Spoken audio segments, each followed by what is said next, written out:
On the eve of graduation, Li Xian slept with Yang Nan, the campus beauty who was the unattainable dream girl in the hearts of every male student on campus.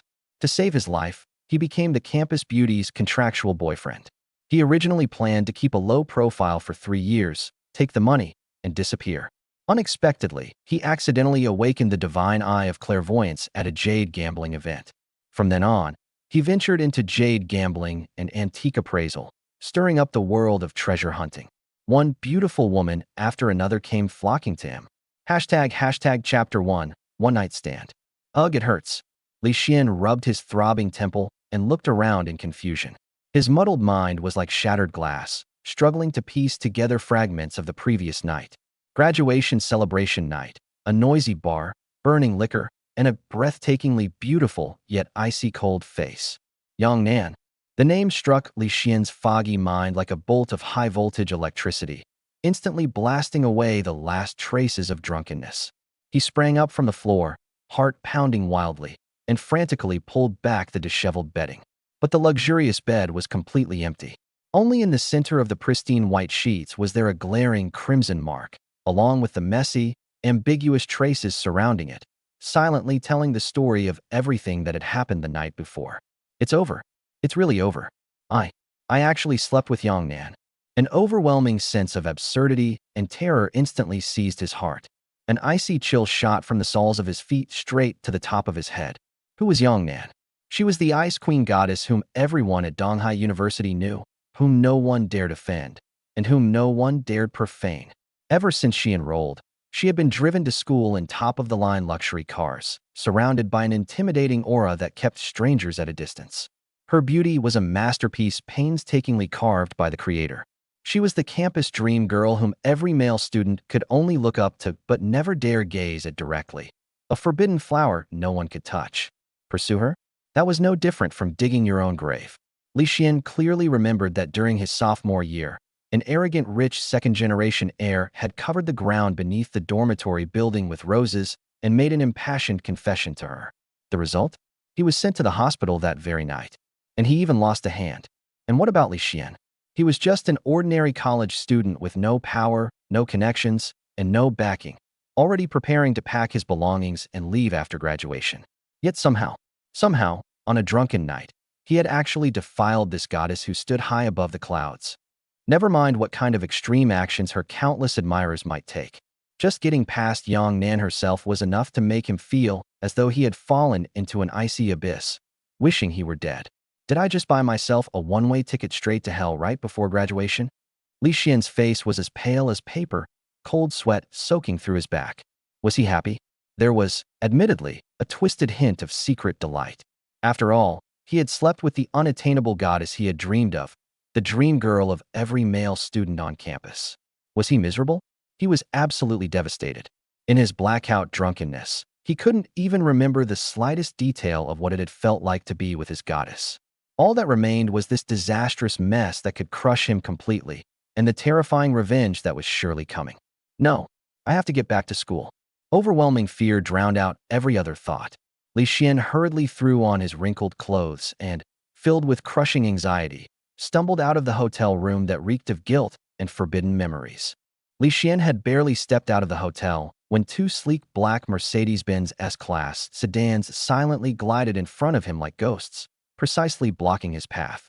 The doors suddenly flew open. 4 burly men dressed in black suits and sunglasses emerged. Their muscles bulged beneath their clothes as they moved with the speed of leopards, instantly surrounding him.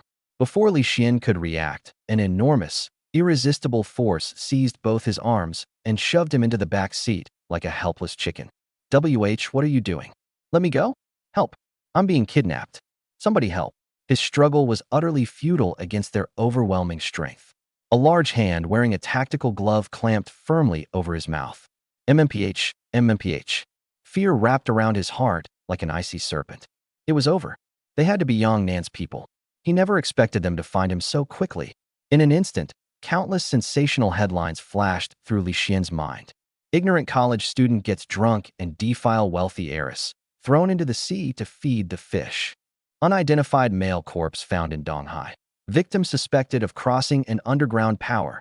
Yang Nan's revenge was definitely going to be 10,000 times more terrifying than any kind of campus bullying he could have imagined. The car sped through the streets in silence.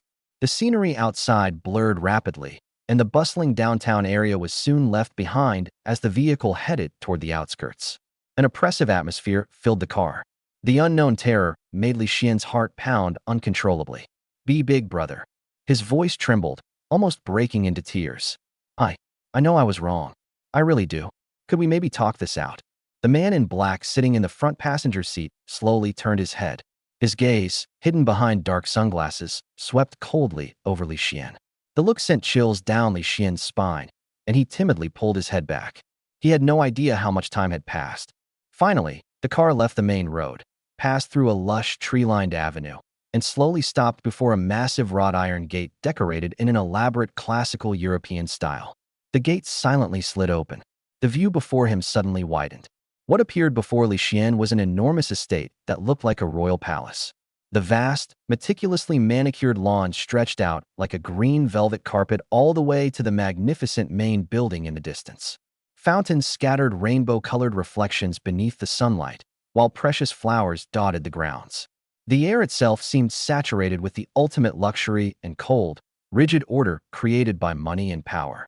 Two men in black practically escorted Li Xian through the towering entrance hall. His footsteps echoed across the polished marble floor, making the vast space feel even more ominous and oppressive. Eventually, Li Xian was brought into an enormous reception room. It was extravagantly decorated, yet there was a cold, hard edge to its atmosphere. Beyond the enormous floor-to-ceiling windows was a meticulously maintained garden, but Li Xian had no interest in admiring it. His eyes were immediately captured by the figure standing in the center of the room, her back facing him on top of a massive Persian carpet. It was the back of a woman. Tall and graceful, she wore a tight-fitting, matte black leather jacket and leather pants that clung to her body like a second skin, perfectly outlining her breathtaking curves. Her full, proud chest, slender yet powerful waist, and long, straight legs formed an astonishing silhouette. Her waterfall-like black hair was casually tied behind her head, revealing a fair, elegant swan-like neck that invited endless imagination. Even from behind, she radiated the commanding aura of a powerful and dangerous queen who controlled everything around her, combined with a deadly, almost mesmerizing allure. She slowly turned around. Li Xian's heart abruptly stopped, then began pounding wildly again, as though it were about to burst through his chest. It really was Yang Nan. That face was still breathtakingly beautiful, beautiful enough to leave any man breathless and spellbound. But at this moment, Li Xian felt that she was completely unfamiliar. The aloof and distant Ice Queen goddess who wore floral dresses at school was nowhere to be seen. In her place was an air of superiority, as though she were casually examining a toy. Her eyes were deep and cold as an ancient, bottomless pool. They were emotionless and unreadable, yet they possessed an irresistible, almost bewitching charm that made people want to sink into them despite knowing the danger. What made Li Xian's scalp tingle and his blood run cold was her right hand. She was holding a completely black leather whip, its surface gleaming ominously as though it carried a warmth of its own. With her fair, slender fingers, she casually tapped the end of the whip against her left palm. Smack, smack. Each strike seemed to carry an electric current, lashing directly at Li Xian's nerves stretched to their breaking point and sending an eerie shiver through his body. A whip, leather jacket, tight leather pants. Could this really be her way of taking revenge? Hashtag Chapter 2. My kidneys are as good as gone. A series of intoxicating images from last night suddenly flashed through Li Xian's mind. If this was merely revenge in the form of a cosplay outfit, he could accept it. In fact, there was even a tiny hint of secret delight. But how could Yang Nan possibly be such a shallow woman? A woman's revenge is never this simple. And besides, she's the famous campus goddess Yang Nan. Her revenge is bound to be more terrifying than any other woman's. The thought sent an involuntary shiver through Li Xian. His legs suddenly went weak, and his heart pounded with fear. Yang Nan's eyes, sharp as icicles, stared at him without the slightest trace of warmth. Her red lips curved into a faint, enigmatic smile, but hidden within that curve was a chilling, murderous intent, far more frightening than the leather whip in her hand. Awake? You certainly ran pretty fast. Yang Nan parted her red lips. Every word she spoke was like an icy blade wrapped in honey, bone-chilling yet strangely rhythmic. Her voice was not loud. It carried a lazy yet bone-piercing mockery, with the final syllables slightly raised like a tiny hook. Supported by the bodyguards, Li Xian desperately clung to the last scraps of his composure and forced out a smile that looked even worse than crying. Yang Nan began walking toward him. Her leather boots struck the thick carpet with dull, rhythmic thuds. Every step felt as though it were landing directly on Li Xian's heart. She approached with an imposing yet graceful stride. As she drew closer, the mixture of expensive perfume and icy pressure nearly suffocated Li Xian. She stopped directly in front of him, close enough for Li Xian to see the slightest movement of her eyelashes and clearly sense the undisguised murderous intent in her eyes. Let's formally introduce ourselves. Yang Nan slightly raised her chin, and the tip of her leather whip gently hooked beneath Li Xian's chin. My name is Yang Nan, the eldest daughter of the Yang family of Donghai. The Yang family of Donghai. Those words exploded in Li Xian's mind like thunder. Although he had long suspected that Yang Nan came from an extraordinary background, he had never imagined that she was actually from the Yang family of Donghai. The Yang family's influence was far beyond the limits of what an ordinary college student like him could imagine. She was no longer merely a campus goddess. She was a deity high above the clouds.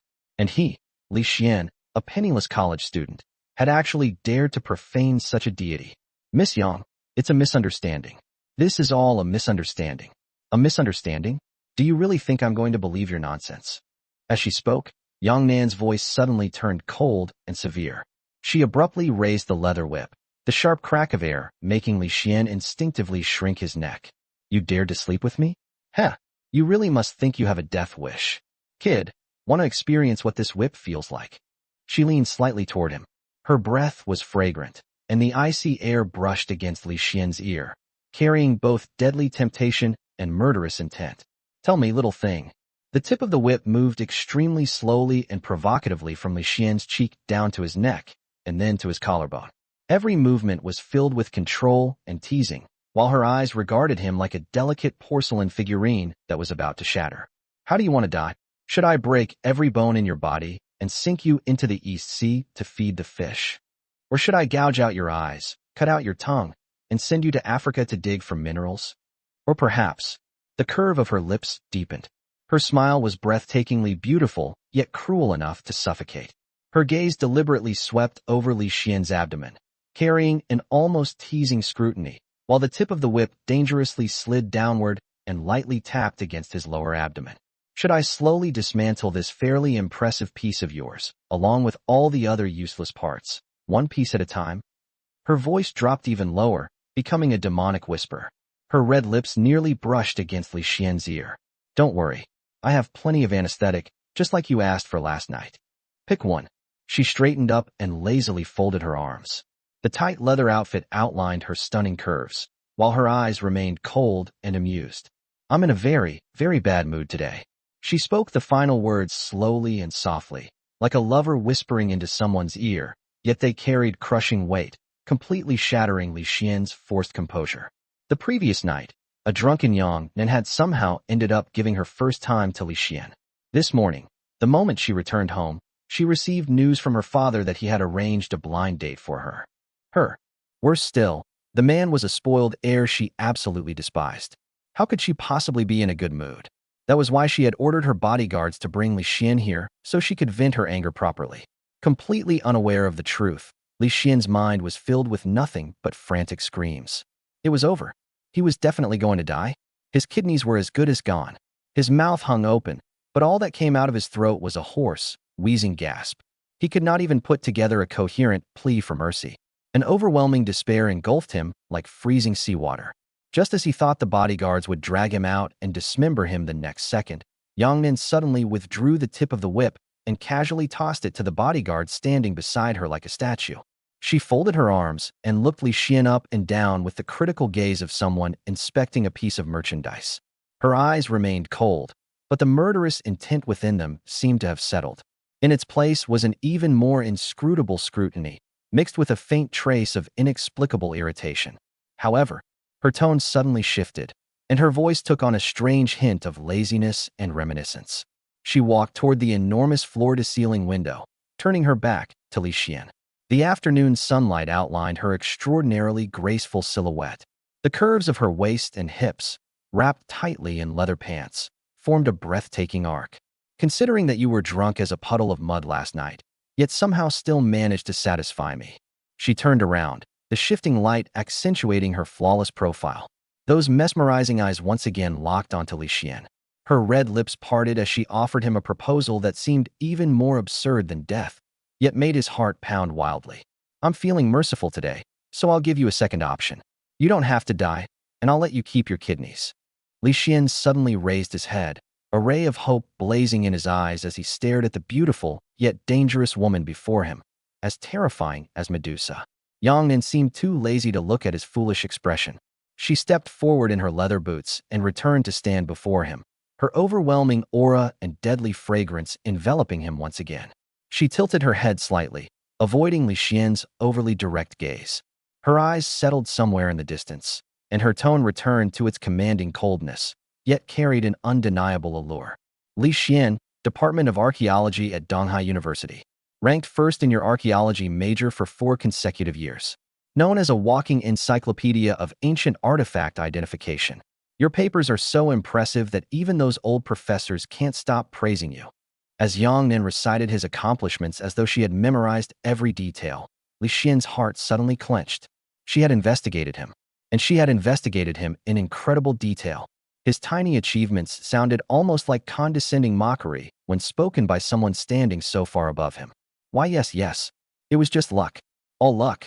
Li Xian answered stiffly, unable to figure out what she was planning. Luck? Yang Nan suddenly turned her head. Her sharp gaze swept across Li Xian's face like a blade, while her red lips curled into a cold, beautiful sneer. There is no such thing as luck in my dictionary. Only strength. Or trash. Hashtag Chapter 3, Threats and Temptation. Yang Nan stepped closer again. The mixture of her cool fragrance and dangerous aura nearly suffocated Li Xian. She leaned down slightly, moving close to his ear and whispering in a voice only the two of them could hear. Her warm breath brushed against his earlobe, sending a shiver through him. Listen, little loser. The way she said little loser was soft and alluring, yet carried a bone-chilling coldness. Tonight at 8, there's a top-tier private jade gambling event in the banquet hall on the top floor of the Donghai Grand Hotel. Yang Nan's red lips moved as she revealed the information, making Li Xian's heart pound.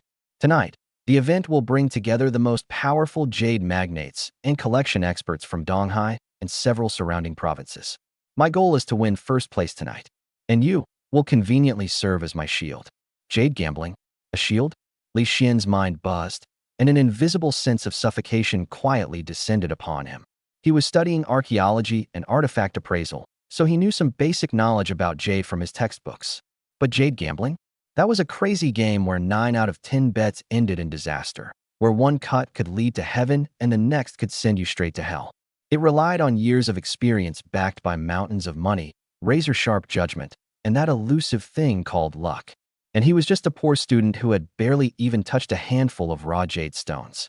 Going somewhere like that, and she wanted him to win first place? And be her shield? How is that any different from telling him to jump straight into the Huangpu River? I can't do it, Miss Yang. Li Xian was so anxious that his voice cracked. The little bit of theoretical knowledge I have would be a joke in the eyes of those experts.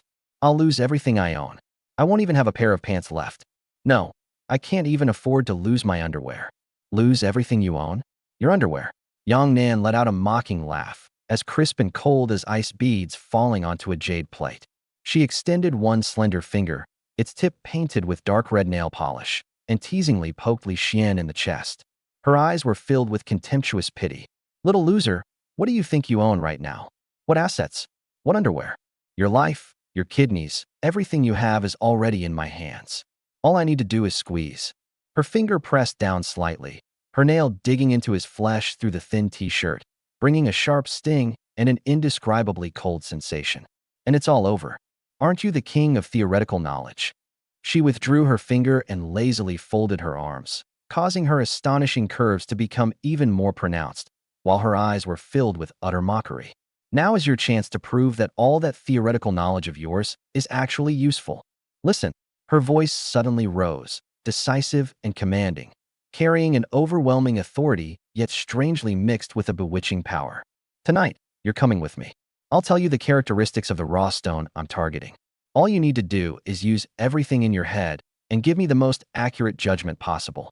Is that raw stone worth me betting everything on and throwing a fortune into? As long as you help me win first place. Her red lips parted as she offered an enticing condition, her eyes carrying scrutiny and a faint, barely perceptible trace of anticipation. Not only will you keep your life and your precious kidneys, you can even temporarily carry the title of the Yang family's future son-in-law and walk around Donghai with complete impunity. Otherwise, you know what I'm capable of. Future son-in-law. Li Xian's dry throat struggled to produce a few broken syllables. He wondered if he was hallucinating from sheer terror. The eldest daughter of the Yang family's future husband? That sounded even more absurd than being thrown into the sea to feed the fish. Yang Nan seemed quite satisfied with his utterly stunned expression. Her red lips curled into a mocking, controlling smile as she folded her arms and tilted her head slightly, as though assessing the value of an object. What? You don't want to? Or do you think you're too good for me? No, no, no. Li Xian shook his head like a rattle, his overwhelming survival instinct instantly crushing every trace of absurdity. I'm willing. I'm willing. 100 times willing. 1,000 times willing. You've got to be kidding. Being the son-in-law was definitely better than becoming a donor of spare parts. Although this son-in-law position sounded like some kind of high-risk occupation too. Still, even if it was only temporary, the title of the Yang family's future son-in-law was enough to send an ordinary college student like him soaring into the clouds and transform him into someone who stood above the masses. An enormous temptation and threat crashed over him like a tsunami, accompanied by equally overwhelming fear, leaving his mouth dry and his entire body burning. As the saying went, fortune was found amid danger. Opportunity and risk always came together. Just as Li Xian was about to agree, Yang Nan spoke again. Of course, her tone suddenly shifted. The captivating smile that could enchant all living things instantly disappeared, leaving behind only cold reality and the indifferent composure of someone who controlled everything. This son-in-law status is fake. It's simply a 3-year deal between the two of us. She raised 3 slender fingers before Li Xian, making the decision with unquestionable finality. This was the only way she could think of to resist the arranged marriage. Besides, she and Li Xian were classmates. They had not interacted much during the past 4 years, but Li Xian was still handsome enough to be considered one of the campus heartthrobs. More importantly, he had ranked first in Donghai University's archaeology department for 4 consecutive years, with academic results that no one could match. Yang Nan would have felt she was wasting her own advantages if she didn't make good use of someone like him. After all, she had lost that precious first experience last night. She had to make this little man pay an appropriate price for what he had done. For the next 3 years, you'll be at my beck and call. You'll play your role properly and satisfy all my needs. Remember, all of them. She deliberately emphasized the final 2 words, her meaningful gaze sweeping over Li Xian from head to toe and making him instinctively tense up. Once the 3 years are over, the relationship will automatically end. I'll give you enough money to live extravagantly for 3 lifetimes. After that, we'll be even. You go your way, and I'll go mine. We'll simply pretend that last night was an absurd dream. Fake. A transaction? 3 years. Li Xian's mind raced. Pretending to be the son-in-law of a wealthy family? Serving as her shield? It sounded more than 10,000 times better than dying immediately or having his organs dismantled. The future would undoubtedly be filled with unknown dangers, perhaps even humiliation and suffering, but at least he would still be alive. And he would get paid. On top of that, after 3 years, he could walk away with a huge fortune and regain his freedom. This was practically the only escape route with even a glimmer of light in an otherwise hopeless situation. As for jade gambling, Li Xian subconsciously touched his eyes. A faint, strange sensation originating from the depths of his chaotic memories from last night quietly surfaced. A layer of pale golden light slowly gathered deep within his pupils. How about it? Yang Nan interrupted his thoughts, her voice carrying a final ultimatum, like a queen waiting for her subject to make a choice. Those cold yet irresistibly alluring eyes locked firmly onto Li Xian, as if she wanted to see straight through every trace of hesitation buried deep within his soul. Will you choose to become a volunteer organ donor right now? Or seize this opportunity? Her red lips curled into a seductive smile, and her voice became low and alluring. fight for a future as the Yang family's future son-in-law, and taste what it feels like to stand above the clouds and look down upon all living beings. Hashtag Chapter 4. Tonight, I'm going with you. Li Xian's throat was dry and burning as he stared at Yang Nan's breathtakingly beautiful face, which now radiated a deadly allure like a poppy flower. He had no choice. Refusing meant falling straight into the abyss. His overwhelming desire to survive, the faint glimmer of hope brought about by that strange sensation from last night, and the irresistible temptation of becoming the Yang family's future son-in-law ultimately converged like three raging currents, sweeping away all his fear and reason. He took a deep breath and forced himself to straighten his back, which had been hunched from fear. Although his legs were still trembling slightly, his eyes burned with a golden flame of desperation and determination, as though he had decided to risk everything. Meeting Yang Nan's mesmerizing gaze, Li Xian spoke in a hoarse voice filled with the resolve of someone making an all-or-nothing gamble. I choose the second option. Miss Yang, tonight, I'm going with you. He paused, looking at Yang Nan with a hint of testing and reckless abandon. However, Miss Yang, if I really help you in first place, could I get a little advance payment on the benefits that come with being your fake husband? Yang Nan's expression changed instantly, as though she had remembered the absurd events of the previous night. Her pretty face immediately flushed red. Asterisk, this shameless pervert actually wants his benefits in advance. No way. Asterisk. However, she had misunderstood him. Li Xian grinned sheepishly. For example, does the job come with meals? I'm so hungry I'm about to pass out. He was trying to use a little humor to ease the almost explosive tension. Yang Nan was clearly stunned. She apparently hadn't expected Li Xian to make such a request. The corner of her mouth twitched ever so slightly, as though she wanted to laugh, but forcibly held it back. In the end, it became an even colder expression. Meals. She snorted. Don't worry. Before you start working, I guarantee you won't starve to death. As she spoke, she waved toward the bodyguard beside her and ordered coldly. Take him to the side hall and get him something to eat. Then clean him up and make him look presentable. Don't embarrass me tonight. Yes, miss. The bodyguard responded and stepped forward. His expression remained impassive, but his manner was slightly more polite than before. Li Xian was escorted toward the side hall by two bodyguards, his steps still somewhat unsteady. He couldn't help turning around for one last glance. Yang Nan was still standing before the floor-to-ceiling window. The golden glow of the setting sun cast a warm hue over her cold, rigid silhouette, but it did nothing to melt the frost in her eyes.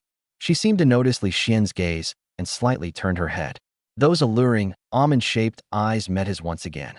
This time, Li Xian didn't panic or look away.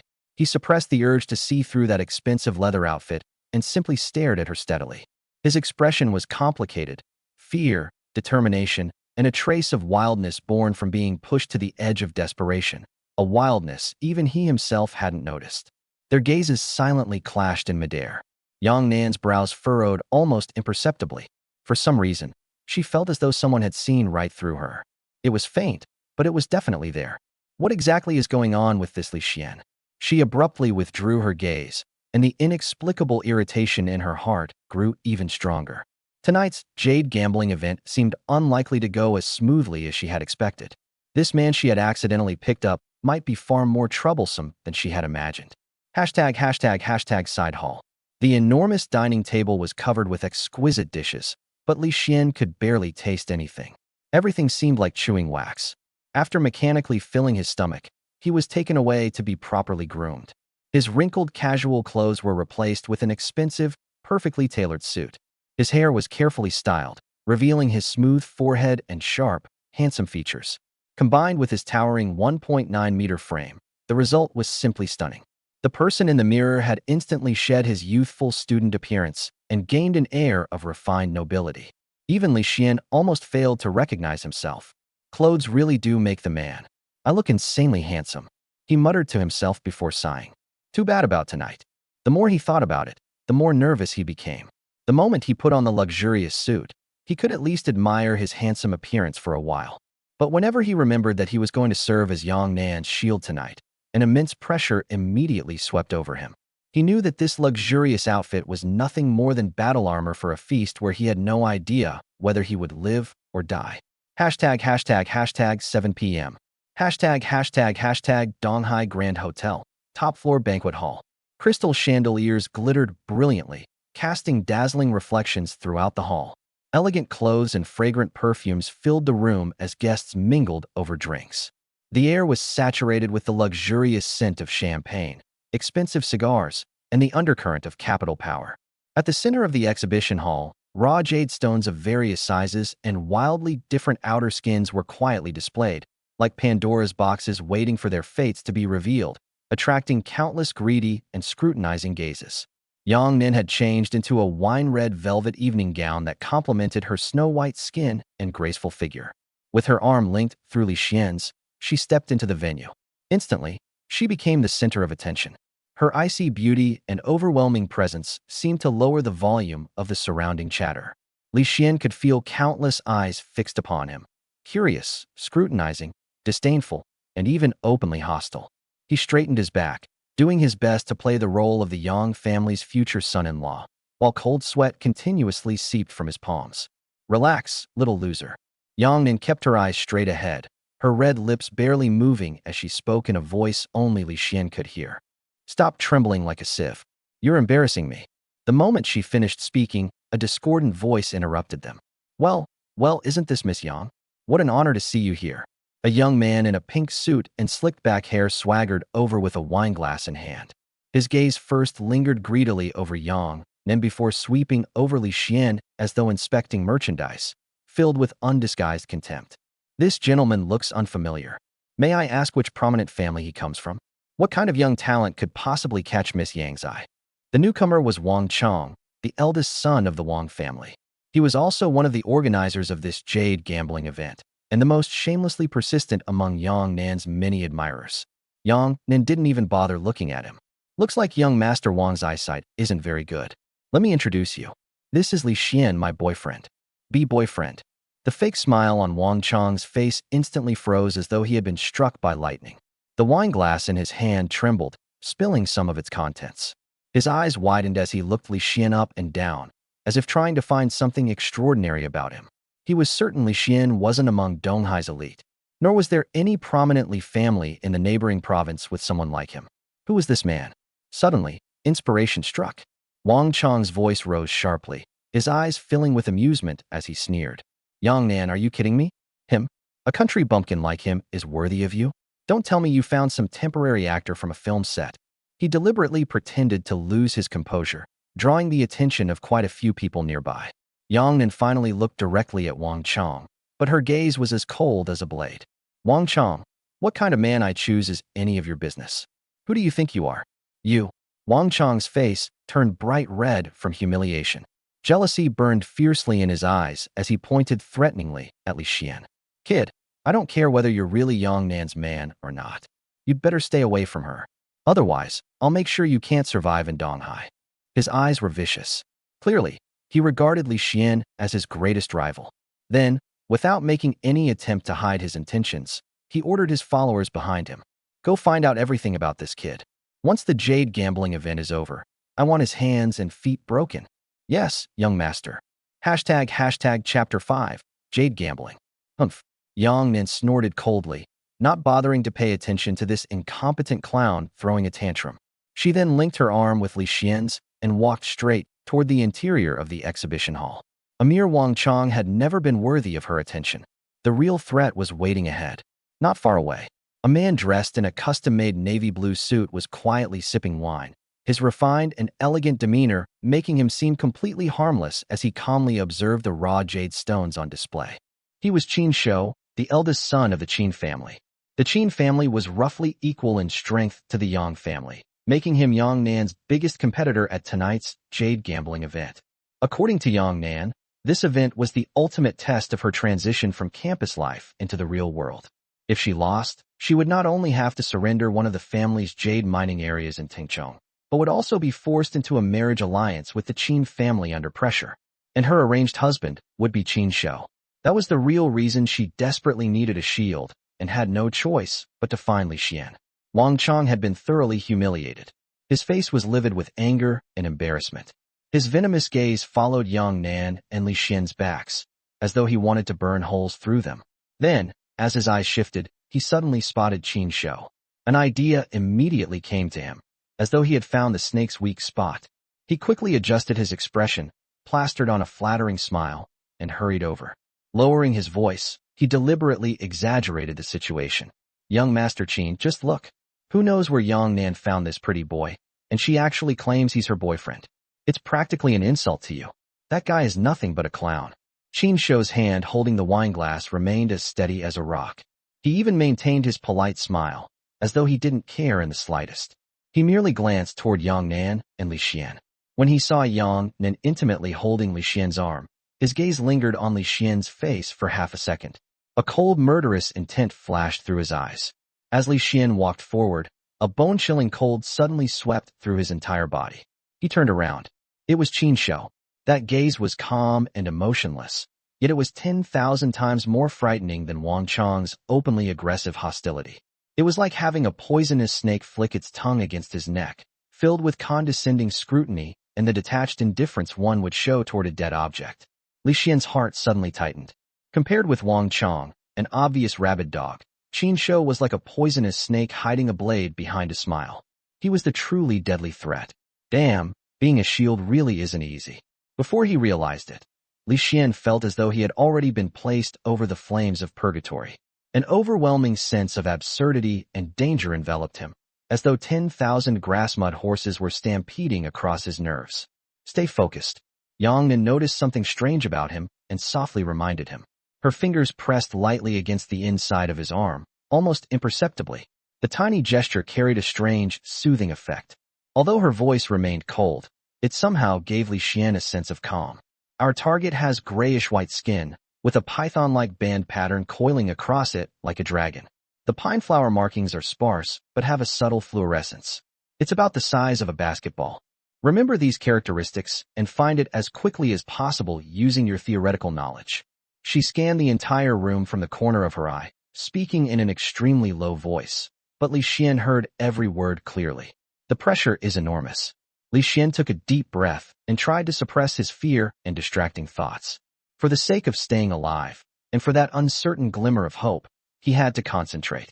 He had to help Yang Nan win first place. Before long, the signal officially announcing the start of the Jade gambling event sounded. The crowd surged toward the Rawstone exhibition area like a tidal wave. Professional tools were brought out, while low discussions mingled with the beams of powerful flashlights. The atmosphere instantly became tense and heated. Li Xian followed beside Yang Nan, his eyes sweeping over one seemingly ordinary stone after another. The theories he had learned from books seemed painfully inadequate at this moment. The immense uncertainty nearly suffocated him. He desperately recalled Yang Nan's description, eliminating stones one by one. Suddenly, his attention was drawn to an inconspicuous, even somewhat ugly, dark brown raw stone sitting in the corner of the exhibition hall. It wasn't because it matched the characteristics. Rather, the moment he focused his gaze on it, a familiar burning sensation suddenly surged through his eyes, the same sensation he had experienced last night. The feeling came fiercely and intensely. He instinctively squeezed his eyes shut, then suddenly opened them again. A faint golden streak of light flashed rapidly through the depths of his pupils, like a meteor streaking across the night sky. The next second, the world around him seemed to fall silent. His eyes widened in disbelief, and his breathing abruptly stopped. Under his gaze, the rough, dark brown outer shell of the raw stone began to turn transparent. The stone's outer layer peeled away like thin mist melting beneath sunlight, layer after layer fading and disappearing, clearly revealing what lay hidden within. It was an incredibly pure and crystal-clear mass of emerald green jade. It seemed to contain the purest vitality of heaven and earth, its radiance concealed within, its vibrant green almost seeming alive as it quietly yet majestically occupied the heart of the stone. That green was breathtakingly beautiful, utterly captivating. X-ray vision. I can actually see through raw jade. An enormous, reality-shattering shock swept through every nerve in his body like a tsunami, completely overturning everything he thought he knew. His heart pounded violently inside his chest, while the roar of rushing blood thundered in his ears. That strange sensation from last night after that absurd encounter, the golden glow he had assumed was merely a drunken hallucination, was actually real. Was this the mysterious luck Yang Nan had mentioned? Or had fate thrown him a single lifeline just before he fell into hell? Joy, fear, disbelief, and an indescribable sense of trembling at having glimpsed a secret of fate surged over him like a raging tide. He quickly lowered his head, concealing the uncontrollable shock in his eyes and the strange golden glow that had not yet completely faded. His body trembled slightly from the magnitude of his discovery. "What's wrong?" Yang Nan keenly noticed his unusual reaction and turned her head to ask softly, a hint of curiosity appearing in her cold eyes. She could feel the arm she was holding suddenly tense, then tremble slightly. It wasn't entirely fear. There seemed to be an intense excitement caused by extreme shock. Li Xian took a deep breath, desperately suppressing the exclamation that nearly escaped his lips. He raised his head and tried to make his eyes appear calm again, but the lingering shock deep within them, and a newly born, sharp brilliance, could not be completely hidden. He looked at Yang Nan. For the first time, his gaze was no longer entirely fearful and passive. Instead, it contained an extremely complicated emotion he could barely describe. He opened his mouth. His voice was slightly hoarse from excitement, yet carried an oddly firm conviction. "In nothing. Miss Yang." He paused. His gaze casually swept toward the dark brown raw stone before quickly returning to Yang Nan's beautiful, questioning eyes. "I think I may have found it." ## Chapter 6. You'd better be right. Li Xian's voice was not loud, but it was like a stone tossed into a deep pool, creating distinct ripples in Yang Nan's heart. Her arm tightened almost imperceptibly around his, her fingertips transmitting a faint cool pressure through his clothes. "Where?" Yang Nan's voice remained as calm as a glacier, but her eyes had already become as sharp as a hawk's.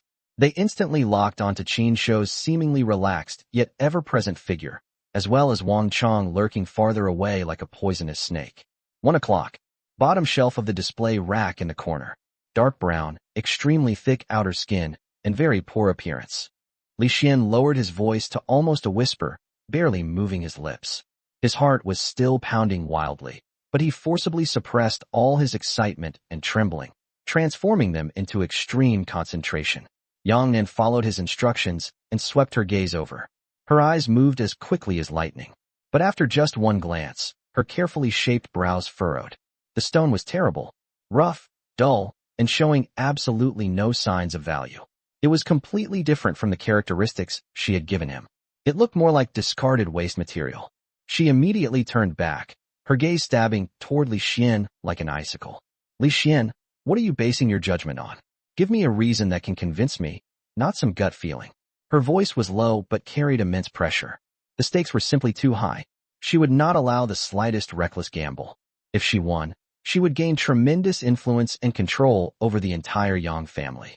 If she lost, she would lose her freedom and become a sacrificial pawn in the family's marriage alliance.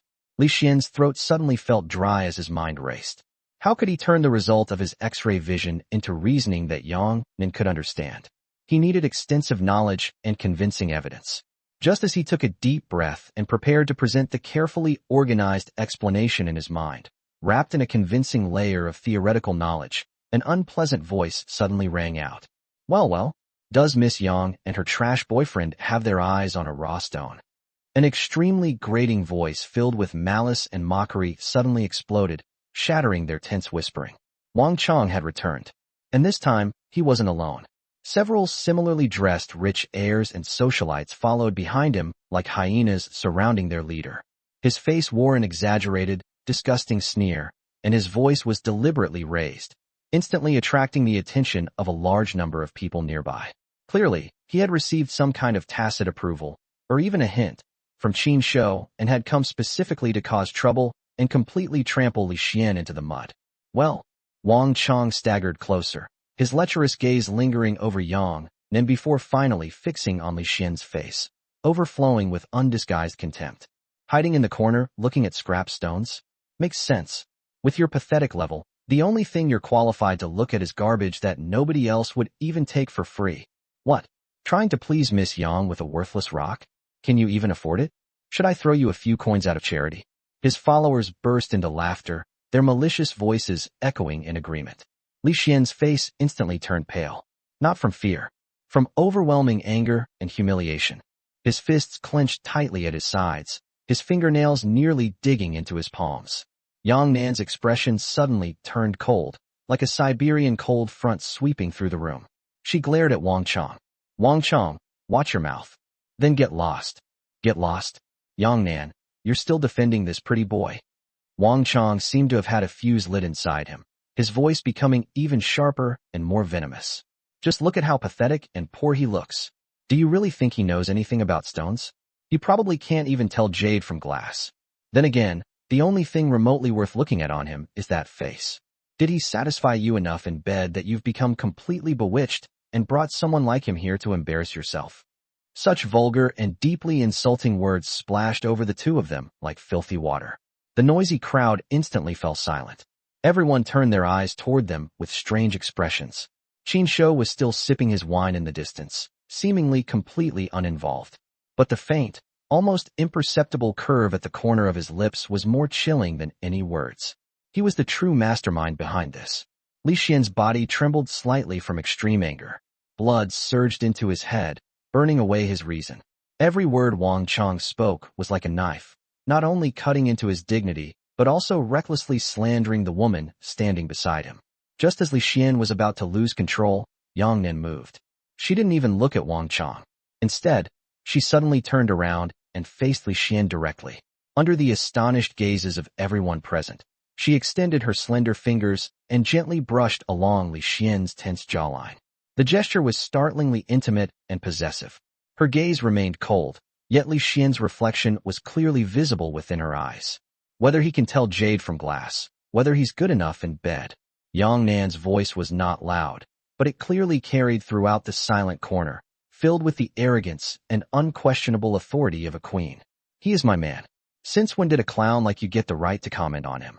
She paused. Only then did her gaze turn toward Wang Chong's livid face. Her red lips curved into an exquisitely cold and contemptuous smile.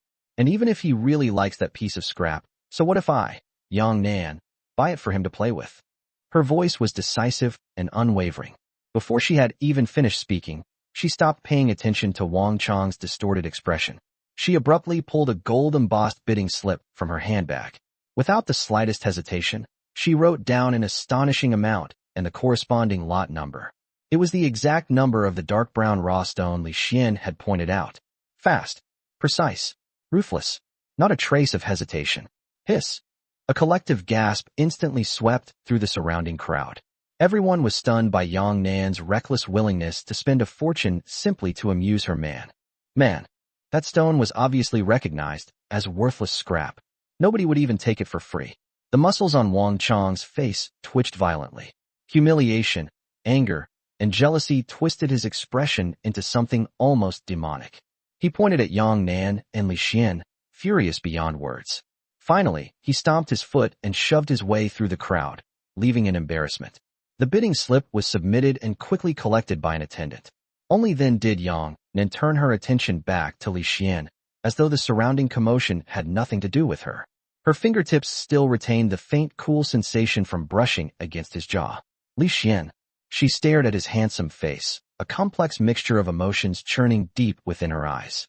There was still a trace of anger, a trace of reckless determination, a hint of lingering fear, and above all, the desperate resolve of someone who had decided to risk everything.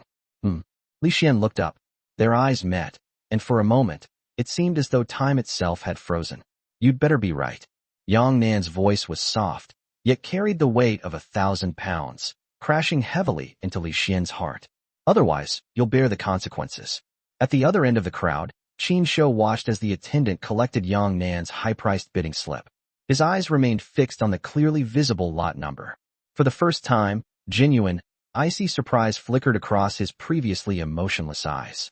Then it transformed into something deeper, calculation and amusement. He gently swirled his wineglass and quietly gave an order to the assistant behind him. The assistant's eyes sharpened. He quietly disappeared into the crowd. His destination was the bidding box. Chapter 7, a carefully orchestrated trap. Ladies and gentlemen, esteemed guests, please remain calm. The host from the organizing committee stepped onto the small stage with a smile, as the spotlight focused on him. Before the final bidding session begins, please allow me to announce one additional piece of information. At the request of an important guest, and with the approval of the organizing committee, we will be activating the priority bidding procedure for Lot B07, the highly coveted yellow and white skin jadeite rough, with python bands and pine flower markings. Priority bidding? What does that mean? A low murmur of discussion swept through the audience. This was a rule that was rarely invoked. It usually meant that a top-tier buyer was determined to acquire a particular piece and was willing to pay far more than the current highest bid to secure it in advance, while also paying an additional premium. The moment she heard the announcement, Yang Nan's movements froze. Her fingertips stopped in midair, and her expression changed dramatically. An ominous feeling instantly seized her. B07 was precisely the primary target she had identified earlier based on her experience and the opinions of several veteran jade experts. That stone had shown extremely promising characteristics. It was the biggest trump card in her plan to win the bet. And now someone had activated the priority bidding right. Wasn't this deliberately targeting her? As she was thinking, the host continued in a clear, powerful voice. The guest exercising this right is Mr. Qin Shou. Mr. Qin is willing to offer 15 million yuan to directly secure the final ownership of B07. 15 million? Oh my god, that's insane. Qin Shou is awesome. The entire venue erupted. The price far exceeded the reasonable valuation of the rough stone, carrying an overwhelming and unquestionable sense of dominance. It completely extinguished any thought of bidding from the other buyers. Yang Nan's face instantly turned deathly pale, as though all the blood in her body had frozen. She abruptly turned toward Qin Shou. Qin Shou was calmly setting down his wineglass. He gave the host and the surrounding guests a slight nod, still wearing that refined, gentle smile. But his eyes had already precisely captured the shock and panic in Yang Nan's expression. The corner of his mouth lifted almost imperceptibly. The curve was extremely subtle, yet filled with cold, confident mockery, as if he were saying, "Asterisk, I know your trump card inside out. Anything you set your sights on will never belong to you." Asterisk. This wasn't a coincidence. It was a carefully designed trap. He had known long ago that Yang Nan would value B07. So he had used overwhelming financial power and the rules of the auction to cut off her hopes before she even had a chance to act. He was determined to win, and absolutely ruthless. A wave of icy despair instantly engulfed Yang Nan. Her greatest advantage had been effortlessly snatched away. Although there were still several promising rough stones remaining, the chances of beating Qin Shou's astronomically priced B07, which was almost guaranteed to produce high-grade jade, were extremely slim. The bet, the mining area, the arranged marriage. Those heavy words descended upon her like an enormous iceberg. Her body swayed almost imperceptibly. Her fingertips were icy cold, and her face turned grim. Wang Chong took in the entire scene, and an immensely delighted, gloating smile spread across his face. His voice wasn't loud, but it was loud enough for everyone nearby to hear. "Ha ha, dumbfounded now, aren't you? You really thought you could compete with Qin Shou? A toad trying to eat swan meat. Stop dreaming." His words appeared to mock Yang Nan openly, but secretly they were also insulting Li Xian. Li Xian could feel the sudden reversal in the situation and Yang Nan's mood plunging to rock bottom. He saw the fleeting panic and helplessness in her eyes, a look that had never appeared on her face before. His heart tightened as well. At that moment, his gaze instinctively fell once again on the dark brown rough stone in the corner. That familiar burning sensation faintly emerged deep within his eyes. Meanwhile, under the enormous pressure and helplessness, Yang Nan almost instinctively placed the last shred of hope in the man beside her who had brought so many variables into the situation. She suddenly turned around and stared at Li Xian. Her voice was slightly sharp from the tension as she repeated the same insane question. "Li Xian, are you sure? That one." She was referring to the rough stone in the corner, the piece everyone else regarded as worthless. All the pressure, despair, and determination to stake everything on one final gamble were concentrated in that single question. Li Xian looked into her eyes and saw the raging storm beneath that layer of ice. He knew there was no turning back. Qin Shou's trap had forced them onto the only remaining path, a narrow bridge with no room for retreat. He took a deep breath, suppressing all his fear. His eyes became more determined than ever as he nodded firmly. "I'm sure. This is it. This is the stone." A fierce determination born of desperation suddenly erupted from Yang Nan's eyes. Good. If Qin Shou wants to cut off my path to survival, then I'll find another way. I'll gamble on this and shock the entire room.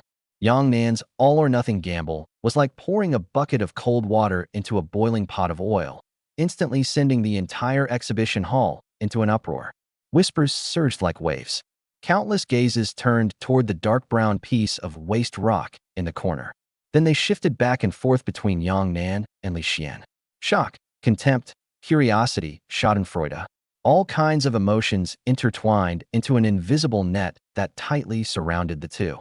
Wang Chong had already left after mocking them, but the resentment he couldn't swallow lingered in the air like a plague, continuing to fuel the contempt directed at Li Xian. Li Xian could clearly feel those gazes, prickling against his back like countless needles. Anger and humiliation still burned through his veins, but Yang Nan's earlier declaration, "he is my man," and her decisive wager had formed an invisible shield that strangely blocked some of that hostility while simultaneously placing an even heavier burden on him. He took a deep breath and forcibly suppressed all distracting thoughts. His ability to see through the stones was his only trump card. He had to keep it absolutely secret and make it produce the greatest possible value. The bidding continued amid an increasingly strange atmosphere. Because of Yang Nan's unusual behavior, quite a few people curiously began examining the dark brown rough stone. Most of them, however, eventually shook their heads and walked away. Its appearance was simply too poor. Yang Nan's actions looked more like an emotional outburst than a rational investment. Qin Shou continued to maintain the attitude of a detached spectator. Even when he passed by the rough stone, he didn't spare it an extra glance, appearing completely uninterested. However, his assistant quietly submitted several more bids, targeting several popular rough stones that had been highly recommended by the veteran experts. His movements were discreet and efficient. Finally, the long bidding period came to an end. The organizer's staff began hurriedly tallying the bid sheets. The atmosphere in the exhibition hall became so tense it seemed the air itself could drip with water.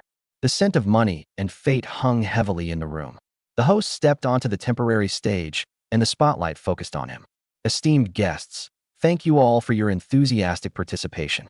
I will now announce the winning bids for the key rough stones in tonight's jadeite auction.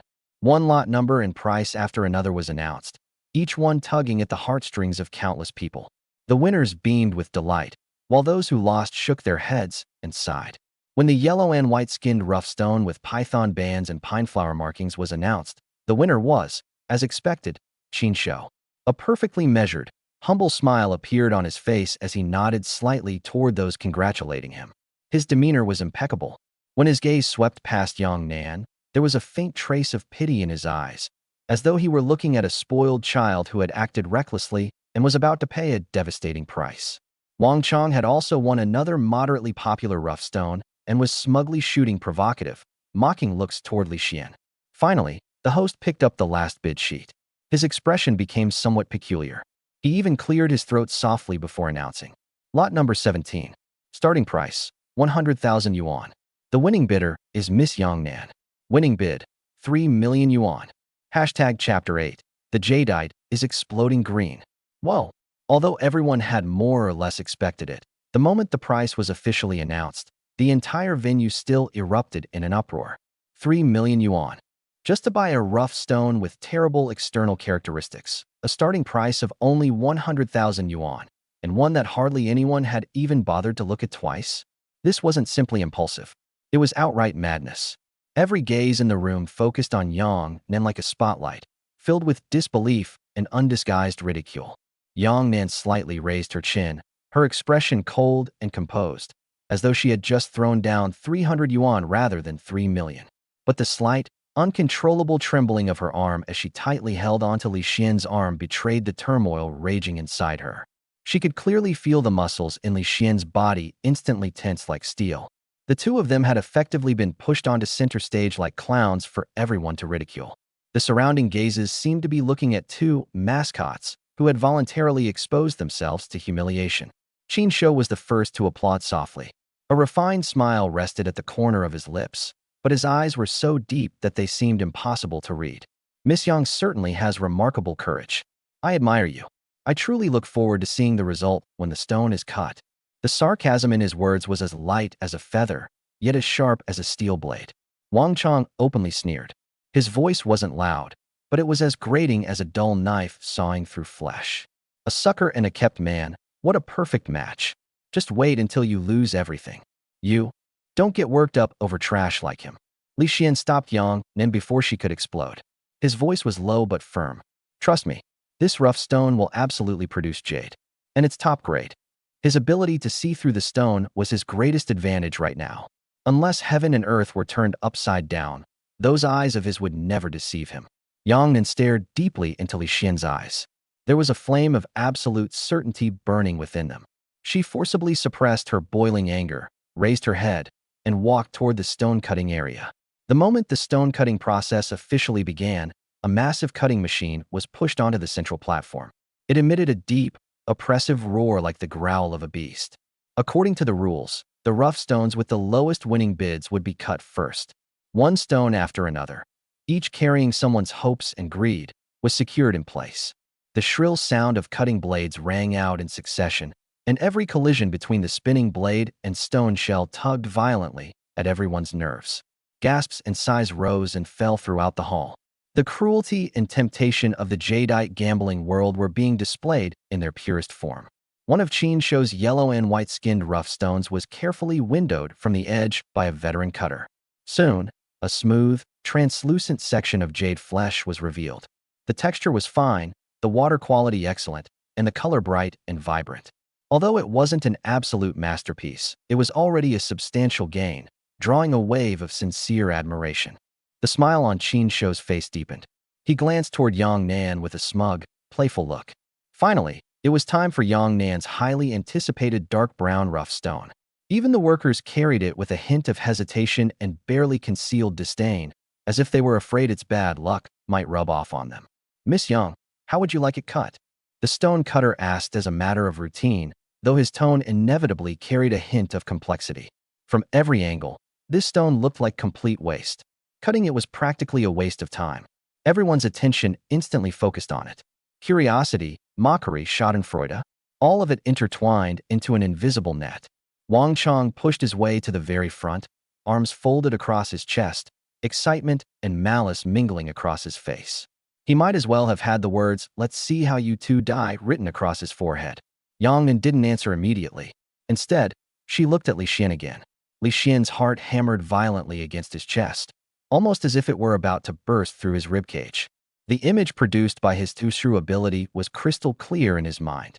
That magnificent, imperial green jade seemed like an ancient spirit lying dormant, waiting to shock the world. He took a deep breath, stepped forward through the crowd, completely ignoring the poisonous gazes around him. He placed his finger against the rough, ugly stone shell and firmly drew a line.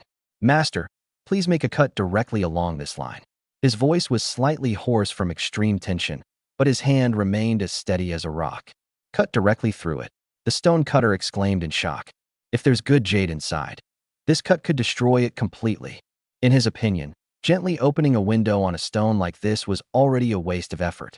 But since it was the customer's request, he still had to issue the warning.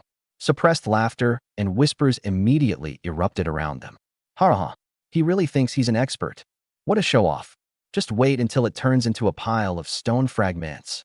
Wang Chong's laughter was the loudest and most arrogant. "Do exactly as he says." Yang Nan's voice was cold and crystalline, decisive and absolute.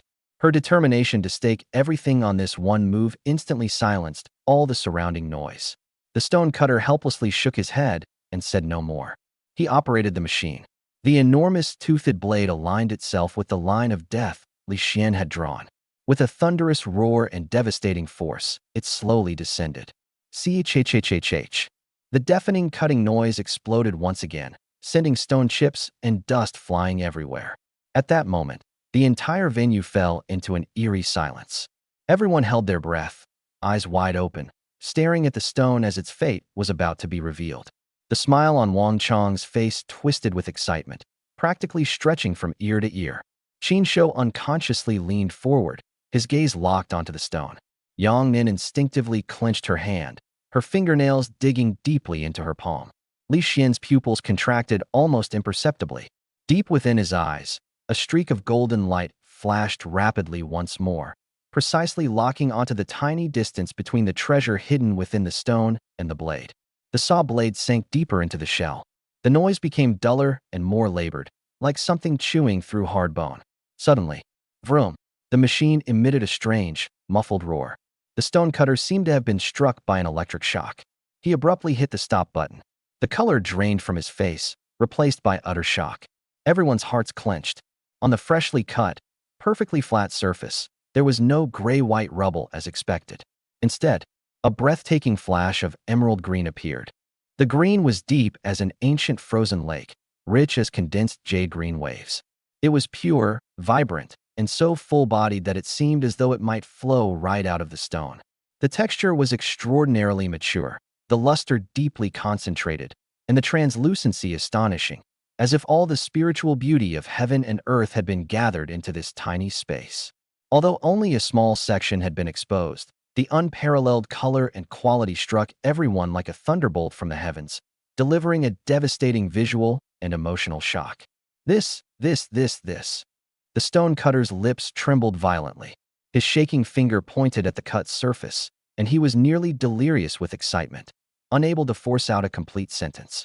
The entire venue fell silent, so silent that one could hear a pin drop. Every expression and every movement froze completely in that instant. All the earlier laughter, ridicule, and schadenfreude were brutally strangled and crushed into dust by that invisible hand. The malicious smile on Wang Chang's face instantly froze. His eyes bulged wide, filled with utter disbelief and absurdity, as if he had personally witnessed the earth-shattering reversal of the universe. The eternally composed and refined mask on Qin Shou's face shattered for the first time. His body lurched forward. His pupils contracted to pinpoints as he stared at that breathtaking emerald color, his face filled with unprecedented shock and loss of control. Yang Nan suddenly sucked in a sharp breath. Her slender hand flew to her mouth, her beautiful eyes widening to their absolute limit. First, she stared at the cut surface as though she couldn't believe what she was seeing. Then she abruptly turned toward Li Xian. Her eyes were filled with overwhelming shock and immense confusion. And beneath it all was a razor-sharp light, as if she were reassessing everything she thought she knew. Li Xian could feel countless gazes almost burning and tearing him apart. He forcibly suppressed the excitement threatening to explode from his chest and the trembling of his fingertips. He had done it. At that moment, the stonecutter gathered every ounce of strength he had and let out a high-pitched cry that seemed to tear through the suffocating silence. He shouted the words that were destined to set the entire jadeite world ablaze. It's green. It's bursting green. Glass type. Imperial green. Full color. Hashtag chapter 9. Completely crashed. The trembling voice of the stone-cutting master still echoed through the air. Jade. Glass type. Imperial green. The entire exhibition hall seemed to have been hit by a mute button. Silence lasted for several seconds before the crowd suddenly erupted. People surged toward the cutting machine like a tidal wave, desperately trying to confirm the astonishing green with their own eyes. Gasps, exclamations, and incredulous discussions nearly lifted the roof off the building. Yang Nan stood frozen in place, her beautiful eyes wide open, as though she still couldn't process this earth-shattering reversal. She stared at that deep, pure emerald green before abruptly turning toward Li Xian beside her. Her eyes were filled with overwhelming shock, confusion, and an almost fearful scrutiny. Her heart pounded violently in her chest, not from joy, but because the result had completely exceeded the limits of her understanding. He actually turned a worthless stone into a priceless treasure. Wang Chang's face had twisted into a deep purplish red. His mouth was wide enough to fit an egg, and his eyes were filled with absurdity, jealousy, and incomprehension. He glared viciously at Li Xian as if he wanted to tear him apart and devour him alive. As for Qin Shou, the elegant mask he had maintained all night finally shattered completely. For the first time, unmistakable shock and gloom appeared on his face. His deep, unfathomable eyes were as sharp as blades. He stared at the exposed section of jade before suddenly shooting his gaze toward Li Xian. His eyes were filled with icy scrutiny and an extremely dangerous killing intent. He had carefully planned everything and believed victory was within his grasp, yet he had never imagined that he would be slapped in the face and have his victory stolen by a worthless-looking stone and an inexplicable poor student. Keep cutting. Yang Nan was the first to recover. Suppressing the turmoil in her heart, she spoke with a barely perceptible tremor in her voice and ordered the stone-cutting master to fully extract the priceless imperial green. Everyone's attention was firmly fixed on the treasure that was gradually being freed from its stone shell, its dazzling radiance growing brighter and brighter.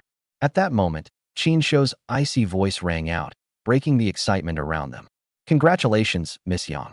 You truly have an eye for treasures. His voice carried little emotion, but the chill in it seemed to lower the temperature around them. Since that's the case, I think it's time to see what my 15 million yuan stone can produce. His tone was calm, yet carried an unquestionable authority, instantly drawing everyone's attention back. The staff immediately carried his prized yellow and white-skinned rough stone with python bands and pine flowers, B07, onto another cutting machine. Seeing the stone being secured in place, Yang Nan's heart tightened once again. The frustration and unwillingness she had felt when Qin Shou had used his priority bidding rights to take away her target surged back into her mind. This was the stone she had originally considered her best chance of winning. Its flawless skin, clear python bands, and pine flowers. Every detail matched the praises found in all the classic gambling on jade guides. If Qin Shou hadn't forcibly bought it, if Li Xian hadn't suddenly pointed out that bizarre piece of worthless-looking material, the person standing before the cutting machine now, receiving everyone's attention and applause, should have been her, Yang Nan, and this very stone. For a moment, immense regret gnawed at her heart like a poisonous snake. Had she been too impulsive? Had Li Xian's inexplicable certainty and her emotional desire to oppose Qin Shou clouded her judgment? Had she really abandoned her professional knowledge to gamble on an almost ridiculous possibility? Although Li Xian's stone had produced an astonishing imperial green. But what if? What if it was just a coincidence? What if he had simply gotten lucky? Whereas this B07 before her was the truly safe choice. The victory that should have belonged to her. She didn't even dare look at Li Xian's expression. Master, how should we cut it? The stone-cutting master asked Qin Shou. Qin Shou's composure had already returned. There was even a faint, confident smile on his face. Start at the thickest part of the python band. Open a window. It was the safest method and the one most likely to preserve the stone's value. The machine started. The shrill grinding sound rang out as the master carefully polished away the outer shell. Everyone held their breath. This was supposed to be the highlight of tonight. What kind of miracle could a 15 million yuan stone produce? Yang Nan held her breath, her fingernails digging deeply into her palm. Amid the flying stone dust, a lustrous green gradually appeared. It's green, someone cried out. The color was vivid, bright, and rich, with excellent transparency. Although the exposed area wasn't large, the small window alone was already worth a fortune. The smile on Qin Shou's lips deepened as he calmly accepted the admiring and congratulatory looks from those around him. Wang Chong immediately found his confidence again and loudly flattered him. As expected of young Master Qin. What incredible judgment. Now that's true ability. Yang Nan's heart sank to the bottom. Regret flooded over her like a tidal wave. Sure enough, this was the real treasure. She shouldn't have listened to Li Xian. However, just as the stone-cutting master was preparing to enlarge the window or make another cut, Qin Shou raised his hand and stopped him. He wore a confident expression, as though everything was under his control. Cut straight through the middle. He wanted a spectacular result, a complete victory, not a cautious, gradual examination. He had absolute confidence that the stone was filled with high-grade jade. The huge circular blade roared as it descended again, aimed directly at the center line of the rough stone. The shrill cutting sound rang out once more. This time, everyone's expectations were at their peak. The blade sank deeper. Suddenly, the stone-cutting master's expression changed dramatically. The sensation coming through his hands was wrong. Very wrong. When the blade finally cut completely through the stone and the two have separated, revealing the smooth cross-section, the entire exhibition hall once again fell into absolute silence. It was even quieter than before. On the cut surface, apart from a thin layer of high-grade green jade along the outer edge, barely the thickness of a fingernail, the inside was nothing but grayish-white, dry stone. No transparency, no color. It was even filled with cracks and impurities. It was a complete crash. A total failure. 15 million yuan had bought nothing but this paper-thin layer of jade close to the skin. No, impossible. Wang Chong was the first to scream, his eyes nearly popping out of their sockets. The confident smile on Qin Shou's face froze instantly. His pupils contracted violently. His body swayed almost imperceptibly as he stared at the two miserable halves of the stone. For the first time, his face displayed genuine disbelief and loss of control. His elegant mask had shattered completely, leaving behind only ashen shock and a deeply suppressed fury. Yang Nan sucked in a sharp breath and instinctively covered her mouth. Her beautiful eyes were filled with overwhelming astonishment and lingering fear. She stared at the bleak cross-section before suddenly turning toward the silent Li Xian beside her. Her heart was in turmoil. Regret, relief, shock, disbelief. Countless emotions intertwined wildly. If Qin Shou hadn't forcibly bought this stone, if she had actually won the bid, then the person falling into hell, becoming the laughingstock of the entire Donghai, and losing the bet would have been her, Yang Nan. And Li Xian? She looked at his calm profile, which seemed as though he had expected everything from the beginning. For the first time, she felt that this little loser she had believed she could control at will was surrounded by a mysterious aura she could not see through. He won. He really won. Not only did he find an astonishing treasure, he even saved me. Wait, could it be that he saw through Qin Shou's stone from the very beginning, that it was beautiful on the outside but rotten within? The entire hall was utterly silent. Only the faint hum of the cutting machine and everyone's heavy breathing could be heard. Two stones. Two completely different destinies. In jade gambling, heaven and hell could truly be separated by a single decision, and tonight, that cruel reality had been demonstrated to perfection. Chapter 10. Hiding his true abilities. The entire exhibition hall was so quiet that one could hear a pin drop. The air seemed frozen, as though an invisible hand had strangled everyone's breath. The muscles on Qin Shou's face twitched slightly. Beneath his ashen expression was a storm of fury. He had carefully planned everything and believed victory was certain. He had even used the priority bidding system. Yet all he had received in return was such a complete failure and such public humiliation. Losing 15 million yuan was secondary. More importantly, the reputation of young Master Qin, the man who had supposedly never misjudged a stone, had been shattered before everyone's eyes. After today, the Qin family would become the laughingstock of Donghai City and even the surrounding provinces. Qin Shou's gaze was dark and sinister, almost as though venom were dripping from it. He stared at the ruined stone before suddenly turning his eyes toward Li Xian. His gaze was bone-chilling, filled with scrutiny and an extremely dangerous killing intent born from humiliation. Wang Chong opened and closed his mouth several times like a fish out of water, yet no words came out. He looked at Qin Shou's ruined, sky-high priced stone, then at Li Xian's supposedly worthless stone that was still producing astonishing jade. The color drained completely from his face, leaving behind nothing but absurdity and fear. The louder he had shouted earlier, the more ridiculous and pathetic he looked now. Yang Nan, meanwhile, was immersed in overwhelming relief and chaotic thoughts. She stared at the miserable cross-section of the stone, her heart still pounding wildly. If Qin Shou hadn't forcibly bought it, she would have been the one suffering this devastating blow. And the person who had pulled her back from the edge of the abyss was actually this man she had once regarded merely as a shield, someone she had even looked down upon. She subconsciously looked toward Li Xian. He stood there silently, watching the stone-cutting master carefully remove the imperial green in its entirety. The shifting lights of the exhibition hall blurred his profile slightly. There was no longer any trace of his earlier fear or anxiety, nor was there any sign of arrogance after his victory. There was only an extraordinary calmness, as though everything happening before him had long been within his expectations. That calmness gave Yang Nan an inexplicable sense of unease. How exactly had he done it? Luck? Or had he been hiding his true abilities all along? Congratulations, Miss Yang. Several jade merchants who had finally recovered from their shock rushed over excitedly, their eyes burning as they stared at the imperial green that had now been completely revealed. It was roughly the size of an adult's fist, pure and flawless throughout, bursting with vibrant green and containing a lustrous inner glow. It was an extraordinary piece of jade worthy of being the centerpiece of an entire store. Miss Yang, your eyes are truly extraordinary. We are impressed. Miss Yang, would you consider selling this piece? We can negotiate the price. I'll offer 80 million, 100 million. Cash. The feverish atmosphere instantly erupted. Offers came one after another, completely shattering the silence from moments before. People surrounded Yang Nan, praising her, marveling at her, desperately wanting the treasure, treating her almost like a goddess. Yang Nan quickly composed herself and put her usual cold, proud expression back on. She raised her hand slightly, silencing the crowd. Her voice returned to its usual cool confidence and commanding presence. Thank you all for your generosity. The Yang family has no intention of selling this jade for the time being.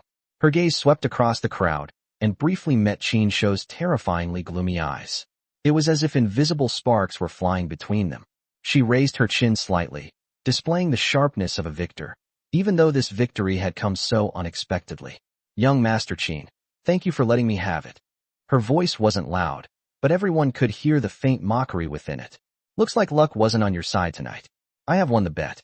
From now on, your Qin family can forget about setting foot anywhere near that mining area in Tengzhou. Humph. The corner of Qin Shou's eye twitched violently. He took a deep breath and forcibly suppressed the fury that was almost bursting out of him. Surprisingly, he managed to squeeze another twisted smile onto his face. But the smile never reached his eyes. It was cold enough to freeze one's blood. Jade gambling has always been 30% skill and 70% fate. Miss Yang was blessed with extraordinary luck tonight. Qin Mao is impressed. It's only a mining area. So what if I give it to you? His voice remained calm, and he even maintained basic courtesy. But anyone could hear the storm raging beneath his words. He had lost the jade gamble. The mining area was gone. His marriage alliance with the Yang family had failed as well. How could he not be furious? His gaze once again swept over Li Xian, like the flicking tongue of a venomous snake. The ruthlessness in his eyes seemed ready to spill over. I just wonder where Miss Yang found this. Mr. Li, what kind of expert is he? I've never seen him in our circle before. He's certainly been hiding his abilities well. He emphasized the words, hiding his abilities, making the underlying threat and suspicion unmistakable. Li Xian felt that gaze like an icy blade piercing his body. But he didn't retreat. He simply looked back calmly and gave a slight nod, neither servile nor arrogant. Young Master Qin, you're too kind. I just happened to be lucky. Lucky. Lucky. Qin Shou chuckled and said nothing more. But his eyes clearly showed that he didn't believe a word. He took a long look at Yang Nan and Li Xian, as though engraving their appearances into his memory. Then he abruptly turned around. Without another glance at the miserable cross-section or dazzling imperial green, he strode away with an aura of oppressive coldness. Wang Chong hurried after him like a stray dog. Young Master Qin, tonight's trouble was all caused by that bastard Li Xian. I'll arrange for someone to get rid of him right away. Get rid of your sister. Qin Shou glared viciously at him and slapped him across the face. Do I care about that brat? What I want is Yang Nan and the wealth of the entire Yang family. Yes, young Master Qin. You're right. I spoke out of turn. The thrilling jade gambling event finally came to an end with a conclusion no one had expected. Inside the luxurious car on the way back, the outside noise was completely shut out, leaving the cabin in an eerie silence. Yang Nan didn't speak immediately. She leaned back against the soft leather seat, closed her eyes, and gently rubbed her temples. Everything that had happened tonight replayed rapidly through her mind like scenes from a movie. Especially Li Xian's earth-shattering identification of the stone and his strangely calm expression afterward. After a long while, she slowly opened her eyes. Her gaze was as sharp as a blade as it shot directly toward Li Xian sitting opposite her. The cabin was dim, yet her eyes were astonishingly bright. Li Xian. Yang Nan's voice was quiet, but extremely cold. Every word carried tremendous weight and an unmistakable interrogative force. Look into my eyes.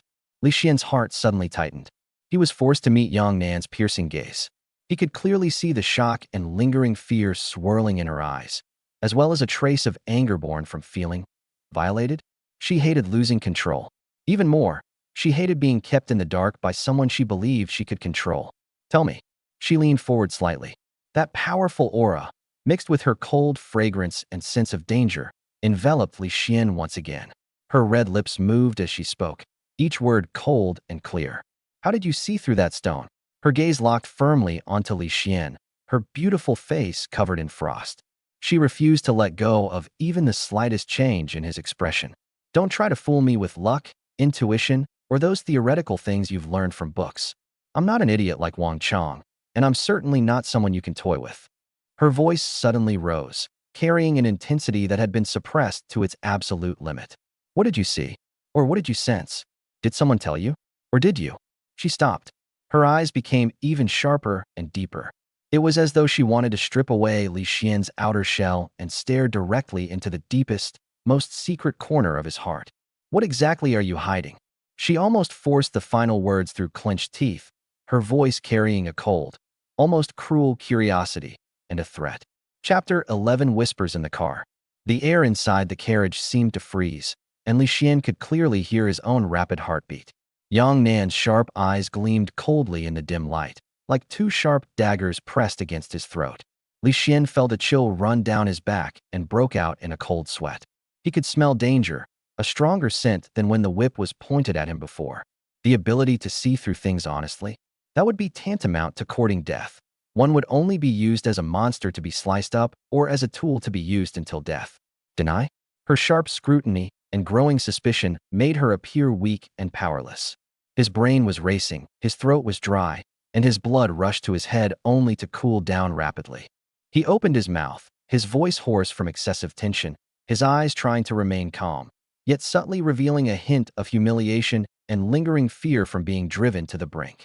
Miss Yang Nan, Li Xian took a deep breath, as if he had made a great decision, and met her gaze without flinching or avoiding it, but with a kind of desperate honesty.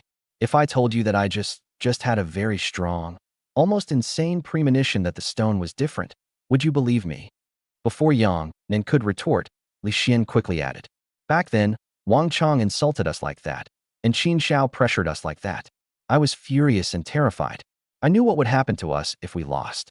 At that time, I had only one thought in my mind. I had to find the most unlikely stone and gamble on the biggest surprise. I didn't think about all those theories at all. I just felt I had to choose it. There was no other reason. His tone was sincere, but his voice trembled, as if he were still immersed in the thrill of the previous encounter. There was even a hint of tears of relief in his eyes, and his fingers were trembling slightly. As for why that rough stone was able to yield imperial green jade, I don't know either. Li Xian shook his head violently, his face full of confusion. He was even better at acting than a veteran actor. My hands are still shaking. I find it even more unbelievable than you do. That's 3 million. If it all goes wrong, He stopped at the right moment, lowered his head, and slumped his shoulders slightly, looking as if he had been completely overwhelmed by immense, incomprehensible good fortune and lingering fear. The performance was flawless. Silence fell over the carriage once again. Yang Nan didn't speak, but kept staring intently at Li Xian with her cold, sharp eyes, as if weighing the authenticity of every syllable and every emotion in his words. Her gaze was like a cold dagger, scraping his cheek inch by inch. Time seemed to stretch out, each second feeling like rolling on a knife's edge. Li Xian could even hear his own heartbeat. A long time. The coldness and scrutiny in Yang Nan's eyes gradually subsided, but the doubt and inquiry did not completely dissipate. They simply sank deeper. She slowly leaned back in her chair, reverting to her enigmatic and aloof demeanor as the eldest daughter of the Yang family. A premonition? She repeated the word softly, the last syllable rising slightly, with a hint of amusement and undisguised disbelief, but she didn't press further. She turned her head and looked again at the rapidly passing night view outside the window, leaving Li Xian with only a perfect yet aloof profile. Li Xian, you'd better pray that your premonitions continue to be so effective. Her voice regained its usual coolness, but it carried an indescribable, profound meaning. I can make you the son-in-law of the Yang family and make you stand at the highest point in the East China Sea, or I can make you utterly disgraced. And it will be done in the way you fear most. Yang Nan's cold profile was reflected in the car window, like an unmelting block of ice. Li Xian knew that the crisis was temporarily over, and he had passed this hurdle tonight. Despite their one-night stand, and despite Yang Nan's promise that Li Xian would become Yang's son-in-law. However, it is clear from Yang Nan's words and attitude that she does not completely trust Li Xian. The seeds of curiosity and doubt have been sown and will only take root and sprout over time. His secret is like carrying a bomb that could explode at any moment, walking on a knife's edge. Snort. Now that I have a cheat code, so what if I can't be the son-in-law of the Yang family? I'll stand at the top of the pyramid sooner or later. Yang Nan, aren't you supposed to be aloof? Don't you look down on me? One day, I will make you kneel before me and sing conquer. Li Xian thought this to himself, but his face remained expressionless. After a long pause, he tentatively asked, Ms. Yang, now that you've finished dealing with things here, I'll go back to school tomorrow to pack my things and head back to my hometown. Go back to your hometown. Yang Nan turned around abruptly, her eyebrows furrowed, her pretty face filled with anger. Li Xian's heart skipped a beat. What was Yang Da, the school beauty, thinking? Did she not want to let him leave? We've already graduated. We can't just stay at school forever, can we? Besides, I'm just going back to my hometown for a few days. It's not like I'm never coming back to Donghai. Hearing this, Yang Nan's tense mood relaxed a bit. The young man in front of her was her shield. They had a 3-year contract, and she couldn't let him leave so easily. However, as a student of Tanghai University, it is reasonable for him to go back to school to pack his things and go back to his hometown to visit his parents. You are now my contract boyfriend, the nominal son-in-law of the Yang family. I'm only giving you 1 day to go back to school and pack your things. After that, you must guarantee to be available whenever I call. This is one of the terms of our contract. Well, Li Xian was speechless. He seemed to have forgotten the deal he made at the Yang family manor earlier. At this point, Yang Nan brought it up again, clearly indicating that she didn't want him to go back to his hometown. It's fine if you don't go back, but you need to solve your work and life problems, right? We can't restrict his personal freedom and deprive him of any source of income, can we? Miss Yang, I don't have to go back to my hometown, but Donghai is a first-tier city after all, and the cost of living is high. Even if I am nominally the son-in-law of the Yang family, I still have to make a living, don't you think? I'll give you a monthly salary of 20,000 yuan. Once you finish dealing with things at school, you can go work at Yang's Antiques. Yang Nan rolled her eyes at the other person, annoyed. What is a shield? They are like chess pieces, trash that can be discarded at will after use. At this moment, even she didn't know why she was giving Li Xian such treatment. Perhaps it was because Li Xian helped her win the championship tonight, saved the Yang family's Tengchong mining area, and ended her marriage alliance. Or perhaps it was because Li Xian's genuine talent and learning, having been ranked first in the entire school for 4 consecutive years, attracted her. They probably don't want to let such talent go easily. However, Li Xian didn't think so. Upon hearing Yang Nan's words, his eyes lit up. Yang's Antiques. Is this the place I've always dreamed of? With this cheat code in hand, I'm invincible. With the aid of his X-ray vision, he will thrive in the world of antiques. Thank you, Ms. Yang. Li Xian tried hard to suppress his excitement, but the corners of his mouth couldn't help but turn up. Yang Nan gave a light snort and turned her head away with a haughty air. Don't be too happy yet. Remember, you're only nominally the son-in-law of the Yang family. Don't dream of anything else. Don't worry, I know what I'm doing. The car moved smoothly forward, and the neon lights shone through the windows, casting ever-changing colors on the faces of the two people. Looking out at the bustling street scene, Li Xian secretly vowed that one day he would make this high and mighty Miss Yang look at him with new eyes. Chapter 12 One Dragon vs. 2 Phoenixes. The following day, Tanghai University. Li Xian carried simple luggage and walked along the familiar road, his feelings complicated. Overnight, everything changed, and his life trajectory completely deviated from the expected path. He had a one-night stand with the school beauty, gained the ability to see through things, and unwittingly became the son-in-law of the Yang family. Although this son-in-law's marriage is a contractual arrangement, he has reason to be proud. Goodbye to 4 years of university today. Li Xian waved to the empty campus, and just as he turned around, a sharp yet familiar female voice suddenly rang out. Li Xian, where were you yesterday? Why didn't you reply to my messages? Why did you block me? Li Xian paused, then looked up. I saw my ex-girlfriend, Lin Weiwei, standing not far away, intimately linked arm with a man, her face full of anger and disdain. The man, wearing a pink t-shirt and a gleaming gold watch on his wrist, with an arrogant and roguish air about him, was Wang Chang's younger brother, Wang Fei. Li Xian's heart sank suddenly, as if he had been hit hard by something. In their 4-year relationship, he respected her, cherished her, and never crossed any boundaries. However, on the eve of graduation, Lin Weiwei broke up with him, citing her job search as the reason. She turned around and threw herself into someone else's arms, and that person was none other than Wang Fei, the Wang Kujidi, playboy, of the Wang family.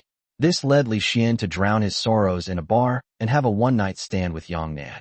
We broke up a long time ago, why can't I block you? You blocked me. How can you transfer money to me? Lin Weiwei wanted to say. You blocked me. How can you transfer money to me? But Wang Fei was still right there, and the words that were on the tip of her tongue were swallowed back down. During her 4 years of university, Li Xian was her cash cow. As long as she acts cute, she can get anywhere from 500 to 1 or 2,000 yuan in no time. University will eventually end, and finding a good job is the most important thing. Furthermore, after she hooked up with Wang Fei, a spoiled rich kid, she suddenly felt that Li Xian was no longer appealing. They spent tens of thousands or hundreds of thousands at a time. The fee given in one go was more than what Li Xian gave in a year. It would be strange if they didn't break up. Wang Fei looked Li Xian up and down at his simple luggage and slightly worn clothes, then burst out laughing. He deliberately tightened his grip on Lin Weiwei's waist, his face full of disdain and mockery. Ha ha ha, Li Xian, you didn't know, did you? Weiwei is still a virgin. Don't say you didn't expect it. Even I was a little surprised. You two have been dating for 4 years, and you haven't even broken the ice yet. His voice was so loud that it instantly attracted the attention of students passing by. Should I praise you for being incompetent or call you stupid?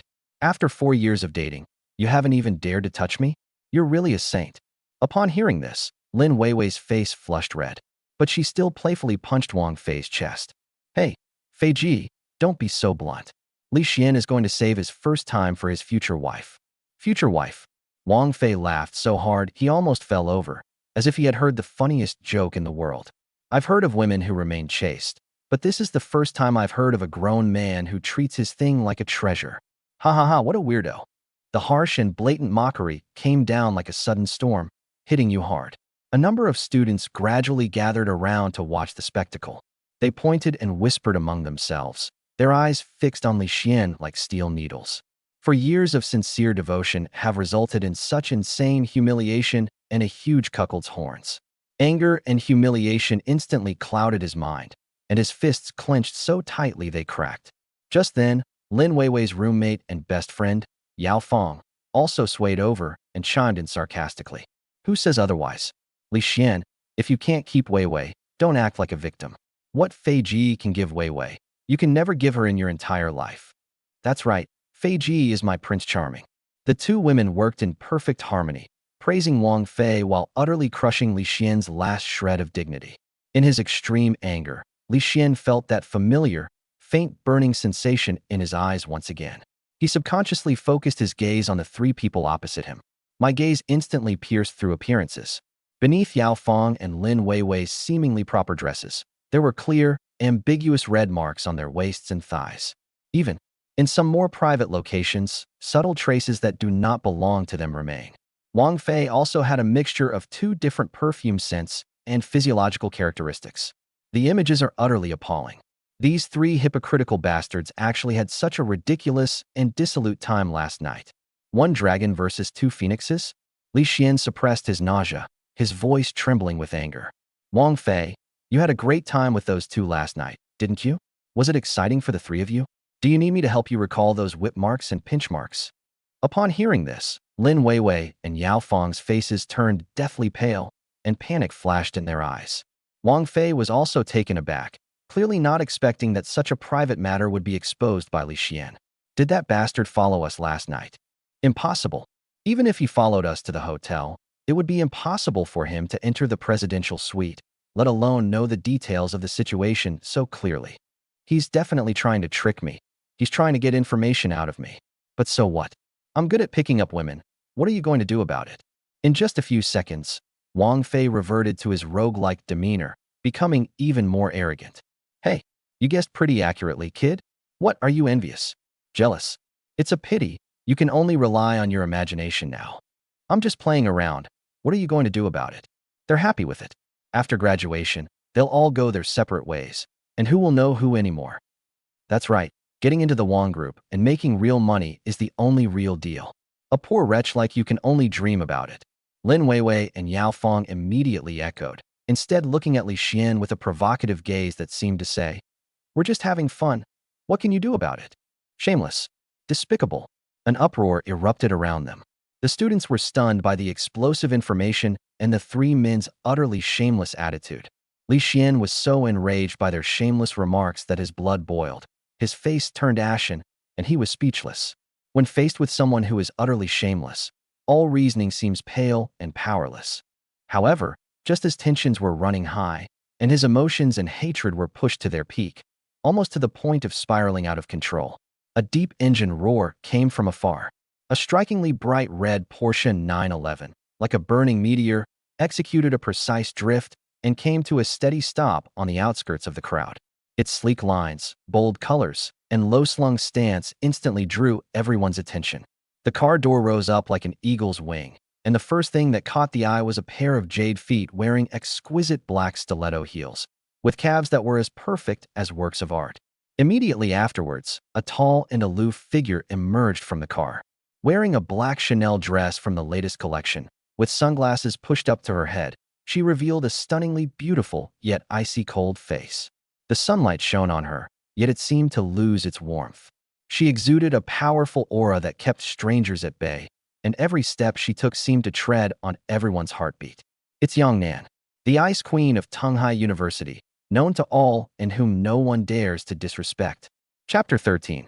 Is School Beauty Yang jealous? The crowd was immediately drawn to Yang Nan's stunning beauty and powerful aura. It's Yang Nan, the #1 goddess of Dongdai University. Oh my god, she really is my dream girl. An excited murmur immediately rippled through the room. Everyone looked excited, standing on tiptoe to look around, and countless eyes were focused on Yang Nan. Her tall figure, delicate features, slender waist, and long, straight, fair legs with delicate ankles were as if sculpted by the goddess Nuwa herself, so perfect that they took one's breath away. She was a stunning sight to behold just by standing there. The girls around couldn't help but feel envious. Why don't I have such a beautiful appearance? The boys' eyes burned with desire, filled with greed and longing. If the goddess could just glance at me even once, I'd wake up laughing in my dreams. Stop pretending. Who doesn't like her legs? Ha ha. I'm coming clean. I'm a leg fetishist. These legs are enough for me to play with for 10 years. No, a lifetime. The three boys were talking without restraint, having a great time. Suddenly, Yang Nan turned around abruptly, his gaze piercing like an icy blade. The three were struck dumb, immediately fell silent, and hurriedly hid in the crowd. At the same time, the crowd seemed to part the sea as if Moses had made way for her. The surrounding noise abruptly stopped, leaving everyone staring at each other in silence. Someone whispered in confusion, "Why would Yang, the school beauty, be here? Could it be because of Li Xian?" The next second, Yang Nan gave the answer with her actions. She walked straight toward Li Xian, completely ignoring Wang Fei, Lin Weiwei, and Yao Fong, whose expressions had changed drastically.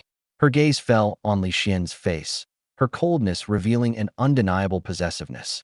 She raised her slender hand, pointed to Lin Weiwei who was standing to the side, her face pale and her eyes wide with disbelief, and parted her red lips slightly. "Li Xian, am I inferior to her? Or are you still hung up on your ex-girlfriend?" The voice wasn't loud, yet it was earth-shattering, carrying just the right amount of jealousy and a cold, questioning tone. Buzz. The entire room fell silent. Everyone was stunned by the sudden scene and Yang Nan's words. Li Xian was completely stunned. His mind went blank. Why would she come? Is he here to act and save the day? Although he didn't understand why, he received Yang Nan's encouraging look hidden in her cold eyes, and his mind was suddenly enlightened. Almost subconsciously, he responded loudly in the most sincere tone. "No, you're the only one in my heart. There's never been anyone else." Yang Nan seemed fairly satisfied with the answer, but the frost on her face hadn't faded. She snorted coldly and grabbed Li Xian's wrist with a force that left no room for resistance. "Then come home with me. She's just a wildflower that anyone can pick. She's not worth your time. Let bygones be bygones. There's no need to hang yourself on a crooked tree." His tone was domineering, clearly showing his mockery of Lin Weiwei. Without giving anyone time to react, she grabbed the still-dazed Li Xian and turned to walk towards the arrogant red supercar. The two quickly got into the car, the engine let out a low roar, and the sports car sped away like an arrow, leaving behind only exhaust fumes and countless jaws dropping in astonishment. The scene was deathly silent for a full half-minute. Then, like cold water being poured into boiling oil, it caused the pot to explode completely. Holy crap! What's going on? Yang Nan? The school beauty Yang, she's jealous? She even asked Li Xian to come home? What is their relationship? Didn't you hear? Li Xian said Yang Nan is the only one in his heart. Holy crap! They're already living together. When did Li Xian finally win over Goddess Yang? Oh my god! What did I just hear? Lin Weiwei dumped Li Xian for Wang Fei, and then he immediately snagged Yang Nan. That's what a true winner in life is. The Wang group is nothing compared to the Yang family. Countless gazes instantly shifted from the direction the sports car had disappeared, fixing on Wang Fei, Lin Weiwei, and Yao Fong, who were frozen in place. That gaze was filled with pity, contempt, schadenfreude, and undisguised mockery. Wang Fei's face turned a deep purplish red. His previous arrogance vanished, leaving only unbelievable humiliation and fury. He, the young master of the prestigious Wang family, was humiliated in this way by a poor boy, and in front of so many people. This is intolerable.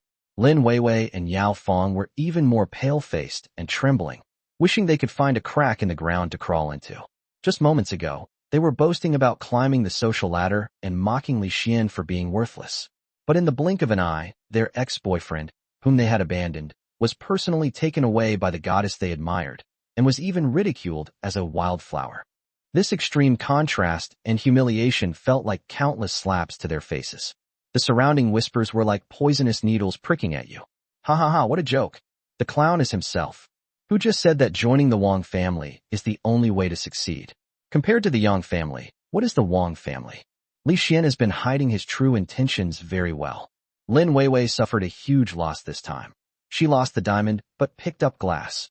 Wang Fei trembled with rage, abruptly shaking off Lin Weiwei's hand. He stared venomously at the direction the sports car had disappeared, and spat out 2 words through gritted teeth. Li Xian, you just wait. I will make you pay for today's humiliation tenfold. Meanwhile, inside the speeding Porsche, Li Xian fastened his seatbelt, his heart still pounding wildly. What just happened was so exciting. He glanced furtively at Yang Nan, who was focused on driving beside him. Her profile was stern and her features were perfect. Miss Yang. He spoke somewhat hesitantly. Thank you for earlier. Thank me for what? Thank me for helping you save face in front of your ex-girlfriend. Yang Nan stared straight ahead, her voice devoid of emotion, yet carrying a hint of mockery. Li Xian, please remember your place. You are my man in name only.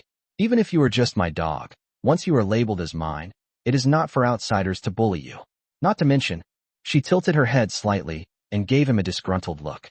Your luck is still useful to me. I won't let those nobodies touch you before I've squeezed every last drop of value out of you, much less let them trample you to death. Although his words remained cold and harsh, a warmth rose in Li Xian's heart. In the end, it was she who saved him, stood up for him, and helped him regain unprecedented face in front of Lin Weiwei and Wang Fei. It feels really good to be envied and envied by others. Li Xian gradually fell silent, turning his head to look at the street scene rushing past the window. Not long after, the red Porsche slowly pulled up in front of the Civil Affairs Bureau. Chapter 14, Getting the Certificate. Miss Yang, why did you bring me to the Civil Affairs Bureau?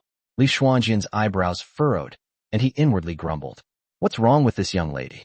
First, she went to the school to help him out and slap his ex-girlfriend in the face, and now she's bringing him to the Civil Affairs Bureau. What is she trying to do?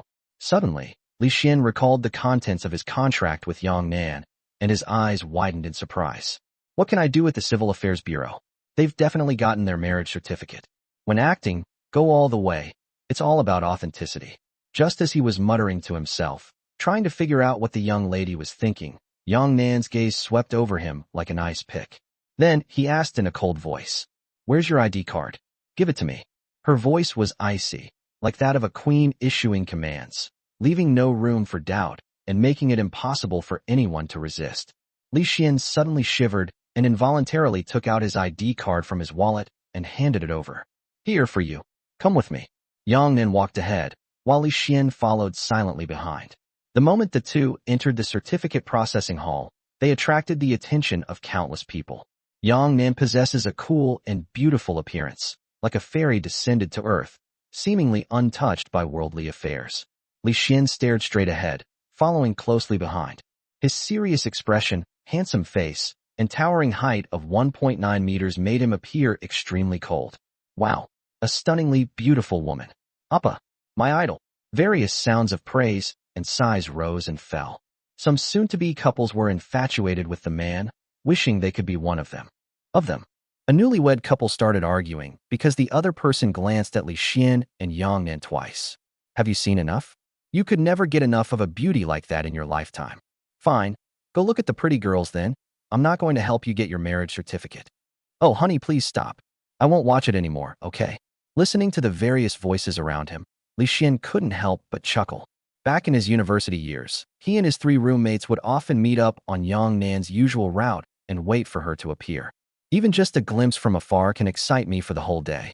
Now, not only has he slept with this icy beauty, but more importantly, she wants to get a marriage certificate with him amidst the envious gazes of others. His past fantasies had become reality, which made him feel so unreal.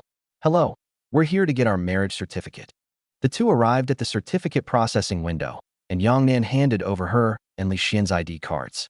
The staff member took the ID card, glanced at it, and then looked up at the two of them, equally stunned by the beauty of the couple. In all my years of dealing with document processing, this is the first time I've encountered such top-tier handsome men and beautiful women. Hello, we're here to get our marriage certificate. Yang Nan's voice rang out again, and the staff finally snapped out of their daze and quickly responded. Oh, did you two bring your wedding photos? Wedding photos? We don't have any. Yang Nan blushed slightly. She had never been married before, so how would she know the process of getting a marriage certificate? However, the staff member's words reminded her that since she was going to go all the way with the acting, she would definitely have to take wedding photos and wedding dress photos. The staff member seemed to notice her embarrassment and immediately said, "There's a camera over there at the community service center. You can go there and take your picture. The result will be ready in 5 minutes." Yang Nan and Li Xian looked in the direction the staff member was pointing. There was a cabinet there, covered with all sorts of colorful photos and posters. "Isn't that where you take photo booth pictures?" "Yes, it's taking photo booth pictures." The staff member smiled and reminded us, "Remember to take some sweet photos, otherwise we'll have to reshoot them." "Thanks." Yang Nan nodded slightly and led Li Xian straight to the photo booth. 5 minutes later. It's unclear what happened between the two in the studio, but Yang Nan, who is usually aloof, came out with a blush on her face. Li Xian held a stack of red background group photos in his hand, his lips curling into a wide smile. "You little brat, I don't believe I can't deal with you. I'll melt this iceberg of yours sooner or later." As Li Xian and Yang Nan approached, the staff immediately saw through their little scheme. "How was it? Are you satisfied with the photos?" "Satisfied? We must be satisfied." Li Xian quickly handed over the photos. There were 5 in total.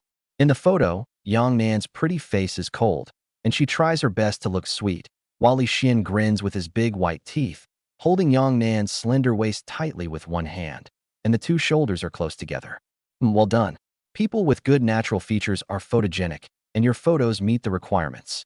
The staff looked at the two people in the photo with approving glances. However, I need 3 of them. You can keep the other 2 for yourselves. 2 marriage certificates each require 1 photo, and the original file requires 1 photo, making a total of 3 photos. All right. Li Xian quickly took the 2 extra photos, handing one to Yang Nan and swiftly stuffing the other into his wallet. "Wife, since they're extra, you take one and I'll take one." Upon hearing the word wife, Yang Nan's eyes widened immediately, and she reflexively glared at Li Xian. This guy is really taking advantage of me. He got the upper hand physically, and now he's not going to let it go verbally either. However, upon further reflection, this is the Civil Affairs Bureau, and they are here to process certificates, so this title makes perfect sense. Whatever. What's the point of caring about a form of address when you've already broken the marriage certificate? Since it's a marriage of convenience anyway, keeping a photo and having another title won't hurt us, so let it be. And so, as the staff stamped the copper seal with the steel stamp onto the 2 brand new marriage certificates, the 2 became a legal couple. Even if they are in a marriage of convenience, they are still protected by law. Li Xian held his marriage certificate, looking at it again and again, feeling that it was all so unreal. In the past, this kind of thing would have caused a sensation throughout the school, and his 3 roommates would have gone completely crazy. Now, they have all graduated, and the 3 of them have already embarked on their journey home. No, good things need to be shared. We have to make them envious. With this thought in mind, Li Xian took out his phone, opened WeChat, took a picture of his marriage certificate, and sent it directly to the dormitory group. "Hey guys, sorry, but your brother here got his marriage certificate with Yang, the school beauty. So are you envious? Aren't you jealous?" The group chat immediately erupted in chaos. "Holy shit! Holy shit! Holy shit!" Exclamations of surprise and exclamations of text bombarded the air like a barrage of artillery fire. Li Xian's lips were harder to suppress than an AK. They were practically pointing to the sky. Just then, Yang Nan's voice suddenly came from beside me. "Weren't you planning to go back to your hometown today? Aren't you going back? I have to go to work at the antique market tomorrow, so I'll talk about it when I have time later." Li Xian quickly put away his phone and answered with a smile. He said he was going home last night. That was a test for Yang Nan. Now that I have a job with a salary of 20,000 yuan and a campus beauty as my contract wife, what am I supposed to do at home? Why not strike while the iron is hot and strengthen the relationship? Besides, he didn't want to give others a handle to use against him by taking leave on his first day of work. At least you have some awareness. It is said that ambitious men are the most attractive to women. Yang Nan was very satisfied with Li Xian's answer. Immediately, she carefully put away the marriage certificate and coldly ordered, I need to go to the company. You can take a taxi back to the manor yourself. I've already had Aunt Wu prepare a room for you. Thank you, wife. Roll. Yang Nan sternly rebuked him. This guy is really shameless. He's gotten addicted to calling his wife, wife. Okay, I'll wait for you at home. Before Yang Nan could answer, Li Xian had already hailed a taxi, climbed in, and sped away. Yang Nan watched the taxi disappear into the traffic, then looked down at the marriage certificate in her hand. Immediately, the corners of her mouth curled up slightly, revealing a charming smile. I didn't expect this guy to be so handsome. Chapter 15 Confession. Just as Li Xian returned to the Yang family manor, the Yang group had long been embroiled in a heated debate over the marriage proposal to Yang Nan. Yang Shoujing, the eldest son in the Yang family, is Yang Nan's father. Standing beside him were Yang Shoubei and Yang Shouqing. Sitting opposite the three was an elderly man with gray hair, a wrinkled face, and a cane, yet he appeared quite energetic. He is the patriarch of the Yang family, Yang Zhonghua, a veteran who carried a gun, fought in wars, and contributed his efforts and shed blood for the rejuvenation of this country. Yang Zhonghua's sharp gaze swept over the three men opposite him, his tone filled with expectation and an unquestionable question. Hasn't Nan Nan arrived yet? Dad, Nan Nan is already on her way. Yang Shoujing answered respectfully, his expression full of pride. Last night, Nan Nan won the betting chips and secured that mining area in Tengchong for our family. Yes, I know about that. I heard it was one of her classmates who helped the Yang family. Yang Zhonghua nodded slightly, his eyes filled with curiosity. If conditions allowed, he really wanted to see what this young man looked like, how he managed to break through Qin Shou's strong encirclement, turn trash into treasure, and win the first place. He's a classmate and also my boyfriend. Boyfriend? Could this be her reason for refusing the arranged marriage? Yang Zhonghua's sinister eyes coldly stared at Yang Shoujing, as if trying to see right through him. Yang Shoujing's heart skipped a beat. What did the old man mean by this? Isn't this a bet he himself admitted to? Judging from his tone, something seems off. Commander Yang and Commander Yang exchanged a glance, both seeing schadenfreude in each other's eyes. They quickly stepped forward and said in turn, Dad, the Qin family and our Yang family are well matched. This marriage is a once-in-a-lifetime opportunity. We must not give up this opportunity just because Nan Nan is against that brat Qin Shou. Dad, we all know you like Nan Nan, but she is, after all, just a young girl fresh out of college. The future of the Yang family must be in the hands of the men of the Yang family, not in the hands of a young girl who can get married at any time. Second brother, third brother, what do you mean by this? Don't you have daughters? Why don't you let them marry into other families? Why are you fixated on my Nan Nan? Yang Shoujing's face turned as black as ink as he shouted angrily. The Yang family is not a family that favors sons over daughters. Everyone has daughters, so why should Yang Nan be forced into a marriage alliance? To put it bluntly, it's all about the Yang family's inheritance rights. Once the old man passes away, whoever takes power will be the helmsman and will naturally receive more assets than others. Enough. Seeing the three brothers at loggerheads, Yang Zhonghua was furious. He slammed his cane on the ground with a loud thud. Second son, third son, if your children had been even slightly more capable, the company wouldn't be in this predicament, and the Yang family wouldn't be facing an economic crisis. If it weren't for Nan Nan winning the championship last night, our Yang family would have long since fallen from grace and never recovered. Grandpa is right. The old man had barely finished speaking when the door was pushed open. Immediately afterwards, Yang Nan walked in, wearing high heels and a black French-style long dress. Second uncle, third uncle, are you sure you don't know what the Qin family's purpose is in this marriage alliance? If they were truly sincere, they wouldn't have gambled with the Tengchong mining area. They're trying to completely exploit the Yang family and nail them to the pillar of historical shame. Upon seeing Yang Nan enter, her powerful aura overwhelmed the entire room. Yang Shoubei and Yang Shouqing, like mice seeing a cat, immediately shut their mouths and involuntarily took a step back. Nan Nan, come quickly, come to Grandpa. Yang Zhonghua, however, smiled broadly and quickly invited Yang Nan to sit next to him. Why are you so late? Grandpa has been waiting for you for ages. Oh, Grandpa, I just went to school to complete my graduation procedures, and then I went to the Civil Affairs Bureau to get a marriage certificate, didn't I? Get a marriage certificate? You want to get one with someone else. Everyone was surprised. They knew Yang Nan's personality well.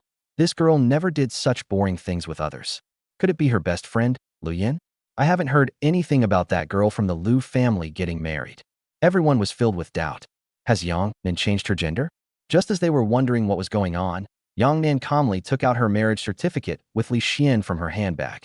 It's not that I'm accompanying someone else to get a marriage certificate. It's that I'm getting a marriage certificate with Li Xian. What? You got a marriage certificate without our consent? Yang Shoujing was struck dumb. His permission for his daughter to date does not mean he agrees to her getting married. The key point is that no prior notice was received. Suddenly, my blood rushed to my head, and I felt like my beloved daughter, whom I had raised for over 20 years, was leaking air. You rebellious daughter, you rebellious daughter. Dad, you yourself said that as long as I win the jade gambling competition, we will no longer arrange marriages, and I can choose my own marriage partner. Yang Nan remained calm, having already prepared her explanation on the way back. Li Xian and I spent 4 years together at Dongda University. We understand each other, love each other, and he helped me win the championship. Is it wrong for us to get married? You mean that kid who turned the tide last night and defeated Qin Shou? Grandpa, it's him. Let me see it. Yang Zhanghua's eyes gleamed, and he quickly took the marriage certificate from Yang Nan's hand. Upon closer inspection, one could see that Li Xian had striking eyebrows and bright eyes, and was extremely handsome. Yang Nan deliberately maintained a sweet demeanor and went out of her way to accommodate Li Xian's unreasonable demands.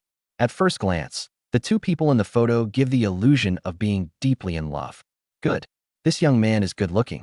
He's knowledgeable, capable, and has a good eye for talent.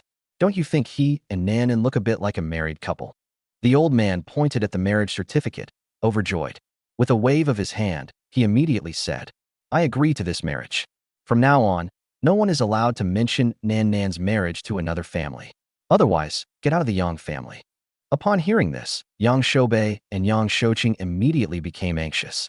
Dad, we don't object to Nan's marriage, but the key is whether my brother is marrying off his daughter or taking in a son-in-law. We need to make that clear. Marrying off a daughter and having a son-in-law live with her are both forms of marriage, but they represent two different paths in life. Yang Shoujing only has one daughter, Yang Nan. As long as Yang Nan is married off, no one will compete with them for the family property. But it's different for a son-in-law who lives with his wife's family. Given the old man's character, he would definitely leave Yang Nan a share of the family fortune, perhaps even the largest share. Second uncle, third uncle, don't worry. Li Xian is a son-in-law who lives with his wife's family. I won't get married. Yang Nan stared at Yang Shoubei and Yang Shouqing with a half-smile. When you're out in the world, you have to choose your own identity, especially since her marriage to Li Xian was just a contract. Whether she marries out of the family or moves in with them, it's still up to her to decide. Haha, it's good that he's coming to live with us. A son-in-law is like half a son. Finally, the eldest son's lineage has a male heir. The old man was genuinely happy for Yang Shouqing. After all, he owed them, mother and son, far too much during that wartime. He wished he could pour all his love into Yang Nan to make up for what he owed his deceased wife and Yang Shouqing. Yang Nan came to the company today, but not because of what the old man said. What she wanted was real power, real control over the Yang group. Chapter 16, Moving into the Yang family. Grandpa, now that I've graduated and gotten married, and my company is in chaos because of my second and third uncles, shouldn't you keep your promise to me? Fulfill your promise. You must fulfill it. The old man had always favored Yang Nan, and now that he saw that she had achieved academic success, started a family, passed the family assessment, and won first place in the jade gambling competition, it was time to hand over power. Dad, shut up. Yang Shoubei and Yang Shouqing still wanted to fight for it, and did not want to hand over the power to Yang Nan, this inexperienced young girl. Unexpectedly, the two had barely opened their mouths when Yang Zhanghua angrily rebuked them, abruptly interrupting their conversation. From today onwards, I appoint Nan as the president of Yang's group, with full authority to handle all company affairs and to distribute the documents to the board of directors and all subsidiaries in the form of official documents. Dad, you're being unfair. Seeing that the die was cast, Yang Shoubei and Yang Shouqing could only play the emotional card. They looked like wronged wives who had been bullied by bad guys, with tears welling up in their eyes, looking like they were about to cry. Second uncle, third uncle, this isn't Grandpa being biased. Before Yang Zhanghua could answer, Yang Nan stepped forward first, her cold eyes sweeping over the two of them like steel knives. If I remember correctly, since you two took over the company, Shen's losses have increased year by year, reaching a staggering 1 billion last year alone. I'd like to ask you two uncles, is this a genuine loss, or is it embezzlement? Should I send someone to investigate? If this is for personal gain, then we would like to ask you two uncles to return everything you've taken. Do you dare? You little brat, don't you dare spout nonsense. Commander Yang panicked completely. The things he had done over the years simply couldn't withstand scrutiny. How could you expect him to regurgitate it exactly as it was? Yang Shouqing was extremely guilty. Putting aside how much he had embezzled, his wife and children alone had taken astronomical sums. If Yang Nan really investigates, every single one of them will face imprisonment. Whether I'm making false accusations or not, you know in your hearts. I only have one question. Do you dare to let me investigate? Nan, we're all family. Let's not hurt our harmony. Seeing that the situation was about to spiral out of his control, Yang Zhonghua quickly called for a halt. Second brother, third brother, I won't say anything more. You know what's going on. You agreed to Nan's appointment as president back then. Now you're opposing it. How is that any different from going back on your word? I order you to hand over all matters to Nan within 3 days. Okay, Dad. Seeing the old man get angry, even if the two of them were unwilling, they didn't dare to make a scene. They could only swallow their anger and obey the old man's arrangements. All right, that concludes today's family meeting. You all should head back early. Nan and I are going to meet that kid. Yang Zhonghua wasn't worried about the company's affairs. After all, the Yang Group was a family business, and the three sons were fighting each other for power. Commander Yang and Commander Yang were already limited in their abilities. If they continued to cause trouble like this, the Yang family would be ruined sooner or later. The saying goes, the capable rise, the weak fall. Cutting losses in time and letting Yang Nan take over is undoubtedly the best solution. Of course, he was even more curious about Li Xian, a poor boy with no reputation, and how he managed to abduct his precious granddaughter. And so, the drama of the three Yang sons vying for the throne was forcefully brought to a halt by the old man. Yang Nan and her father helped the old man out of the Yang Group building and headed straight for the Yang family manor. Downstairs at the building, Yang Shoubei and Yang Shoujing watched the departing Maybach, their faces ashen and their eyes filled with murderous intent. Second brother, what do we do now? Are we really going to let that little bitch Yang Nan take over? What else can we do if we don't let her take the position? Do you dare to disobey the old man? Commander Yang glared at Yang Shouqing with annoyance. They were in the wrong to begin with, and the old man was deliberately biased towards Yang Nan. So even if they talked themselves hoarse, the result would still be the same. So what if I disobey the old man? In the early Tang dynasty, there was the Xuanwu Gate incident, and in the early Qing dynasty, there was the struggle for the throne among the 9 princes. Who isn't selfish when born into a large family? Yang Nan has always been a restless person. Once the old man passes away, I don't believe she won't settle scores later. Second brother, what is the purpose of life? Isn't it fame and fortune?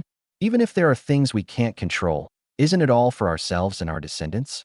Do you really want to watch the eldest brother's family become too powerful while we go to jail or beg on the streets?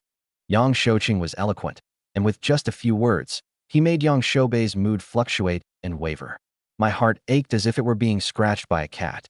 No one can predict the future, so the only true principle is to keep power and wealth in your own hands. Seeing that Yang Shoubei was still hesitating, Yang Shouqing decided to take drastic measures. Second brother, even if we take a step back, what is Yang Shouqing? He is our eldest brother, that's true, but he is an illegitimate child. We are the real brothers, the direct descendants, and our mother is the old man's lawfully wedded wife. Yes, we are the real brothers. Yang Shouqing is just an illegitimate child. What right does he have to control the Yang family? Commander Yang seemed to have unlocked his full potential, his eyes blazing with intense killing intent. I will contact the Qin family immediately. Even if we can't arrange a marriage, we can't let Yang Nan have an easy time. Haha, this is my good second brother. Yang Shouqing patted Yang Shoubei on the shoulder, a satisfied smile spreading across his ugly face. A greater conspiracy lurks beneath those dark eyes. Meanwhile, Li Xian took a taxi to the Yang family manor. Guided by Aunt Wu, they quickly arrived at their room. The room wasn't big, only about 60 square meters. It has a bed and a bathroom, just like a luxury king room in a hotel. Young master, as Miss instructed, you will be staying in this room from now on. I've left your suitcase here. Thank you. Aunt Wu, you've worked so hard. It is my honor to serve my son-in-law. Wu Ma is Yang Nan's wet nurse and has always treated Yang Nan like her own daughter. Especially after she learned that Li Xian had helped Yang Nan win the top prize at the jade gambling competition and even got a marriage certificate with Yang Nan. She looked at Li Xian with the same affection a mother-in-law would show for her son-in-law. Li Xian nodded slightly and said politely, Aunt Wu, you don't need to be so polite with me. I'll have to rely on you for your care in the future. You flatter me, sir. Upon hearing this, Wu Ma's influence on Li Xian improved even more. They were neither servile nor arrogant, and were very polite, unlike those spoiled rich kids who didn't treat their servants like human beings at all. Son-in-law, please rest first. I'll go prepare dinner. Good. After Wu Ma left, Li Xian opened his suitcase. Inside, besides 2 t-shirts, was a whole box full of archaeology books. On top of the book lay an antique-looking blue jade pendant. This is something he dug up when he was in elementary school, while he was digging a burrow for a rabbit. At the time, a total of 7 pieces were unearthed.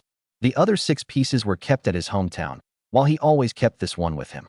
That's why he fell in love with archaeology and entered the Department of Archaeology at Tonghai University as the top scorer in the college entrance examination.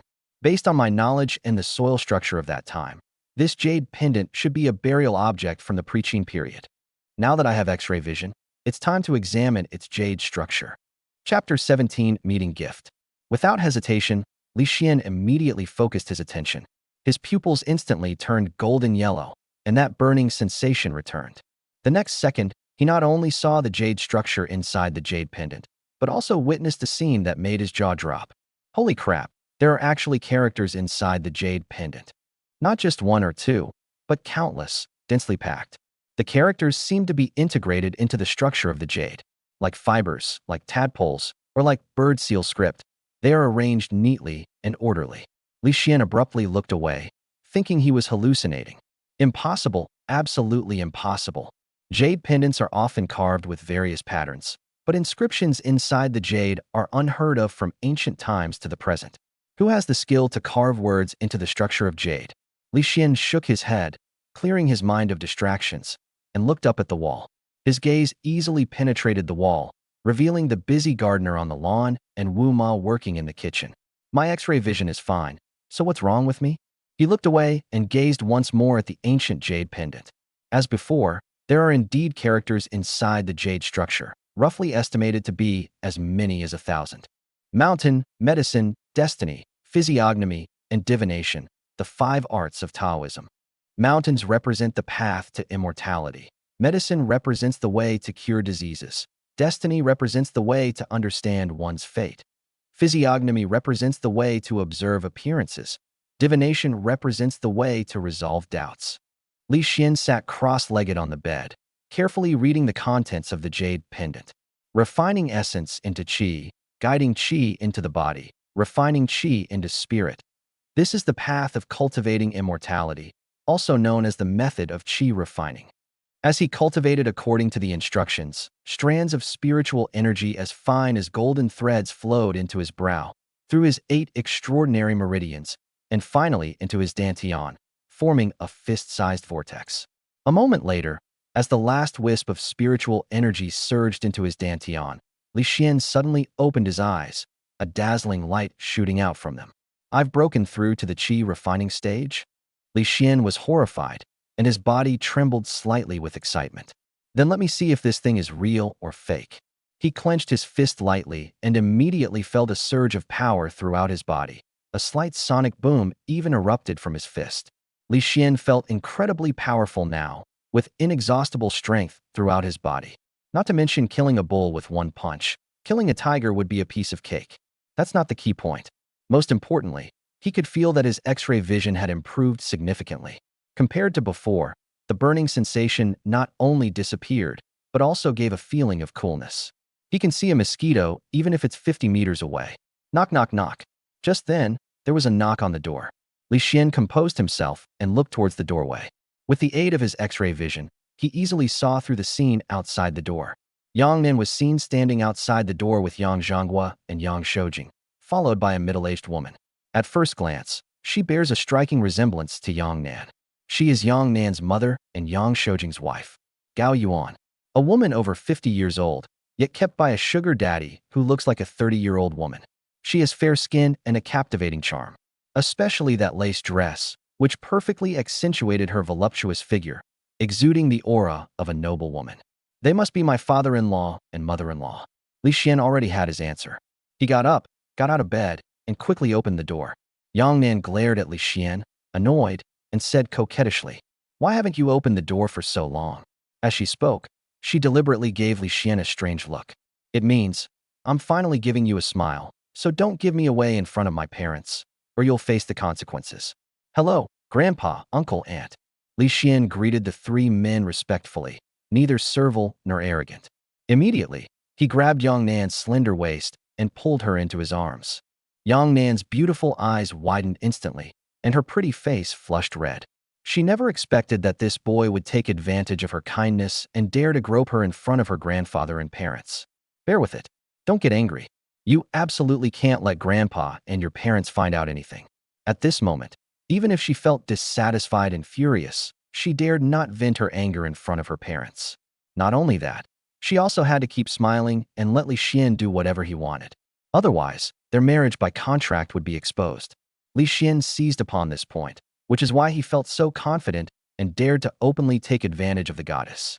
"If you're not going to make your move now, are you going to wait until they're alone together? Stop dreaming." Yang Nan would never give him a chance to be alone with her.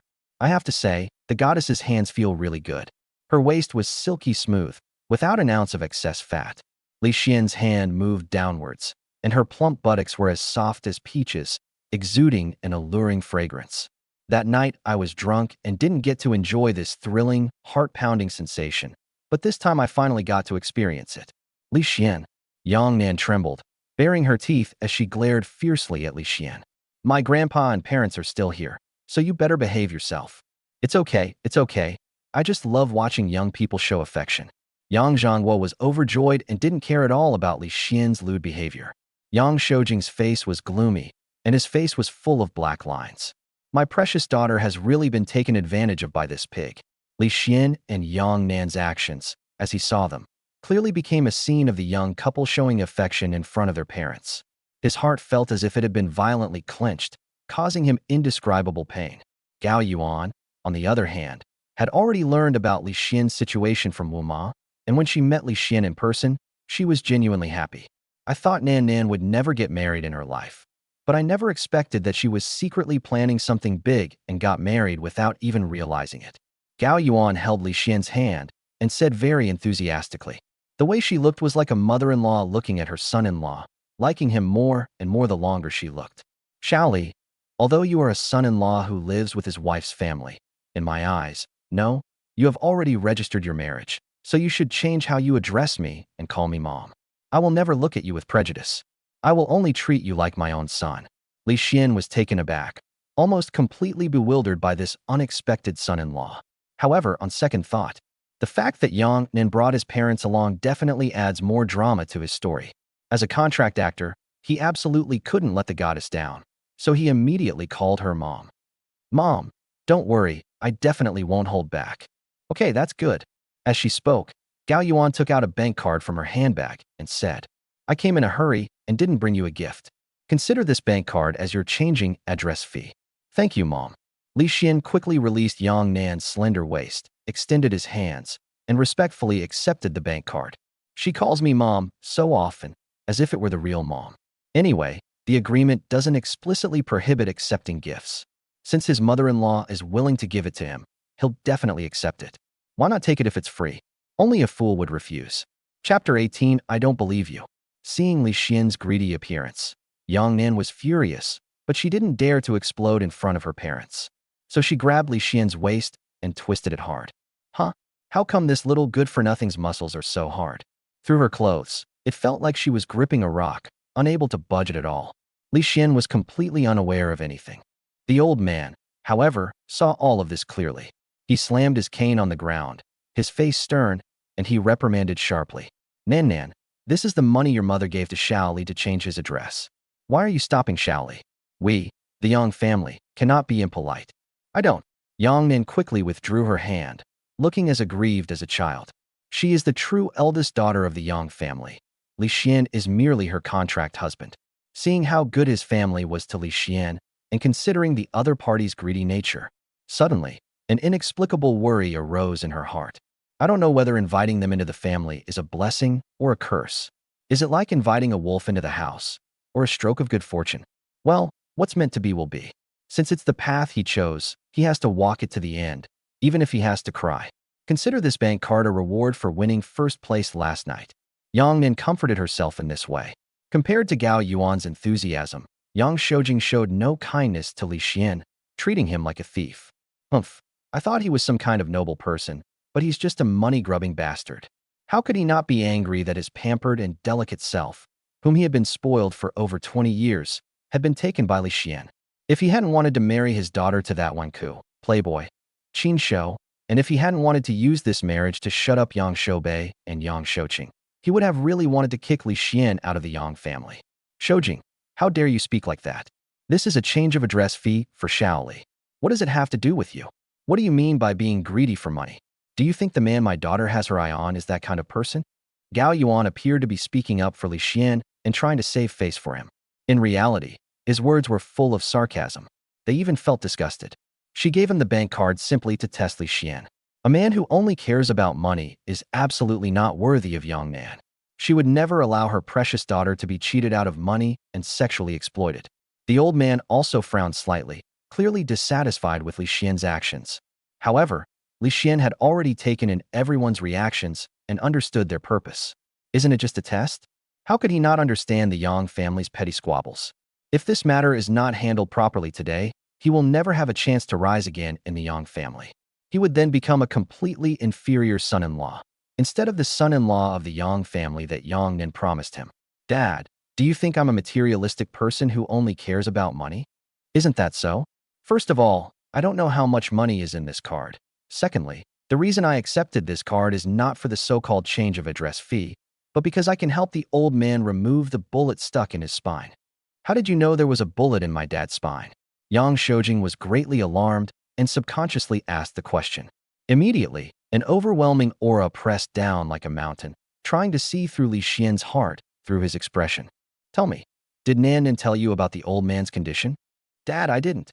Yang Nan also widened her eyes and vehemently denied it. She and Li Xian had only been officially dating for less than 2 days, so there was absolutely no way she could tell Li Xian about the old man's health problems.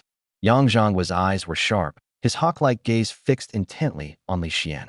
The overwhelming ferocity that seemed to have crawled out of a pile of corpses was suddenly released, pressing down on Li Xian, who could clearly feel the surrounding temperature drop several degrees. Little Li, I don't like dishonest people. I hope you tell the truth. Grandpa, no matter how much money is in this card, I think it's not as important as your health. Li Xian waved the bank card in his hand.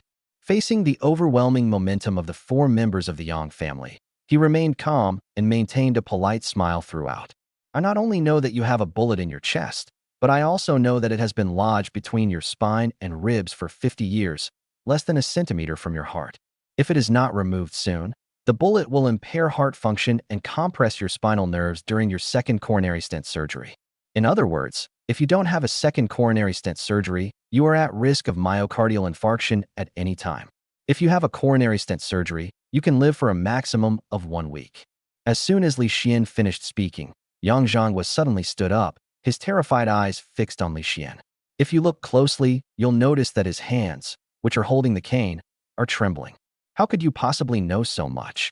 The results of the second coronary stent surgery were from a checkup at the hospital this morning. Besides him, Yang Shoujing, and the attending physician, there was no other person in the world who knew. Why did Li Xian know so much? It's exactly the same as what the attending physician said. Little did they know, Li Xian was no longer the same person he once was.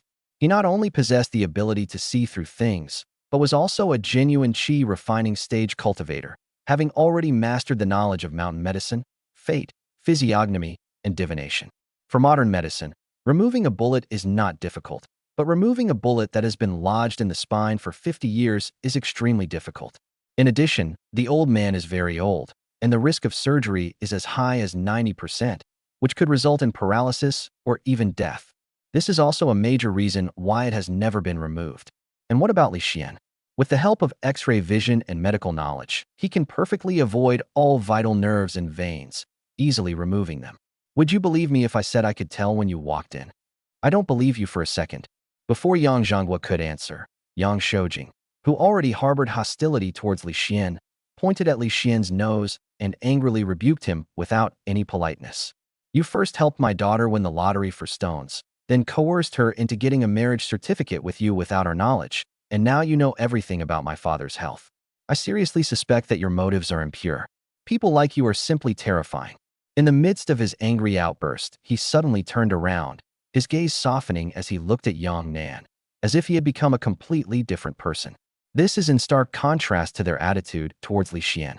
Nan, come to daddy quickly. Before you make a big mistake, you should break off your relationship with him.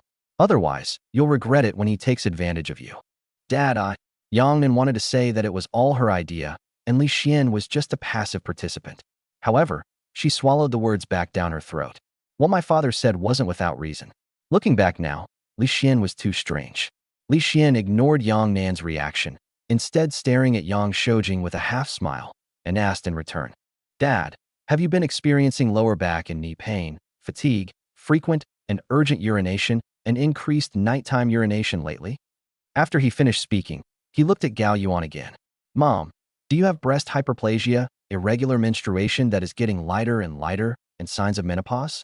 Then, his gaze fell on Yang Nan. Honey, do you experience excruciating pain during your period, requiring at least 3 days of bed rest to recover? Li Xian remained calm and composed, neither arrogant nor humble, and maintained a relaxed and comfortable smile throughout as he described the symptoms of Yang Shoujing's family of 3 one by one. Mom, Dad gave you 2 injections the night before last, but he has kidney deficiency and can't perform well, leaving you feeling frustrated and unable to perform. You're so vulgar. Yang Shoujing flew into a rage, pointing a single finger at Li Xian, trembling with anger, like a stammering duck, unable to utter a single word in rebuttal. Chapter 19. Chop him up and feed him to the dogs. If one thing was a coincidence, the other 2 were the result of Li Xian's deliberate investigation. However, some things are considered private and cannot be found out at all. For example, who would bring up the issue of Yang Shoujing and Gao Yuan's marital life? Li Xian's description made it sound as if he had been peeping through the window all night. Don't look at me like that. Li Xian's lips curled slightly, and he said calmly, I can remove the bullet from Grandpa's body. I can cure Dad's kidney deficiency. I can remove Mom's breast hyperplasia, and you. As he spoke, he suddenly turned around and looked at Yang Nan with a half-smile. Honey, it's just a cold uterus. I can cure it for you in no time when your period comes the day after tomorrow. You even know about my menstrual cycle? Yang Nan could hardly believe her ears. Li Xian not only knew their family situation inside and out, but also knew so much about her menstrual cycle and her parents' marital life. Is he a miracle doctor? Is it really possible to see through everyone's illnesses at a glance? Impossible. Yang Nan immediately rejected the idea, her cool eyes filled with disbelief. You studied archaeology, so how come you have such profound medical knowledge? Even medical experts couldn't diagnose all of our symptoms in such a short time. So what makes you think you can do it? And how did you manage it? Faced with Yang Nan's questioning, Li Xian was prepared and responded calmly and confidently. Traditional Chinese medicine emphasizes observation, listening, questioning, and palpation. I wonder if you have ever heard of the art of observing qi. I can judge a person's physical illness and recent fortune based on their qi field. You can think of me as a charlatan, but please don't question traditional Chinese medicine. An hour ago, he wouldn't have known how to explain the X-ray vision. But now, ever since he mastered the 5 arts of Taoism, all the difficult and complicated diseases, bizarre and inexplicable things can be explained by metaphysics. And that's where the art of observing qi in traditional Chinese medicine comes in handy. You really know the art of observing qi?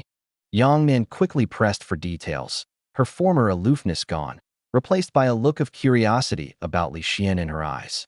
During her 4 years at university, besides knowing that Li Xian had been ranked first in the entire school for 4 consecutive years, she knew very little else. If it weren't for what happened today, she wouldn't have known that the other party also knew about traditional Chinese medicine. Li Xian nodded slightly. I understand a little. Did you use the qi observation technique during last night's jade gambling? Yes. Everything in the world has its own magnetic field, and we can use the technique of observing the aura to judge its characteristics, and verify its authenticity. Li Xian looked up at the window, one hand behind his back, and gave a perfectly fluent answer. His action inexplicably gave people a sense of profound mystery. In the eyes of the Yang family, he was immediately elevated to a higher level. Yang Nan remained skeptical and asked again for confirmation. Can you really remove the bullet from Grandpa's body? If you allow me, I can do it now. Okay, I'll contact the operating room for you right now. I hope you won't let me down.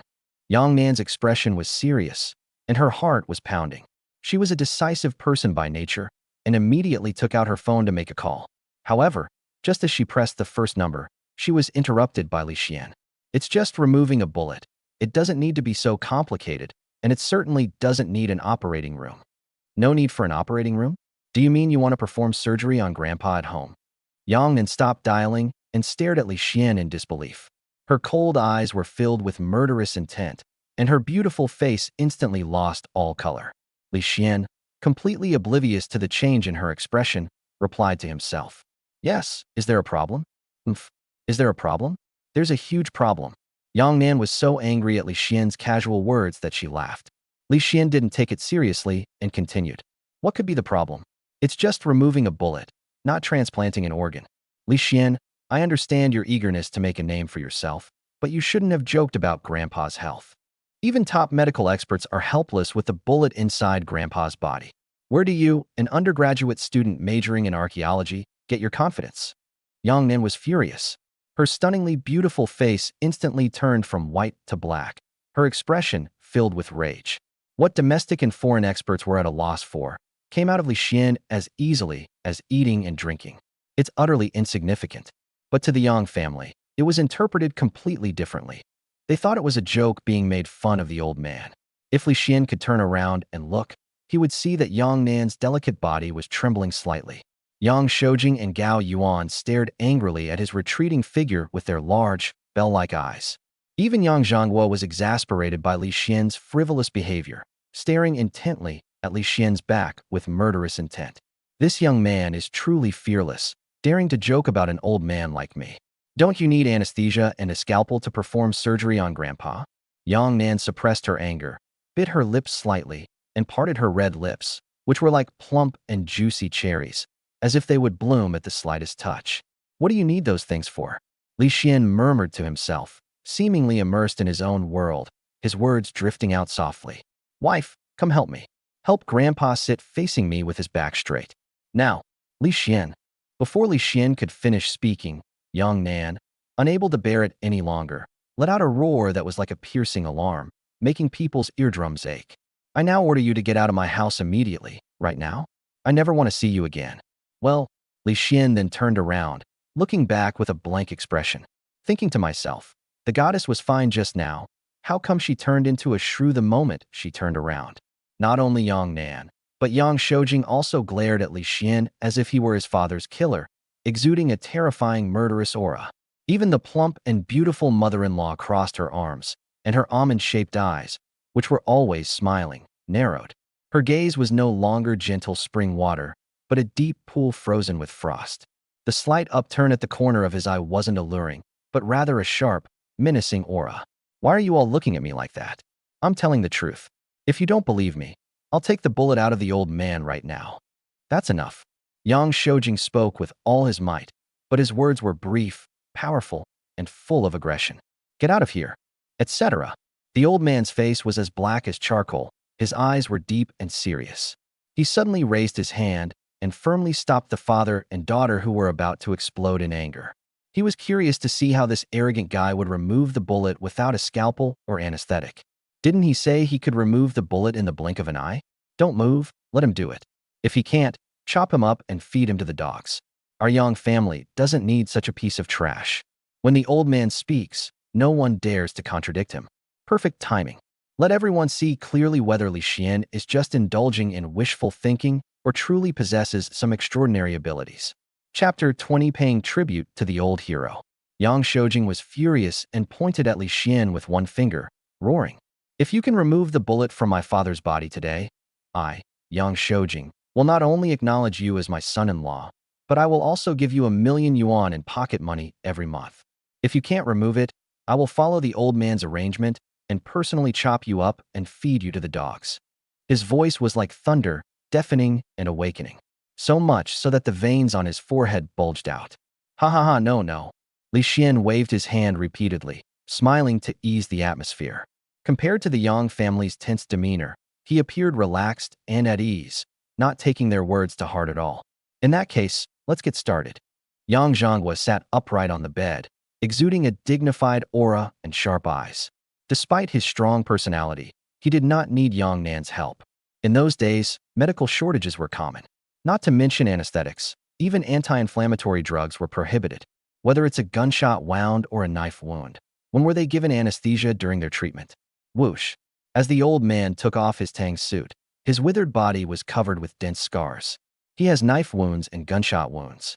One of the scars was a full 20 centimeters long, lying on his abdomen like an earthworm, a truly shocking sight. Salute to the old hero. Li Xian stood firm, then bowed deeply to Yang Zhonghua. This bow was not only a sign of respect for Yang Zhonghua, but also a tribute to all the senior figures. Without their selfless dedication and willingness to sacrifice their lives, there would be no prosperous and peaceful world today. From insufficient range of artillery to global coverage, using force to stop war and stabilize the world. It is the culmination of countless unsung heroes who worked in obscurity to forge swords for the nation. Seeing Li Xian's actions, Yang Zhonghua suddenly felt that this young man could still be saved. Although he boasted a bit, he still had a conscience, cared about his country and his family, and knew how to be grateful. Come on, I'll spare your life just because you bowed once.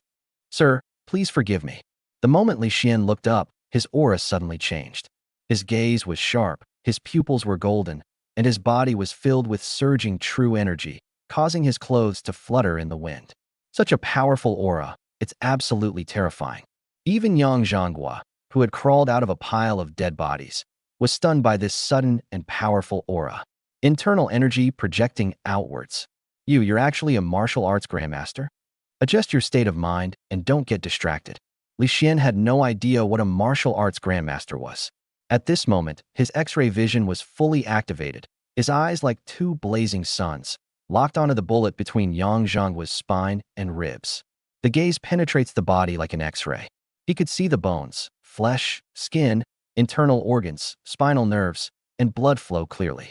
Just then, sudden, bang, the door was kicked open. Immediately afterwards, Yang Shoubei and Yang Shouqing stormed in, looking furious. Qin Shou, the eldest son of the Qin family, followed behind the two. Stop it, all of you. Yang Shoubei quickly came to Yang Zhonghua's side, pushed Li Xian aside, pointed at Yang Shouqing with one finger, and angrily rebuked him. Yang Shouqing, what are you trying to do? Are you planning to kill your father and seize power? Are you trying to take over the Yang family's business? Dad just issued the notice at noon appointing your daughter as president, and this afternoon you acted like you were going to kill him. That's right. As long as Dad is dead, none of us can do anything to you. In the entire Yang family, only you, Yang Shouqing, are in charge. Yang Shouqing and Yang Shoubei echoed each other, arguing illogically. No matter what happened inside, the best course of action is to preemptively accuse him of murdering his father and seizing power. You all, stop making false accusations. I did not murder my father. It was Li Xian. The others helped the old man check his injuries. Yang Shouqing was caught off guard by this sudden turn of events, and his face turned ashen with fear at the mention of killing his father and seizing power. The old man was just angry. He was just one step away from regaining his health. But they were interrupted by those two unfilial sons. Now they're even verbally and in writing attacking their eldest son. This is intolerable. You bastards, shut up. How did you manage to twist the story when you all said it? What do you mean by murdering one's father to seize power? Third brother, you better explain yourself. Dad, are you all right? Seeing that the old man could still speak and was acting as if nothing had happened, Yang Shouqing immediately became timid. He thought to himself, damn it, I'm too early. The informants stationed at the manor are useless. They can't even deliver a single accurate intelligence report. Sigh, if only the old man were to pass away right now, I could rightfully claim the inheritance. But now, the old man is unharmed, and all the previous preparations have come to nothing. What are they going to use to argue their case? And what are they going to use to fight for the property? If you hadn't interrupted my treatment, I would definitely be in better shape than I am now. Yang Zhonghua snorted coldly, turned to look at Li Xian, and seemed to have become a different person, a fawning smile blooming on his aged face. Shaoli, ignore these unfilial sons. Let's continue. Grandpa, you should deal with your family matters first. My father-in-law has been given such a high compliment by them. If I take action, it will play right into their hands. Li Xian wasn't stupid. If he hadn't obtained the inheritance from the jade pendant, the scene of him removing the bullet from the old man would never have happened. Now, instead of retrieving the bullet, they've gotten themselves into a lot of trouble. If we don't get rid of those two unfilial sons, the bullet in the old man's body will never be removed. Yes, you're so thoughtful, kid. I'll make him get lost right now. The old man obeyed Li Xian's orders without question, a complete 180-degree turn from the moment before. Dad, why are you so respectful to him? Yang Shoubei and Yang Shouqing were very puzzled. The old man, of such high status, was actually so obsequious and fawning towards a mere young boy. Yang Shouqing, Yang Nan, and Gao Yuan were also puzzled. They know the ins and outs of the matter best. 1 second ago, the old man wanted to chop Li Xian up and feed him to the dogs. And now, could he really be the martial arts master that Grandpa was talking about? Yang Nan was the first to react, and her gaze towards Li Xian changed, filled with disbelief. Perhaps none of the Yang family members present knew what a martial arts grandmaster meant. But as Yang Zhanggua's most beloved granddaughter, she was fortunate enough to hear her grandfather tell stories about martial arts grandmasters. That is the power of internal energy projected outwards, capable of splitting stone tablets and shattering rocks. If placed on a battlefield, they would be nothing short of killing machines. As a veteran who had risked his life in battle and made outstanding contributions to the present day, Yang Zhanghua knew more secrets than the average person. He naturally understood what Li Xian's demonstration meant. A martial arts master who is proficient in both medicine and martial arts is comparable to a national treasure. No more than one hand in the whole country. In any case, both of the martial arts masters he met in his life were over 70 years old. I have never heard of anyone having the strength of a grandmaster in their early 20s. Chapter 21 Challenging Li Xian. Dad, let me tell you, he's a complete and utter liar. Commander Yang pointed at Li Xian and hurriedly defended himself. The reason he was able to win last night and defeat young Master Qin was because he cheated. Grandpa Yang, according to the rules of last night's jade gambling, the person who makes the most money wins. Nan and this kid only bid on one rough stone, so the winner should be me, not him. Unbeknownst to them, Qin Shou had already arrived beside Yang Zhanghua. He maintained a gentle and refined demeanor, deeply concealing the darkness within his heart. Although he hid it well, it wasn't hard to see his provocation of Li Xian and his dissatisfaction with last night's jade gambling. Yang Zhanghua frowned, a stern, imposing expression appearing on his aged face. He glanced sideways at Qin Shou and asked in a cold voice, "So what do you mean? Last night's bet is null and void. The mining area in Tengchong still belongs to the Qin and Yang families. Of course, if Nan is willing to marry me, I am willing to give it to the Yang family as a betrothal gift. From then on, the mining rights of that area will belong exclusively to the Yang family." Qin Shou turned to look at his beloved Yang Nan, smiled slightly, revealing an extremely gentlemanly smile. He didn't notice that Li Xian and the Yang family members' expressions had changed. Li Xian, in particular, had a murderous aura emanating from his cold and stern face. Who gave this spoiled brat the audacity to poach someone from another family in public? Even if his marriage to Yang Nan was just a marriage of convenience, he shouldn't have been so humiliated. Yang Zhanghua, however, asked with a dark face, "Your visit to the Yang family isn't just for that simple thing, is it?" Haha, Grandpa Yang is really amazing. He saw through my intentions at a glance. Today, on behalf of the Qin family, I formally challenge Li Xian.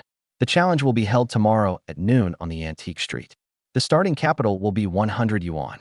Within half an hour, whoever has the largest capital base or the most valuable treasure will win. Anything on the Antique Street can be used as the challenge item, and both sides will send personnel to supervise. Qin Shou spoke with great confidence and conviction, as if he were talking about something trivial. He's unlucky when it comes to gambling on rough stones, but when it comes to gambling on antiques, he's the one in charge. The Qin family owns 40% of the entire Antique Street. If he could still lose under these circumstances, he wouldn't need to be in the antique and raw stone circles anymore. Apart from Yang Shoubei and Yang Shouqing, everyone else looked at each other in bewilderment. They both sensed a conspiracy in each other's eyes. Qin Shou came prepared, while Yang Shoubei and Yang Shouqing were clearly treacherous. Otherwise, Qin Shou wouldn't even be qualified to enter the Yang family manor. Since you're issuing this challenge on behalf of the Qin family, there must be a wager, right? Yang Zhanghua's lips curled up, revealing a sly smile. Upon hearing this, the scheming look in Qin Shou's eyes intensified. He had expected Yang Zhanghua to object for various reasons, but he never imagined that the other party would ask about the stakes. However, he was prepared. Grandpa Yang, how about I add 40% of the assets in Guqing Street, in addition to the operating rights of the mining area? Such a big bet. Was it your grandfather's idea? Yes. Without his approval, who would dare to gamble with the antique street? Qin Shou spoke with conviction and fervor. Suddenly, he looked up sharply, a half-smile playing on his lips, and stared at Yang Zhanghua. Grandpa Yang, what is the Yang family using as the stake in this bet? Yang Zhanghua picked up the cane beside him, seemingly deep in thought, making a decision. Qin Shou and the Yang family members standing to the side were filled with apprehension, and they all broke out in a cold sweat for him. Qin Shou, Yang Shouqing, and Yang Shoubei secretly prayed, "Old man, you must agree. Otherwise, their painstakingly devised scheme would have failed."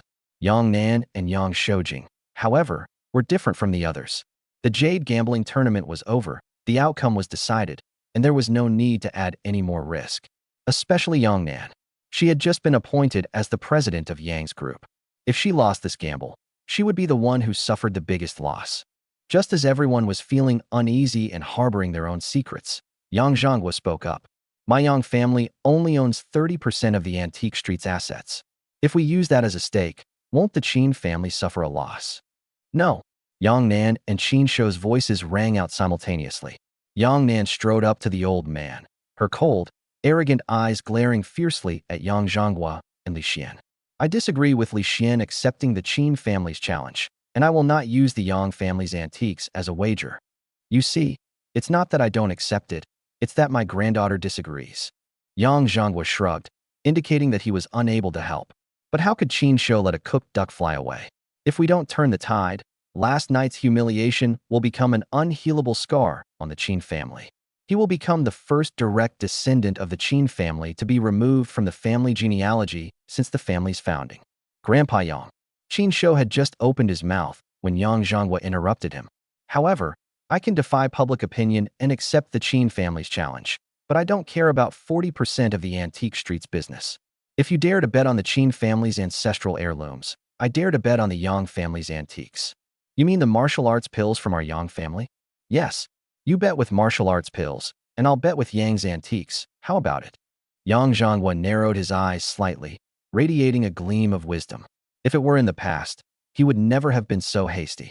But now, with his precious grandson-in-law Li Xian in charge, let alone a mere Qin Shou, even if the Qin family patriarch Qin Jingfei came, he could still scheme against him. Grandpa Yang, martial arts pills can only be used by grandmasters. What do you need martial arts pills for? What's it to you? Just tell me if you dare to place a bet or not. Yang Zhanghua knew that the Qin family's martial arts pill had been preserved for 100 years. No one will dare to use it, and no one will be able to use it within the next 100 years. Li Xian was different. He had already broken through the qi refining stage and was also the martial arts grandmaster mentioned by Yang Zhanghua. Even though half of the medicinal power of the martial arts pill has been lost over the past 100 years, it is still the best of the best for him. Yang Zhanghua was well aware of this, so he didn't want to miss this excellent opportunity to please his grandson-in-law. Since Grandpa Yang is willing to give up his billions in assets and insist on betting on an expired pill, I'd be more than happy to oblige. Qin Shou could make decisions on his own without consulting Qin Jingfei. What's the difference between a pill that's 100 years past its expiration date and a piece of junk? He was confident he could persuade the old man to use it as a wager. If we lose, we'll just consider it as getting rid of a piece of junk. If they win, that would represent 30% of the antique street's business. Adding to the original 40% held by the Qin family, that makes a total of 70%. In other words, from tomorrow onwards, the Qin family will have complete control over the entire Donghai antique market. Qin Shouguang felt excited just thinking about it. Are there really such idiots in the world? Haha, then it's settled. Seeing Qin Shou agree, Yang Zhanghua couldn't help but burst into laughter. The Qin family lad is still too young. Boss, show the guests out. Once the bet was settled, Yang Zhanghua didn't give Qin Shou a chance to react at all. He simply waved his hand and told Qin Shou to leave. "Qin Shou, please." Yang Shoujing immediately stepped forward and gestured for him to enter. "And you too, the second and third sons. This is my daughter's private residence. Aren't you two grown men afraid of gossip if you stay here? Why don't you go home right now?" As long as the old man is all right, that's all that matters. If you dare to harm him even a little, I will make your whole family pay. Stop talking nonsense and get the hell out of here." Yang Zhongguo waved his hand impatiently, shooing Yang Shoubei, Yang Shouqing, and Qin Shou out of the room as if shooing away flies. Chapter 22 Family Status. After the three left, the old man seemed like a completely different person. She quickly took off her shirt, grabbed Li Xian's hand, and said with a fawning expression, "Grandson-in-law, quickly help me take the bullet out. Grandpa, we can talk about your matter later. Right now, we should discuss the bet for tomorrow." Yang Nan's beautiful face was filled with worry as she pulled away the impatient Yang Zhonghua. Tomorrow's bet is of great importance, and Qin Shou has clearly come prepared. Add to that the two traitors, Yang Shouqing and Yang Shoubei, and if things go wrong, the Yang family's antique collection will be completely lost. However, Yang Zhonghua's mind was not on the bet at all, or rather, he didn't take the bet seriously at all. The only urgent matter now is to get this Grandmaster's grandson-in-law to remove the bullet that has been troubling him in his spine for 50 years. Discuss what? We'll talk about tomorrow. Nobody is allowed to bother my grandson-in-law while he's getting the bullet out. Anyone who dares to stop me, don't blame me for being ruthless. Yang Zhonghua, with a stern face, gave Yang Nan and the other two a stern warning. He turned around and smiled at Li Xian again, a complete 180-degree change. "Grandson-in-law, hurry up, I'm all ready." "Good." Li Xian focused intently, his spiritual energy flowing instantly within him, and his profound, penetrating eyes precisely locked onto the bullet lodged deep in the spine. With fingers as sharp as willow blades, a gentle slit was made across Yang Zhonghua's back, the skin splitting open and leaving only a perfectly placed 3-centimeter-long incision. Immediately, he firmly gripped the other's wrist with his 5 fingers, and the warm spiritual energy flowed like a trickle, instantly traveling along Yang Zhonghua's meridians and nerve pathways, converging around the deadly metallic foreign object. The spiritual energy seemed like the fingertips of a woman with life, gently gathering and twisting to tightly envelop the bullet. It was also like a warm spring, the gentle flow of water tenderly pushing and supporting the bullet. It nimbly navigates the narrow spaces between the spine and ribs, gliding over intricate nerve bundles and the edges of pulsating veins and arteries, as if traversing a meticulously planned secret path. Finally, the spiritual energy enveloping the bullet gently guided it out completely from the newly opened wound. Clang! With a crisp sound, the bullet that had troubled Yang Zhonghua for 50 years was easily forced out of his body by Li Xian. As a result, Yang Zhonghua not only did not feel any pain, but instead groaned comfortably. "It's out, it's really out." Yang Shoujing stared in disbelief at the bullet head encased in blood and flesh on the ground. Yang Nan abruptly covered her luscious red lips, her captivating peach blossom eyes filled with indescribable shock. This bullet, which baffled experts both at home and abroad, was actually extracted by Li Xian. If one hadn't witnessed it with their own eyes, who would have imagined that the bullet that had troubled Yang Zhonghua for 50 years would be removed by an undergraduate student majoring in archaeology, far from the operating room, and without anesthesia or other medical equipment and surgical instruments? It's unbelievable. I can't even imagine it. Grandpa, please don't get excited and don't make any sudden movements. Li Xian released Yang Zhonghua's hand, signaling him to relax. Although the bullet has been removed, the wound on my back will take 3 to 5 days to fully heal. It's nothing. This little scratch is like a tickle. I didn't take it to heart at all. Yang Zhonghua was so excited that he danced around, feeling more relaxed than ever before. It's just a 3-centimeter-long wound. He has at least 10 on his body, so there's no need to make a fuss. Unexpectedly, as soon as he finished speaking, a deep, bone-chilling pain swept through his entire body. Hiss! Yang Zhonghua couldn't help but gasp. It hurts. I told you not to get agitated, but you just wouldn't listen. Li Xian forced himself not to laugh. Yang Zhonghua hadn't felt any pain earlier because of the spiritual energy, but now that the bullet had been removed and the wound hadn't healed, it was no wonder he was in pain. Wife, quickly go and prepare some painkillers for the old man. Okay. Yang Nan only realized what was happening when Li Xian called her and hurriedly called Wu Ma to prepare the medicine. Yang Shoujing and Gao Yuan also snapped out of their shock and quickly stepped forward, one on each side, to support the swaying old man as they slowly walked towards another room. After everyone left, Li Xian jumped up excitedly. I never thought I would actually succeed. The inheritance in the jade pendant did not lie to me. Mountain medicine, fate, divination, and fortune-telling are all true. Not only do I possess X-ray vision and chi cultivation techniques, but I also have miraculous medical skills. Combined with my archaeological knowledge, I am determined to win the bet at the antique street tomorrow. Time flies, and it was already the morning of the next day. After a night of rest, and nourished by the residual spiritual energy, Yang Zhang's back wounds had healed. As long as he didn't move around too much, he could hardly feel any pain. My grandson-in-law is truly amazing. His medical skills are simply unparalleled, comparable to a medical master. That's right. Our Nan Nan is also quite good. She has a discerning eye and has found such a capable son-in-law for me. From now on, our Yang family will truly take off. Yang Shoujing raised his hand to adjust his glasses on the bridge of his nose. He looked radiant, as if a spring breeze was blowing on his face, and his whole body exuded a sense of comfort. Last night, he and Gao Yuan stayed in bed and talked all night long. Since Li Xian was able to remove the bullet from the old man's spine, curing the couple's hidden ailment would certainly be a piece of cake for him as well. Upon reflection, Yang Shoujing's prejudice against Li Xian vanished without a trace. They wished they could cherish Li Xian like a precious treasure, the apple of their eye. If you ask me, only those idiots with muddled brains would make things difficult for Li Xian. I wish I could worship him like an ancestor. Sure enough, as soon as Li Xian came out of his room, he saw the Yang family sitting around the dining table, chatting and laughing, in a very harmonious atmosphere. The table was laden with various breakfast options, yet no one touched their chopsticks, as if they were waiting for an extremely important person.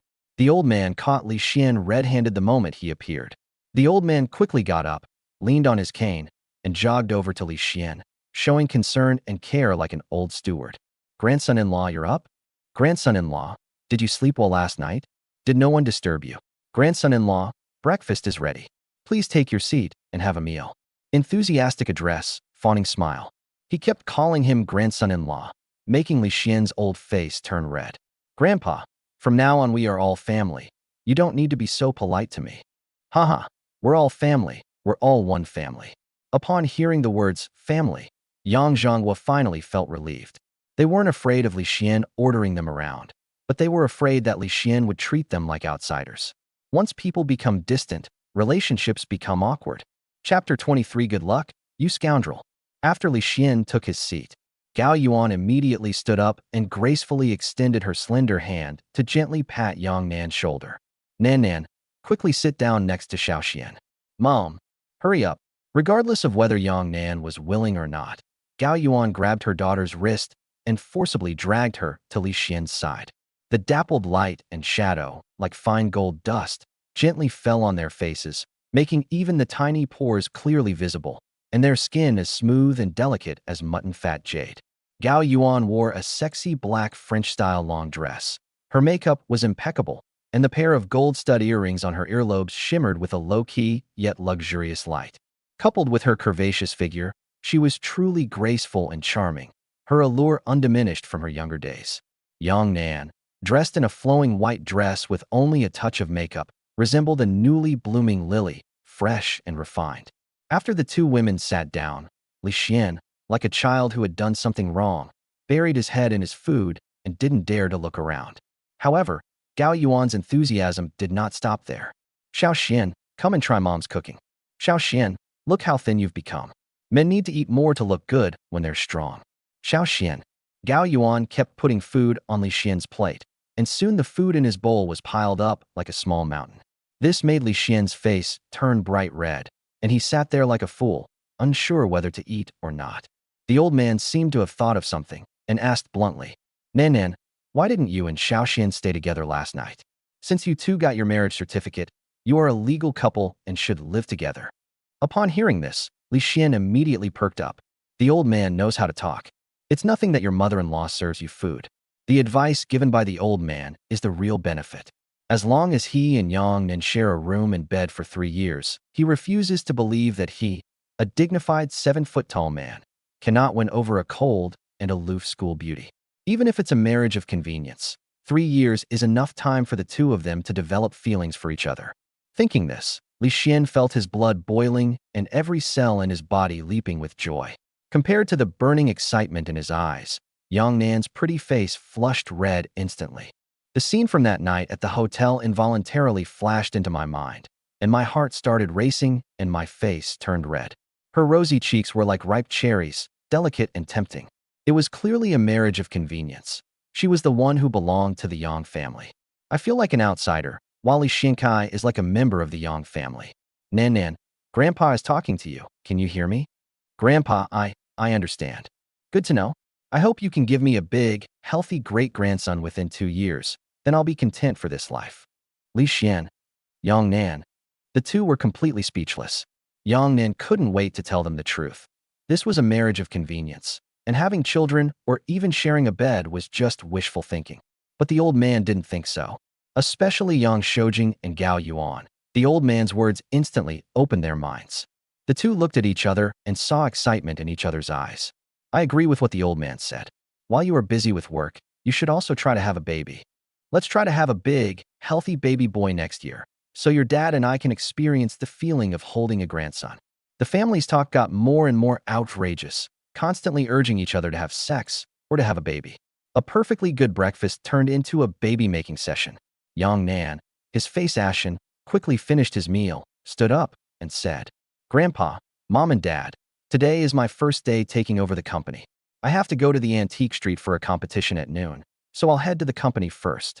Seeing Yang Nan trying to slip away, Li Xian panicked, quickly stood up, and said with a smile, Well, sir, I'm full too. I promised Nan Nan I'd go to work at the antique shop today. Before the old man and Yang Shojing and his wife could answer, Yang Nan and Li Xian fled the Yang family manor as if they were escaping. Xiao Xian, it's not too late to leave after you finish breakfast. Gao Yuan shouted loudly at the departing figures of the two. However, in the vast Yang family manor, there was no trace of Li Xian and Yang Nan. That child, he runs like a rabbit, really. It's all right. We'll just have to do more ideological work with Nan Nan in the future. At the entrance of the manor, as soon as Yang Nan started the car, Li Xian slipped into the passenger seat like an eel. Honey, can you give me a ride? Don't think I'll be grateful to you just because you helped my grandfather remove the bullet. Yang Nan fastened his seatbelt, the 10-centimeter wide strap just enough to separate the proud mountain peaks, making them appear even more majestic and spectacular. You can still faintly see her deep, unfathomable cleavage. The moment Li Xian fastened his seatbelt, he glanced at it unintentionally and felt his heart pound and his blood rush. Yang, the school beauty, is indeed well endowed. The feel of her is absolutely YYDS. Oh dear, what a tragedy. Why don't I have any memory of such a beauty? Li Xian slapped his forehead, as if he had thought of something, and felt extremely distressed. Did I actually climb Mount Everest the night before last? Yang Nan was focused on driving and didn't notice Li Xian's unusual behavior. She said with a serious expression, If you win today's bet, our agreement remains the same. If you lose, I'm sorry. I will have someone chop you up and throw you into the Huangpu River to feed the fish. Don't worry, honey. I promise I won't let you down. Stop being so cheeky. Yang Nan glared at Li Xian with a look that was both alluring and menacing. Li Xian's heart skipped a beat, and he quickly shut his mouth. The red Porsche moved through the traffic like a red lightning bolt. About half an hour later, the Porsche came to a steady stop on the side of the road. Yang Nan pressed the door lock switch and spoke a reminder. We've arrived at the antique street. Go to the shop and check in. Okay, honey, drive carefully. Li Xian opened the car door, and before leaving, he smiled and reminded Yang Nan. Snort. Yang Nan snorted coldly, completely ignoring Li Xian's words. However, she remembered what the old man said at the dinner table this morning, and for some reason, her delicate face instantly flushed red. Like the rising sun, it dyed half the sky red. Hey, Li Xian, if you win today's match, you can move into my room tonight. She regretted saying it as soon as she finished speaking. He immediately added, That's not what I meant. I just didn't want my grandpa and the others to suspect anything. Wife, I understand. Li Xianjing paused for a moment as he was about to close the car door, a bright smile spreading across his face. But to Yang Nan, his smile looked so lewd. Good luck, you scoundrel. Bang. The car door closed. Yang Nan stepped on the gas, and the red Porsche launched itself like an arrow, merging into the traffic. Chapter 24 Yang's Antique Shop. Li Xian stared at the disappearing taillights of the car, shook his head, and his smile grew even brighter. Don't worry, my school beauty wife. Today is the day I, Li Xian, will make a name for myself.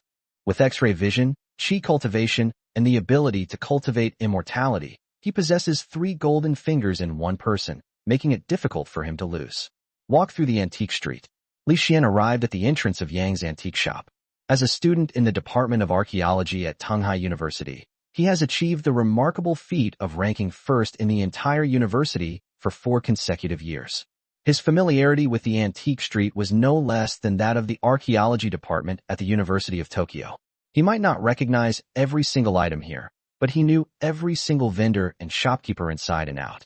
And so, he has just stepped into Yang's Antiques. Zhuang Rui immediately went out to greet him. Oh, isn't this brotherly? You've come at the right time. Our young lady has arranged a batch of goods today, and we'd appreciate it if you could take a look. Okay, then I'll help Mr. Zhuang take a look.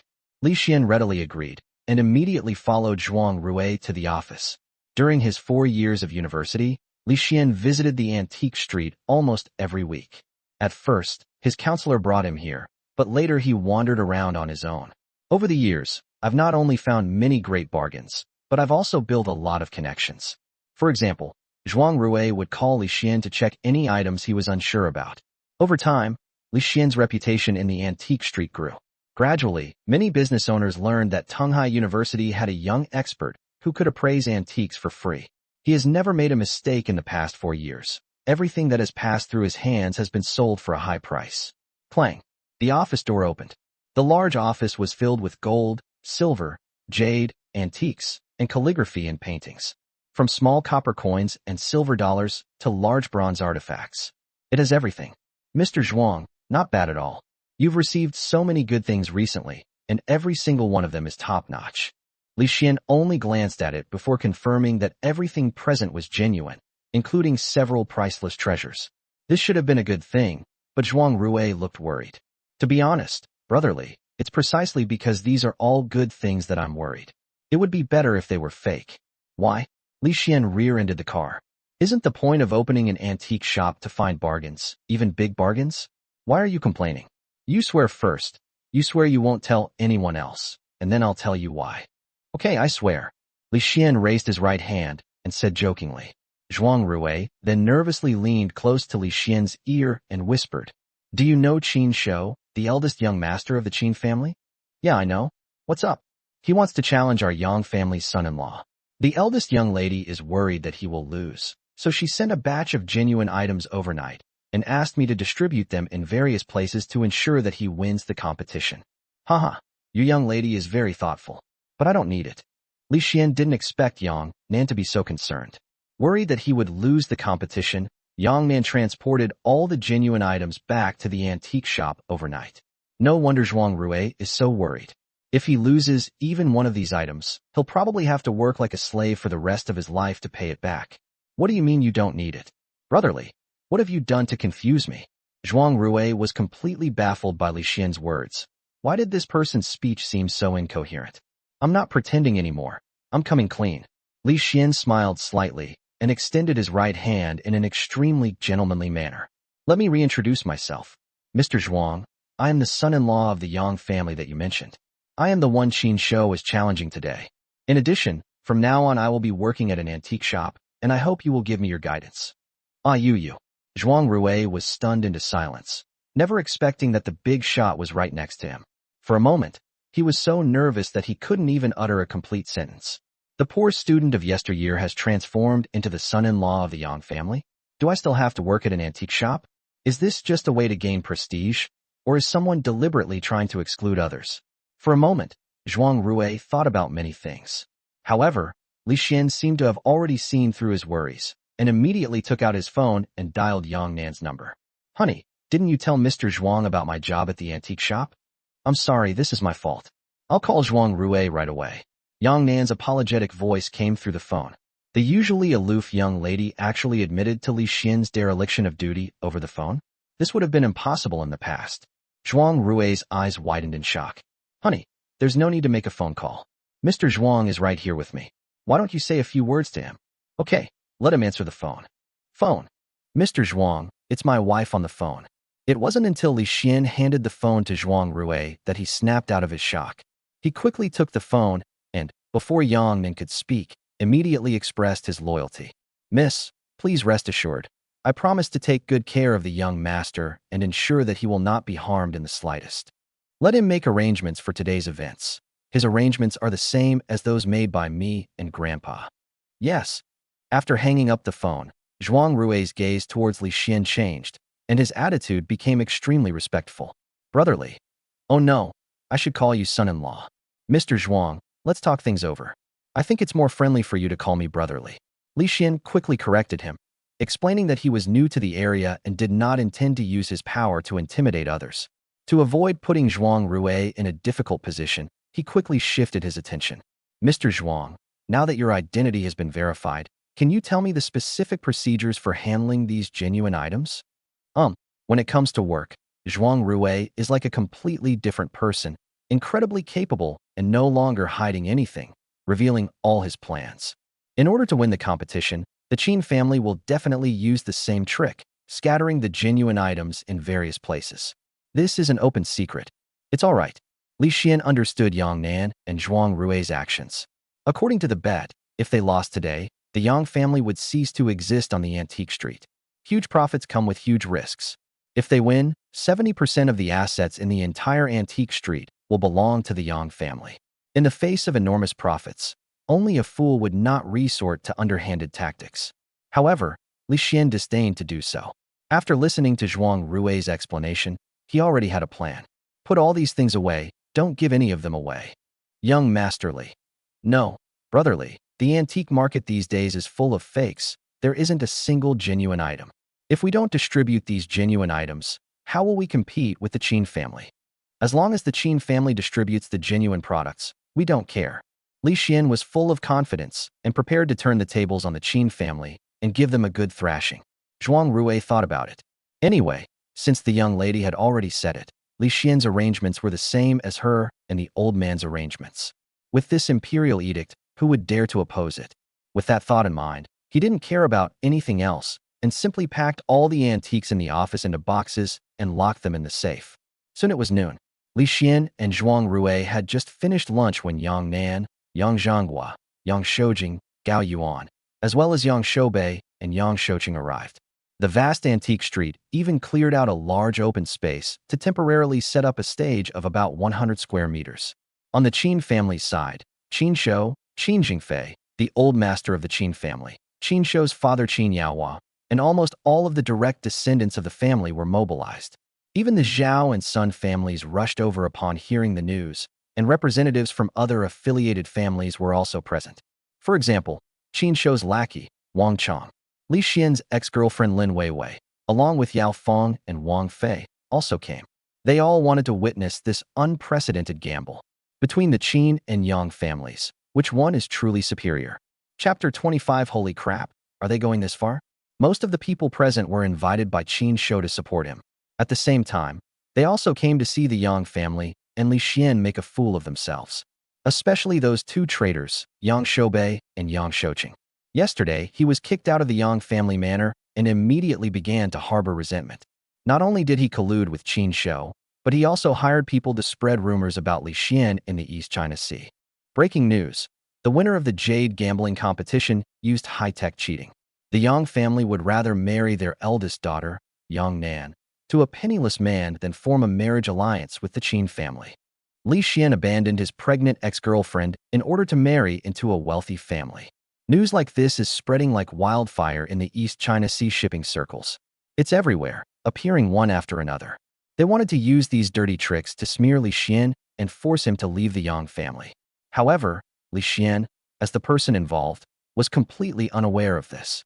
Only after he noticed the strange looks from those around him did he whisper to Yang Nan beside him. Wife, does your Yang family owe these people any money? I feel like their eyes could kill. See for yourself.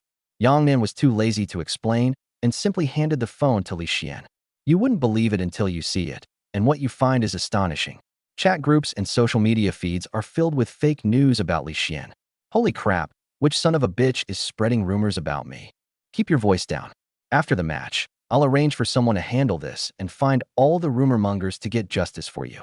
Yang Nan's pretty face was icy cold, like ice in winter, and her whole body exuded a chilling aura. She doesn't care if Li Xian is being slandered, but she has to deal with it when she involves herself. Just then, the host walked onto the stage. Distinguished guests, friends, good afternoon. Today we gather here to witness an epic event. Qin Shou, the eldest son of the Qin family, seeks to vindicate the Jade gambling convention and challenges Li Xian, the son-in-law of the Yang family. This challenge will be broadcast live across the entire internet, ensuring an open, fair, and impartial competition. The judges for this competition are Mr. Yang Zhonghua, Mr. Qin Jingfei, Mr. Zhao Kailai, and Mr. Sun Fuhai. Let's give them a round of applause. As the host finished his impassioned speech, thunderous applause erupted in the room. At the same time, it also interrupted Li Xian and Yang Nan's conversation. Now, let's welcome our contestants today, Qin Shou and Li Xian, to the stage. Qin Shou looked up in Li Xian's direction, his sinister eyes radiating a terrifying killing intent. It's as if it's saying, "Kid, how dare you beat me to it and steal my woman? Today we'll settle all our scores, old and new." However, Li Xian didn't even glance at him and walked onto the stage on his own.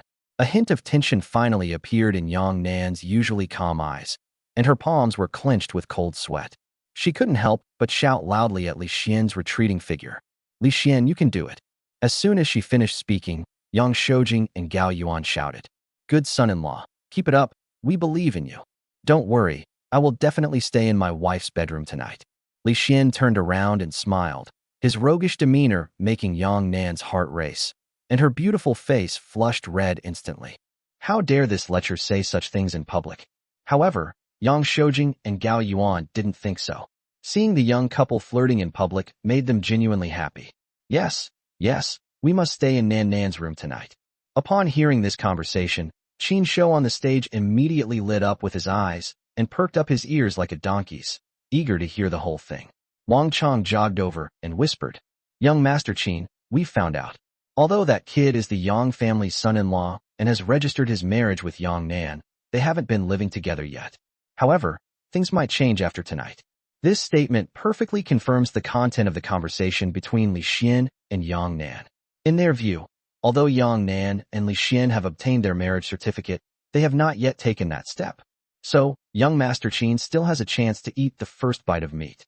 Thinking of this, Qin Shou felt every cell in his body become active, and he was extremely excited. "Wang Chong, keep a close eye on him. This time, we absolutely cannot let that kid escape again. Don't worry, he owed me a hand and a leg last time, and this time I'll make him pay it back with interest." Qin Shou nodded slightly, very satisfied with Wang Chong's answer. Then, he waved his hand, signaling Wang Chong to step down. At the Jade gambling convention that day, Wang Chong boasted that he would take away one of Li Xian's hands and one of his legs, but he left after Qin Shou lost the bet. Now, Qin Shou, encouraged by Yang Shoubei and Yang Shouqing, wants to prove his strength in front of old Master Qin. Only then did he openly challenge Li Xian, vowing to earn back all the humiliation he suffered at the Jade gambling tournament. The specific rules of the competition are as follows. At that moment, the host's voice rang out again. Each contestant starts with 100 yuan as starting capital and can choose any item from the antique street. They have 2 hours to play, and the contestant with the highest starting capital or the most valuable items they find will be the winner. Note: all transactions must comply with market rules. Forced sales and purchases are prohibited, as is fraud. Each side of the competition will have a photographer to follow the entire process, and staff will supervise the process throughout. According to the bet, the Qin family wagered a martial arts pill, and the Yang family wagered their shares in Yang's antiques. Please come forward to verify the authenticity of the wagers and sign the confirmation document. As the host finished speaking, the crowd below the stage was instantly thrown into chaos, as if a bucket of cold water had been poured into a boiling oil pan. Holy crap, they're playing this big game. Yang's Antiques owns 30% of the assets in the antique street. Oh dear, the Yang family is so foolish. The Qin family's martial arts pill is 100 years old. A pill that has expired for 100 years, even if it is a divine elixir, has long become a waste. Who says otherwise? I heard that old Master Yang is nearing his end and has no choice but to use martial arts pills to prolong his life. The audience was abuzz with discussion, almost all expressing regret that the Yang family had acted impulsively. It's not worth exchanging 30% of the assets in the antique street for a vague and elusive elixir that's 100 years past its expiration date. Even Qin Jingfei on stage looked smug, stroking his gray beard as he looked at Yang Zhanghua and teased. Brother Zhanghua, you requested the martial arts pill yourself. If the Yang family loses, you are not allowed to go back on your word. Oh dear, I was careless. I should have known better than to gamble with the antique shop. Yang Zhanghua pounded his fists and stamped his feet, looking completely remorseful. But inside, I was overjoyed. Your Qin family dares to challenge a martial arts grandmaster. You'll have your day to cry later. Of course, he only thought this in his heart and couldn't say it out loud at this time. The more smug Qin Jingfei is now, the more he will be humiliated later. Qin Shou and Li Xian ignored the surrounding noise and each brought their martial arts pills and the share certificates and deeds of the antique shop to the justice platform. These are the share certificate and deeds of Yang's antique shop. Li Xian placed all the deeds of Yang's antique shop on the notary office. These documents were in black and white and were very easy to authenticate. However, the martial arts pills in Qin Shou's hands posed a problem for everyone. Some people have never even heard of the existence of martial arts pills, so how can they distinguish between genuine and fake ones? Everyone was even more bewildered when Qin Shou opened the jade bottle and poured out a dark, thumb-sized pill. How do you identify this thing? Chapter 26. A gamble on victory and defeat, a matter of life and death. For a moment, the notaries looked at each other, completely dumbfounded. Li Xian, on the other hand, felt the rich spiritual energy and powerful medicinal force the moment the pill was poured out. His X-ray vision immediately activated, revealing a golden pill hidden beneath the dark outer shell. I didn't expect the Wang family to preserve this pill so well. After 100 years, it still has at least 80% of its medicinal power. If I take it, I will definitely be able to break through to the mid-stage of qi refining. Li Xian couldn't contain his joy and wished he could snatch it away and consume it on the spot. Cough, cough, cough. In the end, he restrained himself and said to the notary standing nearby, "The pills are fine. Just do as young Master Qin says." Okay. Thank you, young Master Li."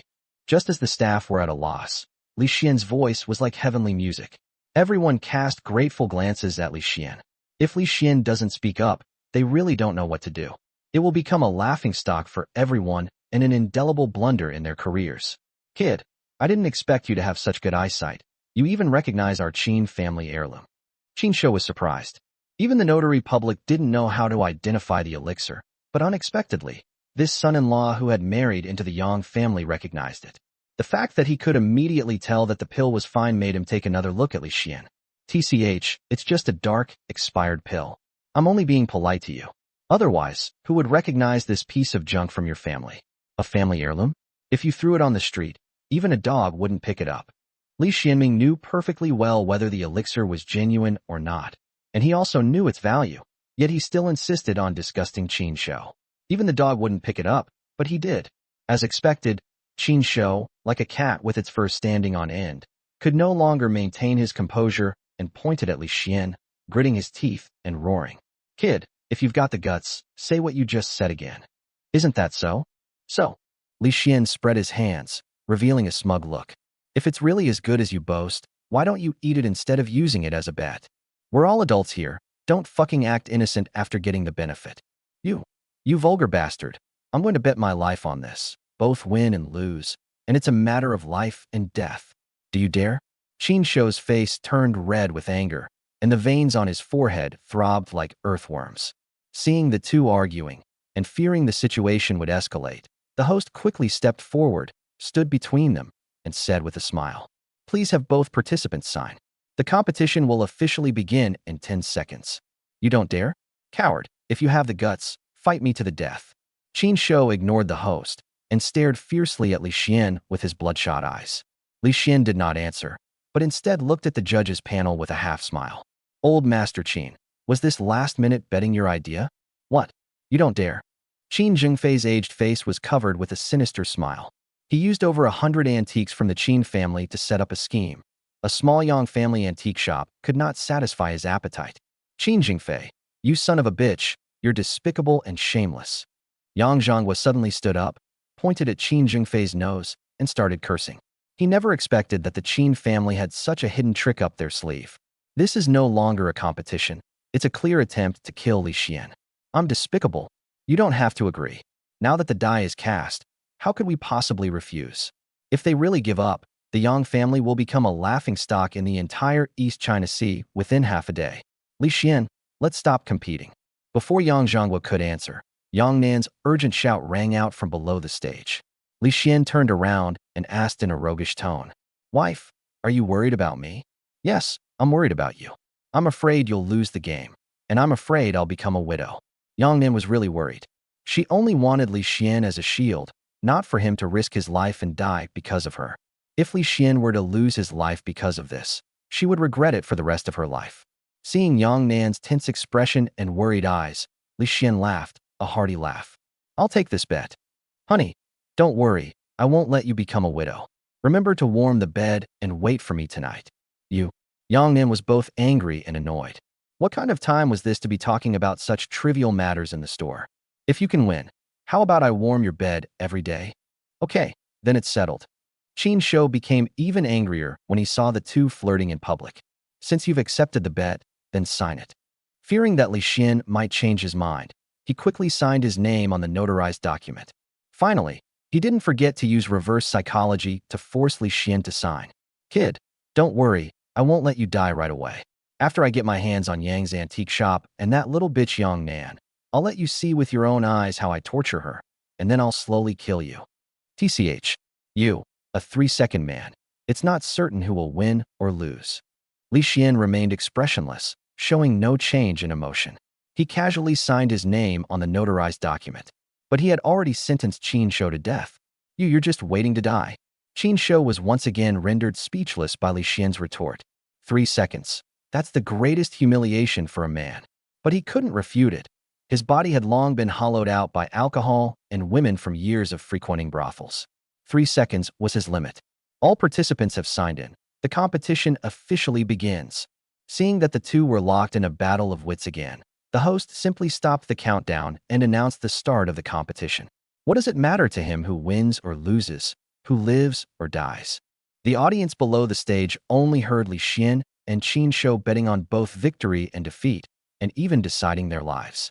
The moment the host announced the start of the competition, the arena erupted in cheers, one wave after another. "Young Master Qin, come this way quickly." Wang Chong had already arranged everything for Qin Shou as instructed. All you have to do is act out a scene while following the camera lens.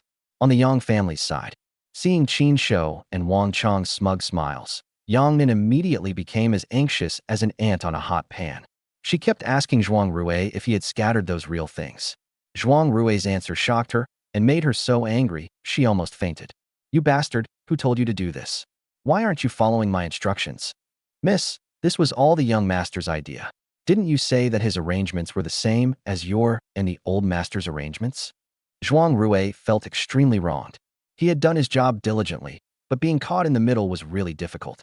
"It's over. It's really over this time." Yang Nan felt a headache coming on. Everything she had painstakingly arranged had been rejected by Li Xian. Without an absolutely genuine artifact, what could he possibly use to compete with Qin Shou? Now they've even signed a death waiver. Isn't this just blatant suicide? The Qin family must have scattered genuine antiques all over the antique street. As long as Qin Shou follows the procedure, we have almost no chance of winning. "Miss, we must trust our son-in-law." "Believe him? What makes you think I should believe him? He is Professor AI's most outstanding student. He is the 4-time champion of the archaeology department of Dongda University. Nothing he handles has ever been wrong." Zhuang Rui did everything in his power to comfort Yang Nan. Putting aside Li Xian's X-ray vision, his past achievements alone are beyond the reach of 99% of people. How could Yang Nan not know Li Xian's grades? If she didn't know, would she have let the other person act as her shield? Would she have gotten a marriage certificate with them? I hope he doesn't become too arrogant. Now let's look at Li Xian's side. Surrounded by photographers and members of the Qin family, he strolled leisurely through the antique street. With his X-ray vision fully activated, wherever he went, it was like a radar scan, and the authenticity and value of all the items appeared in his mind. But to others, his appearance was that of a carefree and irresponsible person, clearly not someone who could shoulder great responsibilities. You show off. Antiques are all about eye for quality and experience. If you walk around like that, you're no chance of finding anything genuine. Qin Shou, who was haggling with the owner at a street stall, saw Li Xian walk past him, his contemptuous face full of mockery and sarcasm. This time, the Qin family gave away at least 100 antiques. As long as you remember the vendor's location, even a fool can win. Li Xian had just walked past Qin Shou when he turned back. He then squatted down next to Qin Shou, pointed to a bronze incense burner, and asked, "Boss, give me a price." 50,000. Without a second thought, the street vendor handed over 50,000 yuan. Qin Shou, who was standing to the side, almost burst out laughing. Anyone with eyes could see that this incense burner was a Star Futures product, and this guy deliberately asked for the price in front of so many people. At this rate, let alone doubling the 100 yuan, it will be difficult to even break even. Unexpectedly, Li Xian also held up 5 fingers and directly countered. 50, including this broken copper coin inside. Young man, I know you. You are Professor AI's student and also the son-in-law of the Yang family. Your bargaining is a bit excessive. The boss, with a dark face, bargained down from 50,000 to 50, a reduction of 1,000-fold. Since you know I'm Professor AI's student, it's a bit much for you to quote me 50,000. Li Xian also spoke with a stern face.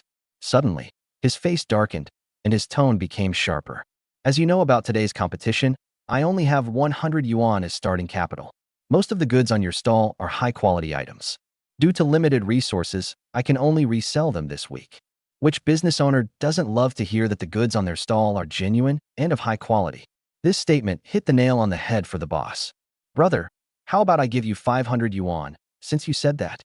60 at most. The extra 10 yuan is for this broken copper coin. Brother, that's going too far. The boss doesn't care about challenges or competitions. Making money is the only thing that matters. If we don't take advantage of this opportunity to make a quick buck, we might miss our chance. However, no sooner had he finished speaking than Qin Shou, who was standing to the side, sneered and spoke up. Sell it to him. Chapter 27, There's really something good. Young Master Qin, this is a brass incense burner, after all. You're letting me sell it for 60 yuan. That's a huge loss for me. The stall owner looked extremely grim. Even if this incense burner were sold for copper, it would be worth more than 20 yuan. Selling it for 60 yuan would be a huge loss. Listen to me.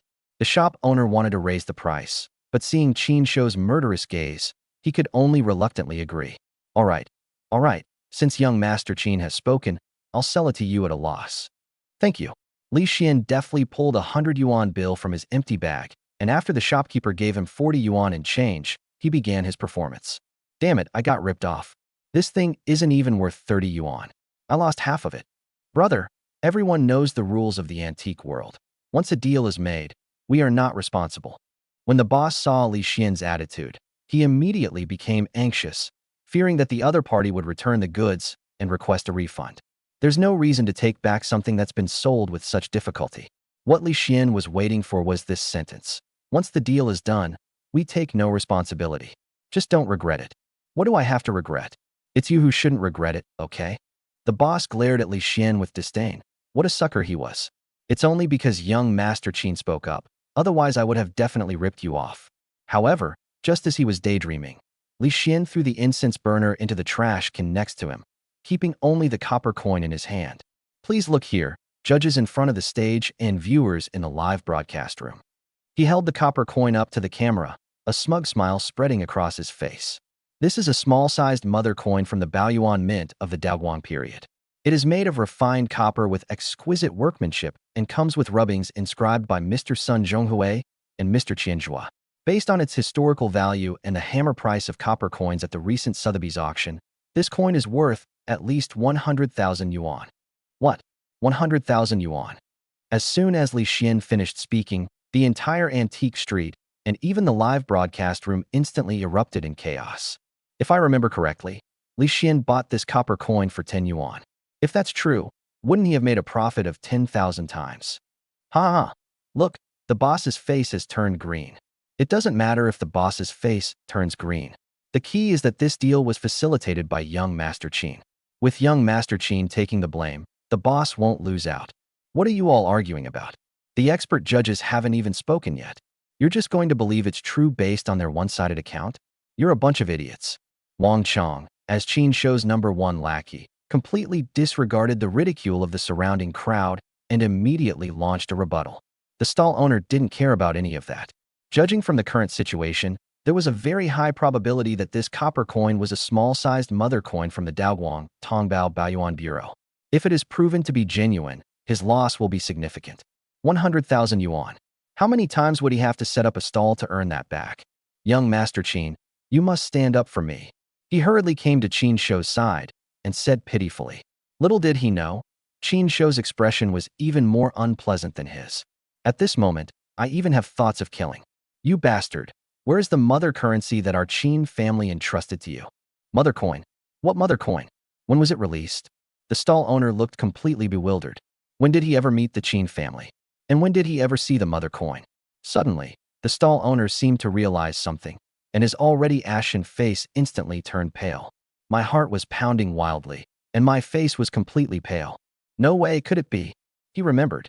There were no copper coins in the bronze incense burner originally. The copper coin that Li Xian took was put in there at some unknown time. Could it be that the Qin family deliberately placed that copper coin there? Meanwhile, the expert judges and host on stage gave the final answer. After unanimous authentication by all expert judges, this coin is a Daoguang Tongbao Baoyuan Bureau small-sized engraved mother coin, a very genuine old item, currently worth 100,000 yuan on the market. Holy shit, holy shit. It's actually true. Damn, a 10,000-fold profit. This guy is something else. As the host gave the final answer, the entire antique street and the live broadcast room erupted in excitement once again. Especially in the live stream, the number of viewers jumped like crazy, breaking the 100,000 mark in the blink of an eye. And it is still climbing rapidly. The comments scrolled by so fast that the text was impossible to read. Various gift effects appeared one after another, with carnivals and cloud-piercing arrows dominating the screen time and time again. The guy who just picked up the bargain is my college roommate. Little Xuanzi. I'm here, say hello to me. Go, Xiao Xuanzi. At some point, Li Xian's 3 roommates appeared in the live stream, turning into keyboard warriors and using their meager strength to cheer for Li Xian. There are 1 hour and 32 minutes left. Please hurry, both contestants. Qin Shou currently has 100 yuan in available funds, and Li Xian has 100,040 yuan in available funds. Son of a bitch. Looking at the amount on the big screen and listening to the numbers announced by the host, Qin Shou was so angry that his teeth itched. The most crucial element of this gamble is the starting capital. Once you convert 100 yuan into 10,000 or 100,000 yuan, there are many more ways to operate afterward. Now that Li Xian had gotten there first, Qin Shou could only take 100 coins and look for other items. Otherwise, this 100 yuan will not only fail to appreciate in value, but there is also a risk of losing money. Humph, it was my carelessness that allowed you to get a bargain just now. From now on, don't even think about getting a bargain again. Qin Shou gritted his teeth in anger, his sinister eyes practically spitting fire. Wang Chong. With a loud shout, Wang Chong came running over excitedly. Young Master Qin, what are your orders? You piece of trash, what kind of work did you do? You let this bastard get the best deal. Young Master Qin, there were too many things, and I couldn't keep an eye on them. It was my dereliction of duty. I promise this will only happen once, and there will never be a next time. Wang Chong knew Qin Shou's character well. He knew that if he was beaten, he should stand up straight and admit his mistakes, and there wouldn't be any major problems. Besides, the Qin family brought out more than 100 genuine items this time, scattered throughout the antique street. He really couldn't keep an eye on them all. Of course, even if small vendors take these items worth tens of thousands of yuan, they have ways to get them back. Even if we can't get them back, it doesn't matter. As long as we can win the game and get 30% of the antique street's assets, what does losing a few antiques matter? However, it was heartbreaking that Li Xian had managed to snag these antiques at a bargain price. Remember what you said, and take me to the next stall now. Young Master Qin, this way please. Wang Chong didn't dare to delay and hurriedly led Qin Shou to the next designated point. Now let's look at Li Xian. He has already made a qualitative leap. He no longer cares about copper coins and silver dollars. He must be one step ahead of Qin Shou and seize the Qin family's treasures at a bargain price. This is his ultimate goal. He strolled around the antique street, stopping and starting as he went. I don't know how much time passed. Suddenly, he stopped and looked at a street stall, a faint smile appearing on his face. Wow, there really is something good here. Chapter 28, Emperor Huizong's Imperial Household. Li Xian squatted down and looked at the stall owner. Boss, long time no see. Looks like you've acquired quite a few good things recently. Haha, Brother Li has a discerning eye. All my items are guaranteed to be genuine. Yeah. Please remove the Ma character from your name, brother. Haha. As a familiar face on the antique street, Li Xian was well known to the stall owners, and the two had interacted quite a bit before. Furthermore, with Li Xian intentionally giving the other party a boost, the stall owner was overjoyed and couldn't stop smiling. He picked up a few blue and white porcelain vases from the stall and began to enthusiastically introduce them. Brother Li, let me tell you, these are all genuine antiques from the Qing dynasty. This is a blue and white dragon vase from the Qianlong period, this is from the Yongle period, and this is from the Changhua period. However, Li Xian didn't even glance at those blue and white porcelain pieces. He casually picked up an unassuming jian or teacup and asked, Boss, what's the price for this rabbit's fur teacup? Hares for teacup? Jian or teacup? The stall owner was taken aback. I'm doing my best to recommend big-ticket items, high-quality items, and top-notch products to you. You fucking picked up a broken cup and asked me to name a price? Are you kidding me? The stall owner was secretly worried, but his face was all smiles. Since Brother Li wants it, then this price will do. The stall owner held up 2 fingers and said, I know that Brother Li and young Master Qin are having a contest, which will determine a winner and a loser, and even determine life and death. This is already a friendly price for you. I can't go any lower. 200. Li Xianming asked the question knowingly. From the moment the stall owner held up 2 fingers, he knew this man didn't know the value of goods. It has a complete shape, a thick body, a warm and restrained glaze, and a deep and precious luster. Crucially, it was used by Emperor Huizong of Song and has 5 inscriptions on its base. Such treasures deserve a price of 20 million. The stall owner was stunned again, feeling that his brain couldn't keep up with Li Xian's pace. This isn't bargaining. You're wielding an 80-meter-long sword and hacking at me. Brother, you're really joking. I meant 20,000, 2 Ws. 200 is too little. 300. Before the stall owner could finish speaking, Li Xian held up 3 fingers. The boss raised an eyebrow. Something was up. 18,000. 400. 10,000. 500. Make a deal. After a round of intense bargaining, the rabbit fur teacup was finally sold for 500 yuan. Li Xian was worried about wasting time later and dared not delay for too long. Otherwise, he could have negotiated a lower price. After successfully paying 500 yuan, Li Xian picked up the rabbit hair cup and headed to the next stall. He had just left when Wang Chong and Qin Shou arrived in a great hurry, surrounded by a large group of people. Wang Chong rushed forward to check, only to find that the antique he had ordered to be placed there was gone. His face immediately turned ashen, and he demanded in a stern voice, Boss, where is the rabbit fur teacup I left here? A rabbit fur teacup? Oh, it was taken by the Yang family's son-in-law. Li Xian took it. How much was it? 500. The stall owner said smugly, as if he had gotten a great deal. Although I don't understand the origin of that cup, its cost definitely doesn't exceed 50 yuan. You son of a bitch, are you blind? That's a Song Dynasty official kiln wood-fired rabbit fur teacup, and you sold it for 500 yuan. Wang Chong was so angry that he cursed loudly. He and Qin Shou had been delayed because of a seal, and in less than 5 minutes, Li Xian had already bought the Song Dynasty official kiln wood-fired rabbit fur teacup. What's even more infuriating is that an antique worth tens of millions of yuan was sold by a stall owner for only 500 yuan, and the crucial point is that he was completely unaware that it was a product of the Song Dynasty official kiln. Young Master Wang, you only said to put something here for me, but you didn't say what it was. How am I supposed to know that a broken cup is a product of the Song Dynasty? Oh, I understand. The stall owner seemed to have thought of something, and his eyes suddenly shone with wisdom. Are you trying to scam me? Trying to trap me with a handicraft? You son of a bitch. That was Emperor Huizong's personal item, priceless. You're just waiting to be sued. Wang Chong was furious. Regardless of whether that rabbit fur teacup was used by Emperor Huizong of Song, the mere fact that it bears the inscription official kiln is remarkable. Moreover, that lamp was one of the Qin family patriarch's favorite antiques. Someone once offered 20 million, but the old man couldn't bring himself to pay. In recent years, he has followed the example of Emperor Huizong of Song, practicing this slender gold calligraphy style while enjoying tea in a rabbit hair teacup, which has almost become his daily habit. It's over. It's really over this time. Even if all the remaining antiques are added together, They can't compare to the place that the rabbit fur teacup holds in Grandpa's heart. Qin Shou pounded his fists and stamped his feet, his face turning ashen with rage. It was as if an invisible hand had gripped his throat tightly. It made him breathless.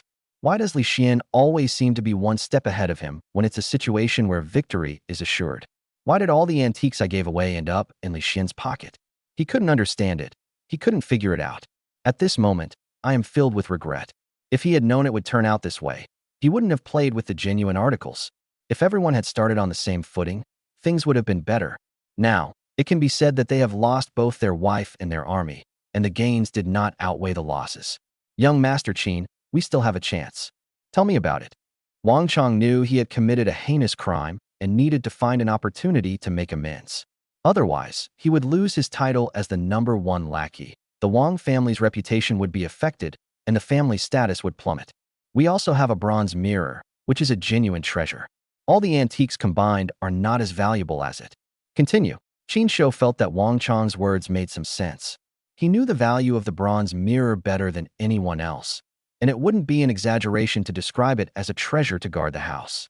As long as we follow that bastard, disrupt his subsequent transactions, and take away the things we put on the stall, I don't believe he can still get a bargain. Yes, this method is feasible.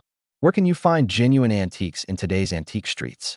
All the genuine items that have appeared so far belong to the Qin family. If they are all removed, no one will be able to get any bargains. Losing the rabbit hair cup would only result in a scolding from the old man. As long as the bronze mirror was still in their possession, they wouldn't lose the match. You're the one with the most clever ideas. Hee, it's my responsibility to share Qin Shao's burdens. Wang Chong smiled obsequiously and immediately pledged his loyalty. Young Master Qin, I will immediately order people to remove all the antiques.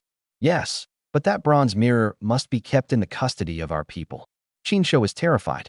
He had worked hard for most of the day, only to end up doing all the work for Li Xian. If he loses the bronze mirror again, he will truly have no face to return to the Qin family. Don't worry, young Master Qin. Wang Chong smiled smugly and said mysteriously, the bronze mirror is currently in my brother's hands.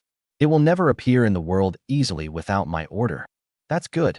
Qin Shou finally heard some useful news, and his mood improved considerably. The moment he turned to look at the stall owner, who was still complaining and chattering incessantly, a nameless rage surged up to the top of his head. Wang Chong, have someone bury him alive. Yes. Clearly, the two of them had done this kind of thing quite often. A few words were enough to decide the fate of an innocent stall owner. The stall owner never understood what he had done wrong until his death. He died with his eyes wide open in disbelief. Chapter 29, the former top scorer in the college entrance examination. Young Master Qin, something terrible has happened. That kid went towards my brother's side.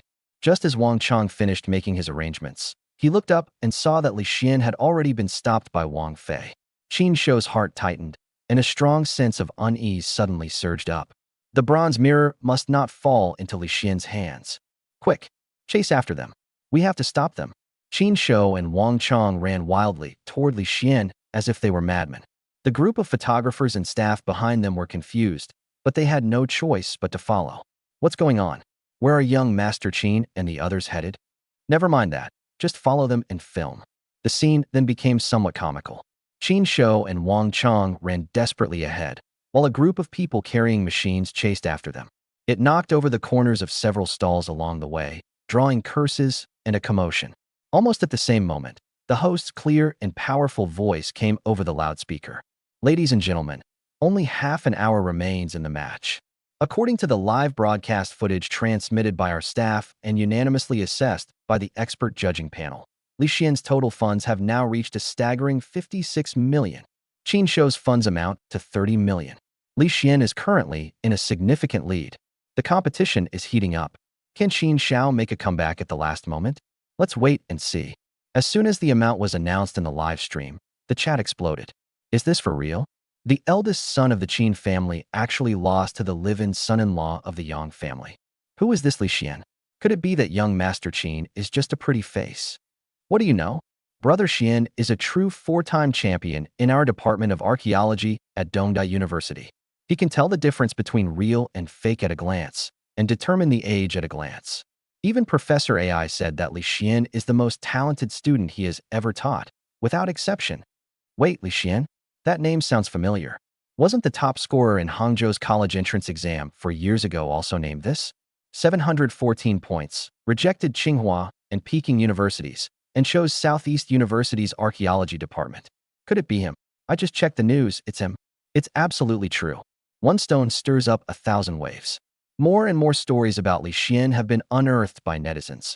He came from an ordinary farming family in Hangzhou. He was self-disciplined and hardworking from a young age, and his grades were always outstanding. He won the college entrance examination, but to everyone's surprise, he gave up a top university and resolutely chose the least popular archaeology major at Donghai University. No wonder he's so amazing, he's a top student. Top scorer in the college entrance examination, 4-time champion of Southeast University. That's incredible. See? The subtitles even say he's Professor AI's most outstanding student. As Yang Nan watched the rapidly scrolling comments in the live stream and listened to the data announced by the host, the corners of her lips unconsciously turned up slightly. My heart, which had been hanging in suspense, finally felt a little relieved. I almost forgot. He's a 4-time champion in the Department of Archaeology at the University of Tokyo. She murmured to herself, and the image of the boy standing on the award stage with clear and determined eyes involuntarily appeared in her mind. At that time, he had not yet been worn down by life, had not yet signed a marriage contract with her, and had not yet been labeled as a son-in-law who lives with his wife's family. But the next second, she frowned again. These days, there are almost no genuine antiques on the antique street. How did he manage to find such bargains and make 50 to 60 million? This just doesn't make sense. Without genuine products, there's no way to find bargains. If you can't find bargains, you can't accumulate so much capital. How did he manage to do that? Does he really have some unknown treasure appraisal secrets? Or is he actually taking a risk? No, I have to keep an eye on him. Yang Nan made up her mind. I absolutely cannot let him make a mistake at the last minute. The antique trade is even more complex than gambling on rough stones. Gambling on rough stones can lead to either poverty or wealth, while collecting antiques can be a matter of heaven or hell. Finding a bargain can make you rich overnight. Making a mistake can bankrupt you. Li Xian had painstakingly accumulated 56 million in funds, and she was determined not to fall into a trap at the last minute. She turned around, gave her parents a few brief instructions, and then hurried towards Li Xian's direction. The crisp sound of her high heels clicking on the cobblestones mirrored the rapid beating of her heart. At this moment, Li Xian was strolling among the noisy stalls, his sharp eyes scanning each and every item on display. Sunlight streamed through the old eaves, casting soft shadows on his sharply defined profile. Just as he was about to continue forward, he was blocked by 3 people. The newcomer was Wang Fei, flanked by Lin Weiwei and Yao Fong on either side. Yao Fong swayed her slender waist and spoke first with a sarcastic tone. Oh my, isn't this our talented Li, who dumped his ex-girlfriend and married into a wealthy family? I never expected him to be so good at making money. Lin Weiwei chimed in from the side, her voice high-pitched and cloying. That's right, less than 2 hours, 56 million. Even the printing press can't keep up with you. Since their last meeting on campus, the 2 girls, with their good looks, had managed to win Wang Fei over completely and were naturally assigned to the Wang group as sales representatives with a decent salary. Today they heard that Li Xian and Qin Shou were gambling and even fighting to the death in the antique street. So they came early in the morning to watch the show and even secretly prepared a good show for Li Xian. Lin Weiwei glanced at the live stream camera and immediately put on a dramatic act, posing as a victim. Li Xian, I never imagined you were this kind of person. You've deceived me so much all these years. Just as she was about to continue her mudslinging as planned, Wang Fei impatiently interrupted her. All right, let's get down to business.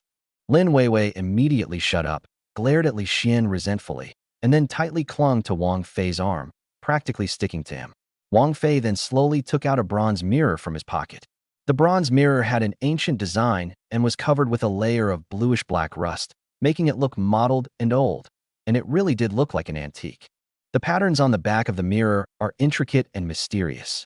Around the central knob base are carved auspicious beast patterns that are neither quite real nor realistic.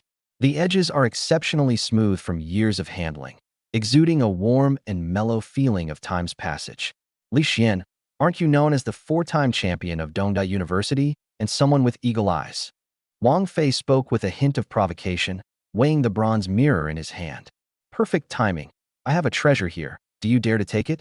Li Xian's gaze fell on the bronze mirror, and a thought suddenly struck him. What Wang Fei is holding is actually the real thing. Is this a trap set by Qin Shou, or is this kid trying to trick him out of his own cleverness? However, the next second, his pupils contracted slightly. Through the ability to see through objects, he discovered a hidden secret deep within the bronze mirror. Embedded inside was something that even X-ray vision couldn't completely see through. A dazzling array of 5-colored lights swirled around it, shimmering and mysterious. What alarmed him even more was that the spiritual energy in his dantian seemed to be stirred by something, eager and excited, like a hungry beast that had smelled a delicacy. A national treasure. He made the decision almost instantly. This is the first object he has been unable to completely see through since gaining his X-ray vision. The profound and unfathomable energy fluctuations made him almost unable to resist the urge to investigate immediately. Li Xian suppressed the turmoil in his heart, and when he looked up again, his gaze had returned to calm. He looked at Wang Fei, his tone decisive and leaving no room for argument. Name your price. I'll take this bronze mirror. Chapter 30, The Great Cleverness, Wang Fei. What?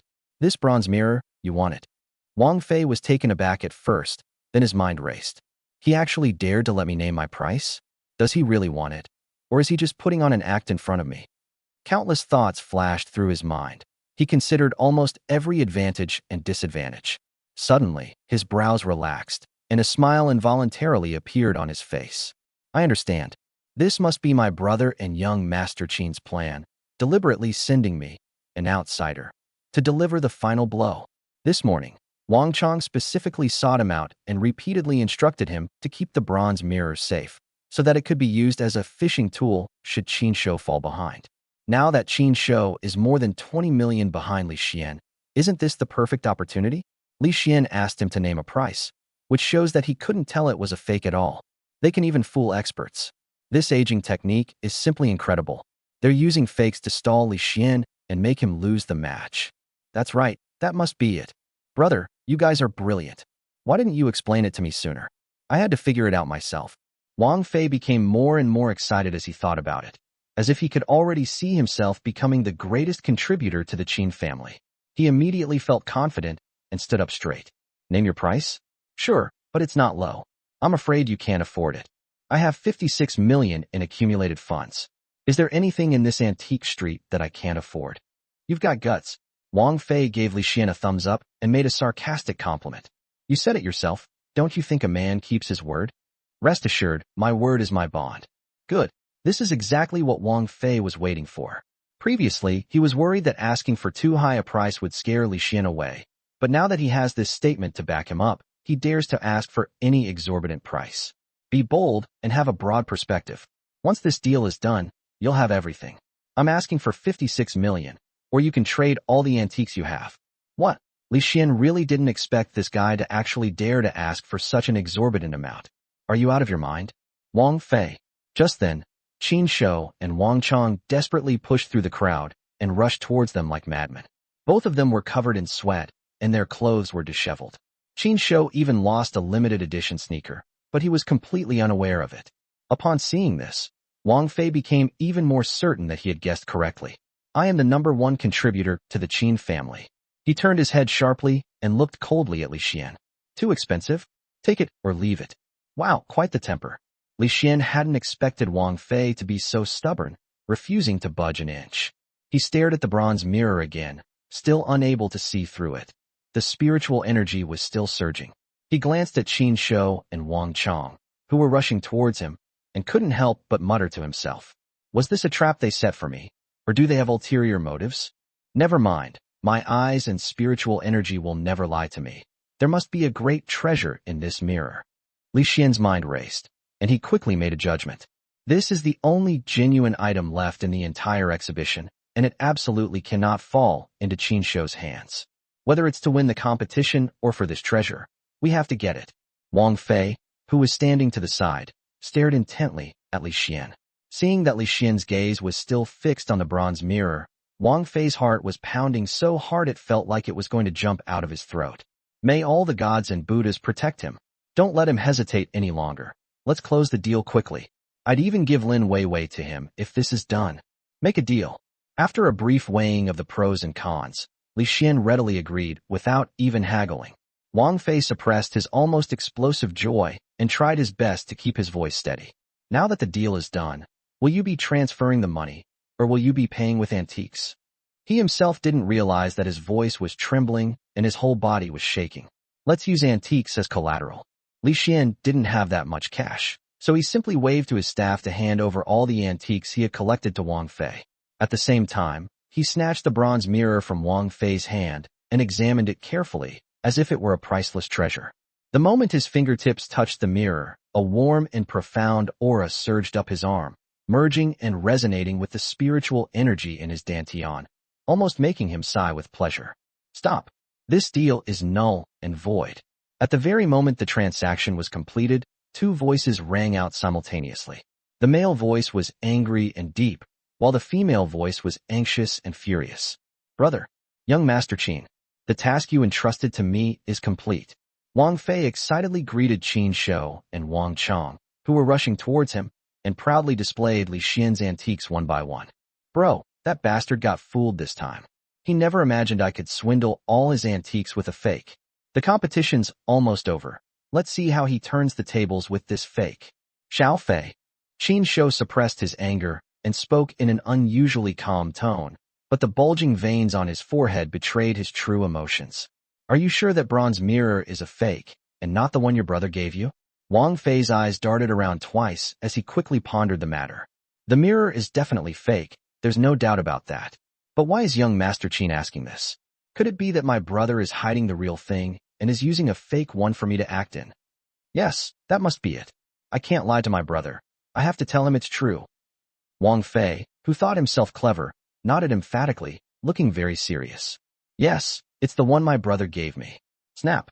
Before he could finish speaking, Qin Shou's hand slapped him hard across the face with a whooshing sound.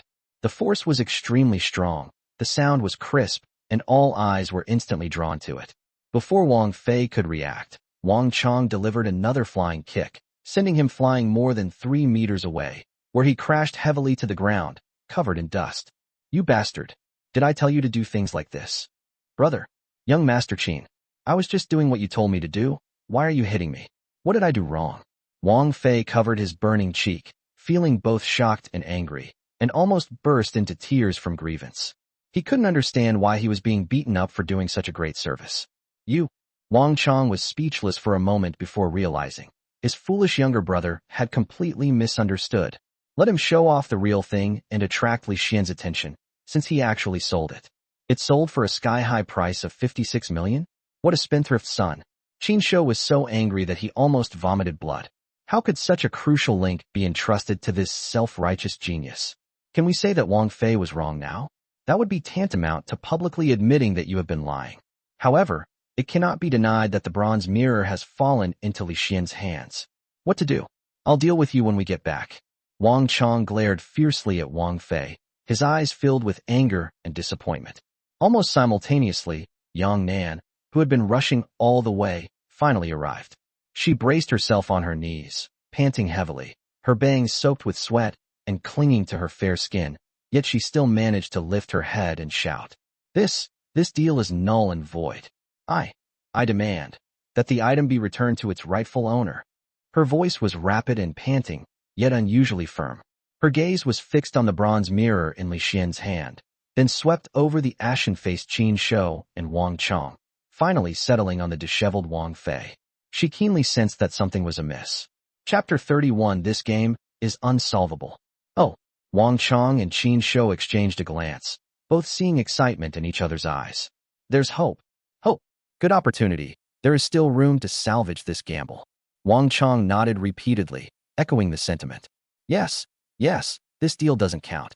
My younger brother was too naughty and tried to fool people with a fake. I apologize. It would have been better if he hadn't said those words. Once he did, Li Xian became even more certain that this bronze mirror was extraordinary. Who said it doesn't count? Li Xian said coldly. Once a transaction is completed, there are no refunds or exchanges. This is the rule of the antique street. Do you think it's off just because you say it doesn't count? Li Xian, Yang Nan was furious. Since everyone said it didn't count, then it didn't count. But you insist on making a mountain out of a molehill. This is no simple competition, it's a life or death gamble. If you lose, you'll have to pay with your life. This is clearly a trap they set for you. Why did you still jump right into it? Wife, if this is a trap, why would they go back on their word? Li Xian retorted confidently. No matter what you say, he will not give up the bronze mirror. Seeing the look in Yang Nan's eyes, he couldn't bear it any longer and leaned down to whisper in his ear. Honey, don't worry. I guarantee this is a priceless treasure. Li Xian. Yang Nan was so angry that her voice cracked. She was really worried that Li Xian would lose his life because of this bet. She was worried that he would die because of her. She will carry this guilt for the rest of her life. However, before she could finish speaking, the host's loud and excited voice rang in her ears. The competition time is up. Please return to the podium immediately. Upon hearing this, Yang Nan became even more anxious. Qin Shou and Wang Chong were so frightened that their faces turned pale and their legs trembled. In contrast, Li Xian acted as if nothing had happened, calmly walking towards the podium. It's over. There's really no hope this time. Wang Chong, what should we do now? Qin Shou was so frightened that he panicked and became incoherent. He proposed the bet, he set the stakes, and he signed the waiver of liability. Even if Li Xian was penniless, even if his accumulated funds amounted to 30 million, he still could not overcome the value of the bronze mirror. Young Master Qin, since no one knows the value of the bronze mirror, why don't we just go with the flow? Wang Chong's expression was ruthless, and a murderous glint appeared in his eyes. He whispered in Qin Shou's ear. Qin Shou's eyes lit up, and he instantly regained his former imposing manner after being lifeless. Explain it more clearly. Even my brother thinks this is a trap we set for Li Xian. As long as we convince the old man to insist that the bronze artifact is a fake, do you think anyone in the room will dare to take it seriously? Even if they dare to take it seriously, how much is a bronze mirror worth? Therefore, the advantage is in our hands, and we're guaranteed to win. Good idea, clear thinking. There's no solution to this. Ha ha ha, Wang Chong, you really are my strategist. As long as you can win this game, I will guarantee that your Wang family will become a first-class family in Donghai. Thank you, young Master Wang. This is exactly what Wang Chong was waiting for. He's been groveling for so many years, just to help the Wang family advance further, hasn't he? Now that Qin Shou has personally promised, it's practically a done deal. At this moment, he seemed to see himself as the head of the family, standing majestically at the top of the East China Sea social circle. No need for formalities between brothers. Let's go and deal with that kid first. Qin Shou was in a great mood. He patted Wang Chong on the shoulder, strode forward with his head held high, and walked onto the stage. At the same time, Qin Jingfei saw on the live screen that Li Xian had managed to snag the bronze mirror. Considering their combined financial resources and the life or death bet, the old fox instantly understood everything. Even without informing Qin Shou, he knew what to do next. You want to defeat the Qin family? You're not qualified. Yang Zhonghua instantly understood all of Qin Jingfei's thoughts, but he didn't care about the result of the competition at all. He even added fuel to the fire and kept mocking Qin Jingfei.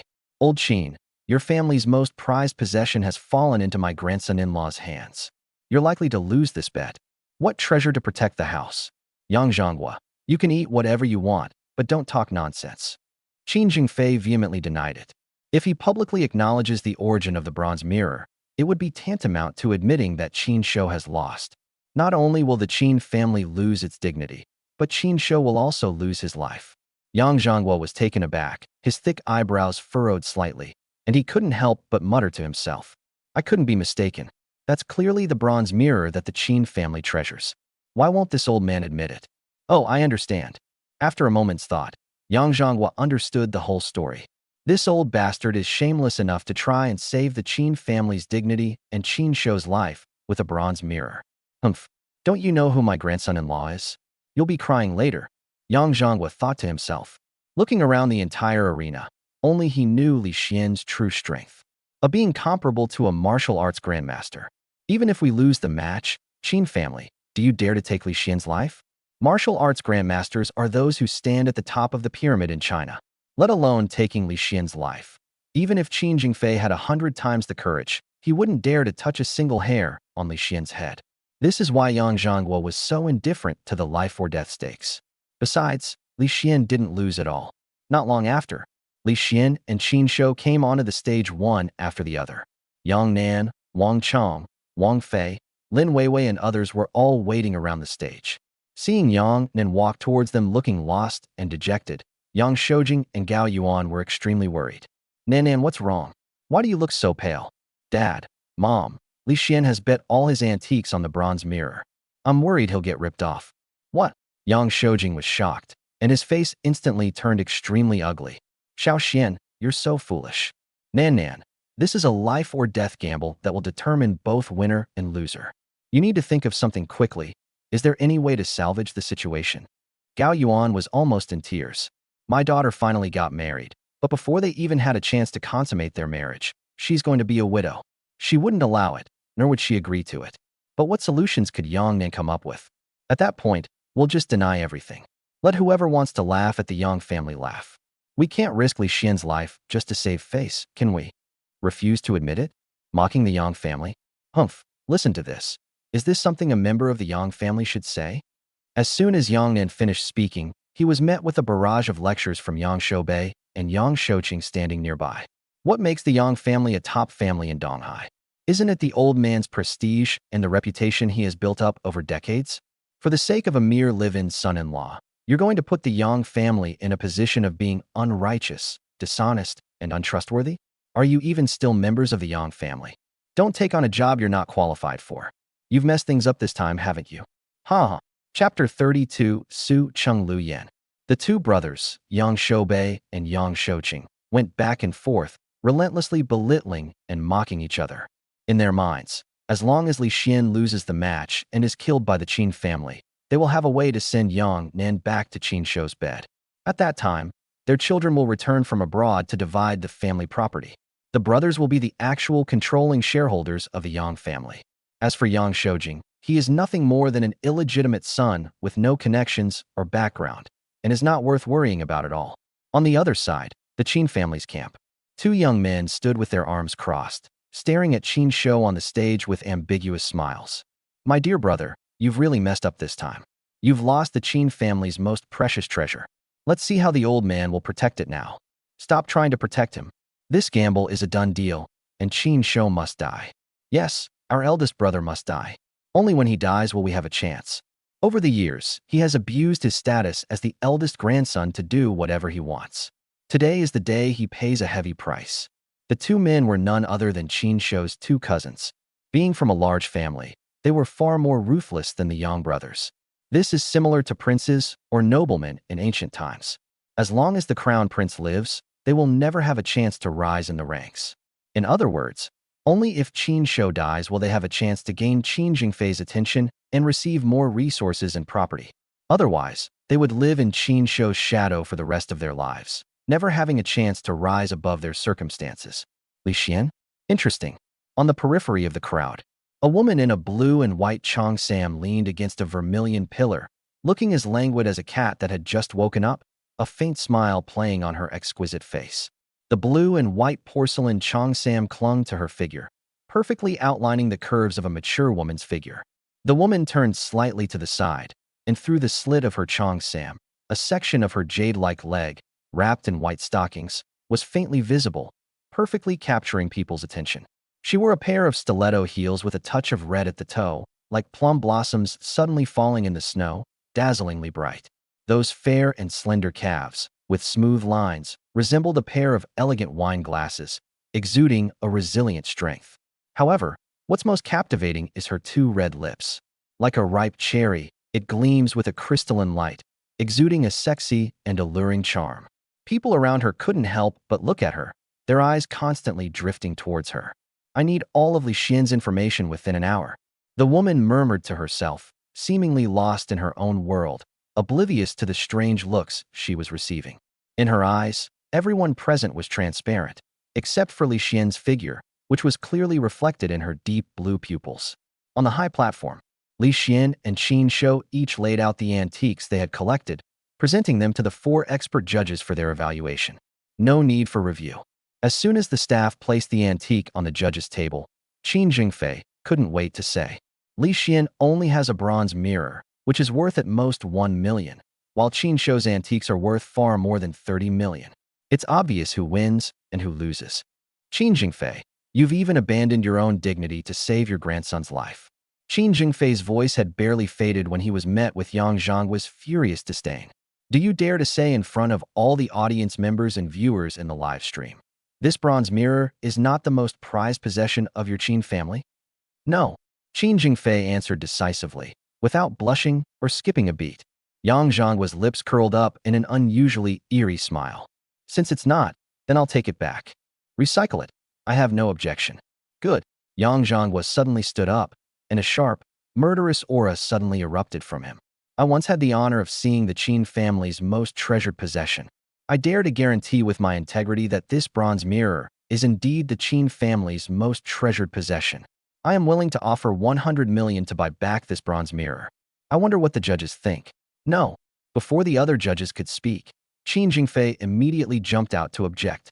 If Yang Zhangguo successfully purchases this bronze mirror, Li Xian's total funds will reach 100 million yuan, far exceeding Qin Shou's more than 30 million yuan.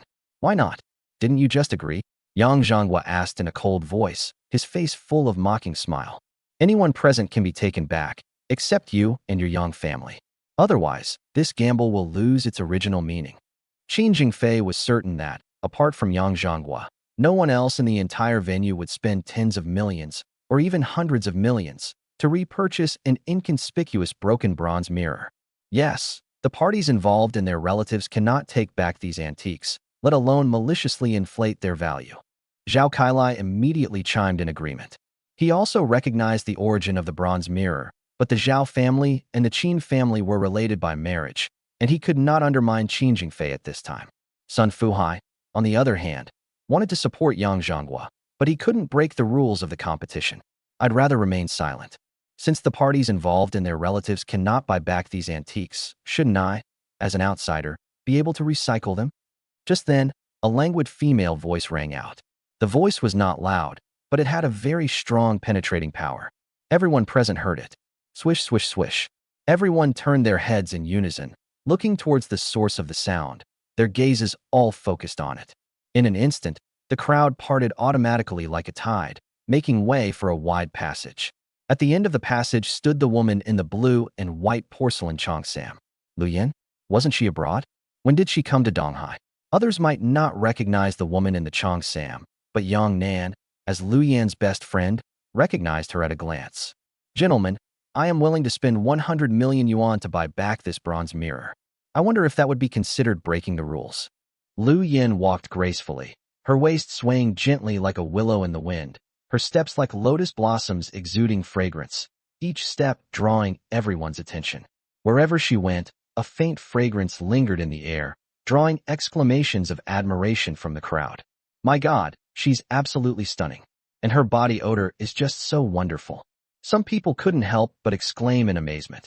Such a beauty should only exist in heaven. How often can one see her on earth? Another person chimed in.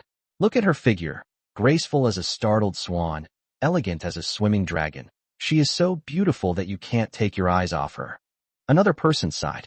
Amidst the overwhelming gazes and praises of the crowd, Lu Yan gracefully ascended the stage, surrounded by admirers. The soft sunlight gently shone on her, casting a faint halo over her snow-white skin, making her look like a fairy descended from heaven, otherworldly and ethereal.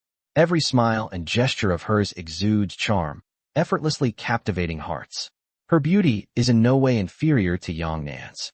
If Yang Nan is like a cold and aloof white rose, carrying an aloofness that keeps people at a distance, she is like the alluring and seductive spider lily, possessing a fatal attraction that captivates anyone who touches her, stealing their soul. Whose daughter are you? Just when Qin Jingfei thought the outcome was already decided, someone actually came out to cause trouble. The woman's demeanor was so striking that even this 80-year-old man was amazed by her presence. Lu Yan approached the judge's table, picked up a ceramic hairpin, and gently tied her long, flowing hair into a bun. A white jade bracelet from her wrist slid down to her forearm, complementing the blue and white porcelain pattern. Her nails were manicured to a sharp point and painted a crimson that matched her lips. Her fingers were slender yet powerful, as if they could hold a person's life in their grasp. She moved with graceful steps, bowing gently to the four people. Her figure was as beautiful as a painting, as if it had been outlined in the most perfect shape in that instant. Her figure was graceful and flowing, her skin was as delicate as silk, and it shone with a soft luster. Su Chung Lu Yin greets all the esteemed gentlemen. Her voice was soft, and her tone gentle. People from Suzhou? What are you doing in our East China Sea? You are not welcome here. Qin Jingfei made a firm decision and directly ordered Lu Yin to leave. He didn't want an outsider to ruin his important plans. Yang Zhonghua was the only one in the audience who sat on the judges' panel with a smirk and a smile on his face, looking like a madman, waiting for the show to begin. Chapter 33, Not Even for 10 Billion. Lu Yin narrowed her eyes slightly, her gaze shooting out like cold lightning, meeting Qin Jingfei's gaze head-on without flinching. Her aura suddenly turned cold, carrying an undeniable and chilling force. What if I insist on buying it? Not for sale. These words were not spoken by Qin Jingfei, but by Li Xian, who was standing to the side.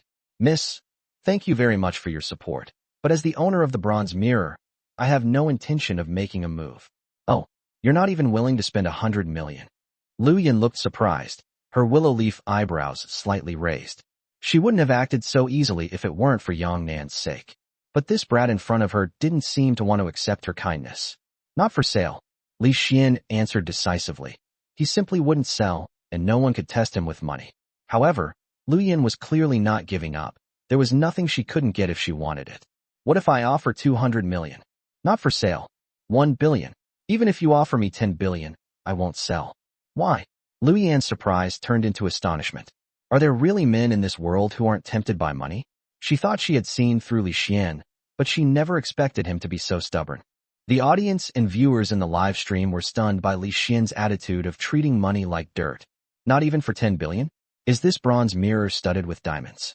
Even if it's studded with diamonds, it's still not worth 10 billion. This is definitely a publicity stunt orchestrated by the Yang family. This beautiful woman might be a plant they hired. Fuck you. Do you even know who she is? The Lu family of Suzhou, ever heard of them? Upon hearing this, the barrage of comments in the live stream immediately fell silent. Everyone immediately began searching for information about the Lu family of Suching. As a result, there was no trace of the Lu family on the entire internet, not even a single word from Lu Yin. Some people even used their power or asked others to search, but still to no avail. In this situation, there are only two possible outcomes. Firstly, the Lu family operates with excessive secrecy, and all traces related to them on the internet have been deliberately erased by those with ulterior motives, making it impossible for ordinary people to investigate. Secondly, after searching everywhere to no avail, it was found that the Lu family of Suching did not exist at all. It was merely something that Lu Yin had made up out of thin air. Seeing that Li Xian was unmoved by her words, Lu Yin turned around helplessly and looked at Yang Nan below the stage, her face full of regret. You will lose if you cannot prove the value of the bronze mirror. Lose? Impossible. Li Xian chuckled. He was certain that what he had identified was not going to be a mistake. In his view, Lu Yin also coveted the bronze mirror and wanted to use this method to possess it. Stubborn to the end, I'll see how you win this game. Lu Yin threw down those words fiercely, then swayed her lithe waist and stormed off the stage. Seeing the stumbling block leave, Qin Jingfei, Qin Shou, Wang Chong, and the others were overjoyed. Ha ha ha, what a fool you are. You don't even know how to cherish the opportunity right in front of you. Just prepare to die. You know what? This kid has good luck with women. He had Yang Nan backing him up before, and now he has this super beauty to back him up. I have to admit that I am not as good as him when it comes to seducing women. Qin Shou watched Lu Yan's departing figure, his eyes gleaming with greed. Exquisite, a rare beauty. As a lecherous playboy, how could he easily let go of a great beauty like Lu Yan?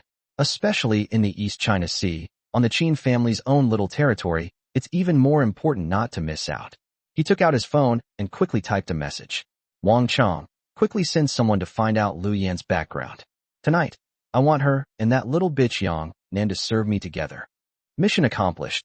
Wang Chong's face was plastered with a fawning smile as his fingers flew across the phone screen, quickly replying to messages. The fat on his face trembled with excitement. Qin Shou always had a rule. A rule. After he finished enjoying a beautiful woman, he would always let people like Wang Chong get some of the credit too. The eldest brother eats the meat, while the younger brother drinks the soup.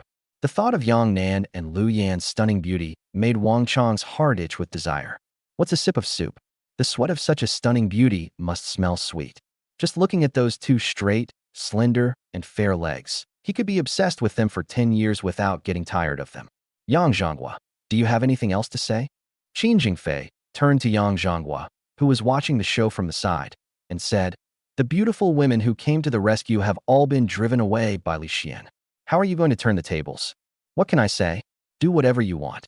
Yang Zhonghua put on an indifferent expression. Haha, you said it yourself. This was exactly what Qin Jingfei was waiting for. Today, he not only wants to reclaim all the shares of Yang's antique shop, but also wants to make this little beast who has repeatedly opposed his Qin family pay the price with his life. According to the bet, from now on, Yang's antique shop belongs to my Qin family. Qin Shou, go kill that little beast. Grandpa, don't worry, I promise to keep my word. Qin Shou was overjoyed. He finally had a chance for revenge, and the boast he had made was finally about to come true. The audience. Yang Nan was so angry at Li Xian's behavior that she trembled all over, her delicate face covered with frost. Li Xian, what exactly do you want? Nan, hurry up and save Li Xian, or Qin Shou will really kill him. Gao Yuan, who was standing to the side, was so anxious that she cried. The saying goes, a son-in-law is like half a son, and mothers-in-law truly cherish their sons-in-law. Besides, Li Xian was willing to take the risk for the sake of the Yang family. How could she, with her kind heart, just watch Li Xian be tortured to death by Qin Shou? But what could Yang Nan do? Before she could speak, Yang Shouqing and Yang Shoubei blocked her from behind. I'm warning you, none of you are allowed to rescue an outsider in the name of the Yang family unless the old man gives the order. Is Li Xian an outsider? He is my son-in-law, my daughter's man. Gao Yuan struggled desperately and tried her best to argue her point. But Yang Shoubei, who was prepared, pushed him aside and waved to his bodyguards behind him, giving them an order. Keep an eye on them. Without my order, no one is allowed to rescue Li Xian in the name of the Yang family. Commander Yang, do you want a rebel? Yang Shoujing was furious and rolled up his sleeves, ready to fight Yang Shoubei. However, the bodyguards in front of him were like two iron towers, and no matter how hard he tried, he could not budge them an inch. Rebel. Commander Yang chuckled, his face full of sarcasm. What right do you, an illegitimate child, have to accuse me of rebellion? If it weren't for you, an illegitimate child of unknown origin, I would be the eldest son of the Yang family, and I would be the rightful heir to the Yang family. You. Yang Shoujing trembled with rage, one hand clutching his chest, which felt like it was about to burst, the other pointing shakily at Yang Shoubei's venomous face. What do you mean? What do you mean? Get out of here. Yang Shoubei immediately ordered his bodyguards to block Yang Nan's family 3 meters away. He and Yang Shouqing looked at the stage with smiles on their faces, as if they could already see Qin Shou slowly torture Li Xian. Chapter 34. Please tell me, who won? Li Xian, I told you, I won't let you die too soon. I will let you witness Yang Nan being conquered by me. On stage, Qin Shou looked smug, his vicious face filled with a sinister smile. Oh, right, and that beautiful lady from earlier, just looking at her alluring figure made me feel incredibly aroused. With both of them serving me tonight, don't you think I'm envious? Oomph, you're so confident you can win. Li Xian snorted coldly, a chilling killing intent flashing in his eyes. Qin Shou has repeatedly provoked him and insulted Yang, the school beauty. Such a person must not be allowed to live. As he spoke, his gaze, sharp as an icicle, suddenly fell upon Qin Jingfei on the judges' panel, and he sneered. Qin Jingfei, you really will stop at nothing. You judged me to have lost without even examining the bronze mirror. And you all too. Li Xian turned around and pointed at Zhao Kailai and Sun Fuhai with one hand. As expert judges, is this how you make your judgments? Where are the standards of openness, fairness, and impartiality? Enough with the nonsense. A loss is a loss. This is a life or death game that will determine both victory and defeat. Do you still want to break the agreement? Qin Jingfei questioned him sharply, refusing to admit any wrongdoing. If he can kill Li Xian, he will be the biggest winner of the whole event, and he will also have a way to get the bronze mirror back. However, Li Xian remained unmoved, only giving a wicked smile. Then open your dog eyes and see what secrets are hidden in the treasure that your Qin family has guarded for over 100 years.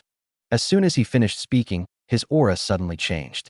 The immense spiritual energy exploded like a muffled thunderclap, transforming into a hurricane that directly forced Qin Shou, who was standing in front of him, back dozens of steps. He fell heavily to the ground. Bang! The wooden platform collapsed, and Qin Shou coughed up blood, his breath becoming weak. True qi is being released outwards. He is actually a martial arts master. Qin Jingfei was so frightened by Li Xian's powerful aura that his legs went weak, and his cloudy eyes stared wide open like copper bells, as if he had seen a ghost. Zhao Kailai and Sun Fuhai were terrified by this scene. Martial arts, a grandmaster of martial arts? I actually offended such a young grandmaster of martial arts. It's over, our Sun family is completely finished. Ha ha ha, why are you all silent now? Didn't you want to kill my grandson-in-law? Seeing that the time was ripe, Yang Zhangwa slowly stood up, his mocking gaze sweeping across the room before finally landing on Qin Jingfei, which was very gratifying. So what if my grandson-in-law lost? Would you dare to lay a hand on a martial arts grandmaster? Besides, he didn't lose at all. Do you still dare to say that bronze mirror isn't your Qin family's most prized possession? You knew all along that Li Xian was a martial arts grandmaster, didn't you? Qin Jingfei seemed to understand something. No wonder Yang Zhangwa was so calm and collected. It turns out the old guy knew everything. Nonsense, my grandson-in-law was able to remove the bullet from my body. How could I not know his abilities? Yang Zhangwa's pride was evident as he held one hand behind his back. In the face of absolute power, all schemes and tricks are futile. Just as Yang Zhangwa and Qin Jingfei were arguing, Li Xian exerted force with both hands and tore the bronze mirror in two with his bare hands. Immediately afterwards, a pure white stone, resembling Hetian jade, fell into his palm. Is this the amazing treasure that even X-ray vision can't see through, yet it makes my Dantian incredibly excited? Li Xian gripped the strange stone tightly. His Dantian automatically circulated, and a surge of pure spiritual energy burst forth from the stone, flowing along his 8 extraordinary meridians into his Dantian. Such a rich spiritual energy. Li Xian was greatly alarmed. He never expected that this strange stone would contain such rich spiritual energy. His pores opened involuntarily, and every cell in his body cheered with joy. It looks just like a child looking for milk. Could this be the spiritual stone recorded in the 5 arts of Taoism? During the pre-Qin period, spirit stones were the main source of spiritual energy and one of the most coveted treasures among all Qi cultivators. A martial godstone. There was actually a martial godstone hidden in that bronze mirror. No wonder he wouldn't sell it even if I offered him $1 billion. Just as Lu Yan was about to leave, she saw Li Xian's displayed strength, and the moment he broke the bronze mirror and obtained the spirit stone, and she immediately understood everything. In her view, only martial arts masters can absorb the true energy in the martial godstone, while in the eyes of ordinary people, the martial godstone is no different from ordinary jade. Judging from Li Xian's strength, he is undoubtedly a martial arts grandmaster, so it's not surprising that he can sense the existence of the martial godstone. Little did they know, Li Xian was not practicing martial arts, but rather the path of immortality. Yang Nan's luck is indeed extraordinary. She actually found a martial arts master as her husband. Seeing that her former best friend had married a martial arts master, Lu Yin was genuinely happy. Martial arts grandmaster? How is this possible? No, how could he possibly be a martial arts master? It's fake, it must be fake. Yang Shoubei and Yang Shouqing were completely dumbfounded. They thought it was a sure win, but unexpectedly, Li Xian turned out to be a martial arts master. It's like this. Everyone's just hanging around in the newbie village, and you suddenly tell me you're a max-level pro. How can we play like this? What a load of crap. At the same time, the live stream was forcibly shut down. The hundreds of thousands of netizens watching the live stream were collectively petrified. Even the large screen and sound system at the venue suddenly malfunctioned, prompting the audience and hundreds of thousands of netizens to collectively curse. What the hell? The live stream got censored. Damn it, they let us down at the crucial moment. Where's the manager? Get the manager out here right now. I'm going to chop this son of a bitch to death with an 80-meter-long machete. Could someone please explain what a martial arts grandmaster is? What is a spirit stone? And what is a martial godstone? Hundreds of thousands of people have this question. However, the live stream room has been blocked, making communication impossible. Even if someone posts a screen recording or screenshot online, it will be automatically deleted and the user will be forced offline within a minute. Even terms like martial arts grandmaster, spirit stone, and martial godstone have become sensitive words and will be marked with an asterisk if posted. The audience at the scene were as anxious as ants on a hot pan. What are they saying? Why can't I hear anything? Electrician, electrician, what are you good for? Hurry up and fix the big screen and speakers. Host, are you fucking useless? Hand over the microphone. The host looked completely bewildered. Why are you all cursing at me? These devices were all provided by the Qin family, so there's no way there could be a problem. Even if there are problems, they are isolated issues and it's impossible for them to fail collectively. On stage, Li Xian didn't care what the audience on stage and hundreds of thousands of netizens thought. They didn't even bother to ask why the live stream was banned. He held the spirit stone in one hand, raised it high above his head, and sternly questioned Qin Jingfei on the judges' panel. Qin Jingfei, do you think this spirit stone is more valuable, or the pile of junk your grandson got? Its sound was like a great bell, resounding in all directions. The fierce killing intent almost solidified, suddenly spreading out and sweeping across the entire area. Now tell me who won. You won. Qin Jingfei was so frightened by Li Xian's terrifying aura that he collapsed to the ground, his face pale and his back soaked with cold sweat. Since I've won, then according to the bet, the martial arts pill is mine, and Qin Shou is mine to dispose of, right? Yes, you are absolutely right. Now, I order you to break Qin Shou's 5 limbs. Are you willing? Yes, I'm willing. Faced with Li Xian's terrifying aura and chilling killing intent, Qin Jingfei dared not offer the slightest resistance. It's better to break your limbs than to lose your life. Besides, a severed limb can be reattached, but if you lose your life, it's all over. Upon realizing this, Qin Jingfei dared not delay and scrambled towards Qin Shou's direction. Chapter 35 tonight. I'll have her warm your bed. Grandpa, no? No. Qin Shou coughed up blood and was barely breathing, clearly severely injured by Li Xian's overwhelming aura. Qin Jingfei was overcome with grief and remorse, tears streaming down his face. Don't blame Grandpa. You brought this on yourself. A martial arts grandmaster is someone our Qin family can't afford to offend. If he had known Li Xian's strength earlier, he would never have allowed Qin Shou to provoke him time and time again. Now, not only has the bronze mirror been stolen, but even the martial arts pills are lost.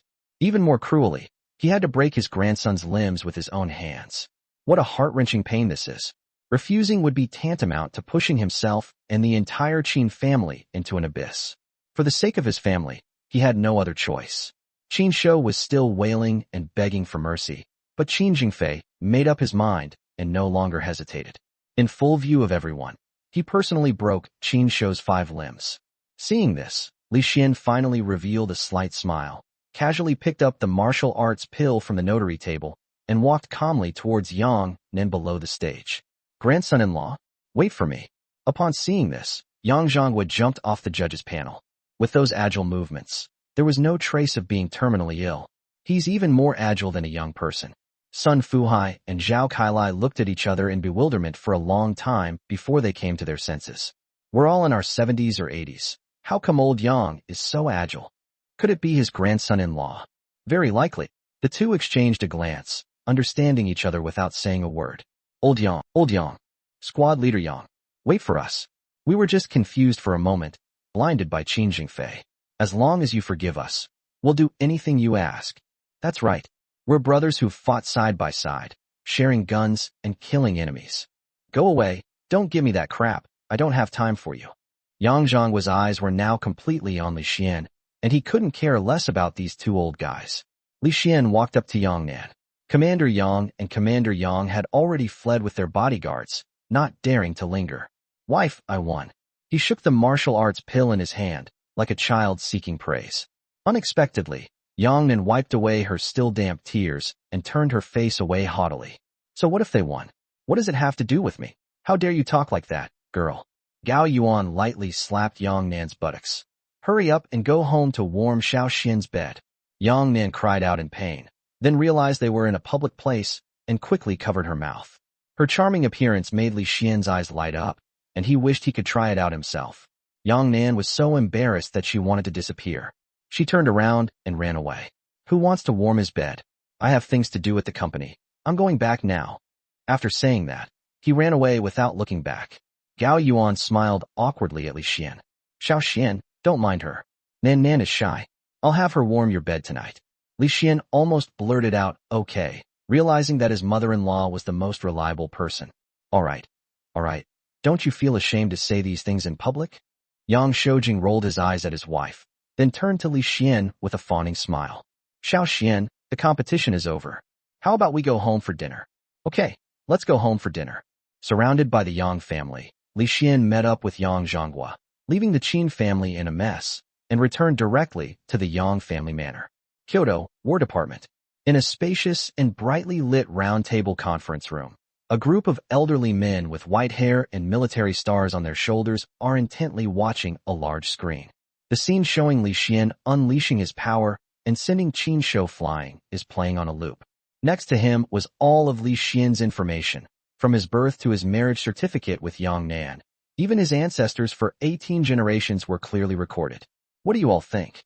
Please share your opinions. He can project his true energy outwards, find the martial god stone in the bronze mirror, and is so obsessed with the martial Dao pill. He must be a martial arts grandmaster without a doubt. I've never heard of a martial arts master this young. The Li family in Hangzhou isn't a martial arts family. How did he cultivate his skills? This problem is not difficult. As long as we invite Yang Zhonghua over, he will definitely tell us the truth. Since Li Xian is Elder Yang's grandson-in-law, we should pay him a visit in person instead of having Elder Yang come to Beijing. The crowd engaged in a heated discussion about how to recruit Li Xian. A martial arts master, especially one who is only in his early 20s, is a priceless treasure to the Dragon Kingdom. Such talent must be kept in the military. They must not be allowed to go astray, otherwise the harm would be no less than that of a nuclear bomb. If you ask me, Yang Zhonghua is an old comrade, so we should visit him in person to show our sincerity and to visit this veteran comrade. What do you think? Great idea. Everyone agreed to the suggestion and personally went to Li Xian's door to recruit him. But who should we send? A position that is too low seems insincere, while a position that is too high is disproportionate. I'll go. At this moment, a middle-aged man carrying a star on his shoulder stood up and slowly said, I used to be one of Mr. Yang's subordinates, and we have some relationship. I guarantee I'll handle things properly. All right, let Gao Dashin go then. It'll be a good opportunity to recruit that kid into your special forces. Yes. Suzhou, Lu family. The group was also studying Li Xian's video materials. His aura was extremely strong, but it was not an outward display of true qi, nor was he a martial arts master. Didn't Yin Yin and Uncle Pooh go to the East China Sea? Let them go and test the waters. Patriarch, the eldest young lady, and Miss Yang are best friends. With her in charge, we can definitely get first-hand information. If possible, we should make a preemptive move to seize the martial god stone and martial Dao pill. At that time, no one will be able to shake the Lu family's position. Well, let Yin Yin test the waters first. As for the martial god stone and martial Dao pill, we'll discuss that later. Tibetan region, Buddhist temple. A red-robed lama rushed into the lecture hall. Reporting to the great Dharma king, traces of the martial god stone have been discovered in the East Sea. Is the information reliable? It's absolutely true, live streaming across the entire internet. The red-robed lama handed over a phone. The image on the screen was of Li Xian holding a spirit stone. The martial god stone. It really is the martial god stone. Men, come with me to the East Sea immediately. Dali, Wuliang Mountain, Duan family. A girl in a red dress rushed into her father's training room. Dad, a martial god stone has appeared in the East Sea. Your injuries can be healed. Really? Look. Similar scenes were simultaneously playing out in many famous mountains and rivers, reclusive families, and major sects. A spirit stone and a martial arts pill unleashed countless hidden powers. In no time, all the families and sects that knew its value sent people to the East Sea. Meanwhile, Li Xian, at the center of this storm, was leisurely enjoying his mother-in-law's cooking. Xiao Xian, I didn't know what you liked to eat, so I just made a few simple home-style dishes. Do you like them? Mom, you don't need to be so polite. I like anything you make. Li Xian smiled as he picked up a piece of sweet and sour pork ribs and squinted his eyes. Delicious. My mother-in-law's cooking is absolutely amazing. Sycophant. Yang Nan, standing to the side, muttered angrily. Before Li Xian came along, she was the apple of her family's eye. Now, everyone is swarming around Li Xian. Dad poured the wine, Mom served the food, and Grandpa wanted to drink with him until they were both drunk. And she, the eldest daughter of the Yang family, actually became an outsider? Oh no, she also has a mission, to warm Li Xian's bed and share a pillow with him. Yang Nan grew angrier the more she thought about it, and threw down her chopsticks and walked out the door. I'm not eating anymore. Nan Nan, where are you going? I'll call Lu Yan. Before the words were even finished, the person had vanished without a trace. Chapter 36. Beware of fire, theft, and best friends. After a satisfying meal, we were full and had plenty of food and drink. Li Xian was about to return to his room to study the spirit stones and martial arts pills when he saw Lu Yin, dressed in a white cheongsam and carrying a box of pastries, gracefully walk in. Yang Zhonghua, his face flushed from drinking, squinted and recognized Lu Yin. "Oh, Yin is here. Come in and have a seat." "Grandpa Yang, you're not in good health. You can't drink so much. Look at you. You're already drunk." "I'm in good health. I'm so happy to have such a wonderful grandson-in-law."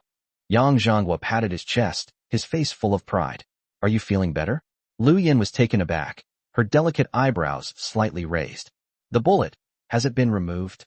"It's out. My grandson-in-law took it out." Lu Yin looked at Li Xian in surprise. Seeing that he smiled without saying a word, Yang Shoujing and his wife also smiled secretly, and she finally believed it. A bullet that had puzzled top experts from China and abroad for 50 years has actually been removed. It was taken out by this youngest martial arts master. Could he also be a renowned physician? Lu Yin looked at Li Xian solemnly, and when she remembered that she had wanted to stand up for him in the antique street during the day, she couldn't help but feel ashamed. He's a grandmaster, skilled in both medicine and martial arts. Why would he need her to come to his rescue? Master Li is unparalleled in both medicine and martial arts. I admire him greatly. "Miss Lu, you're too kind. Thank you for speaking up for me today." Li Xian sincerely thanked him.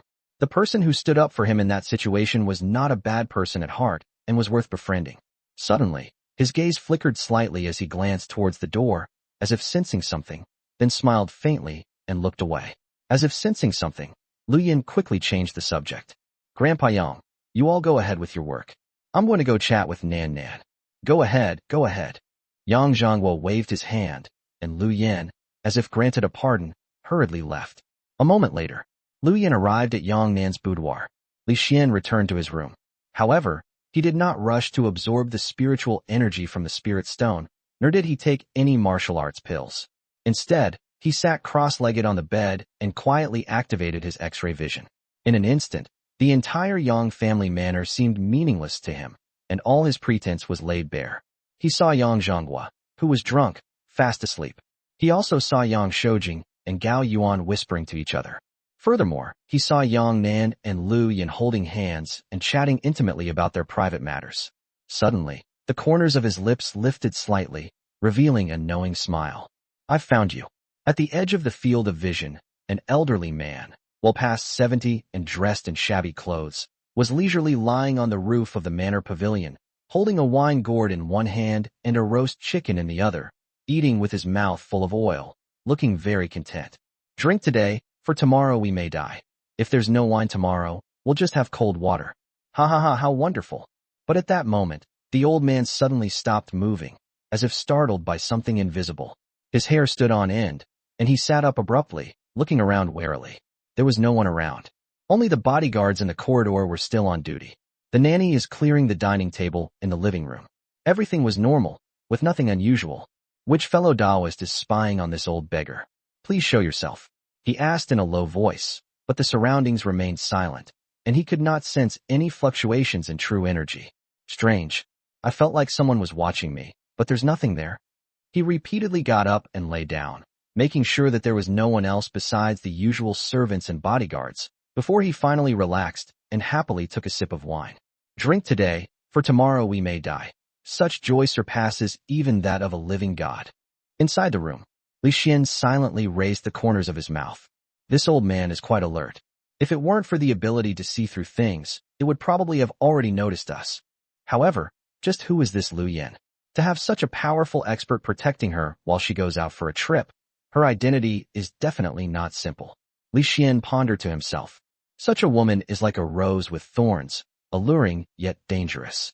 He couldn't feel at ease until he knew her background. With that old beggar guarding the pavilion, he couldn't concentrate on his cultivation. Since that's the case, why don't we go find Yang Nan and Lu Yin? Perfect timing. I need to find a way to get rid of this vixen. Otherwise, how can I share a room with Yang, the school beauty? He hadn't forgotten his grandfather and mother-in-law's instructions. Tonight, he was going to move into Yang Nan's room. Once he made up his mind, Li Xian immediately got up, whistling, and leisurely walked towards Yang Nan's boudoir. Nan, tell me honestly, how did you get your marriage certificate with Li Xian? This is too sudden. A faint fragrance filled Yang Nan's room, and the pink decorations throughout the room created an exceptionally soft atmosphere. At this moment, the two stunning beauties were sitting side by side on the edge of the bed, holding hands, looking just like a pair of inseparable best friends. At first, I only valued his 4-time champion in the archaeology department and hoped he could help me win the jade gambling competition. But later I realized that even if I won, my second and third uncles would not let me go. They would continue to force me to go on blind dates, either with the Qin family, the Wang family, the Sun family, or the Zhao family. They would not give up until I got married.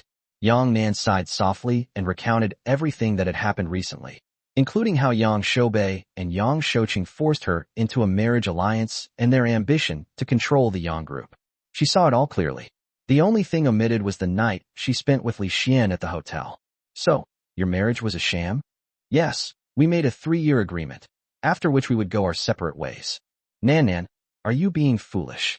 Lu Yin gripped her hand tightly, her tone unusually serious. Do you know who Li Xian is? He's not only the top scorer in the college entrance exam and a 4-time champion in the archaeology department of Dongda University, but also a martial arts master. Such a person stands at the very top of the pyramid in the entire Dragon Kingdom. You must seize this opportunity. Yang Nan couldn't help but recall the intimate moments with Li Xian, and her cheeks suddenly flushed red. Even if he is a top-tier figure, I don't care about him. You really don't care? Lu Yin smiled and leaned closer, her beautiful eyes sparkling with mischief. If you don't care, then I won't be polite. You? Yang Nan suddenly opened her eyes wide. Judging from Lu Yan's expression, she didn't seem to be joking. She has feelings for Li Xian. No wonder she came to the Yang family on her own initiative. So that's what she was waiting for. It really proves the saying, a boyfriend who is too handsome will arouse jealousy. Beware of fire, theft, and your best friend. Friend? What? With my looks, am I not good enough for Li Xian? Lu Yin stood up and twirled around lightly. She had a graceful figure and stunning beauty. Every smile and frown exuded natural charm and captivating allure. Not to mention men. Even a beauty like Yang Nan was momentarily stunned by her beauty. You are naturally extremely beautiful, and there are probably not many men in the world who could resist you. But Yang Nan paused for a moment, then ultimately didn't continue. She wanted to say that Li Xian wasn't such a frivolous person, but people's hearts are unpredictable, and who can say for sure? Okay, I was just kidding. Look how nervous you are. Lu Yin chuckled, sat down again, and affectionately put her arm around Yang Nan. But seriously, Nan, are you sure Li Xian had never practiced martial arts before? Grandpa Yang's bullet. Was he really the one who removed it? This is the information he most wants to know. It was also a task assigned to her by her family. Chapter 37 Open Seduction. I'm sure. Yang Nan nodded solemnly. During my 4 years of university, I never heard that he knew martial arts, let alone medicine. It wasn't until that day, when he actually used unbelievable methods to remove the bullet from my grandfather, that I believed it was all true. As she spoke, she seemed to have thought of something and hesitated slightly. Perhaps his ex-girlfriend, Lin Weiwei, knows more than I do. He still has an ex-girlfriend? Lu Yan's beautiful eyes widened, her face filled with shock. His ex-girlfriend must have been very beautiful, right? She's good-looking, but mentally unstable. Moreover, in order to get into the Wang group, she offered herself to Wang Fei, the second young master of the Wang family. Oh, Lu Yan's eyes flickered slightly, and a meaningful smile curved her lips. This is interesting. Just then, a soft knock came from outside the door. Immediately, Li Xian's clear voice rang out. Honey, are you inside? Grandpa wants me to move in with you tonight. Before Yang Nan could respond, Lu Yan had already gotten up and opened the door with a bright smile. Masterly, we were just talking about you when you arrived. What a coincidence. Talk to me. Li Xian raised an eyebrow, his gaze falling directly on Lu Yan's stunningly beautiful face. Before we talk about me, Ms. Lu, would you like to introduce yourself first? His gaze suddenly sharpened, piercing her eyes like a sword. In an instant, Lu Yan felt a chill run through her body, as if she had been completely seen through and had nowhere to hide. I'm very curious about the Lu family of Suzhou. Just who are they? Well, Lu Yan felt a slight chill, but instead took a step forward to meet her. She stretched out her slender hand and, seemingly intentionally or unintentionally, lightly placed it on Li Xian's chest, then slid it like a snake towards the back of his neck. The cool fingertips brushed against my skin, sending a secret shiver down my spine. If Master Li is interested. Her breath was sweet as orchids, and her eyes sparkled with desire. This humble woman would like to prepare some simple wine and have a nighttime conversation with you by candlelight. How about it? Lu Yan's sweet voice is as alluring as a datura flower, soothing to the ears but also addictive. Her meaning couldn't be clearer. She was unwilling to answer Li Xian's question, and even less willing to let Yang Nan know about the Lu family's connection with the martial arts world. Since that's the case, Li Xian didn't bother to ask further. He simply snorted and smiled knowingly. You dare to seduce me in front of my wife, Miss Lu? You've got some nerve. Anyway, you're not really a couple. So what if you're trying to seduce her? Besides, Nan Nan herself doesn't mind. So why are you in such a hurry? Lu Yan spoke with conviction. She doesn't mind, but I do. Li Xian's inner alarm bells rang. There must be something fishy about Yang Nan's best friend daring to act like this to his face. You must not get angry, and you must not fall into their trap. Please have some self-respect, Miss Lu. My wife needs to rest. You should go home. Don't go. Before Lu Yan could answer, Yang Nan had already grabbed her arm tightly like a frightened bird. With Lu Yan around, Li Xian, that audacious madman, wouldn't dare to be too presumptuous. But if Lu Yan leaves, who knows what might happen between the man and woman alone together. Given her grandfather and parents' tendency to enjoy watching a good show, even if she screamed her lungs out, they would only cheer her on and wouldn't stop Li Xian. Master Li, it's not that I don't want to leave. It's that your wife can't bear to part with me. Lu Yan giggled, her foxy eyes seemingly capable of stealing one's soul. She was even more ruthless than Su Daji, King Zhou's concubine. That vixen, I'll teach you a lesson later. Li Xian knew that his plan to be alone with Yang Nan in a room tonight was completely ruined. He even suspected that Lu Yan's visit at this moment was actually a reinforcement brought by Yang Nan. However, there's plenty of time in the future. You can run from the first day of the month, but you can't run from the 15th. With the help of his father-in-law and mother-in-law, he'll be able to sleep in Yang Nan's bedroom sooner or later. Li Xian's cold gaze swept over the two women, feeling unwilling but having no better solution. All right, then you can stay. You two can catch up, I won't disturb you. After saying that, he turned and left, and considerately closed the door for the two women. Day and night alternate, and the stars shift, and the constellations move. It was already the next morning. Yang Nan and Lu Yan chatted until late into the night before finally falling into a deep sleep, while Li Xian was disturbed by the old beggar in the pavilion. Unable to meditate and cultivate, and prevented from entering Yang Nan's room by Lu Yan's interference, this night was the most sleepless and agonizing night of his life. Sure enough, just as it was mealtime, Li Xian walked out of the bedroom with heavy dark circles under his eyes. Yang Zhonghua was astonished to see him like this, and quickly went up to ask him what was wrong. Xiao Xian, didn't I tell you to sleep in the same room as Nan Nan last night? Why did you sleep in your own room? Grandpa, I wanted to. But your granddaughter brought Miss Lu here as a shield. Li Xian gestured helplessly toward Yang Nan's door. I can't very well squeeze in and sleep with them. Can I? What? Nan Nan called Lu Yan here. Yang Zhonghua was even more astonished. His memory from being drunk was completely blank, and he couldn't possibly remember greeting Lu Yan. This unfilial daughter, she's married and still lets her best friend sleep in her bedroom? That's outrageous. Old Master Yang was immediately furious and became extremely angry. Xiao Xian, don't worry, just wait and see how I deal with her. Hearing this made Li Xian feel a surge of comfort. Having someone backing him up felt damn good. Good. However, he sensed something unusual. The old man seemed quite familiar with Lu Yan and the Lu family. Perhaps it would be faster to get him to talk? Grandpa, what's the background of the Lu family in Suching? Are they very powerful? It's all right, they're a proper martial arts family. Martial arts family? Li Xian feigned surprise. So it's the legendary martial arts family? Yang Zhang was squinted at Li Xian, then asked suspiciously. You say you don't understand the martial arts world? How do you know about martial arts families? Hey, isn't that how all online novels are written? Li Xian chuckled and brushed it off. He initially didn't believe these things, but after he discovered he possessed extraordinary abilities, he realized they weren't just baseless rumors. Yes, the martial arts world is mainly divided into two branches, sects and aristocratic families. The Buddhist sect and the Taoist sect are the two top sections. As for aristocratic families, like the Lu family, although they live in the secular world, They have practiced martial arts for generations and use martial arts to determine their status. As for martial arts realms, I only know about body tempering, external strength, internal strength, and grandmaster. I don't know about the others. As Yang Zhangwa spoke, a hint of reminiscence flashed in his eyes. I once met a grandmaster from the Lu family, and it was because of this connection that Nan Nan and Lu Yan became best friends. However, Nan Nan is unaware of Lu Yan's involvement with the martial arts world. Li Xian was both surprised and annoyed. If he had known that the old man knew so much, why did he have to go to such lengths to find out what Lu Yan was thinking? What's even stranger is that if they didn't want Yang Nan to come into contact with the martial arts world, why did they allow her to date Lu Yan? Could Lu Yan have accidentally let something slip?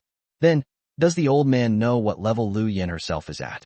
This is the issue he cares about most. He could see through the old beggar's cultivation level, but he couldn't see through Lu Yan. While she doesn't appear to be a martial artist, her every move seems to reflect the style of someone who practices martial arts. She is someone who possesses true inner strength, yet she doesn't exude even a trace of genuine energy. Chapter 38, She is an exception. Yang Zhangwa's expression suddenly became somewhat serious.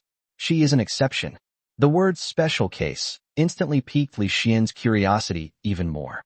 However, before the words were finished, Yang Nan and Lu Yan entered the restaurant together with Yang Shoujing and Gao Yuan.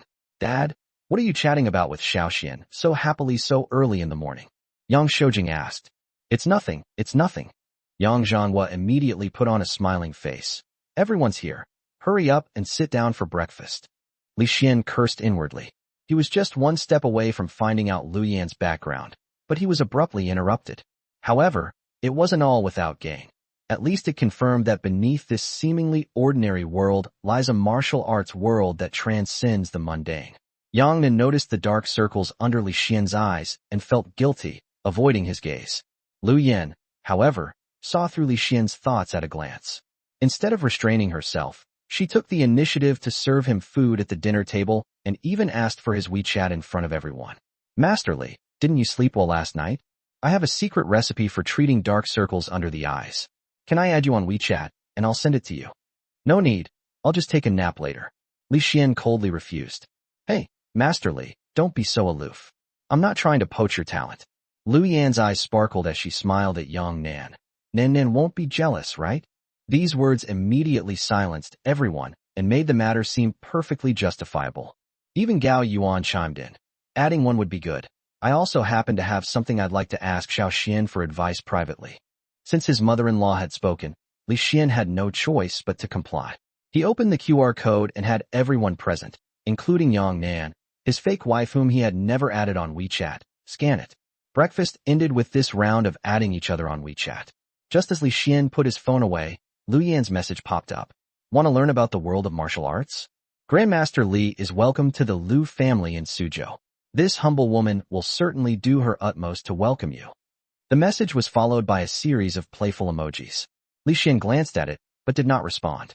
After dinner, he went straight to his room to catch up on sleep.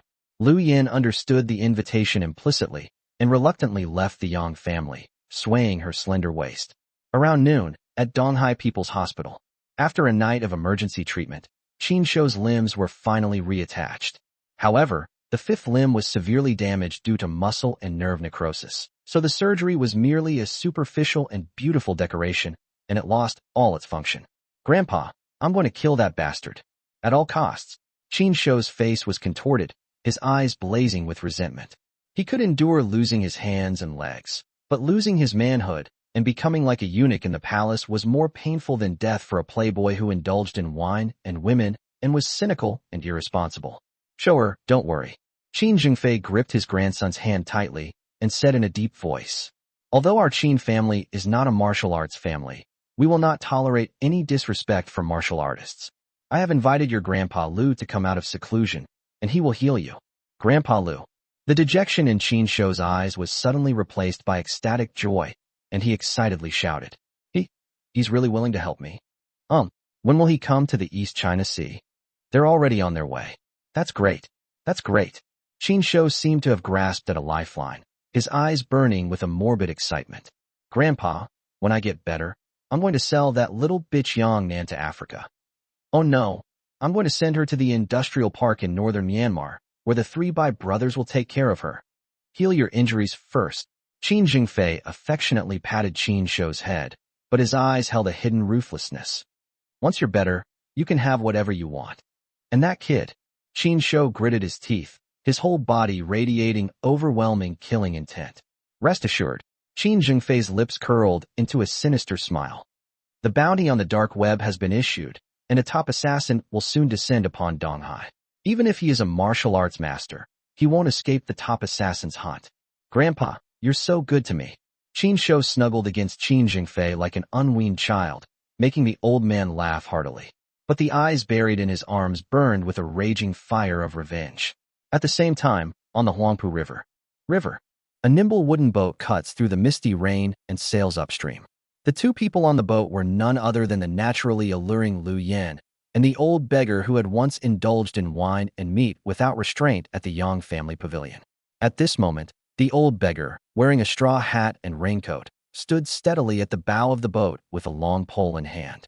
He let the fine rain wet his clothes, but the wooden boat quietly accelerated under his calm and composed support, heading towards the East China Sea. Apu, what do you think of Li Xian? Lu Yan took a sip of tea, her eyes sparkling with interest in Li Xian. A young man in his early 20s with such skill is extremely rare, even in the entire martial arts world. He has the form of a master, but not the substance of one. The old beggar grinned and answered very seriously. However, being able to reach the threshold of a grandmaster at this age is enough to make those arrogant, reclusive old guys feel ashamed. Oh, what makes you say that, Apu? Lu Yan put down her teacup, her interest piqued. In her view, Li Xian clearly possessed strength beyond that of a grandmaster. The old beggar didn't say anything, but his withered left hand suddenly reached out and grasped the river's surface. Bang! The river's surface, 100 meters away, was as if it had been hit by a torpedo, and suddenly a towering column of water erupted. The turbid waves surged into the sky, their momentum terrifying. Immediately afterwards, he grabbed with his right hand through the air, and with the force of his strength, a plump, lively carp whooshed out of the water and landed precisely in his palm, its tail still thrashing about. Young miss, please look. The old beggar casually tossed the fish into the hold, a hint of smugness in his expression. This is the strength of a grandmaster. The ability to project one's true energy, to retrieve objects from a distance, and to possess inner strength.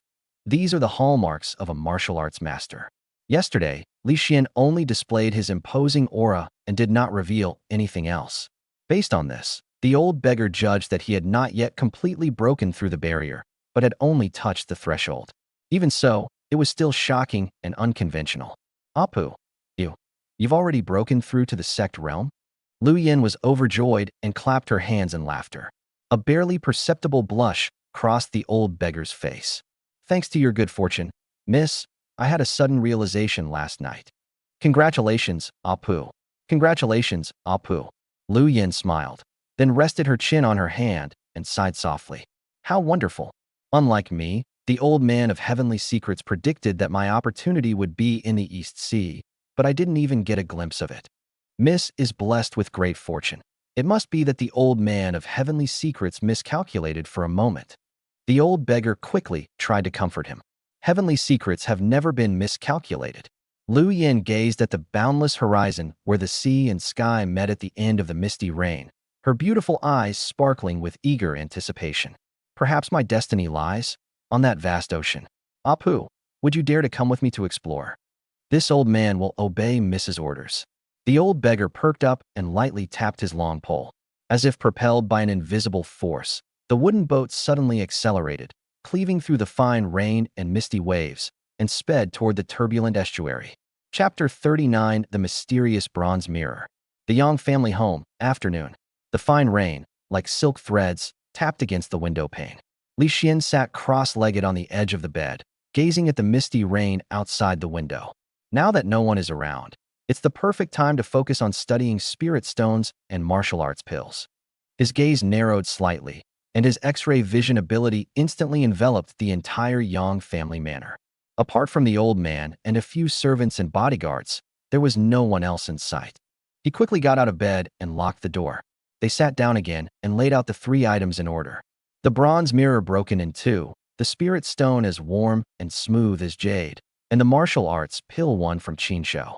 Let's try the martial arts pill first and see if it can help me break through to the mid-stage of qi refining.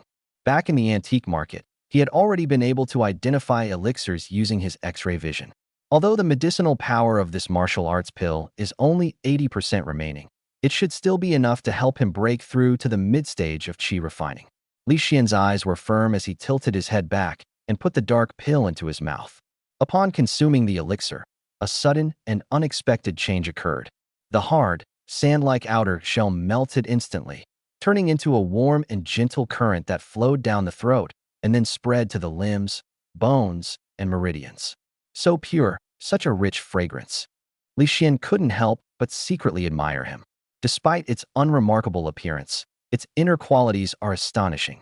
He dared not delay and immediately focused his mind and circulated his internal energy, carefully guiding the powerful yet gentle medicinal power into his dantian and dantian for refinement and absorption. Half an hour later, when the last trace of medicinal power was completely refined and absorbed, Li Xian successfully entered the mid-stage of qi refining. Then, he slowly opened his eyes. An indescribable, nauseating stench instantly assaulted my nostrils. Ugh! Ugh! Li Xian nearly fainted from the fumes and instinctively covered his mouth and nose. What's that smell? Who took a dump in my room? His gaze swept over himself. Then he looked down and froze. He noticed that his white t-shirt looked as if it were coated with a layer of sticky, filthy black oil, clinging firmly to his skin. The bedsheet beneath him was the worst affected area. It was jet black and shiny, sticky like hot asphalt, and impossible to remove. He looked as if he had just been pulled out of the dirtiest swamp. My God, this filth, it's actually coming out of my body. Li Xian's pupils dilated in shock, his worldview shattered. He was a handsome guy, the school's heartthrob, with fair skin that surpassed many girls. How could he have become the source of such filth? The effect of just one pill? Damn it, I can't figure it out. Li Xian forcibly suppressed his churning stomach and shock. Yes, take a shower. Taking a shower is the most important thing right now. He sprang up like an arrow and rushed into the bathroom to scrub himself frantically. Hot water, carrying away the grime, gushed down, and it took a full half-hour to scrub away the grime until the skin was almost peeled off before it finally stopped. Li Xian emerged looking refreshed, glanced disdainfully at the pile of bed sheets and clothes that resembled biological weapons, and stuffed them all into the trash can. We opened the windows to let in fresh air and called the maid to change the bedding. The whole room finally felt fresh. Only then did he sit down again, satisfied, and pick up the cracked bronze mirror and the spirit stone containing mysterious energy, falling into deep thought. Who exactly hid this spirit stone inside the bronze mirror? Why did this bronze mirror and that martial arts pill end up in the Qin family's hands? A cloud of doubt, like the endless drizzle outside the window, lingered in my mind. He ultimately knew very little about this hidden world of martial arts. It seems I need to make a trip to the Liu family in Suzhou. I must gain a comprehensive and systematic understanding of this unknown martial arts world. Li Xian wanted to know what connection the current martial arts world had with his own path of qi cultivation. Is the end of martial arts also the pinnacle of qi cultivation? What subtle connection exists between the two? The more he thought about it, the deeper his thoughts became, a jumble of ideas. One knot remained untied, and another, even more complex mystery had already taken root in his mind. Hiss! Just as he was lost in thought, a sharp pain suddenly shot through his fingertips. Looking down, he realized that he had unconsciously gripped the bronze mirror too tightly, and the sharp edge of the rusty fragment had cut his finger. A drop of crimson blood seeped out and landed precisely on the cold bronze mirror. Then, a bizarre scene unfolded. Instead of rolling down, the drop of blood quickly seeped into the mirror as if it were alive, spreading out in an instant. The scarlet color spread rapidly, like ink in living water. Immediately afterwards, the dark green oxide layer that had accumulated on the mirror's surface over the years seemed to have encountered a powerful detergent, peeling off piece by piece at a speed visible to the naked eye. Even more shockingly, the two halves of the bronze mirror image that he tore apart with brute force were attracted by an invisible magnetic force and began to tremble and resonate violently, frantically absorbing the pure spiritual energy from the spirit stone. The light in the entire room seemed to distort and change, and an invisible energy field was suddenly generated. Sizzle! Crack. Boom. A soft sound. With a few flashes of electricity, the two halves of the bronze mirror instantly merged into one, like a magnet. The moment the combination was completed, the multicolored spirit stone seemed to have all its essence drained away, and it suddenly turned into a cloud of silver-gray powder. Then, it vanished without a trace into the air. My spirit stone. Li Xian watched helplessly as the incredibly rare and precious natural treasures vanished, and couldn't help but let out a mournful wail.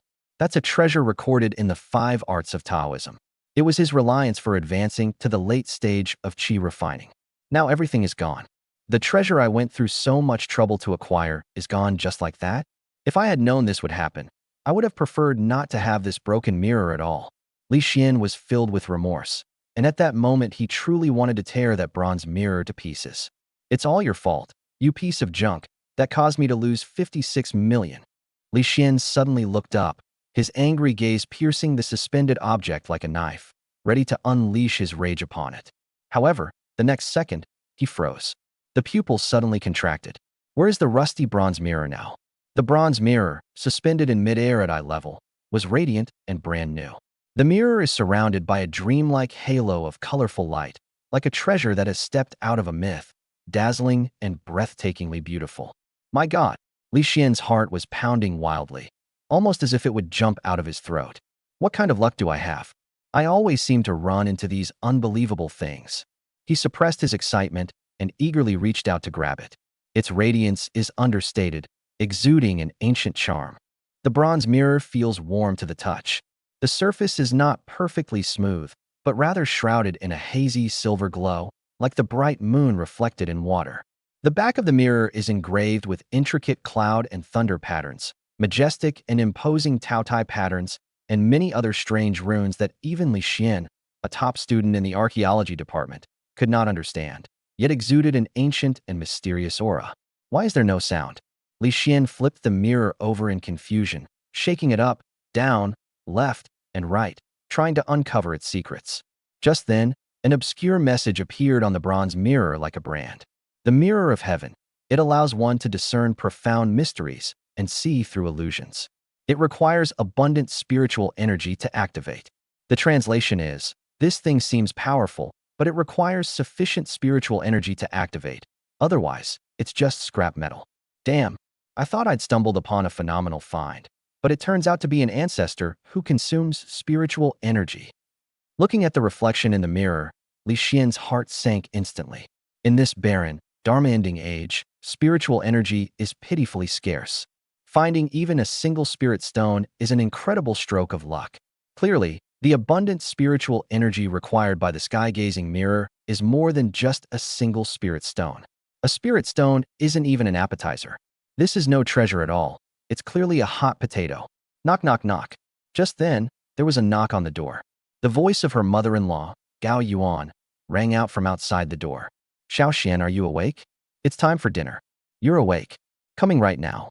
Li Xian quickly stuffed the bronze mirror into the corner under the bed, straightened his clothes, and opened the door to walk towards the dining room.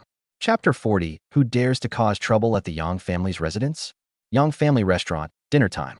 Xiaoxian, come here, sit next to Nan Nan. Yang Zhonghua pointed to the seat next to Yang Nan and greeted him warmly. Li Xian sat down next to Yang Nan with a smile and very attentively picked up a large chopstick of food and put it into her bowl. Wife, eat more, and remember to warm my bed tonight. Yang Nan's previously calm face instantly turned frosty. Why didn't you go to work today?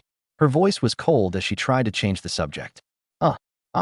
Li Xian was about to explain when his mother-in-law loudly stopped him. Nan, now that you and Li Xian are husband and wife, you should be a good wife. Yesterday, Li Xian was exhausted from his competition with Qin Shou. What's wrong with letting him rest for a day? Also, you are not allowed to bring Lu Yin to stay at home overnight anymore. Starting tonight, you must stay with Xiaoxian every night. These words were exactly what Li Xian wanted to hear, further increasing his admiration for his mother-in-law's helpfulness. The old man, with a stern face, said in a righteous and solemn tone, Your mother is right. As the saying goes, when husband and wife are of one mind, they can move mountains.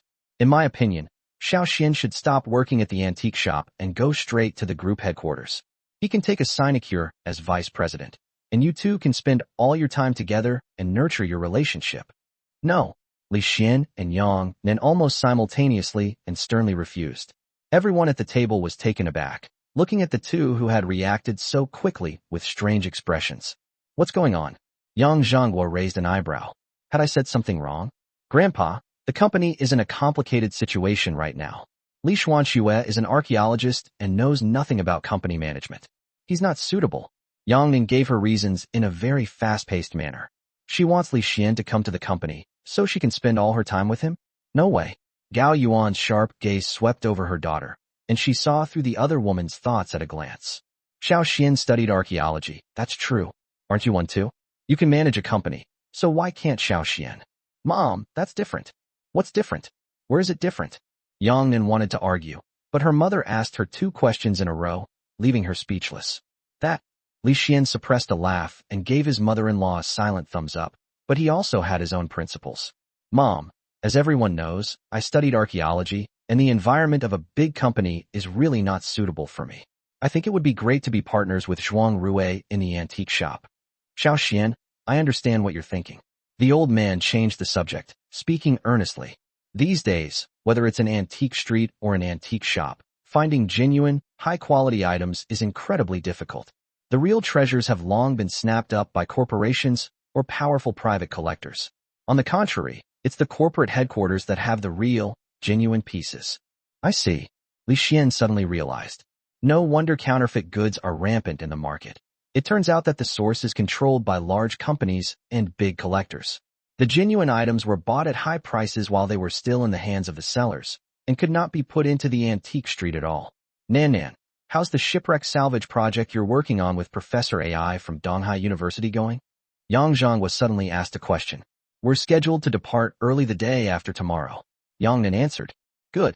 Yang Zhonghua made the decision without any room for argument. Remember to bring Li Xian along. This was not an act of tyranny, but rather a matter of careful consideration for the safety of his granddaughter. As early as the beginning of the year, the Yang group reached an agreement with Donghai University to jointly salvage a Ming Dynasty shipwreck. Yang Nan and Li Xian, 2 recent graduates, were not originally on the list. Who would have thought that one of them was the heiress of a conglomerate, and the other was the son-in-law of a conglomerate? Deep-sea salvage is extremely dangerous, and the old man felt more at ease with martial arts master Li Xian protecting Yang Nan. Although Yang Nan was extremely unwilling, he dared not disobey his grandfather's orders. This matter is not up to me. Professor AI's approval is required.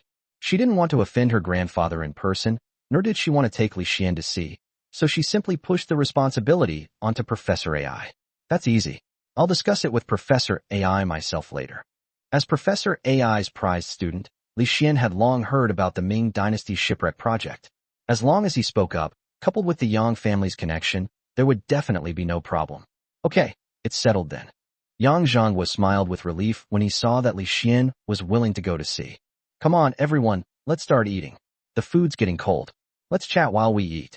Xiao Xian, you are at the age where you are growing, so you should eat more meat.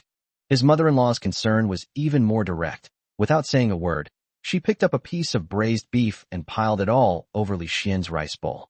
However, this warm atmosphere had just begun. Sudden, bang, a deafening crash came from the doorway. Immediately afterwards, the heavy solid wood door shattered into pieces. 2 figures flew backward with muffled groans. They were Yang's bodyguards. Li Xian's eyes sharpened, and his figure shifted to the side like a ghost, catching the 2 people flying backward. Thank you so much, son-in-law. The 2 bodyguards, still shaken, hurriedly clasped their hands in thanks after regaining their balance. What happened? Li Xian's voice was chilling. Most of the Yang family's bodyguards are retired military elites who would never cause trouble without reason, nor would they make the kind of low-level mistake that would allow them to be easily defeated. Young master, someone has broken into the manor and has already taken down 6 of our brothers.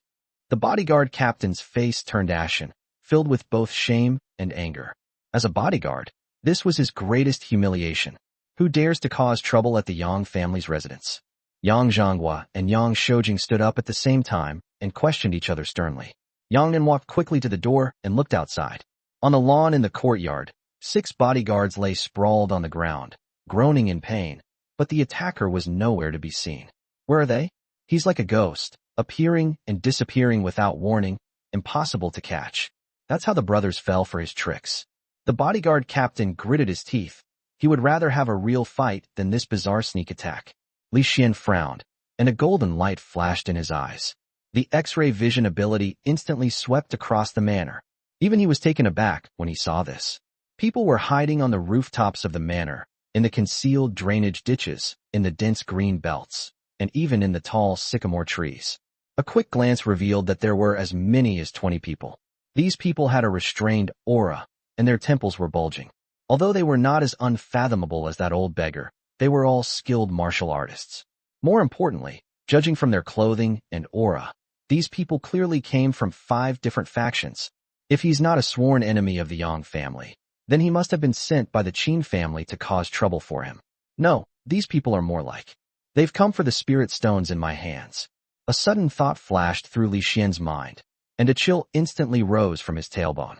Yesterday's auction was broadcast live online, allowing millions of eyes to witness him acquire the treasure.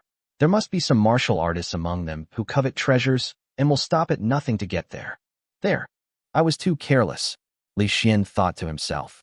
Who would have known that behind the peaceful mundane world, there was a treacherous world of martial arts? If he had known this would happen, he wouldn't have been so flamboyant. Protect the old man, his wife, and his daughter. Li Xian gave the order to the bodyguard captain without any room for argument. Leave the outside matters to me. Young master, we execute the command. Li Xian's tone was resolute, and he strode towards the chaotic courtyard. He walked with steady steps, and every time he passed a fallen bodyguard, he would act swiftly, either setting their bones or channeling a wisp of internal energy to alleviate their injuries, and then use an unyielding gaze to signal them to retreat into the living room. Chapter 41. Duan Hongling. After all the wounded had left, only Li Xian remained in the center of the courtyard. He slowly lit a cigarette, took a deep drag, and the wisps of smoke blurred his vision, but could not block out his cold and piercing eyes. Who injured my men? Step forward now, and I'll spare your life. Otherwise, don't blame me for being impolite. His voice wasn't loud, but it carried a peculiar penetrating power, echoing coldly in every corner of the courtyard. Ha! Master Li truly lives up to his reputation. With just a quick glance, he was able to pinpoint our numbers. I'm impressed. A hearty laugh broke the silence. On the sycamore tree, a burly middle-aged man jumped down first, with a warm smile on his face, and walked towards Li Xian with his hands clasped in greeting. Behind him were 2 composed elderly men and a stunningly beautiful young woman with a graceful figure, her body draped in red gauze. Did you do it? Li Xian's gaze locked onto his opponent, and his right fist clenched quietly. Your people were not harmed by us.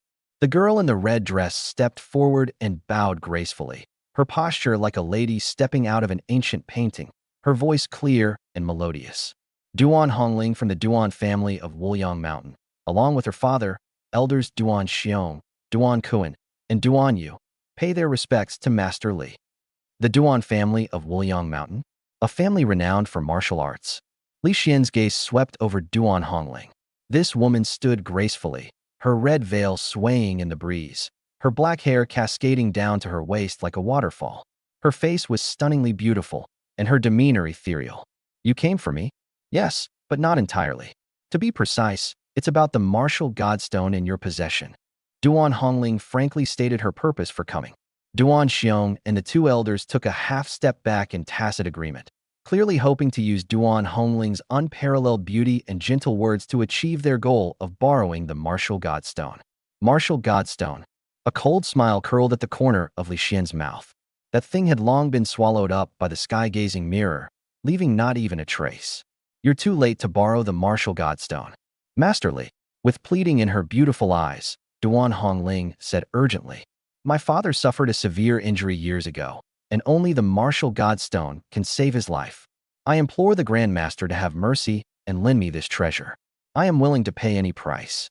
She was confident that with her status, sincerity, and stunning beauty, it wouldn't be difficult to win over a hot-blooded young master. But will Li Xian grant her wish? We already know your intentions. Li Xian waved his hand impatiently. Since you didn't do the beating, then please leave. What? Duan Hongling's smile froze instantly, as if she had misheard. I traveled a long way to get here, spoke earnestly, and even dressed up deliberately, but the other party couldn't even bear to look at me. Did they simply tell you to leave? Having grown up surrounded by the aura of genius and showered with love, when had she ever been treated so coldly? Master Li, please listen to me. A surge of shame and anger welled up inside Duan Hongling, and she tried to speak again. Shut up. Li Xian suddenly turned his head, and a cold, icy gaze swept over him. Duan Hongling felt as if the blood in her body had frozen instantly. The oppressive aura contained in those eyes was like the head of a colossal beast emerging from the ancient wilderness, carrying an indescribable terror. The shadow of death instantly enveloped her. In just one breath, cold sweat had soaked through her red gauze undershirt. That's terrifying. Is this the true aura of a martial arts master? Li Xian ignored the Duan family members who were standing there dumbfounded, and his cold gaze swept across several directions in the courtyard. I'll count down to 3. After 3 counts, if anyone still dares to hide their head or tail. His voice suddenly rose in pitch, containing the thunderous will of a grandmaster, clearly reaching the ears of every hiding person. Then let's stay here forever. 1. The sound waves reverberated and echoed in the courtyard. In the hidden spot, several auras fluctuated slightly, but no one appeared. 2. The oppressive aura suddenly increased. An invisible pressure spread. The auras from both directions suddenly receded, retreating rapidly and silently. 3. As the third sound fell, Li Xian's voice suddenly transformed into a thunderclap from a clear sky. The spiritual energy in his dantian surged out, transforming into a violent sonic wave that swept across the area. The sound was like 2 invisible giant hands grabbing a spot on the roof and the drain, kneading it violently. Uft! Screams erupted from the rooftop. 5 disheveled figures were struck as if by a giant hammer, blood spurting from their ears and noses. They screamed and tumbled off the eaves like rolling gourds, crashing heavily onto the lawn. Master Li, please calm down. We are Buddhist disciples from the Tibetan region. We have no ill intentions whatsoever. We hope you will show mercy. The leading lama, enduring excruciating pain, hurriedly begged for mercy. Have mercy? Why did you hide when I summoned you to show yourself? Li Xian's eyes flashed like lightning. His sword-like eyebrows furrowed sharply, and a murderous intent surged deep within his eyes as he demanded an answer in a stern voice. Just now, were you the ones who injured my men? No, it wasn't us. The 5 Tibetan lamas were terrified and had no doubt that Li Xuanjin would kill them. How could a few martial artists from outside the sect possibly withstand the might of a grandmaster? Just now, a single shout was enough to make their ears and noses bleed. If they were to actually fight, a single palm strike would probably turn them into a bloody mist. If it's not you, then who could it be? Li Xian's voice was icy and chilling. They're from the southern border witchcraft sect. The leading lama hurriedly pointed in the direction of the sewer. They're right there. Whoosh. Li Xian suddenly turned around, a sharp glint flashing in his eyes, his penetrating power instantly piercing through the darkness. 3 ragged, filthy young men were seen frantically fleeing through the sewers like eels. Trying to escape? Do you think you can get away? Before he finished speaking, his figure had already transformed into a streak of light and sped away. In the blink of an eye, it precisely blocked the sewer manhole opening. The 3 men in black had just poked their heads out when they were met head-on by the menacing Li Xian. Bang! Bang! Bang! In a flash, Li Xian unleashed 3 palm strikes in quick succession, the wind from his palms sharp and ruthless, precisely striking the chests of the 3 men. Before they could even cry out, blood gushed out, and they fell heavily back into the well like stacked sacks. Another click rang out. The bottom person's lumbar vertebrae snapped instantly, and he will never recover. Junior sister, you should lose weight. Senior brother, it's not that I'm fat. It's that second senior brother is too heavy. The woman trapped in the middle said angrily. Li Xian's palm not only landed solidly on her chest, but at the very end, she was also humiliated by being pinched hard by the stealing breast dragon claw hand. Recalling this scene, she gritted her teeth, feeling utterly ashamed and indignant. That lecherous scoundrel, he had absolutely no regard for chivalry. He almost beat me to a pulp.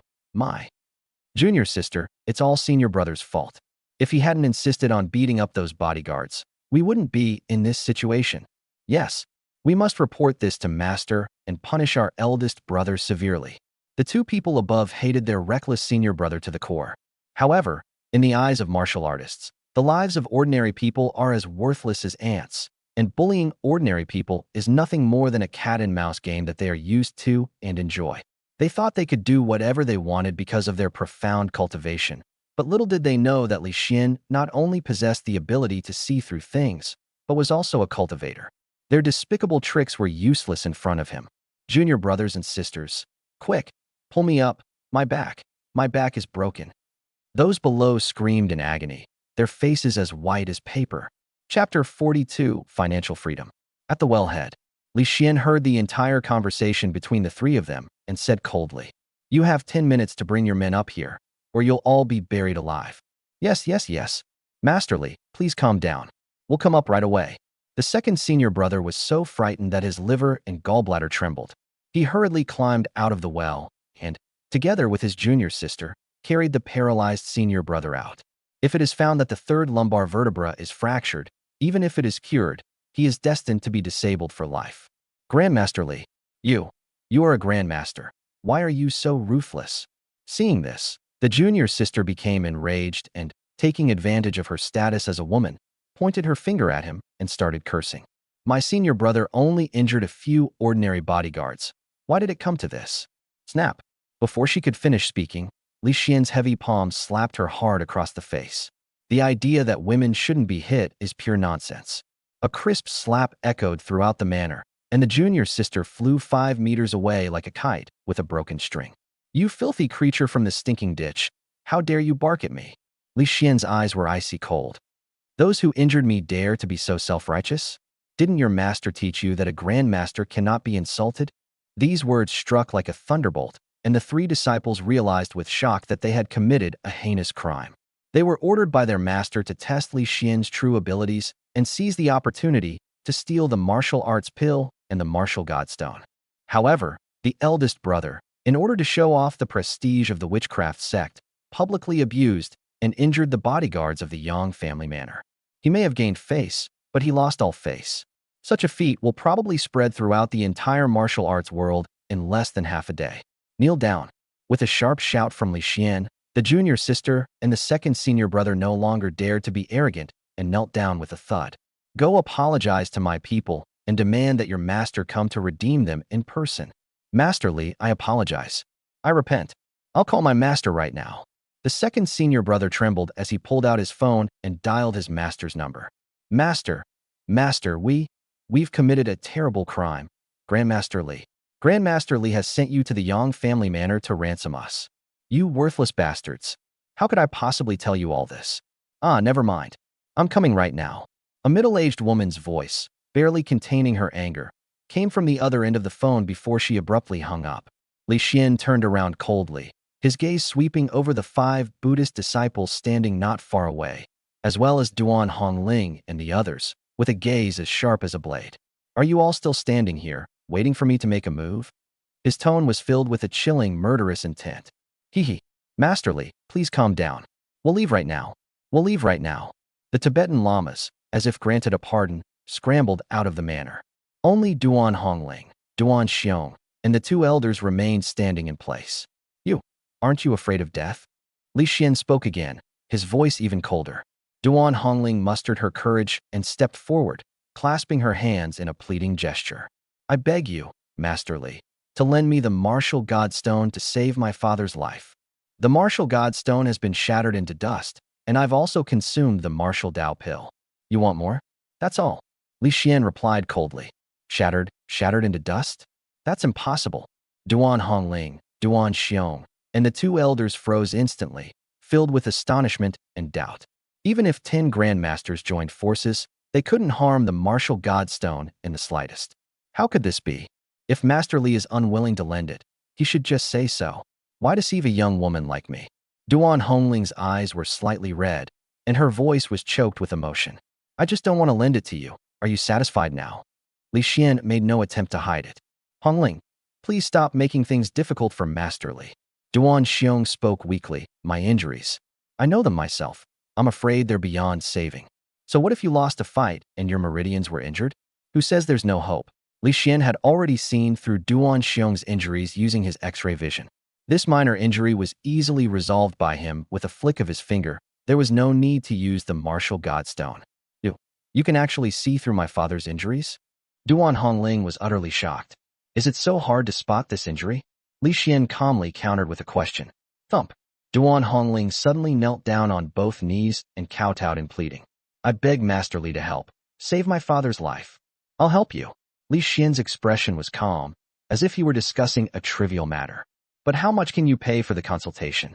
As the fake son-in-law of the Yang family, Yang Nan only received his monthly salary of 20,000 yuan at the end of the month, while these people in the martial arts world were rolling in money right now.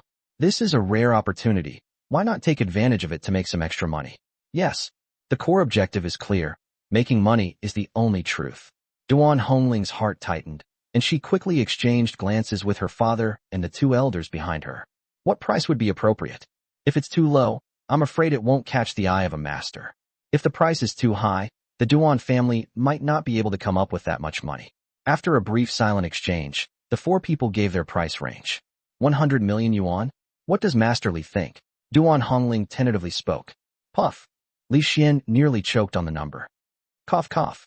How much did you say? Duan Hongling's heart skipped a beat. Oh no, there's definitely not enough.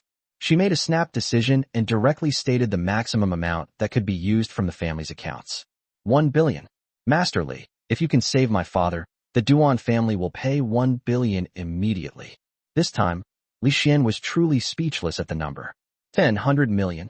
He forcefully suppressed his soaring blood pressure. Goodness, are all martial arts families this rich? Speaking of opening up means focusing on small goals. Lu Yen is like this, and so is the person before us.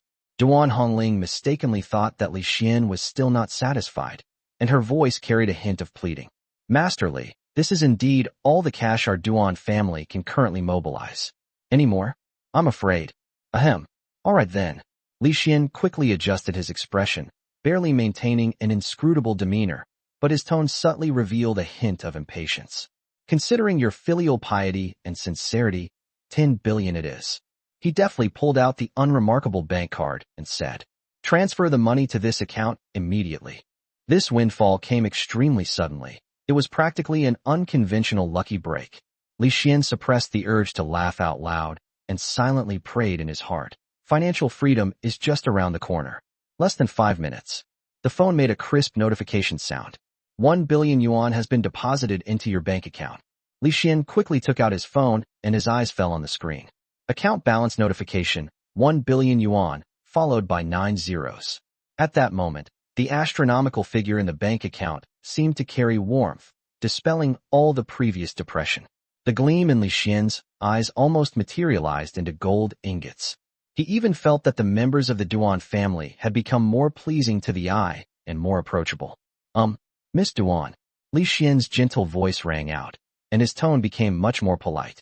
Take a few people to the living room for a cup of tea and a rest. I will treat your father after I finish dealing with the witchcraft sect. Good.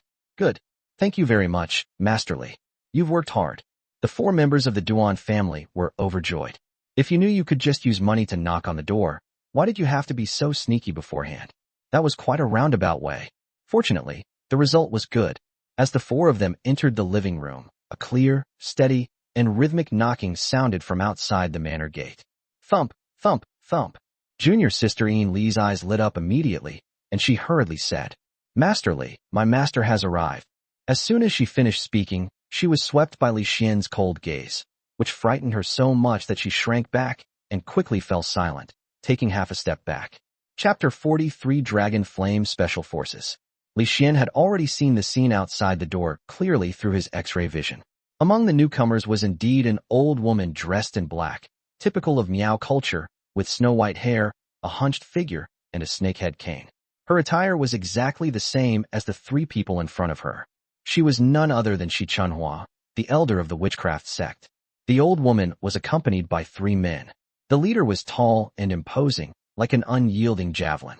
He exuded an aura of profound composure, especially his eyes, which were as sharp as an eagle's. 2 young men followed behind them, both with neat buzz cuts. All 3 of them exuded a deliberately restrained, yet still intense aura of iron-bloodedness and murderous intent. That's an aura that can only be forged through countless battles and bloodshed. Is he friend or foe? Without knowing the full story, Li Xian would naturally not take any risks lightly. Since Li volunteered, we might as well go with the flow. You, go open the door. Li Xian gave the order casually. Li felt as if she had been granted a pardon and immediately ran to open the door. As soon as the door opened a crack, she flew out like a swallow returning to its nest, throwing herself into Shi Chuanhua's arms with a sob in her voice. Master! Wah! Eldest brother! His lumbar spine is broken. Please save him. Stop crying. You good for nothing. Shi Chuanhua shoved the sobbing Li aside and scolded her with a livid face. Hurry up and pay your respects to General Gao. General? Li's crying stopped abruptly, and she was horrified to find the three evil spirits still standing beside her master. Although the burly man at the head of the group gave her a gentle smile, the invisible aura he exuded made her feel as if she had fallen into an ice cave, her whole body stiffening. If Yang Zhangguo were present, he would definitely recognize the other party's identity at a glance. Dragon Flame Special Forces, War God Gao Dashan.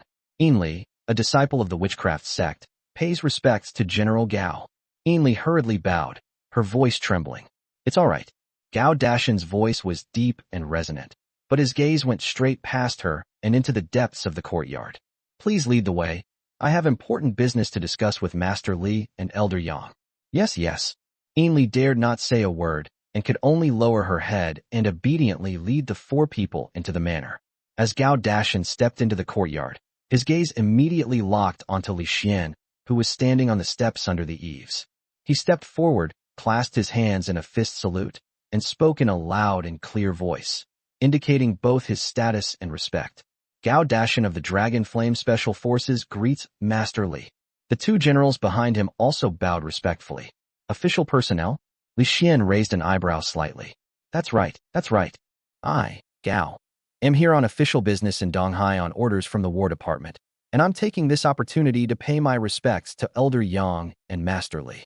Gao Dashan cut to the chase, glancing at Shi Chuanhua beside him, and explained, It's quite a coincidence that I met Elder Shi at the entrance.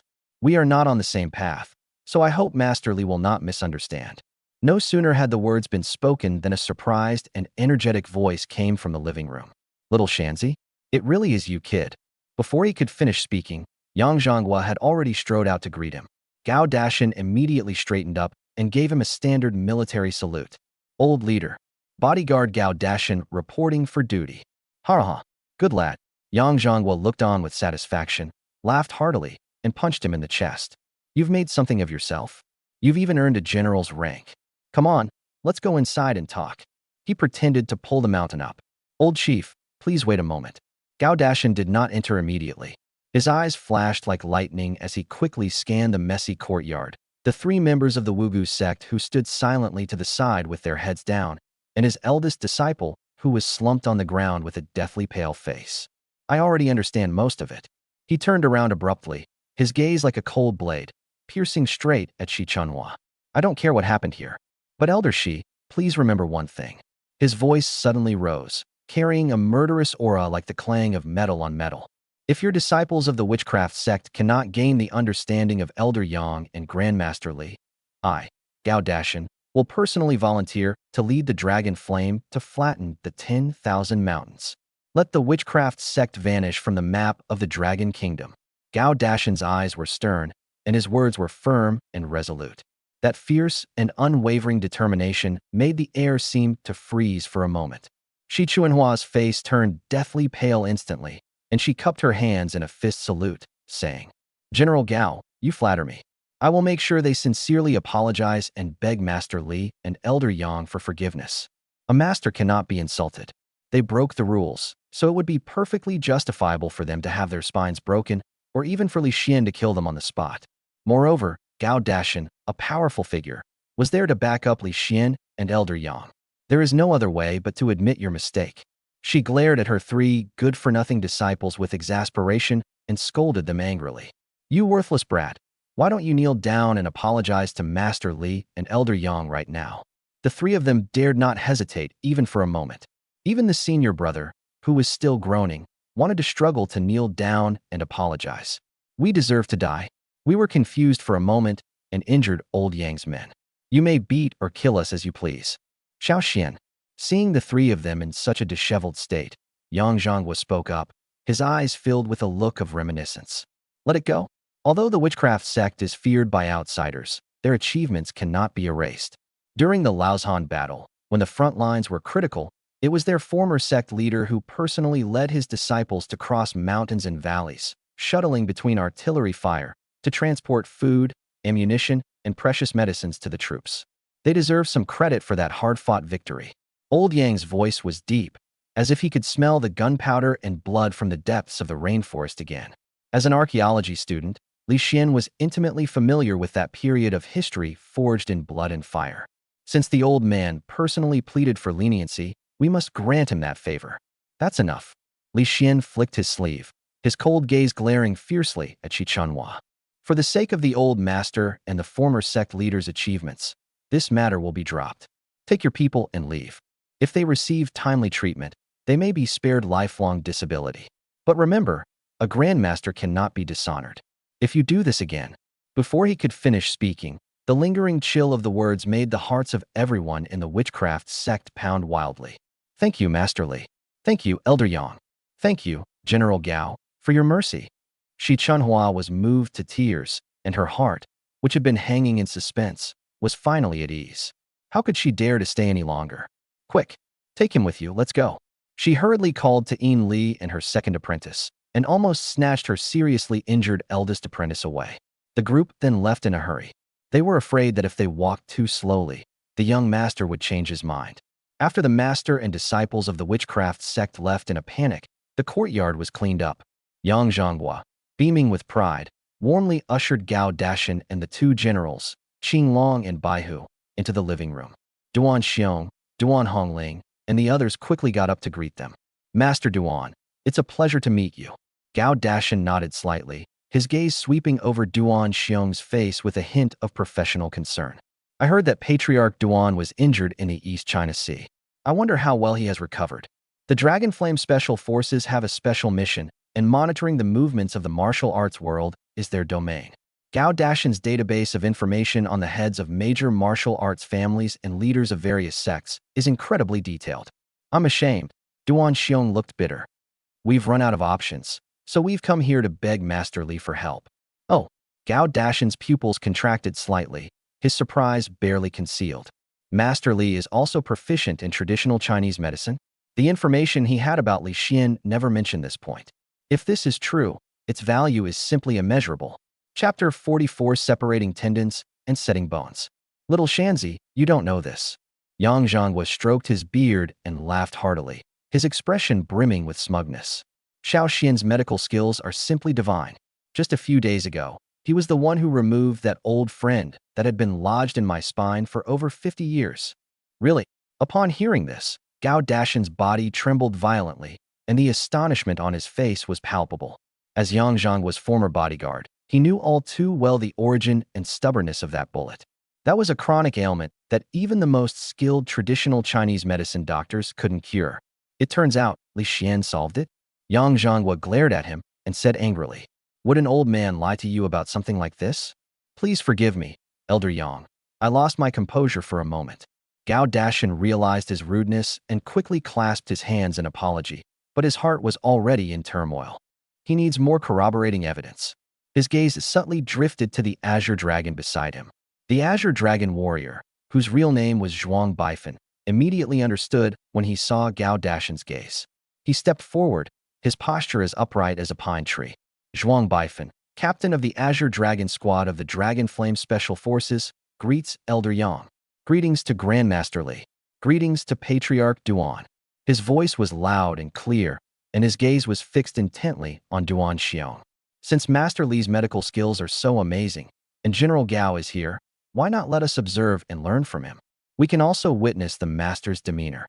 Duan Xiong's gaze immediately turned to Li Xian. With the billion already paid, he naturally couldn't wait to get treatment.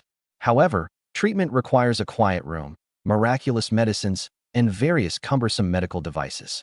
A playful smile played on Li Xian's lips. He saw right through Zhuang Baifan's little scheme of wanting to watch the live broadcast. Since General Qing Long is so eager to learn, let's do it here. General Gao and Long Yin's brothers can witness it together. Li Xian's tone was calm, yet carried an undeniable air of authority. Treatment here.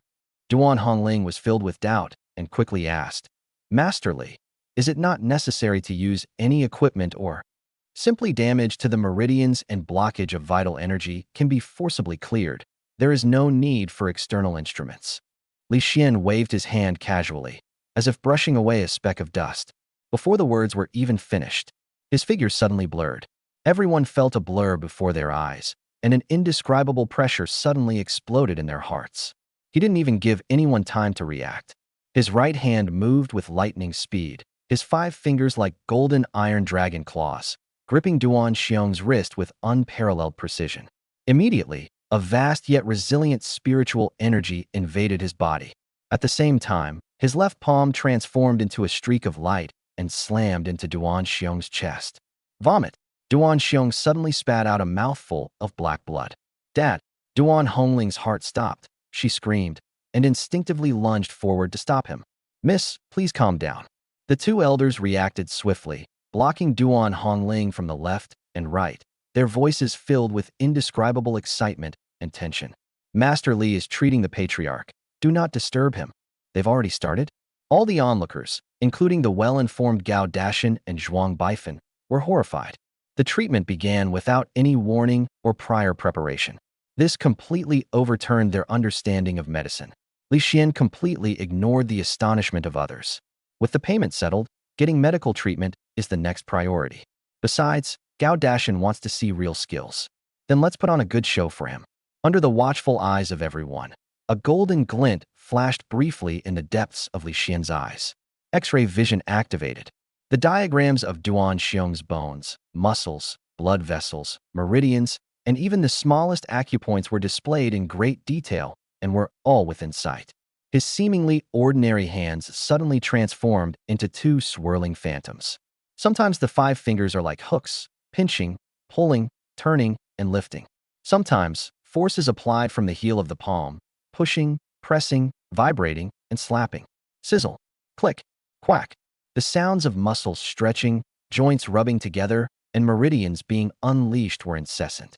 It was as if a violent symphony was being played inside Duan Xiong's body. Duan Xiong's body was like a lump of dough being kneaded in Li Xian's hands, instantly twisted into a bizarre and astonishing shape under his palm. The shoulders and back are bent backward, the limbs are crossed, and the body twists like a snake or python. Then, it was suddenly straightened. This process was repeated so frequently that only afterimages remained. Where there's a blockage, find a way to open it.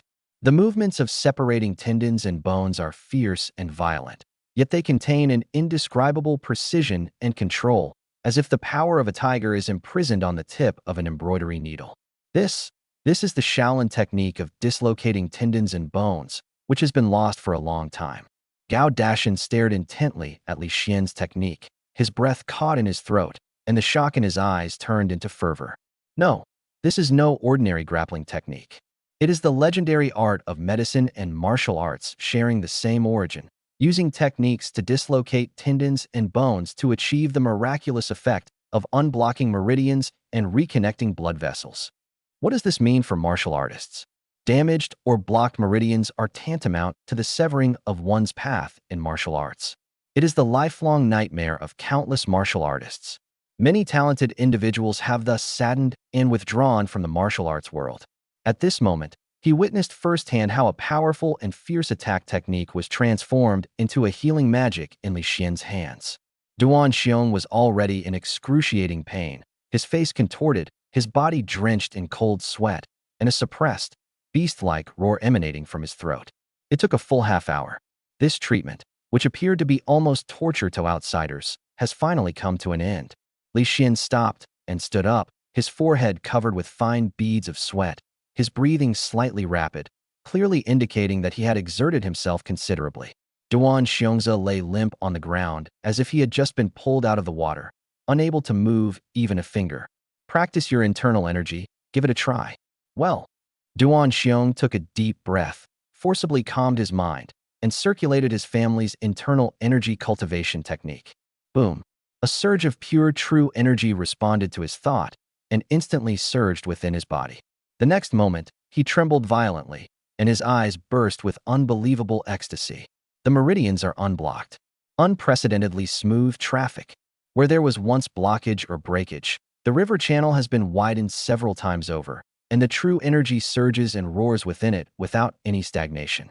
Moreover, the meridians throughout his body seem to be more resilient and expansive than before the injury. It's open, completely open. Not only open, but my meridians.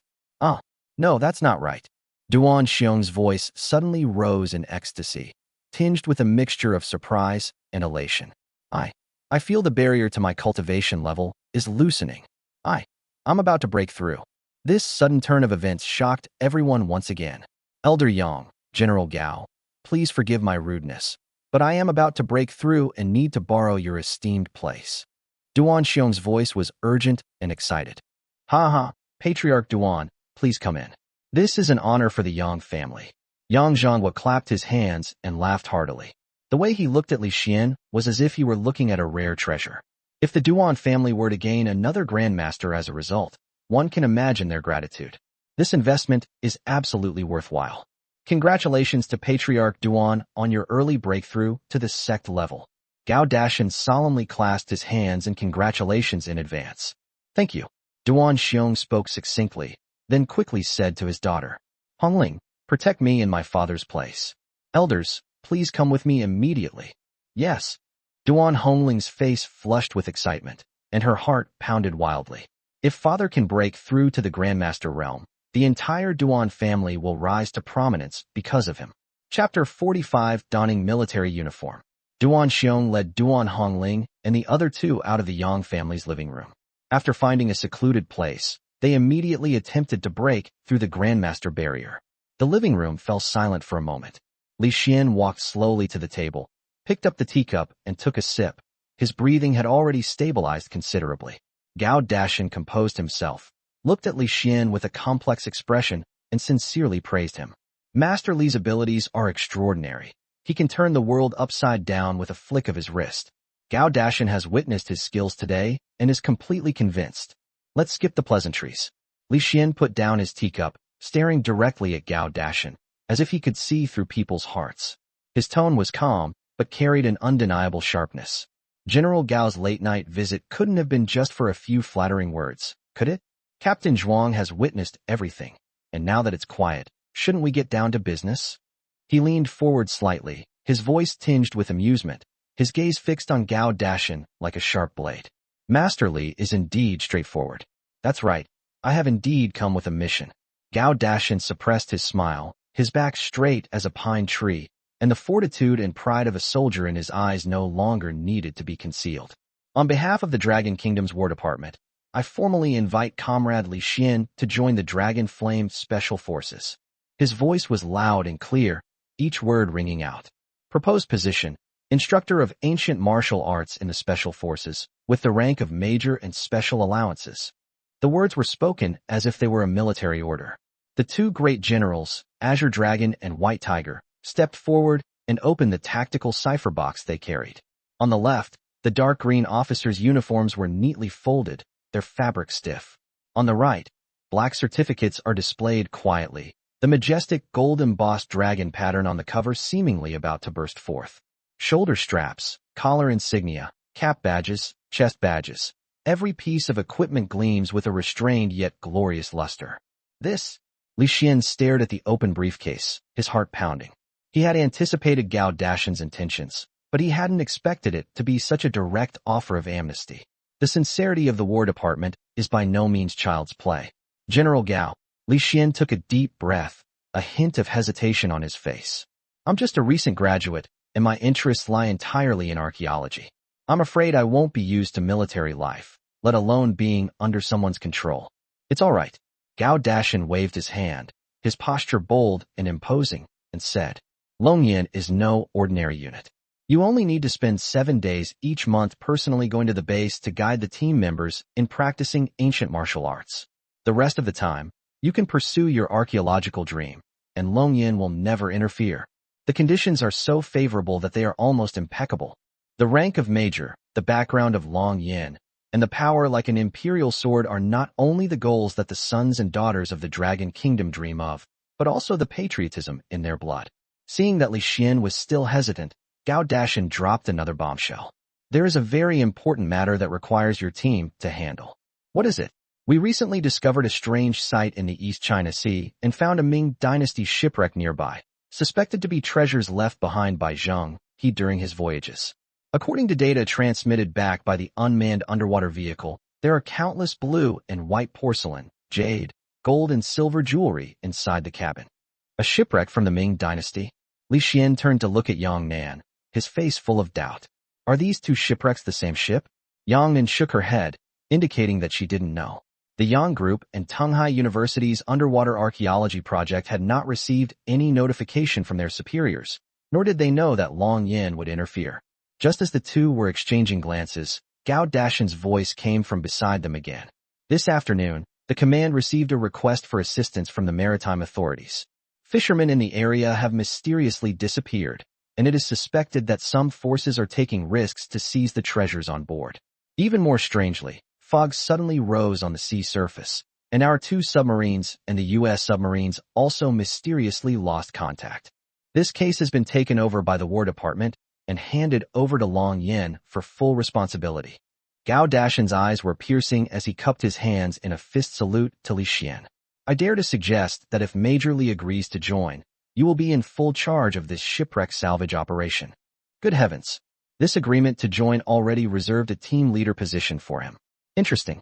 As Li Xian's thoughts raced, he suddenly looked at Yang Zhanghua and Yang Nan beside him and asked with a smile, Grandpa, is this the shipwreck that Yang's group and Donghai University are planning to salvage together? Exactly. Yang Zhanghua smiled and nodded, his eyes holding a profound meaning. Without official permission, who would dare to salvage a national treasure-level shipwreck? Having received the correct answer, Li Xian felt his mind clear and no longer hesitated. Okay, I accept. His voice was resolute and unwavering. Joining Long Yin is my duty, and I, Li, will take on this mission to salvage the sunken ship. On behalf of all the soldiers of Long Yin, Gao welcomes Major Li. Gao Dashan saluted solemnly, personally picked up the dark green military uniform, and carefully draped it over Li Xian's shoulders. He then personally and neatly fastened the shining major's epaulets on Li Xian's shoulders. Donning military uniform. The crisp military green uniform wrapped around his young and powerful body, highlighting his already handsome face and giving him an imposing and dignified air. At this moment, he no longer seemed like the joking, fake son-in-law, but a young major shouldering a mission. The rise and fall of a nation is the responsibility of every citizen. Without the bloody battles fought by our ancestors, how could we have the prosperous dragon kingdom we enjoy today? As a man of 7 feet tall, I should join the army to serve my country and contribute to the national defense of the Dragon Nation. The brief conferment ceremony concluded solemnly. Old Yang Major Li, Gao Dashan clasped his hands in a fist salute, his gaze sweeping over the two men. Gao needs to return to Beijing immediately to report back. Here, I wish Major Li a successful trip to the East China Sea and a triumphant return. Xia Shanzi, you've worked hard. Please give my regards to your old comrades. Yang Zhanghua's eyes were full of satisfaction. After a brief exchange of pleasantries, Gao Dashan and his two companions arrived like the wind and departed just as swiftly. The living room returned to silence, with only Li Xian's tall and imposing figure in military uniform remaining, standing out from the crowd. He raised an eyebrow slightly, a hint of undisguised smugness in his eyes, and looked at Yang Nan, who seemed a little lost in thought. Honey, you can't leave me out this time. I'm the team leader now, your boss. TCH, he's just a team leader. What's there to be proud of? Yang Nan is stubborn and won't admit it. However, they were truly amazed by Li Xian's military uniform. They were even more taken aback by his sudden identity as their superior. Just how many cards does this person have up their sleeve? A martial arts master, unpredictable medical skills, an archaeological prodigy, and now, Major Long Yin, the leader of a shipwreck salvage team. So outstanding it's unbelievable. The resistance she felt in her heart softened slightly under the light. Yang Nan forcibly suppressed the surging thoughts in her heart and tried her best to regain her momentum. So what if you're the team leader? So what if you're their boss? I'm the deputy team leader, and so is Professor AI. When it comes to professional matters, you'll still have to listen to us, right? She deliberately raised her chin, trying to regain her home field advantage. Is that so? Li Xian took a step closer, exuding both the sharpness of a soldier and his usual roguish charm. We'll talk about the deputy team leader thing once we're out at sea, but my wife. He suddenly changed the subject, his smile mischievous and cunning. Tonight, can I legally move into our room? You. Yang Nan was speechless for a moment, like a cat whose tail had been stepped on, her pretty face turning bright red. I was so focused on the shock of the conferment of ranks that I completely forgot about this. Marriage of convenience. Fake couple. We're fake. She roared inwardly. But looking at Li Xian's handsome face, so close to her, and his crisp military uniform, the words, "We are in a fake marriage," stuck in her throat. Facing the expectant gazes of her grandfather and parents, she couldn't speak and didn't know where to begin. We're in a passive position. So passive. Chapter 46, Living Under the Same House. Li Xian had no time to care about Yang Nan's thoughts. Opportunity knocks, but once. Mom. Before Yang Nan could react, Li Xian had already called out loudly to his mother-in-law, Gao Yuan. Hey, Mom's here. Gao Yuan's response was so loud and clear, it was as if she were closer to her own son. She moved with lightning speed, like the Flash, grabbing Li Xian and rushing towards his old room. Come on, Mom will help you pack your bedding.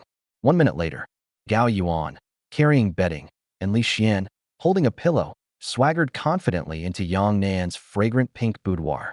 Brand new bedding was spread out on Yang Nan's 2-meter-wide Simmons bed, with 2 pillows placed side by side.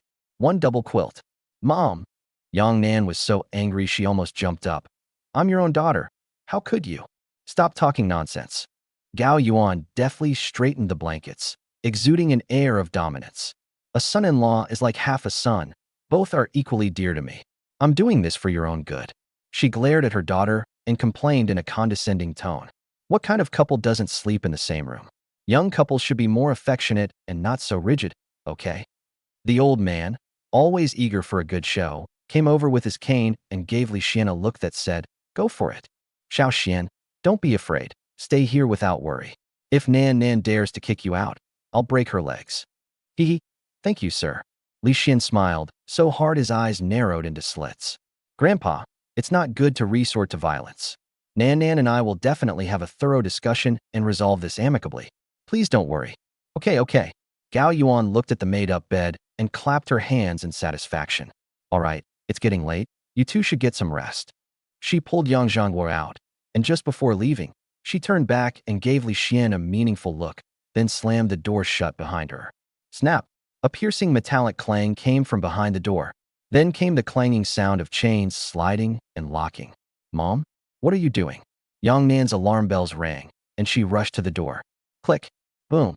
The door opened, but there was only a pitiful slit. Under the light, a thumb-thick alloy padlock chain was clearly visible, wrapped between the specially designed latches on the door frame and the door leaf. It was locked up really securely. The possibility of opening it from the inside has been completely sealed off.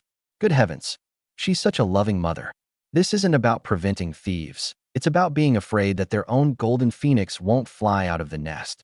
While other people's mothers-in-law are extremely protective, this one in my family is practically eager for rice to be cooked and fish to be boiled. Mom, you've gone too far. Yang Nan was completely enraged. She shook the unmoving iron chain door with all her might, her eyes brimming with tears, feeling extremely wronged. Outside the door, Gao Yuan clapped her hands, and a smug voice drifted over. I've eaten more salt than you've eaten rice. Do you think I don't know what you're thinking? Just stay here and warm the bed for Xiao Xian. You've gone too far. Yang Nan was extremely ashamed and indignant, and helplessly closed the door. However, the moment she turned around, she found Li Xian lying on his side on the bed, staring at her lecherously, his eyes like those of a hungry wolf eyeing its prey. Li Xian, I'm warning you, don't do anything reckless tonight. We're in a fake marriage, a contractual couple. If you dare to touch me, I will definitely chop you up and feed you to the fish, just as we agreed in the past. Do you think you can beat a martial arts grandmaster? Or do you think your bodyguards can beat a martial arts grandmaster? Li Xian wore a mocking expression. Times had changed. He used to be weak, powerless, and without any background, and was easily manipulated by others.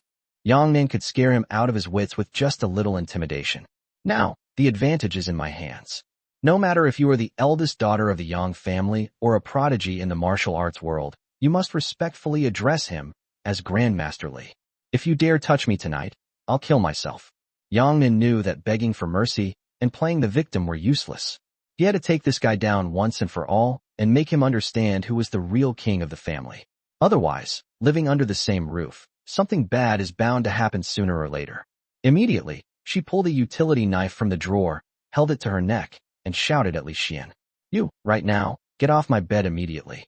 From now on, I can allow you to stay in my room, but you are not allowed to cross this 38th parallel. As she spoke, she smacked her foot on the floor. Li Xian found it amusing. In the past, this kind of move was almost unsolvable, and he could only compromise. But now, even if Yang Nan were to commit suicide, he could stop him the moment the knife pierced his body. Since we're getting married by agreement, let's discuss it amicably. You decide how to handle it, and I'll do whatever you say. It's all up to you. Li Xian knew that forced relationships are never sweet, and some things cannot be rushed. One must take it slowly. So he raised his hands, obediently stood up, crossed the invisible 38th parallel, and confronted Yang Nan head-on. Look, the room is only so big. I don't have a bed or blankets. You're not going to make me sleep on the floor, are you? I have some in my closet. Go get it yourself. Okay. Without any hesitation, Li Xian turned around and walked towards the pink wardrobe. Clang. The moment the cabinet door opened, Li Xian was stunned. The huge wardrobe was filled with all kinds of clothes, including high-end dresses, French-style long skirts, JK uniforms, various kinds of stockings, and underwear of all colors and styles. Holy crap, is this some kind of hidden perk for me? Li Xian felt his blood surging, his heart racing, and a burning sensation in his nostrils, causing blood to flow from his nose. Broken. At the same time, Yang Nan seemed to have thought of something, and his whole body turned into a blur, rushing over like lightning. You lecherous scoundrel, don't look. Clang. The moment she finished speaking, she was already in front of Li Xian, and the wardrobe door slammed shut behind her. You. Turn around first. I'll get you some bedding. When Yang Nan saw Li Xian's nosebleed and his beastly gaze, her pretty face turned as red as a ripe apple. She was shocked, angry, and extremely ashamed. He. Li Xian wiped the blood from his nose, grinned foolishly, and stepped aside. What's so interesting about that? The night at the hotel was much more fun. Unfortunately, he blacked out and forgot the taste of the school beauty. One day, I will regain my memories and torture the young lady severely every day. Yang Nan was unaware of Li Xian's thoughts at that moment. After confirming that the other party had turned around and stepped aside, she reopened the cabinet, quickly took out the bedding for Li Xian, and made it up. You can sleep here tonight, and we'll go out to sea together tomorrow. Okay, no crossing the 38th parallel is allowed. Don't worry, I'm not that kind of person. Whether Li Xian is that kind of person or not, Yang Nan has already experienced it firsthand. In the past, he could use the prestige of the Yang family to suppress the other party. But now, with multiple identities to rely on, she can't use her power to intimidate others. However, Li Xian behaved himself and stopped bullying Yang, the school beauty. He simply laid down on the floor, covered himself with a blanket, and fell fast asleep. Yang Nan tiptoed back to bed, feeling incredibly nervous. She felt like her heart was about to jump out of her throat. For over 20 years, a man suddenly slept in her bedroom, a man with whom she had consummated her marriage. Looking at Li Xian sleeping soundly, he couldn't help but think to himself, is that lecherous man really asleep? Humph, what a useless man. I gave him a chance, but he couldn't do anything about it. To not be moved by such a beautiful woman and not act impulsively is truly pathetic. But if Li Xian really tried to lay a hand on her, she wouldn't allow it. This is what women are like, both emotional beings and contradictory complexities. This night was undoubtedly agonizing. This was the first time Yang Nan slept without taking off her clothes, and the first time she experienced insomnia. Chapter 47. I didn't sleep all night. The next morning, the sky was just beginning to lighten. Sudden, with a loud bang. It seemed as if an earthquake had struck the Yang family manor. The surrounding houses shook twice. What happened? Was it an earthquake? It's not an earthquake. It looks like a sycamore tree has fallen. You all rest. I'll send the bodyguards to check the situation. The bodyguards and nannies reacted to the noise, and Wu Ma was the first to arrive at the front yard to check the situation. I've broken through. After several attempts throughout the night, I've finally broken through to the next level and become a master. Congratulations, father. Congratulations, patriarch. Congratulations. Before Wu Ma even got close, she heard the congratulations from the Duan family. Upon closer inspection, everyone's face was beaming with excitement. Springtime brings joy to people's faces. After a night of agonizing struggle, Duan Xiong finally broke through to the next level and became a sect master. At this moment, he felt like he had inexhaustible strength, and the muffled sound just now was caused by him. He broke a sycamore tree in the Yang family manor with a single punch. However, just as they were in high spirits and lost in their own world, Wu Ma's voice rang out from behind them. What's wrong with you? The master and son-in-law took you in, not so you could destroy the Yang family's property. Why are you ungrateful bastards breaking our Yang family's phoenix tree? What the hell is wrong with me breaking a tree? Duan Xiong slowly turned around, about to curse at Wu Ma, when he suddenly remembered that this was the Yang family's residence. Immediately, the curse he was about to utter was swallowed back down. I'm so sorry. I'm so sorry. I just made a breakthrough and couldn't help myself. I damaged the sycamore tree and disturbed everyone's rest. I apologize and I will compensate you. Yes, we'll compensate you. I'll arrange for someone to transplant a bigger and thicker sycamore tree right away, one that's guaranteed to survive. Snort. Aunt Wu snorted and said, keep your noise down. The master specifically instructed us not to disturb the young master and young lady's rest. Yes, we'll leave now and plant the sycamore tree when we get back. Duan Xiong knew that he was too excited and had forgotten that this was the Yang family's residence. Without Li Xian, he wouldn't be where he is today. Even if he becomes a grandmaster, he still has to be very polite to the Yang family. Especially the commotion we just caused in this sycamore tree. We must take care of it before Li Xian gets up, otherwise it would be incredibly inconsiderate of us. Do as you please, but don't make too much of a commotion. Yes. The four members of the Duan family treated Wu Ma with the utmost respect, just like subordinates would treat their superiors. 8 o'clock in the morning. The moment Gao Yuan opened Yang Nan's door with the key, she saw her daughter walking out with dark circles under her eyes, looking very angry. He didn't even say hello before heading towards the manor gate. Nan, where are you going so early? Aunt Wu has already made breakfast. Yang Nan, wearing high heels, walked out of the Yang family manor without saying a word or looking back. Hearing the noise at the door, Li Xian quickly got up to check. Mom, don't worry, I'll bring breakfast for Nan. After saying that, he turned into a blur and slipped into the passenger seat the instant the Porsche started moving. Humph, you little brat, I don't believe I can't handle you. Gao Yuan watched the Porsche speed away, a smug smile on her face. Then, as if remembering something, he quickly ran into the room and began rummaging through the trash can. After confirming that there was nothing he wanted inside, his smile became even brighter. Honey, our daughter slept with Xiaoxian. I can guarantee they didn't use any protection last night, and our daughter went out with dark circles under her eyes. Xiaoxian also looked very tired. So, does this mean we might have a chance to have a grandchild? Absolutely. Just after Li Xian and Yang Nan left, Duan Xiong led his men back to the Yang family's door. Furthermore, they brought in a crane and an excavator, along with a sycamore tree that was nearly 10 meters tall. Everyone, unload the trees here. Yes, dig up that broken sycamore tree inside. Duan Xiong, Duan Hongling, and the two elders personally directed the cranes and excavators, fearing that they might damage a single tree or blade of grass in the Yang family manor.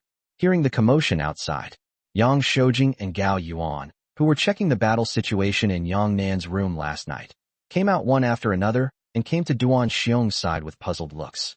Patriarch Duan, what's going on here? Oh dear, Brother Yang, I'm so sorry. I made too much noise last night and damaged the sycamore tree in the manor. I was just thinking of transplanting a new one. It's just a tree, there's no need for compensation. If I break something, I have to pay for it. That's my principle in life. Duan Xiong, as the head of a martial arts family, looked down on Yang Shoujing. As the saying goes, even if you don't respect the monk, respect the Buddha. Li Xian's face must be given. If he doesn't try to please a medical and martial arts prodigy who can help him repair his meridians and help him break through to the grandmaster level, then who else should he try to please? Oh, by the way, Brother Yang, where's Master Li? I haven't seen him. He and Nan went to the company to prepare for their sea voyage. Going out to sea? To the East China Sea? Duan Xiong's heart skipped a beat, and his expression immediately became extremely serious. His injuries were not from practicing martial arts incorrectly, but from being beaten up in the East China Sea. Yang Shoujing nodded and said, yes, it seems they went to the East China Sea to salvage some Ming Dynasty shipwreck. Oh no, this is bad. Duan Xiong slapped his forehead, realizing something was wrong. No one knows the situation in the East China Sea better than him, especially the area near the shipwreck, where strange things happen one after another. Patriarch Duan, what's wrong with you? The East China Sea has. Duan Xiong was about to say that there was danger in the East China Sea, but he swallowed the words back. Yang Shoujing and Gao Yuan are just ordinary people, so there are some things we don't need to tell them. However, Duan Xiong thought again that Li Xian, as a grandmaster, could easily handle any danger.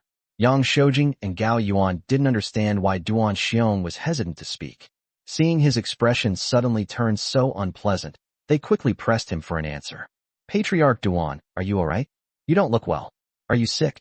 It's alright, it's alright. Let's hurry up and unload the truck so we can plant this sycamore tree quickly.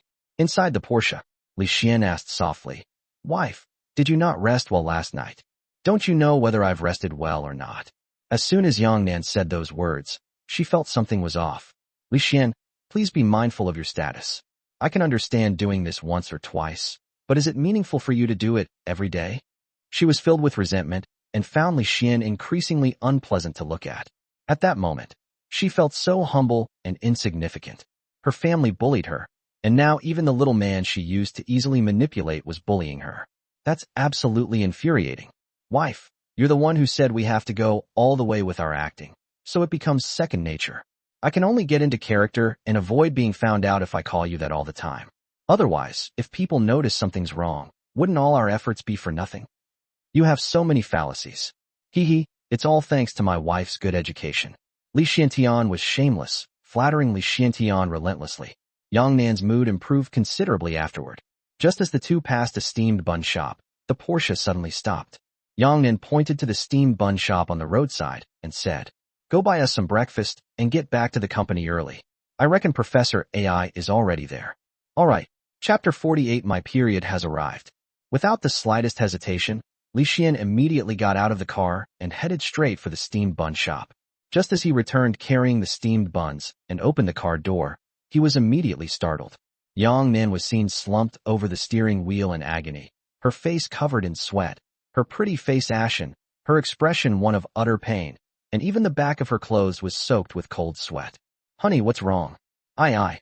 Yang Nan found it difficult to talk about. This was a girl's privacy. How could she possibly tell Li Xian? However, Li Xian seemed to have seen through her thoughts and subtly activated his X-ray vision, instantly seeing everything clearly.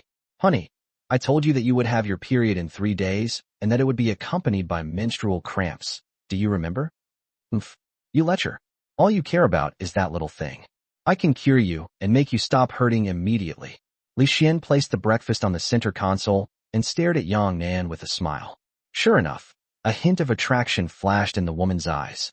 If you can help me stop the pain right away, I will never kick you out of my room again. Again. If you can't, then I'm sorry. Yang Nan didn't know how to control Li Xian, so she could only threaten him with this matter. She wanted to see how Li Xian cured the menstrual cramps that had plagued her for 7 or 8 years. However, Li Xian's treatment method was particularly simple. He simply reached out his hand, a mischievous grin on his face, and reached for Yang Nan's smooth, white belly. Yang Nan reacted instinctively, looking at the other person with a horrified expression. Could this bastard be going berserk and trying to? You lecherous scoundrel, what do you want to do? I'm warning you, I'm on my period right now. Honey, relax. Even if I wanted to do something, your relatives wouldn't allow it. Li Xian sighed, looking extremely helpless. Even if he were a beast, he would never take advantage of someone in distress at this time. Besides, he wasn't so thirsty as to fight to the death. Oh, Yang Nan then realized that she had misunderstood Li Xian, and her pretty face flushed red instantly.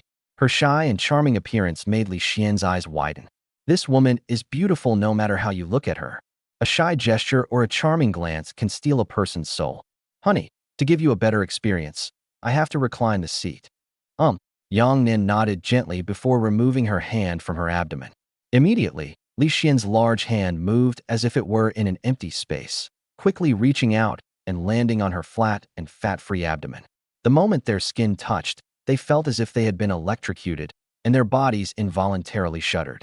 Yang Nan's breath was fragrant, and the hot air brushed against Li Xian's face, making him feel both numb and itchy, which made his already restless heart even more uneasy. The atmosphere inside the car instantly became ambiguous, and hormones surged rapidly. Li Xian could clearly see Yang Nan's eyelashes trembling slightly, and her curved willow leaf eyebrows bobbing up and down. Yang Nan kept her eyes tightly closed, not daring to look Li Xian in the eye. My heart was pounding wildly in my chest, like a deer's. Just when she thought Li Xian would take the opportunity to kiss her or do something else inappropriate, Li Xian had already gotten up. "You lecherous scoundrel, you're lucky you're honest. If you dare to do that to me," Yang Nan thought to herself. Suddenly, she felt a chill on her lower abdomen as her clothes were abruptly ripped open, revealing her flat stomach, fair skin, and clearly visible abs. "Oh." Yang Nan was so frightened that she reached out with both hands without warning. "Don't move." Before her hands could even fall, Li Xian's extremely stern rebuke rang in her ears. "Calm down and maintain even breathing." His voice seemed to have a magical power. Yang Nan actually stopped calling out and moving around, but her deep, beautiful eyes were fixed on Li Xian's profile. I have to say, this kid is actually quite handsome up close. He had sharp eyebrows and bright eyes, well-defined features, and fair skin. The key is his height of 1.9 meters. Which girl wouldn't be confused by that? "Wife, I will channel my inner energy into your body. Just hold on for a while. It will only take 5 minutes at most." Oh. Yang Nan was so captivated by Li Xian's stunning good looks that she didn't hear what he said at all, and just nodded mechanically. Just then, Li Xian circulated his spiritual energy and channeled it into his right palm. Immediately, he pressed down on Yang Nan's abdomen. Yang Nan was shocked. "You lecher, you're up to something again, ah." Before she could finish speaking, a warm, comfortable sensation came from her abdomen, causing her to let out a strange cry. Afraid that her voice would be heard outside the car, she quickly covered her mouth with her hand, her wine-red lips pursed tightly. Luckily, she parked her car on the side of the road, and thankfully the Porsche's window tint provided enough privacy, otherwise it would have been incredibly embarrassing. 5 minutes. Li Xian withdrew his right hand and said to Yang Nan with a smile, "Honey, feel it. Does it not hurt anymore?" "Oh." Yang Nan no longer resembles the aloof school beauty. She's clearly just a dazed and adorable girl next door. "Hey, it really doesn't hurt anymore." Previously, whenever she had menstrual cramps, she would have to stay in bed for at least 3 days. But now, not only does she not feel pain, but she also feels a warm current flowing through her lower abdomen, which is very comforting. It feels so good. With my miraculous medical skills, there is no disease in the world that cannot be cured. However, your condition is only temporary. You will be pain-free for at most this month, but it will return next month. Do you mean there's no way to cure it completely? You have uterine coldness. It's not that easy to treat. Is it really that easy to have a chance to cure it completely? Yang Nan grasped the key point and looked at Li Xian with anticipation. Menstrual cramps are so torturous. They come every month, lasting for 7 days each time. It's like she's going through a tribulation. She's in unbearable pain. Just thinking about it makes me furious. It can be cured completely, but for the next few days, I will need to treat you once a day until your period ends, and I guarantee it will not recur in the future. Seeing Li Xian's righteous words and feeling the effects of the treatment, Yang Nan made a decision after only a short consideration. "Okay, whatever treatment you say, we'll do it. I'll listen to you for the next few days." "Good."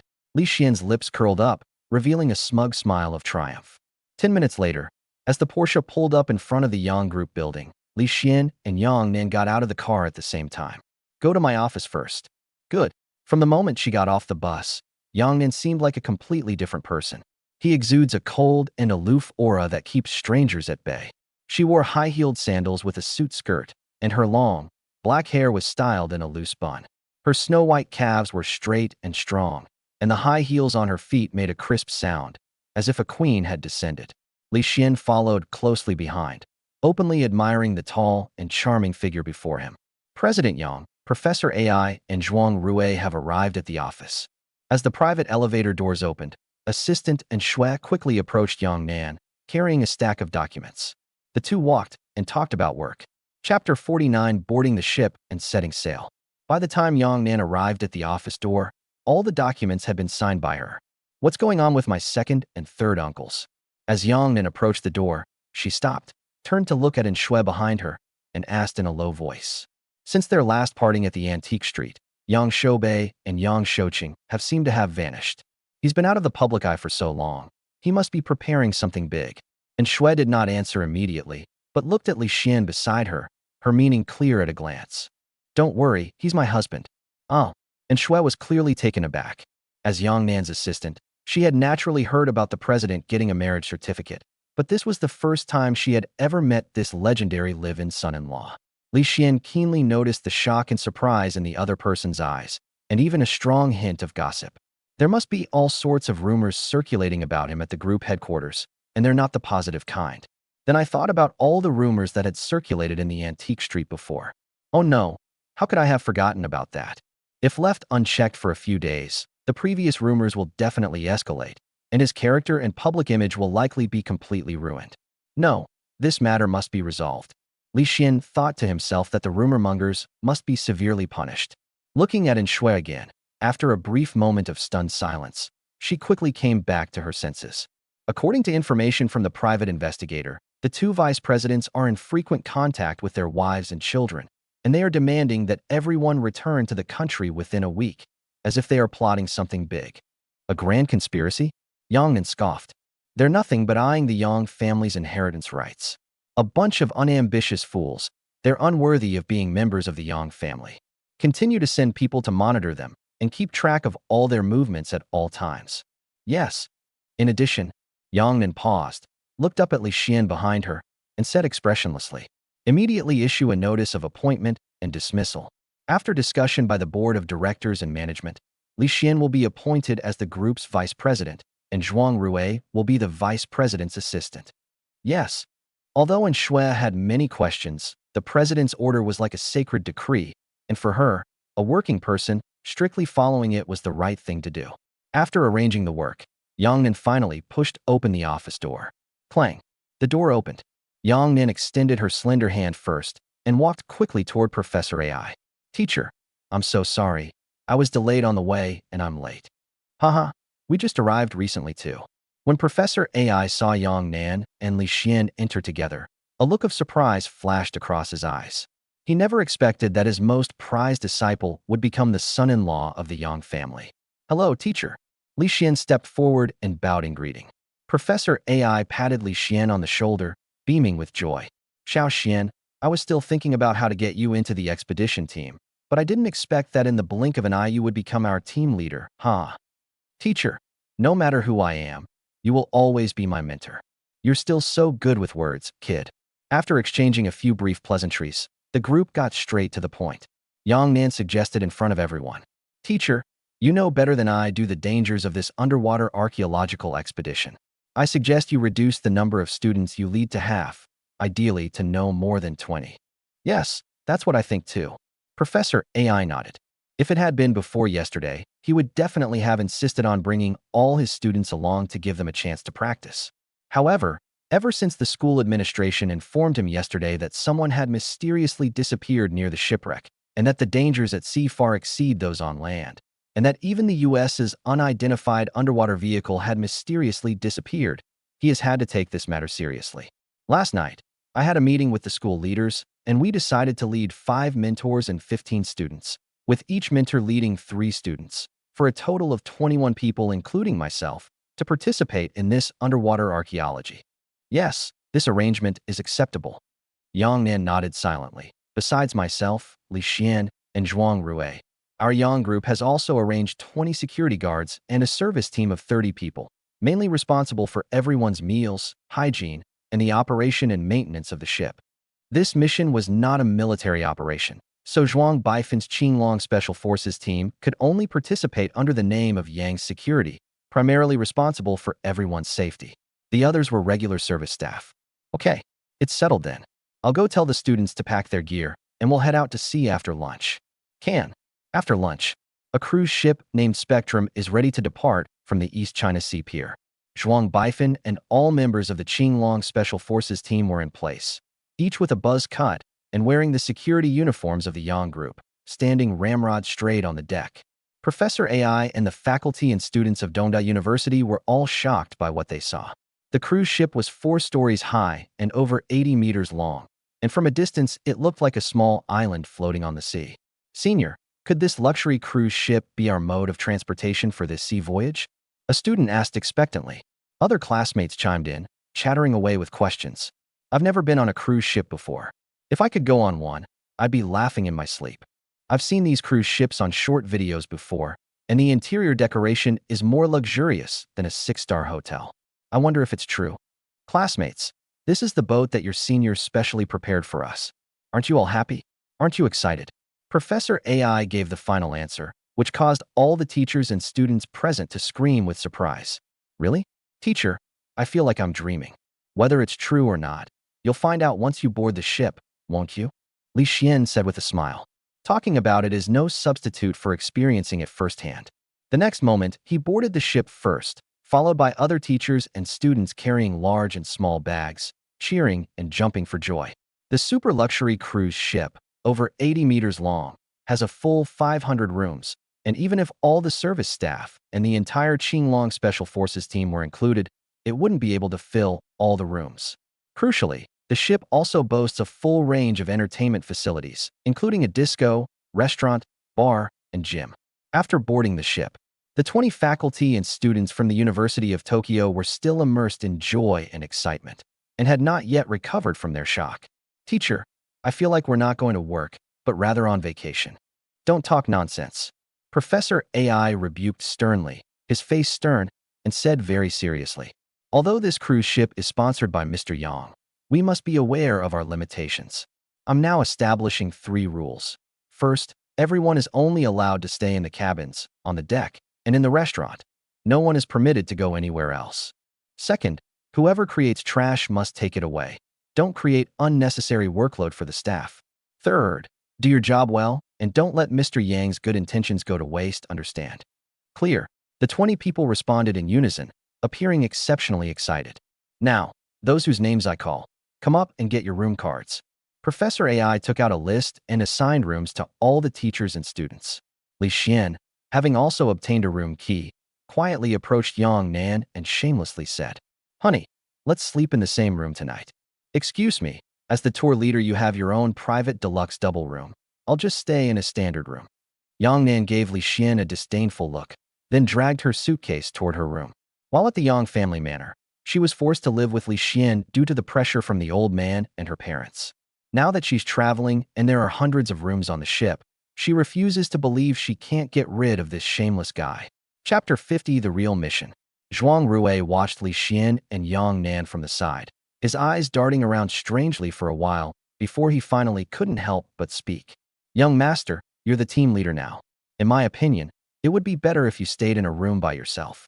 In case of any emergency, everyone would rush to your room looking for someone. And as a woman, what if those gentlemen saw something they shouldn't have seen?" "Zhuang Rui, your suggestion is excellent." Before Zhuang Rui could finish speaking, Li Xian interrupted him. Then, she rolled her eyes at the other person, her tone tinged with helplessness. "Don't say things like that next time." After saying that, he turned around dejectedly and went straight to his room. Zhuang Rui is right. As the team leader, I've encountered numerous unexpected events during this voyage, and people might come to my room to discuss matters at any time. It would be so awkward if 2 people lived in the same room and someone saw them. Especially when people saw him, the son-in-law of the Yang family, sleeping on the floor. Wouldn't that be incredibly embarrassing? Toot woo. With a deep, resonant whistle tearing through the sea, the cruise ship cut through the waves and resolutely sailed towards that unknown sea area according to its predetermined route. Half an hour later, the cruise ship sailed smoothly. Li Xian didn't rest, nor did he bother to look for Yang Nan. Instead, he went straight to the driver's seat. "Salute." The moment Zhuang Baifan pushed open the door, he gave a low shout, and all the members of the Azure Dragon Special Forces team in the driver's cab stood up in unison, stood at attention, and saluted. Their movements were perfectly synchronized, their eyes piercing, and they shouted in unison, "Good morning, instructor."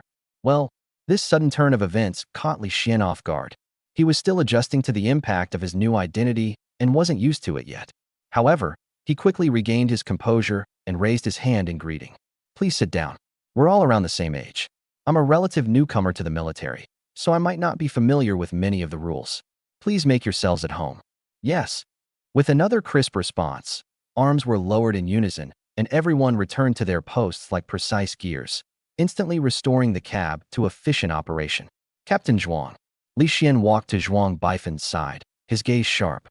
Tell me about this mission in detail, and introduce Long Yan. Whether as a team leader or an instructor for the Dragon Flame Special Forces, he knew almost nothing about what was happening at the moment. Why deploy the elite Dragon Flame army just for the archaeological salvage of a Ming Dynasty shipwreck? Why be so mysterious, using the guise of Yang's security?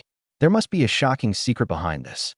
Although he accepted the military command's offer of amnesty and received a high-ranking position and military rank, the Dragon Flame Special Forces were too distant and unfamiliar to ordinary people. As an ordinary college student, he was completely lost. To be a good instructor and to live up to this position, he must truly understand the entire Dragon Flame. Zhuang Baifan chuckled, took out a single soldier tablet from his bag, handed it to Li Xian, and said, "Instructor, all the core information about Long Yan is here. Enter your name and officer number to unlock it, and a dedicated person will be available to assist you." Immediately, he stood up, strode to the huge combat screen, and pointed precisely at a stretch of international waters. The target of this mission is in this sea area, 200 nautical miles away from us. Being in international waters, we must be extremely cautious in our actions. That's the first reason. His tone suddenly turned somber, carrying a chilling undertone. Secondly, according to intercepted intelligence, there is strong magnetic interference in the area where the shipwreck is located. What's more troublesome is that Japanese ninjas and American genetically engineered soldiers are like maggots clinging to our bones, harassing our personnel day and night.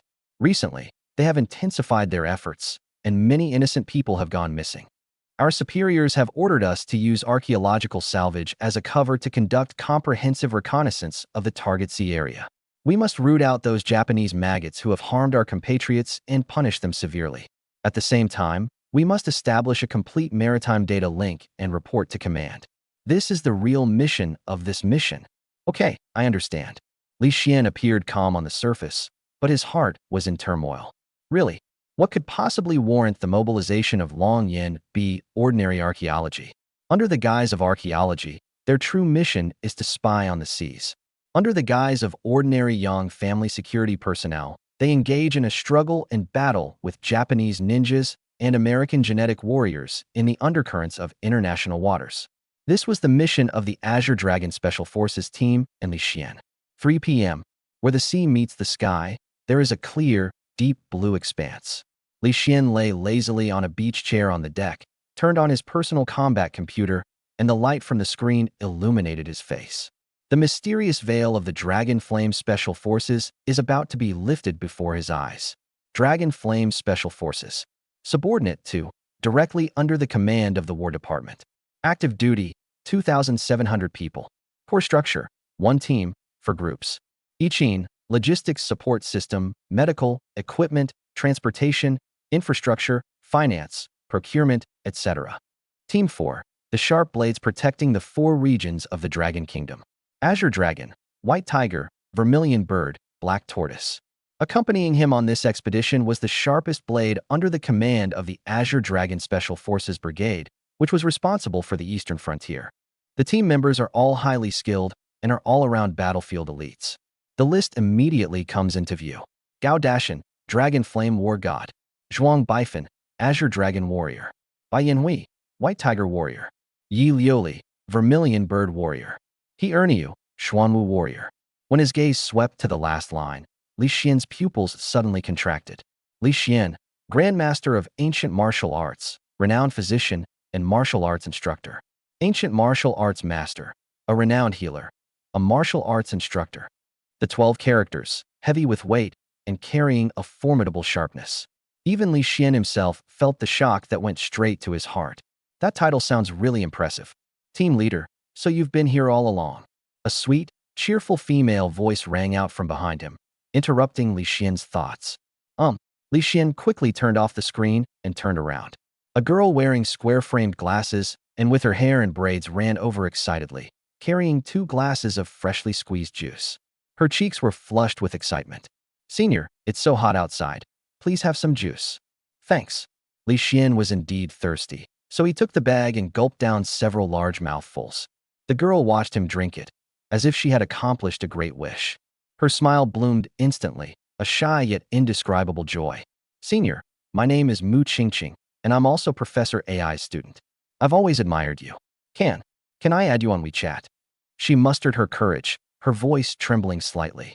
Li Xian thought about it. It would be petty to refuse a fellow disciple who had taken the initiative to show goodwill. He readily nodded, took out his phone, and replied with a smile. Sure. Thank you, Senior. Mu Qingqing was overjoyed and quickly scanned the QR code to add the account. Seeing the added notification on the screen, she shyly grabbed Li Xian's empty cup and excitedly said, I'll go get you another glass. Oh, no need. It's fine. Before she could finish speaking, the girl had already run away with her head down like a startled fawn. This scene was witnessed by Yang Nan, who had just stepped onto the deck. Wow, Senior Li is really popular. A cool female voice rang out, and Yang Nan strolled over, her tone seemingly gentle but actually sharp. Even she herself didn't realize how obvious the sour feeling was churning inside her. In just a short while, a junior high school girl has already come over to fawn over him. Li Xian leaned back in his chair, comfortably resting his arm behind his head, a smug smile playing on his lips. Sigh, there's nothing I can do, he's just too handsome. That's why he's so popular with female students. TCH. Narcissist. Yang Nan just spat. Almost simultaneously, another boy, also carrying a glass of juice, nervously jogged over and stopped in front of Yang Nan with a clear objective. Senior Yang, can I add you on WeChat? The boy's face flushed red, and his voice was strained. Yang Nan glanced at Li Xian lying next to her out of the corner of her eye, and a bright and slightly provocative smile instantly bloomed on her face, her voice deliberately becoming sweeter. Sure. Thank you so much, Senior Yang. Thank you so much. The boy was so excited that he was incoherent. He hurriedly added her on WeChat, unable to believe that the white moonlight that countless boys in the school dreamed of had so easily fallen into his contacts. He quickly offered the juice with both hands. You've worked hard, Senior. Have some juice. With the WeChat message in hand and the juice delivered, the boy slipped away contentedly, as if he'd won the lottery. Yang Nan casually sat down on the empty chair next to Li Xian, took a sip of juice, and mimicked his tone from before, her eyes full of smugness. When someone is too beautiful, there's nothing you can do about it. Wherever she goes, younger students will have their eyes on her. Sigh. Li Xian glanced at her sideways, too lazy to reply, and only hummed a single syllable through his nose. Cut. He simply changed to a more comfortable position, turned on the screen of his personal computer again, and deeply imprinted Long Yan's information into his mind. Chapter 51 Saving Lives is of utmost urgency. The cruise ship braved the wind and waves, heading at full speed towards the designated sea area. They didn't reach the designated sea area until 8 p.m. Even though it was summer vacation, during the time when the days were long and the nights were short, this sea area was already shrouded in darkness. After the cruise ship comes to a complete stop, Li Xian and Yang Nan went to Professor AI's room together. Teacher, it's too late tonight, and it's not safe to work underwater. Let's rest on the boat for now and continue the underwater work early tomorrow morning. I agree with Li Xian's suggestion. Anyway, we have 3 days. As long as we find the sunken ship, salvaging it won't be difficult. Professor AI thought about it and realized that safety was the most important thing when traveling, especially for the teachers and students of Donghai University. He had to ensure their safety, otherwise he would be the one to take responsibility. Okay, I'll listen to you. Safety is the most important thing. Good. Taking the opportunity, Li Xian said, I borrowed a set of underwater vehicles and salvage equipment from the Maritime Department. Let everyone familiarize themselves with the equipment tonight, which will save a lot of time tomorrow. This is good. Professor AI clapped his hands in approval.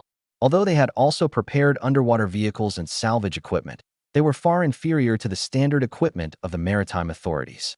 Li Xian did not tell the other party that it was not equipment from the Maritime Department at all, but special equipment from the Longyan Special Forces. Detecting a discovered shipwreck can pinpoint its exact location in minutes. Just then, Zhuang Rue rushed in hurriedly and whispered in Li Xian's ear. Son-in-law, go to the cruise ship's bridge. The staff are looking for you. Good. After exchanging a few words with Yang Nan and Professor AI, Li Xian headed straight for the driver's seat. Captain Zhuang, what's going on? Li Xian entered the driver's seat and first inquired about the situation. Unless there's an unforeseen situation, Zhuang Baifan would never have asked Zhuang Rue to go to him.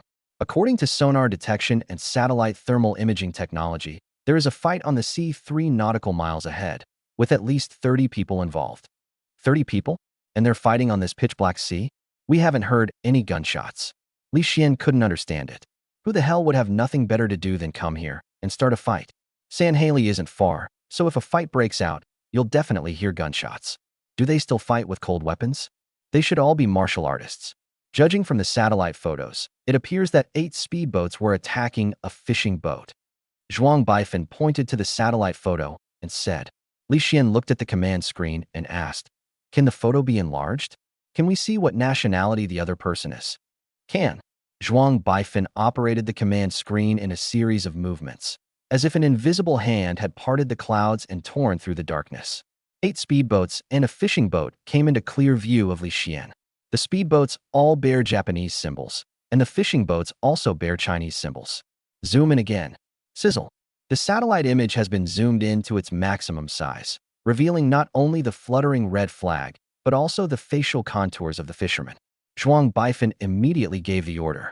"Hurry up and verify their identities." Team leader Zhuang, your identity has been confirmed. The owner of the fishing boat is Zhang Defa, a fisherman from Fujian province. No sooner had Zhuang Baifan given the order than the Qinglong team members had already identified the fisherman from the database. "Since you're from the Dragon Kingdom, what are we waiting for? Hurry up and come with me to save people," Li Xian said impatiently. He had also heard about Zhang Defa's deeds. He was a hero who brought unexpected equipment to the Dragon Kingdom every time he went to sea. Saving lives is of utmost urgency. Hey, a beat-up fishing boat dares to venture into international waters? Old man, you're something else. Captain Xuan, look, there are pretty girls in the dock. 8 speedboats sped over and surrounded the fishing boat. The Japanese soldiers on board were talking incessantly in Japanese.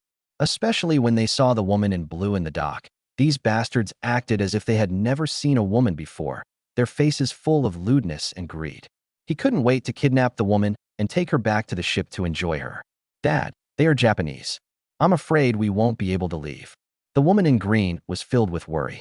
Zhang Defa is, as his name suggests, full of vigor and ambition. "I've seen all sorts of storms. Why would I be afraid of a few Japanese dogs? But they outnumber us and have the upper hand." The woman in blue was clearly afraid.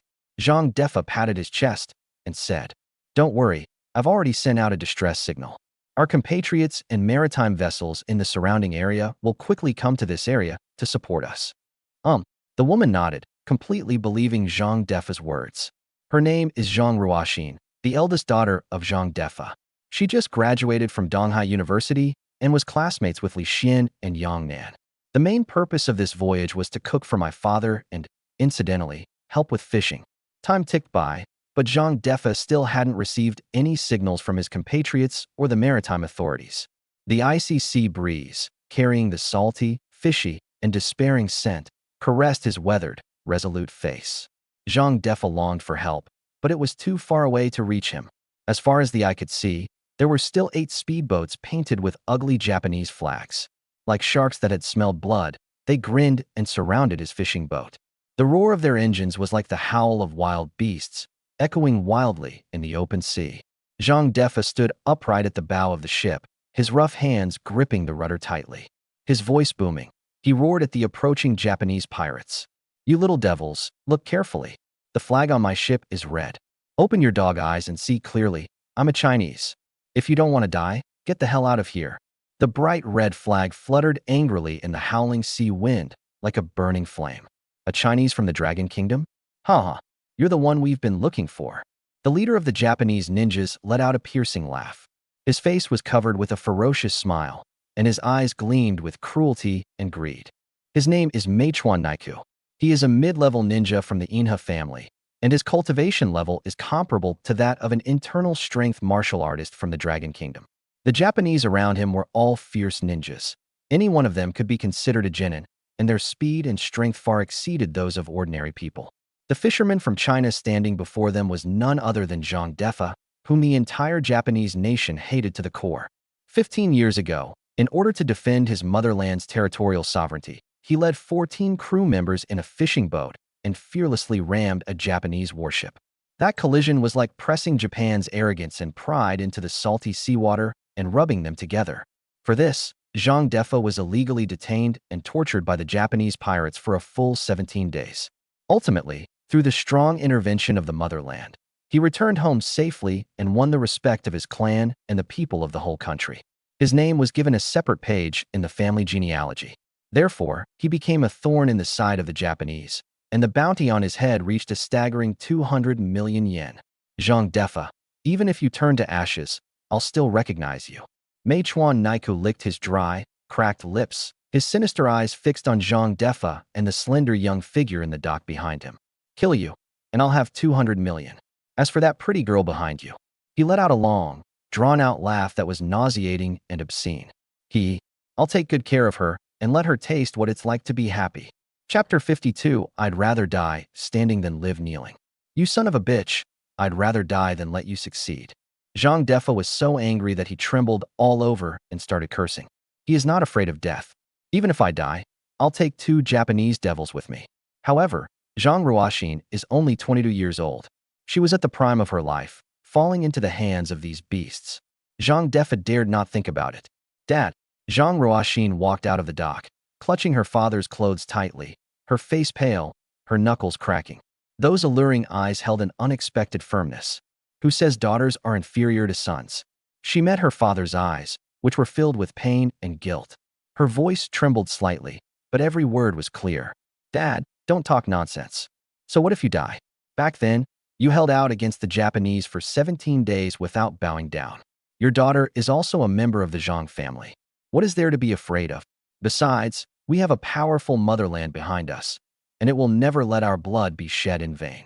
His daughter's words were like a lightning bolt, shattering the gloom in Zhang Defa's heart.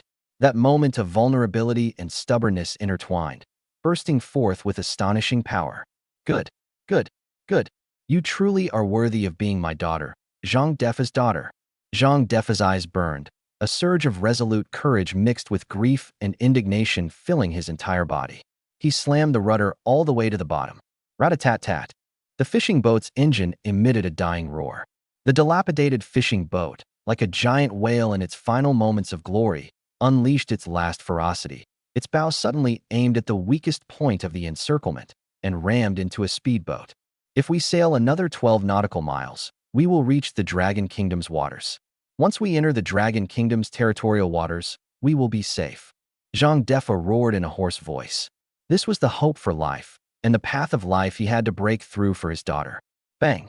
A deep, muffled sound echoed across the sea. A Japanese speedboat that was blocking the way was smashed in half by this sudden charge. The 4 Japanese ninjas on the speedboat screamed as they were overturned by the enormous force and fell into the cold sea like dumplings being dropped into boiling water. They splashed around in a sorry state, pointing at the fleeing fishing boat and speaking gibberish in a bird language. Bakayuru, Meichuan's forehead veins bulged with excitement. He never expected that in such a desperate situation, this old man would be so crazy as to dare to crash into the speedboat to escape. Was he really not afraid of death? Chase him. Catch that old bastard. I'll tear him apart alive. Like enraged wasps, the 7 speedboats roared to their limits, leaving long white waves in their wake as they pounced on the fleeing fishing boat at an even faster speed. Dad, look, light. There's light. On the fishing boat, Zhang Ruoxin suddenly pointed to the dark horizon in the distance, her voice filled with the joy of having escaped a desperate situation. Zhang Defa looked up, his heart pounding. A faint but determined light was piercing the night and rushing toward them. That speed was far beyond that of an ordinary ship. Ha ha ha, it's our ship. Our people have arrived. We're saved. Overjoyed, Zhang Defa burst into laughter. Hope lies ahead. Speed up, speed up, speed up again. However, the joy lasted only a moment. The Japanese pirates' speedboats followed like ghosts, instantly catching up to the side of the fishing boat. Old man, where do you think you're going to run to? A cruel grin spread across Meichuan's face. He drew the steel ninja sword from his back, gripped the hilt tightly with both hands, and leaned back like a fully drawn bowstring.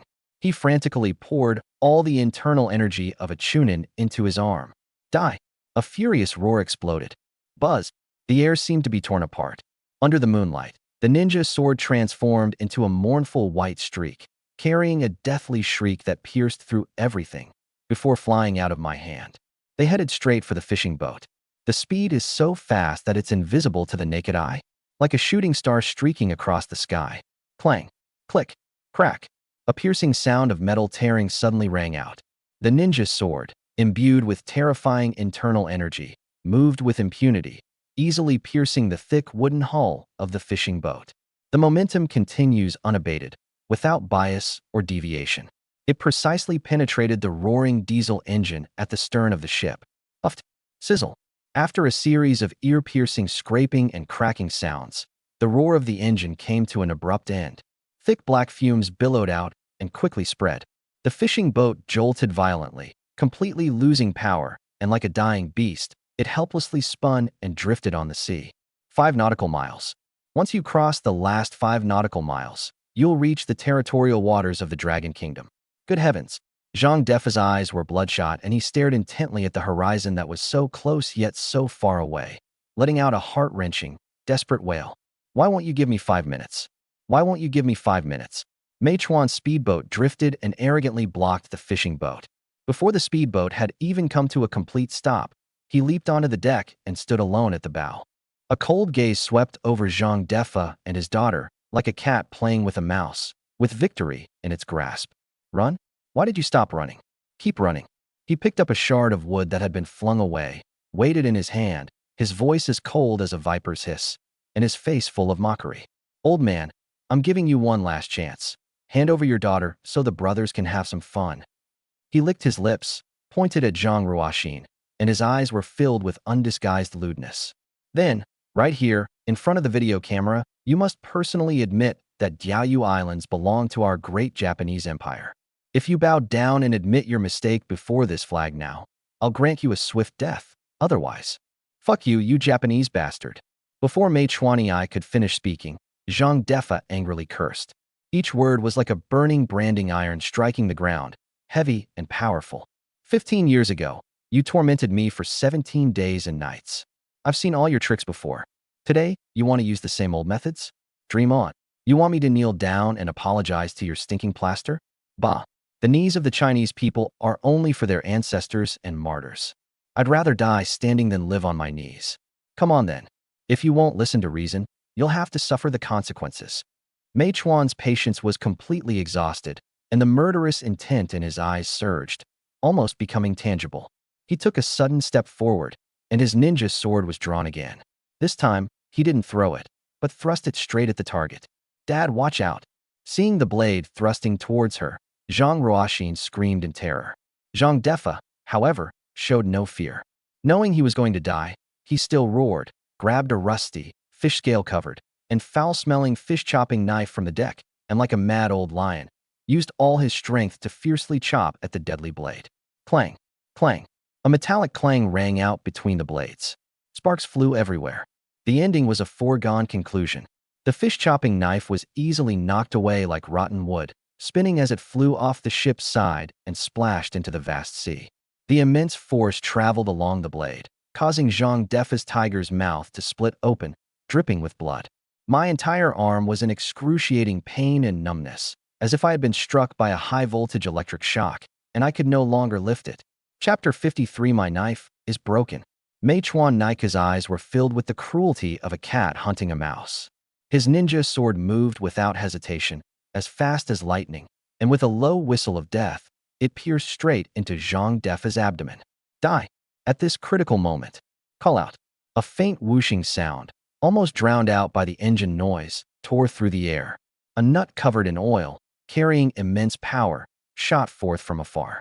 Like a shooting star falling to earth, it drew a beautiful arc in the night sky. The target is that deadly ninja sword. It's incredibly fast.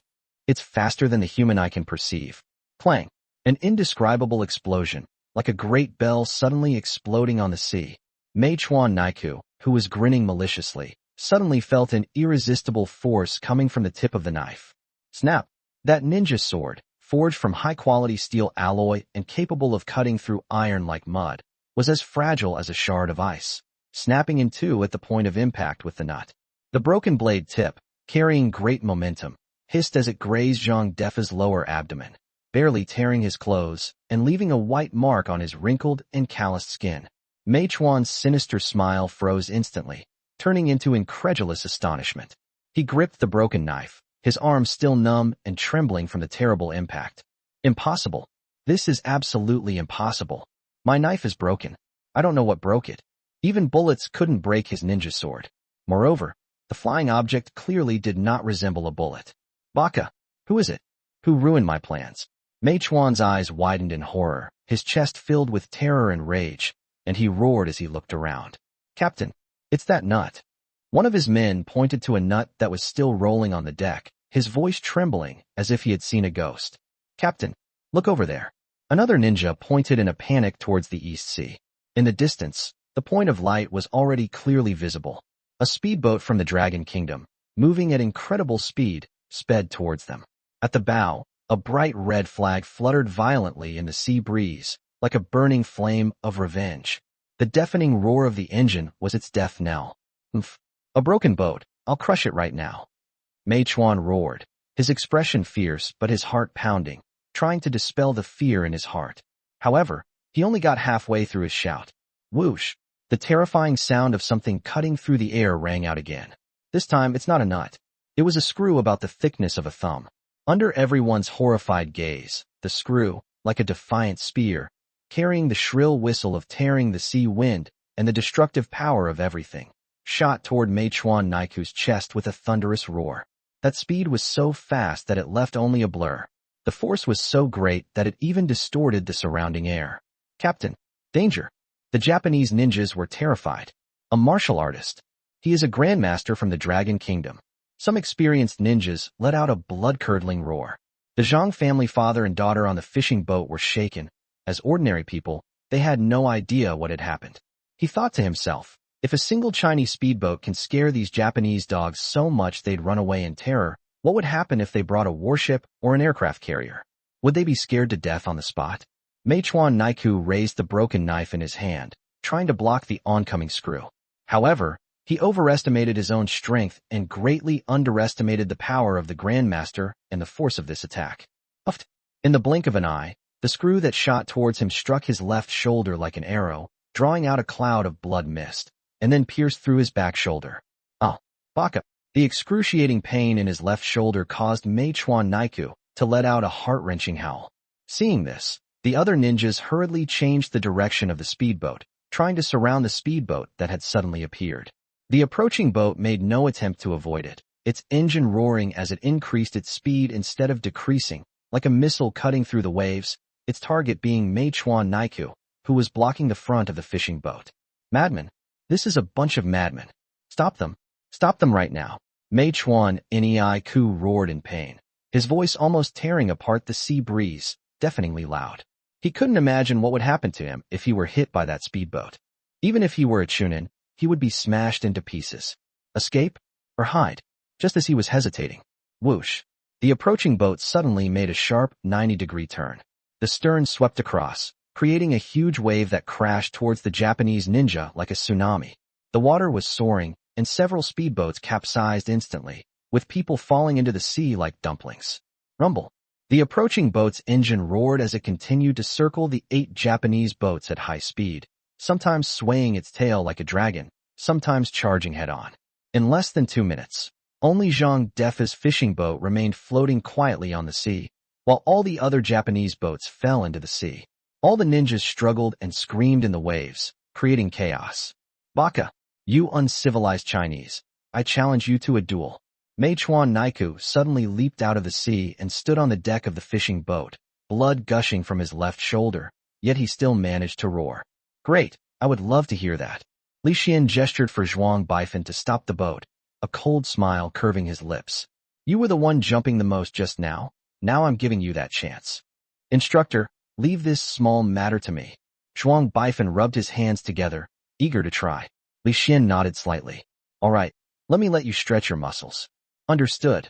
Zhuang Baifan lightly touched the deck with his toes, his figure soaring like a hawk across the sky, and landed lightly on the fishing boat. He did not make a move immediately, but instead clasped his hands in a salute to Zhang Defa. Uncle Zhang, are you alright? You are Zhuang.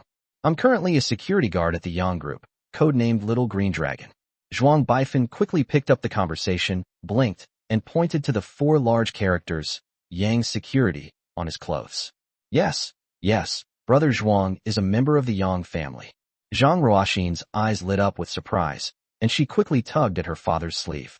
Bakayuru, Seeing that the other party was ignoring him and was still reminiscing under these circumstances, Mei Chuan Niaiku was immediately enraged.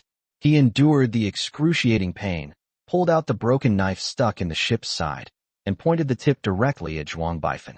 Chinese from the Dragon Kingdom. How dare you disregard me, Mei Chuan Niaiku? This is an insult to me. Humiliation? Zhuang Baifan slowly turned around, his eyes instantly turning as sharp as knives. You dare to challenge me? As soon as he finished speaking, he moved swiftly.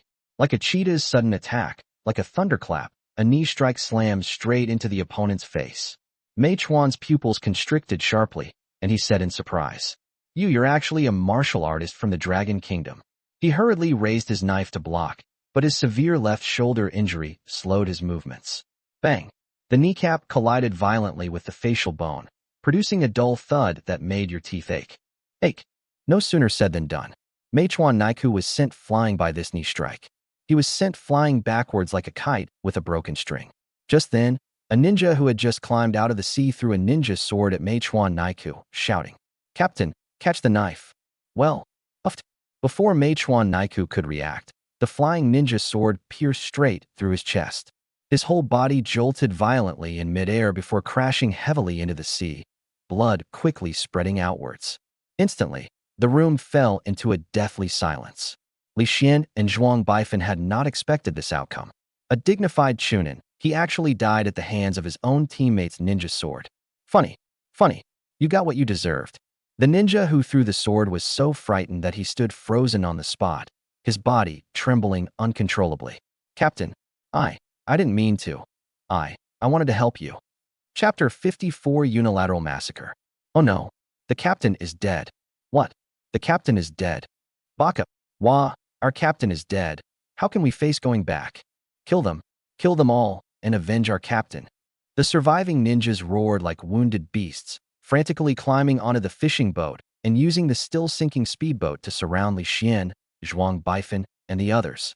Zhang Ruoxin turned pale with fright and quickly grabbed Zhuang Baifan's hand, urging him in a hoarse voice. Brother Zhuang, let's go. Before she could finish speaking, a figure leaped from the speedboat like an eagle. It was Li Xian. He rode the waves, his fists cutting through the wind, and smashed straight at the nearest ninja. Since you're determined to die, then all of you may stay here. Killing one person is killing, and killing 10 people is also killing. Since things have already come to this point, and it's on the high seas, who knows it was them who did it. Moreover, the Japanese ninjas were in the wrong first because they attacked the Chinese fishermen. Li Xian and Zhuang Baifan came to rescue the Chinese fishermen. Even if we track them down, so what? Would Japan dare to start a war? If pushed too far, we will directly station troops in Japan in accordance with the Potsdam Declaration. Who dares to stop us? Bang! One punch to the head, and red and white matter splattered everywhere. Li Xian moved swiftly, like a tiger among sheep, his fists like dragons and his legs like axes, each strike causing bones to crack and blood to splatter. He can kill one man in 10 steps, and leave no trace for 1,000 miles. Instructor, at least leave a few for us. The other 2 members of the Azure Dragon team panicked when they saw Li Xian wreaking havoc. The 2 jumped off the speedboat at the same time and charged directly into the battle. Seeing how fiercely everyone was fighting, Zhuang Baifan was getting anxious too. But the Zhang family father and daughter were still by his side, and he had to protect them. Uncle Defa, take Ruoxin back to the dock first, and leave this place to us. Okay, please be careful. The Zhang family father and daughter had never seen such a bloody scene before. They were both so frightened by what they saw that their faces turned pale and their hearts pounded wildly. Girl, come with me to the dock. Don't cause trouble for Xiao Fan. Zhang Defa picked up the broken knife from the deck, grabbed his daughter's hand, and hid in the dock. With no more worries, Zhuang Baifan immediately joined the battle. In an instant, cries of agony and shouts of battle resounded throughout the heavens and earth. This sea area has been completely transformed into a battlefield. In the blink of an eye, 8 ninjas died tragically. The remaining ninjas finally realized what the power of a grandmaster truly meant. The disparity in combat strength between the 2 sides was enormous. 30 men couldn't defeat 4, resulting in a one-sided massacre. One of the ninjas completely broke down, his desire to escape growing stronger, and he immediately started the speedboat to try to escape. But Li Xian grabbed a steel fork from the deck and threw it with a swing of his arm. The steel fork transformed into a meteor, instantly piercing the man's back and pinning him to the boat's seat. Escape. Li Xian's voice was as cold as a chilling tide. I told you, none of you are going to escape. The cool moonlight shone on the sea, turning it a crimson red. Limbs and bodies were scattered and floating. The battle continues. The stench of blood on the sea grew stronger, and more corpses floated on the surface. Seeing their captain die and their teammates fall one after another in gruesome ways, the remaining dozen or so ninjas completely lost their will to fight. They frantically drove several speedboats that had not yet completely sunk, desperately fleeing towards the open sea. Trying to run? Li Xian's eyes were sharp, his killing intent still lingering. Chase them. Leave no one alive. Kill all these Japanese dogs. Zhuang Baifan leaped out and returned to the speedboat. He immediately started the engine, which roared as it cleaved through the waves, relentlessly pursuing the speedboat like a hunting dog. Li Xian stood at the bow of the boat, the sea breeze whipping at his clothes, his gaze fixed on the black, fleeing in disarray ahead. However, after chasing for only a few nautical miles, the horizon suddenly became a blur.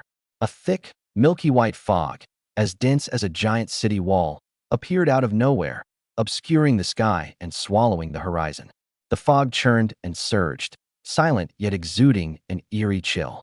The fleeing Japanese ninjas paused briefly in front of the fog wall. When they saw Li Xian and his men chasing after them, their ferocious appearance like wolves and tigers, they trembled with fear and their legs went weak. Without further hesitation, they steered their speedboat straight into the thick fog. The figure was quickly swallowed by the fog, and even the engine sounds seemed to be isolated from the world, disappearing without a trace in an instant. Stop the ship. Li Xian's speedboat came to an abrupt stop at the edge of the fog. Everyone frowned, their eyes fixed on the unusual thick fog. Its timing was too coincidental, its range too vast, and its edges too clearly defined to be a natural phenomenon. Instructor, something's not right. Zhuang Baifan's expression turned solemn as he instinctively sensed a dangerous aura emanating from the thick fog. Without the slightest hesitation, he quickly maneuvered the speedboat to retreat slightly. This fog is too eerie. Look at its speed of movement. It completely contradicts the current wind direction. Moreover, I remember there was a record in the naval archives that this kind of ghost fog occasionally appears in this area. According to folklore, it is related to a misty island that appears and disappears. Ships that accidentally enter it rarely come out, and those that do are mostly delirious and incoherent. Misty Island. Li Xian's gaze was sharp as a knife, and his X-ray vision was quietly activated, attempting to penetrate the white barrier. However, in his unparalleled ability to see through things, everything ahead was a blur, and he couldn't see anything in the fog. Yes, it's Misty Island, Zhuang Baifan said with absolute certainty. Legend has it that the island is shrouded in mist, its location ever-changing. It is home to all sorts of strange creatures, ancient ruins, and great opportunities, but it is also fraught with great danger. If the Japanese ninjas rush in a panic, they will likely be courting death. But if we rashly enter, with visibility almost zero, we are very likely to be ambushed or lose our way. At that time, we will completely lose the initiative. Li Xian was still trying to use his X-ray vision to penetrate the fog, but to no avail. This was the first time such a situation had occurred since the encounter with that spirit stone. The most terrifying thing is the unknown danger. As the team leader, he has to consider the safety of the team members. Not everyone has his opportunities, nor does everyone have his abilities. The fog in front of them was indeed strange, and Zhuang Baifan's worries were not unfounded.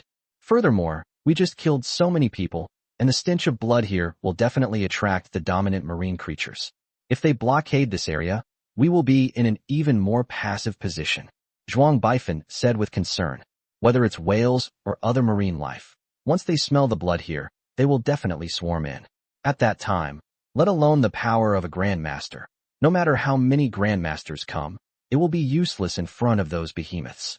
All right, let's take the Zhang family father and daughter back to the cruise ship first, and then we can discuss this further. Yes.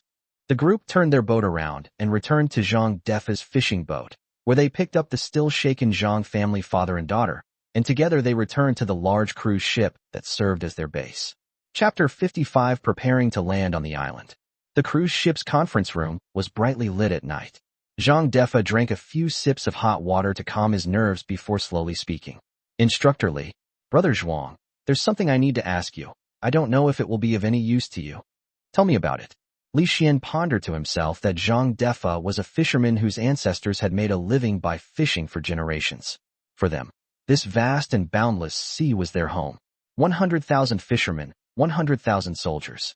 Whether in the East China Sea or the South China Sea, fishermen led by Zhang Defa have salvaged countless treasures for the country. They know far more about the ocean than anyone else. With Li Xian's consent, Zhang Defa turned to look at his daughter beside him.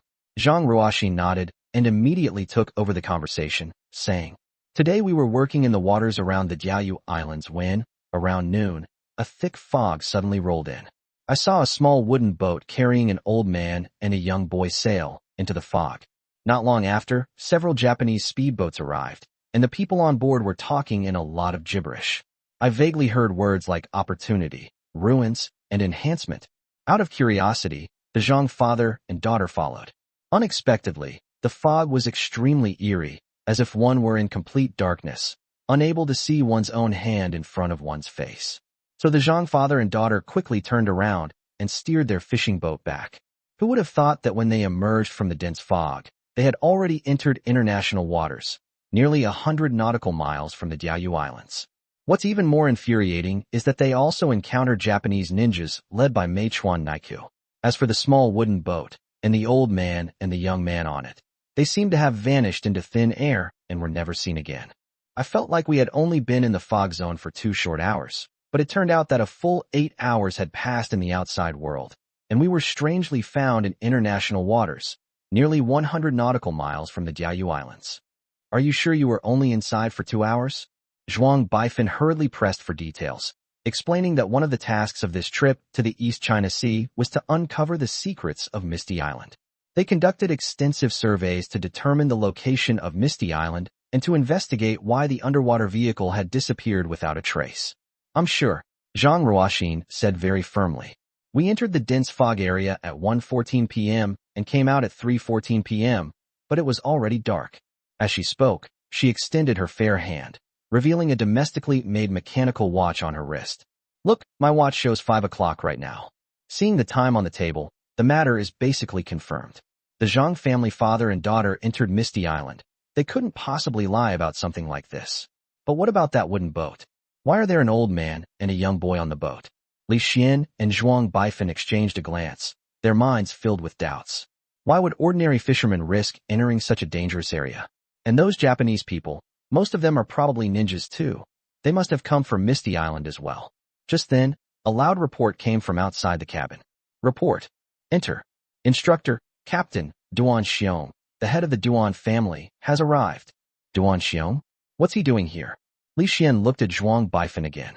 He hadn't invited Zhuang Baifan for this operation, so what was this man's purpose in coming all the way from the East China Sea? In my opinion, they are friends, not enemies. Then let him in. Yes. After the Qinglong team members withdrew, Li Xian arranged for someone to take Zhang Defa and his daughter to a guest room to rest. He and Zhuang Baifan waited for Duan Xiong to arrive. A short while later, Duan Xiong arrived in a hurry, accompanied by members of the Qinglong team. Thank God, I finally made it.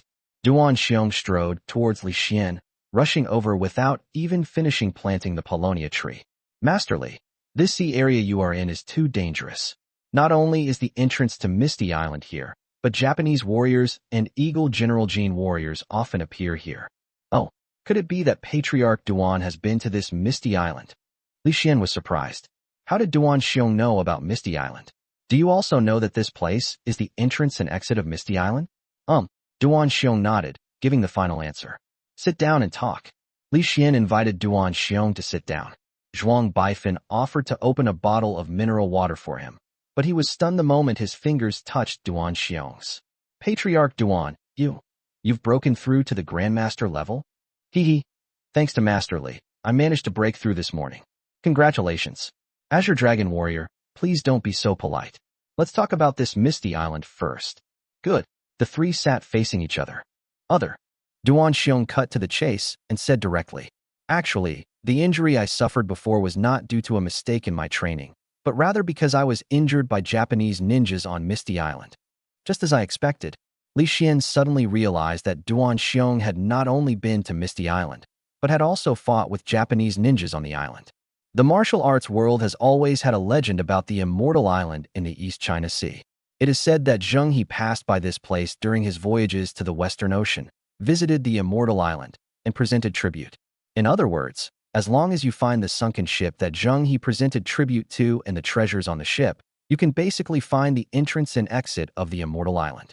You mean this Ming Dynasty shipwreck was a tribute that Zheng He sent to Misty Island? Right. Duan Xiong nodded solemnly. A sunken ship faces a stone drum, with gold and silver worth millions. Who can decipher the riddle and step into Misty Island? This nursery rhyme has been circulating in the martial arts world for 600 years. Surely, some people have set foot on Misty Island, but no one has dared to touch the treasures on the sunken ship. It's all right. The reason others don't move is because they are greedy for the legacy of Misty Island. Nowadays, Misty Island is almost an open secret. If we don't salvage it, are we just going to wait for the Japanese and the Americans to get the benefits? Those idiots don't care if there's any treasure on Misty Island. They wish they could take the entire sunken ship home and used all sorts of excuses and reasons to smear the Dragon Kingdom. Some might even say, blue and white porcelain belongs to Japan, and they want to apply for UNESCO World Heritage status. Haven't the Japanese pirates done this kind of shameless thing countless times? Li Xian stood up, walked to the sea chart, his eyes burning and his expression serious. After daybreak, divide into action groups. Professor AI and Yang Nan continued to lead the archaeological team to salvage the shipwreck, while 10 members of the Azure Dragon team stayed behind to protect it. The rest of the team members, prepare your landing equipment and weapons. Follow me into Misty Island. We must uncover the secrets of Misty Island and simultaneously measure and record detailed data about this sea area. If the Japanese are indeed causing trouble on Misty Island, then we will make sure they don't leave alive. Yes.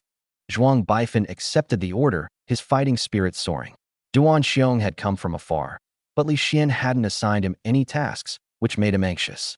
Masterly, you must take me with you when you go to the island. I've been there before, and I'm quite familiar with it. I can be your guide. Okay, then tell me your thoughts. Li Xian readily agreed, but was very curious about how Duan Xiong had managed to get to the island through the fog. How did they manage to escape safely from the island? Duan Xiong pointed to the sea map on the table and said, all we need to do is bring our diving gear, find the shipwreck, follow the direction the bow of the ship is pointing, dive for an hour, and then surface to get to the island. It's that simple. Li Xian and Zhuang Baifan were both stunned. They had already witnessed how dangerous the fog on the sea was. Especially Li Xian, even with X-ray vision, you can't hide him from being seen. Now you tell him that he can reach the island by diving underwater for an hour. Could it be? Li Xian seemed to have thought of something. It's normal to lose your bearings in a fog under the influence of a strong magnetic field. However, no matter how thick the fog is, it cannot penetrate to the seabed hundreds of meters deep. Wouldn't it be better to go through the seabed to bypass the fog? This is indeed a feasible method. It's settled then. Let's go together first thing tomorrow morning. Chapter 56: The Mechanism in the Mist.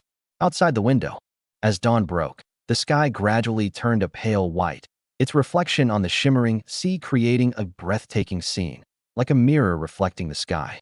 Last night, the strange fog that had mysteriously appeared also completely dissipated as the sun rose.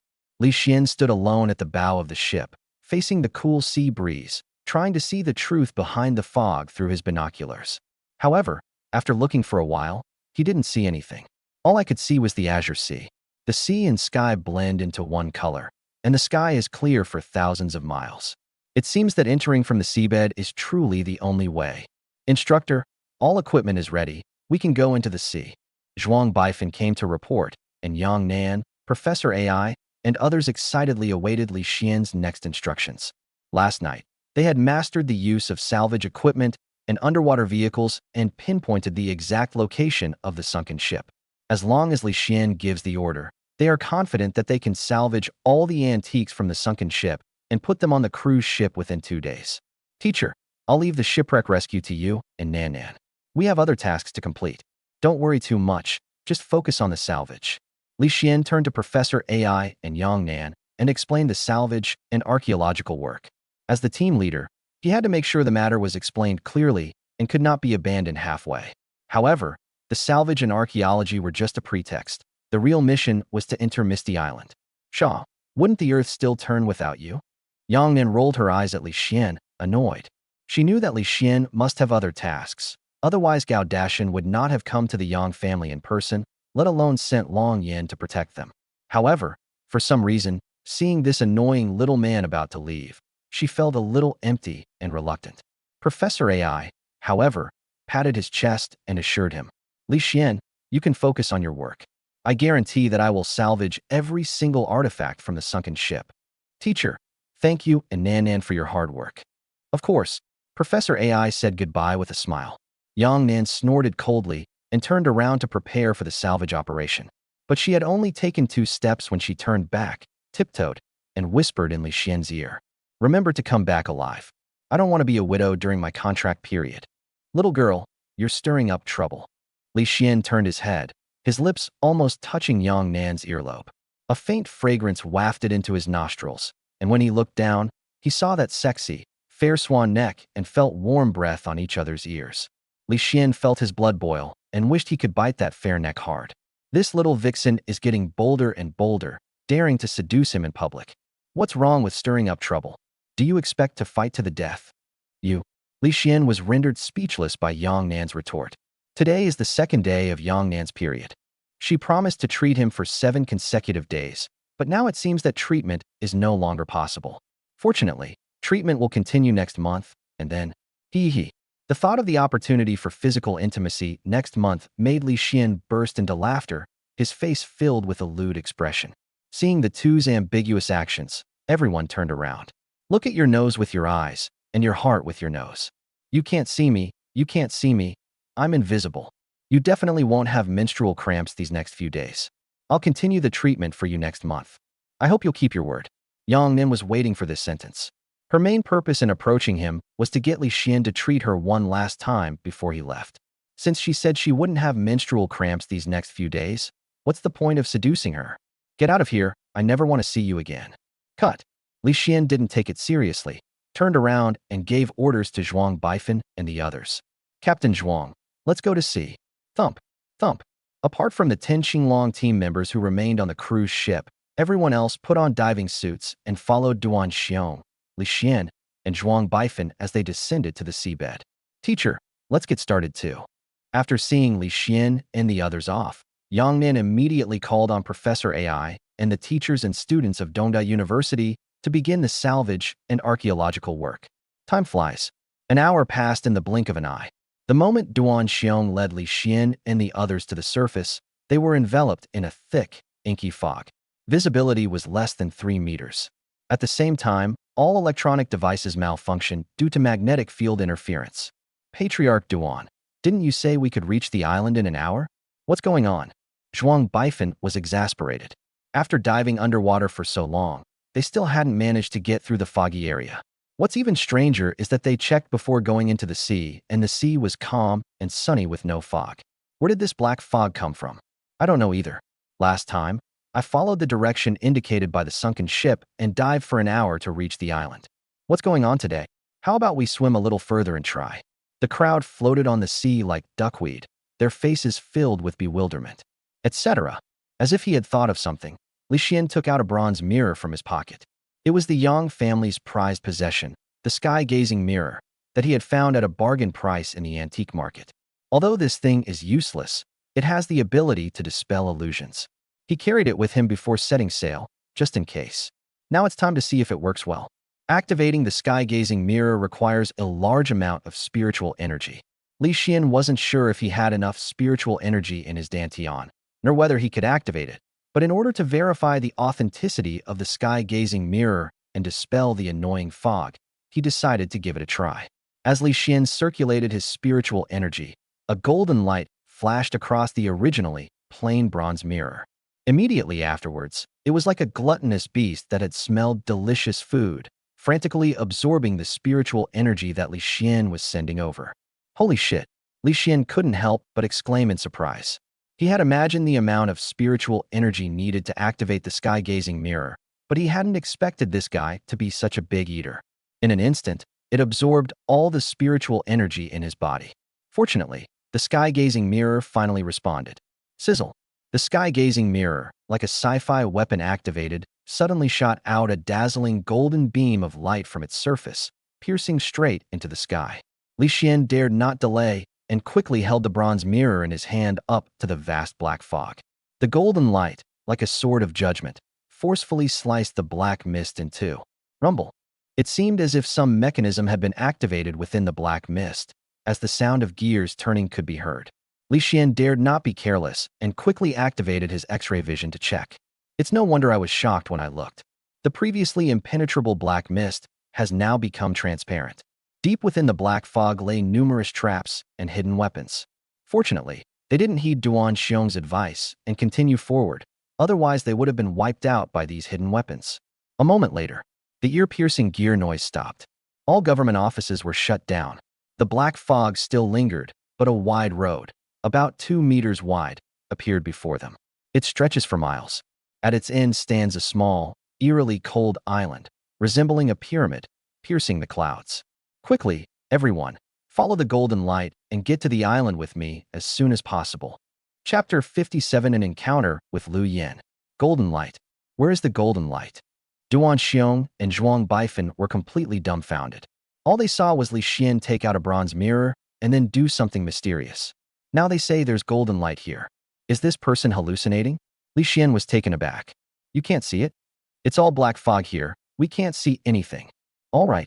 Li Xian then realized that he had X-ray vision, while Duan Xiong and Zhuang Baifan, who were beside him, were all martial artists but did not have any cheat codes, so the two were not comparable.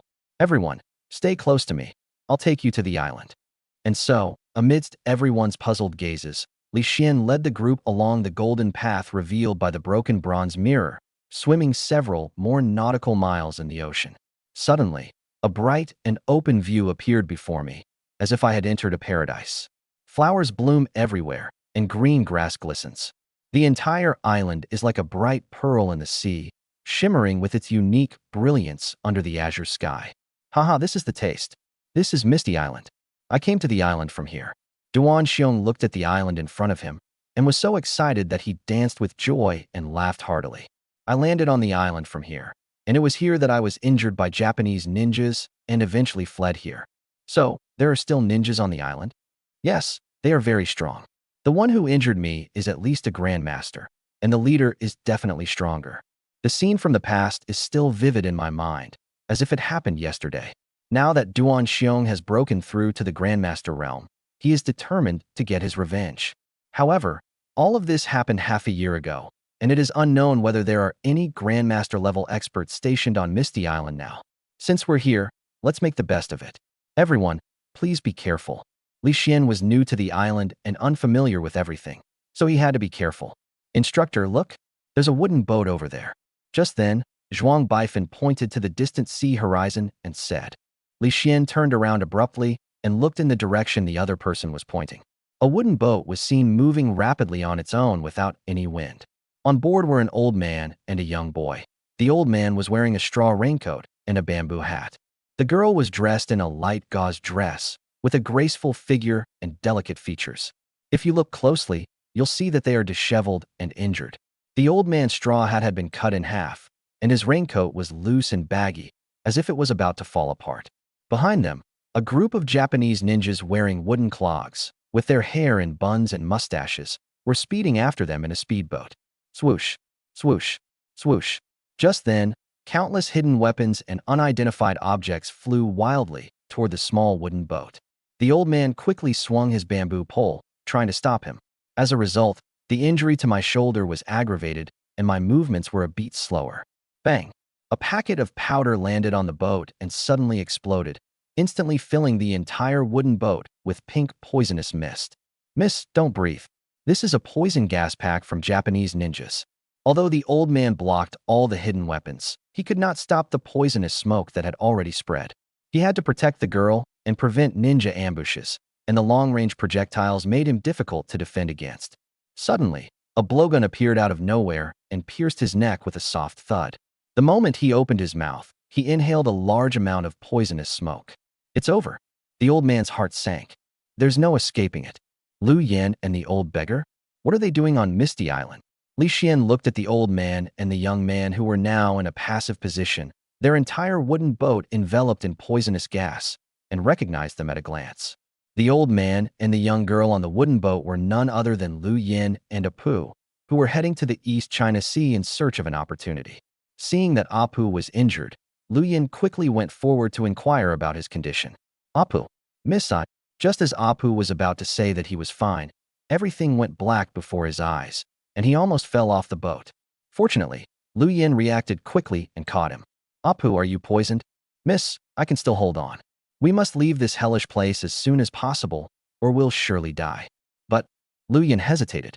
They had gone through countless hardships, passing through layers of mist, and finally arrived on the island. Before they could even look for any opportunities on the island, they were pursued by Japanese ninjas.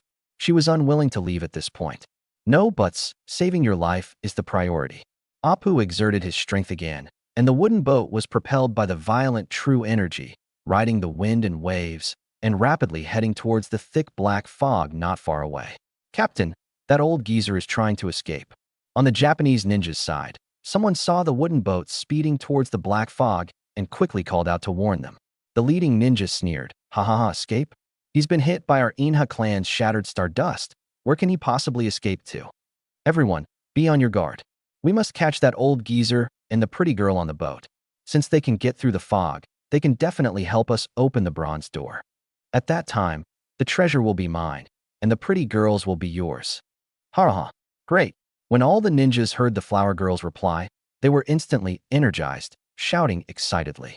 They quickly checked their weapons and equipment, then steered their speedboat at breakneck speed toward Lu Yin and Apu's small wooden boat. However, just as they were about to catch up with the small wooden boat, Li Xian's voice suddenly came from the beach on the shore. "Lu Yin, turn around and go to the island."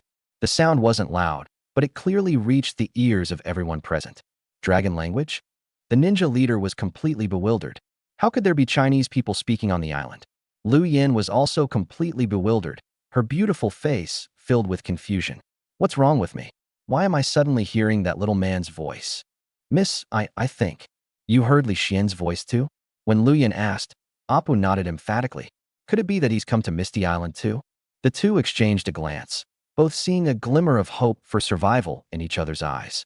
Just as they were wondering, sudden, bang bang bang, da-da-da, a barrage of gunfire erupted from behind them, and the pursuing Japanese ninjas fell into the sea like dumplings being dropped into boiling water. The azure seawater was quickly dyed red. Due to the great distance, more than a dozen people were shot, but none of them were fatal. Miss, it's Master Li and Patriarch Duan. They were far from the shore. Li Xian, Duan Xiong, and the others were all wearing black diving suits, but Apu recognized Li Xian and Duan Xiong in the crowd at a glance. Lu Yin blushed with excitement, her heart pounding. Apu, turn around. Yes. Seeing Li Xian descending from the sky like a divine warrior on the shore, Lu Yin felt a sense of security for the first time. Her favorability towards Li Xian skyrocketed. Why is Li Xian here?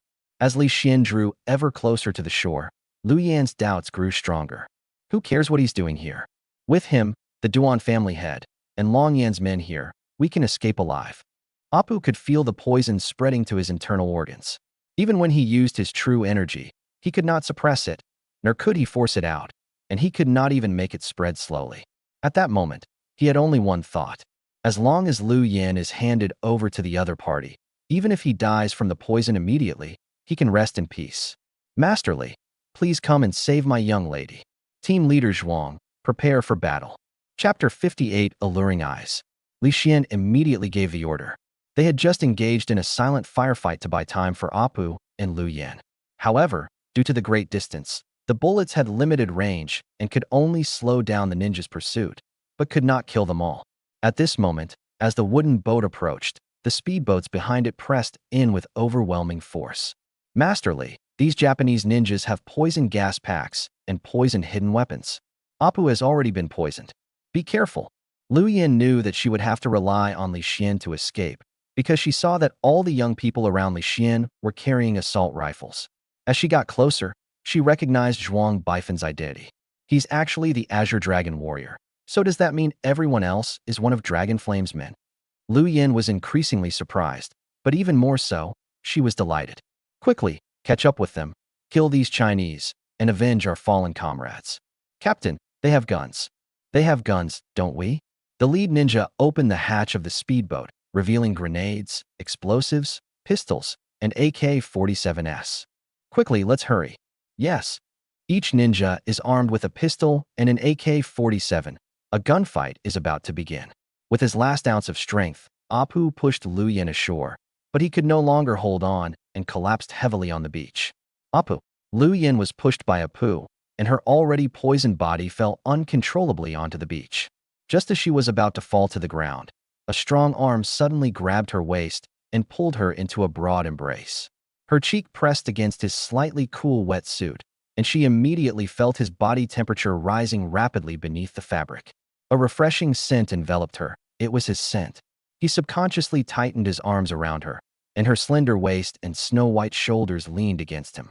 Her gauze dress was half hidden and half revealed, which was very alluring and made Li Xian's heart skip a beat.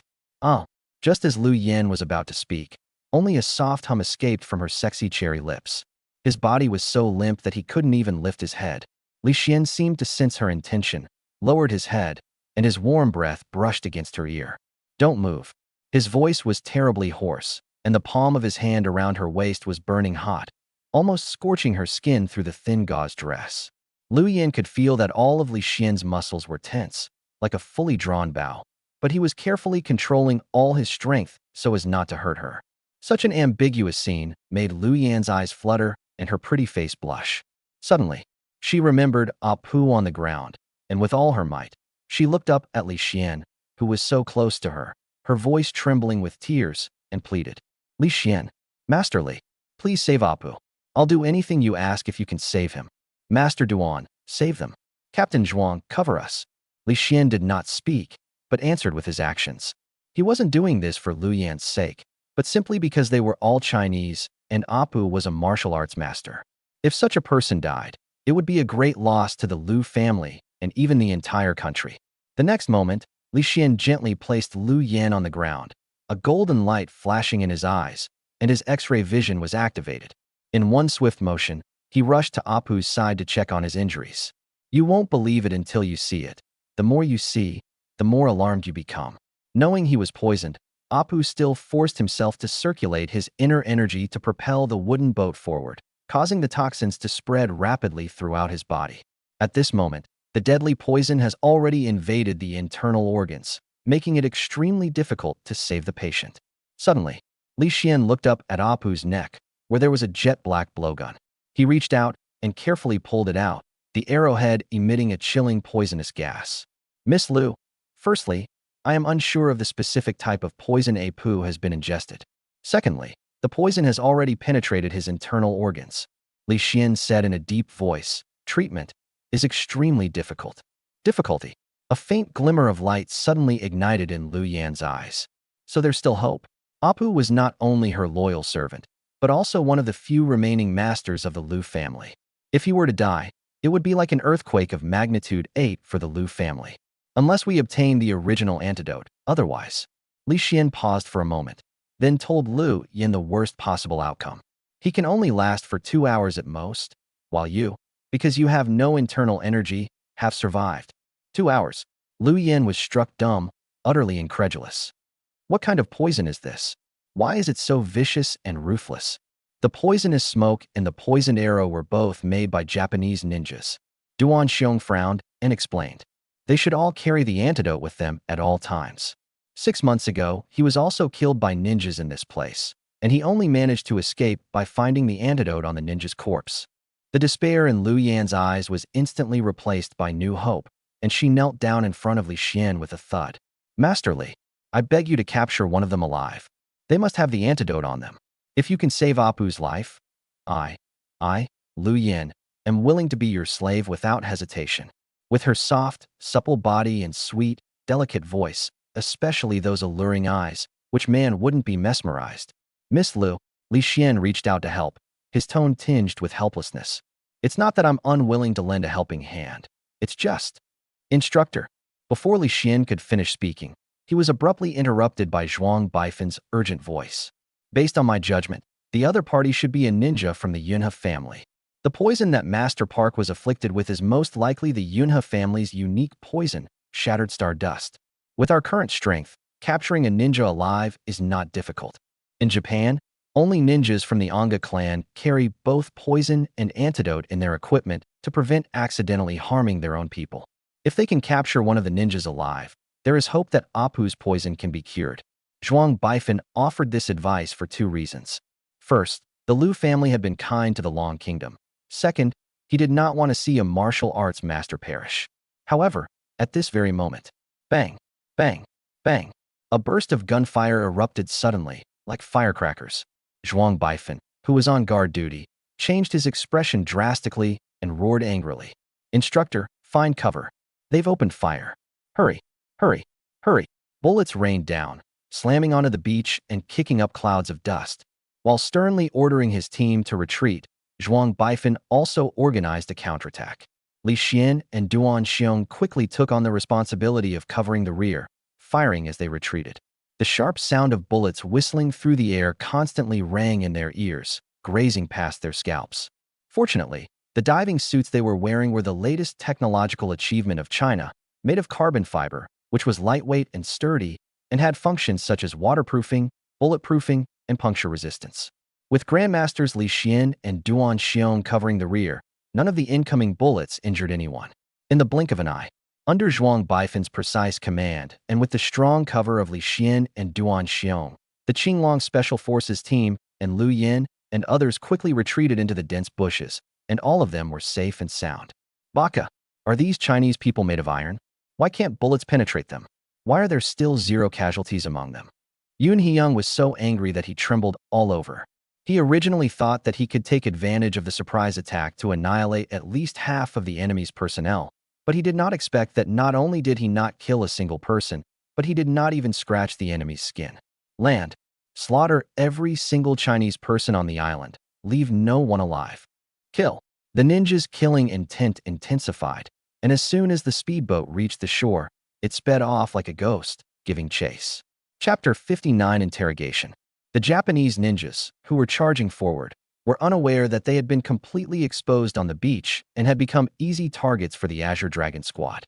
An eye for an eye, aim and shoot. In the bushes, Zhuang Baifan's anger had not subsided.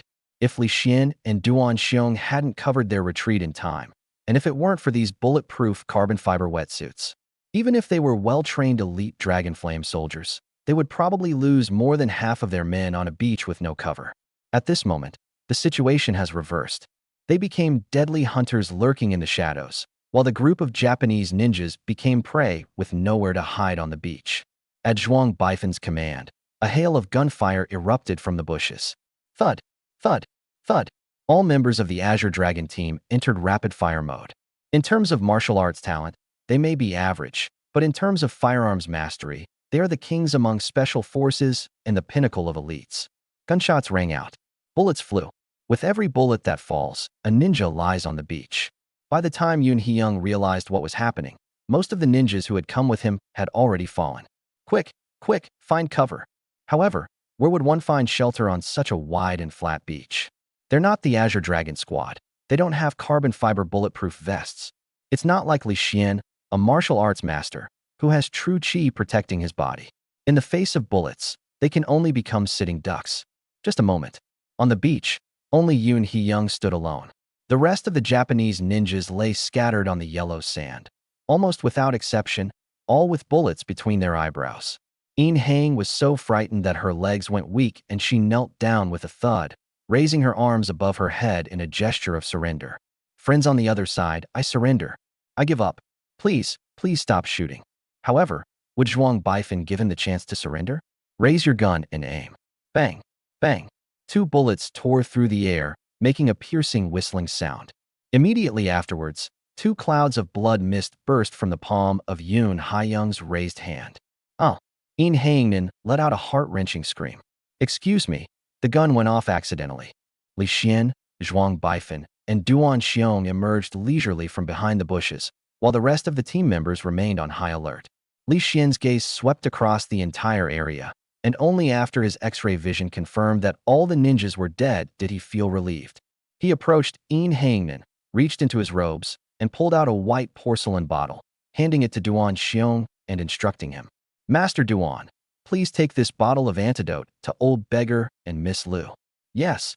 Duan Xiong took the porcelain bottle without hesitation, turned around, and rushed back into the bushes. He had been poisoned by stardust and had also taken the antidote. He could tell the difference between the real and the fake with just a glance. Only, how was Li Xian able to accurately retrieve the antidote from Yin Hang's arms, and even know that it was the antidote for shattered stardust? But then he thought about it again and felt relieved. Li Xian could even heal his internal injuries, so what did knowing about the antidote for shattered stardust matter? After watching Duan Xiong leave, Li Xian gave Zhuang Baifan a look. The other party immediately understood. He kicked the writhing Yun He-young to the ground and demanded an answer in a stern voice. Speak. When did you discover Misty Island? And how did you infiltrate it? Tell me everything you know, word for word, or don't blame me for taking action. Bakayuru. Yin Hang stared at Zhuang Baifan with bloodshot eyes, her face ashen white from blood loss and excruciating pain. He had already surrendered, so why was this Chinese man treating him so brutally? He even suspected that the 2 bloody holes on his palms were deliberately inflicted by this person. TSK, you little devil, it seems you still can't tell the difference between the big and small kings. You won't shed tears until you see the coffin. Zhuang Baifan sneered, bent down and grabbed Yin Hangnan like a chick, then suddenly exerted force and threw her into the blue sea like a javelin. Those arms, still bleeding profusely and in excruciating pain, were instantly immersed in a large amount of seawater. Cold, salty, like rubbing salt into a wound, adding insult to injury. He was in so much pain that he screamed and cried. Help! Help me! Big brother, I'll tell you everything. Too late. Zhuang Baifan darted forward and appeared beside Yin Hangnan, grabbing her head and shoving it into the salty seawater. 1 minute, 2 minutes. Zhuang Baifan suddenly let go, and Yin Hangnan floated to the surface like a ball, panting heavily. However, after only 2 breaths, Zhuang Baifan pushed him back into the water, repeating the cycle. By the 5th time, Yin Hang was exhausted and her defenses had completely crumbled. She was carried ashore by Zhuang Baifan, looking like a drowned rat. He knew he had no bargaining power left. If he didn't speak, he would suffer a fate worse than death. Besides, the fact that they've already come to Misty Island means it's no longer a secret. If he were to tell, who in the Yin He family would know? At this point, he made no attempt to hide anything and told everything he knew. This island, we call it Mist Island, has a chaotic magnetic field. All equipment, including radios and satellite phones, will malfunction if it comes in. We know all this. Now I'll ask you a question, and you'll answer. Do you understand? Li Xian stepped forward and questioned him sternly. A powerful pressure was quietly released, bringing considerable psychological stress to Yin Hangnan. How did you discover Misty Island? How long have you been here? Does anyone else know anything about it? Half a year ago, my ancestor, Yin He, accidentally wandered into Misty Island. Currently, only our Yin He family knows about it. Even the Japanese high-ranking officials haven't reported it. Yin Hang recounted the events in fits and starts, blood still oozing from the bullet holes in his palms. Coupled with the corrosive effects of the seawater, the pain nearly made him faint several times, but Zhuang Baifan managed to rouse him using inhuman methods. As instructed by our ancestor, we need to rotate a group of people to the island every month to explore the surrounding area. Detect what? Li Xian pressed on, his X-ray vision focusing intently on the other person's heartbeat and blood flow changes to determine if they were lying. A complex mix of fanaticism and fear flashed in Yin Hang's eyes as he stammered. At the heart of Misty Island lies a mysterious cave, containing unimaginable treasures. However, the path to the core area is riddled with traps. My ancestor disappeared there. Your ancestor has disappeared? Li Xian and Zhuang Baifan exchanged a glance and suddenly wondered if the 2 submarines that disappeared from China and the United States might also be on Misty Island. Further verification is needed. Yes, after my ancestor led his people to the island a 2nd time, he disappeared. Yin Hang swallowed hard, a look of lingering fear on her face. We suspect he went inside the Bronze Gate, so we have to guard the island 24 hours a day and prevent anyone from approaching Misty Island. This is the real reason why there are so many ninjas around this sea area, and all of them are ninjas from the Anga clan. Li Xian wasn't interested in Yin He's Rot Tan chair. He just wanted to know what the bronze door was all about. What does the bronze door you're talking about look like? Huge and ancient. It's a full 10 meters tall and covered with patterns we can't understand. There must be a great secret hidden behind the door. My ancestor may have already inherited it. Recalling the appearance of the bronze gate, Yang Nan's face was filled with awe. To inherit the legacy? It's not that easy. Li Xian pondered to himself that this statement was almost identical to what Zhang Defa had heard. The person who injured Duan Xiong 6 months ago may well be this patriarch of the Yinhe family. It seems that this misty island is not only mysterious, but also has some unexpected heritage. Chapter 60. Lu Yan is moved. Yang Nan seemed to grasp at a straw, her voice filled with pleading. Please don't kill me. If you don't kill me, I can take you to the core area. I know a very safe way. Li Xian did not answer, but stood up and looked at Zhuang Baifan beside him. This information was crucial. Whether or not to conduct a further investigation requires the two to reach a consensus. Zhuang Baifan instantly understood Li Xian's thoughts and immediately nodded in agreement. Whether we can find the lost submarine or not is not important, but we must investigate the secrets of Misty Island. They are about to reach the core of the mission. How can they give up so easily? The two reached a consensus, then looked down at Yun Hyung, who resembled a stray dog, and coldly said, "Lead the way to that cave and that bronze door." Zhuang Baifan grabbed Yang Nan and kicked him hard in the buttocks, angrily shouting, "Did you hear me? Lead the way right now. If you dare to try anything funny, I'll be the first to kill you." Despite the excruciating pain, Yang nodded repeatedly, but a barely perceptible glint of sinister malice flashed in his eyes. In the bushes, after Apu and Lu Yin took the antidote given to them by Duan Xiong, the toxins in their bodies were instantly eliminated. Apu, who had been unconscious, had regained consciousness. Overjoyed at surviving the ordeal, he was deeply grateful to Li Xian. "Master Duan, brothers of Long Yin, I, old beggar, thank you all. In the future, if you ever need my help or the Lu family, I will go through fire and water for you, even if it means my death.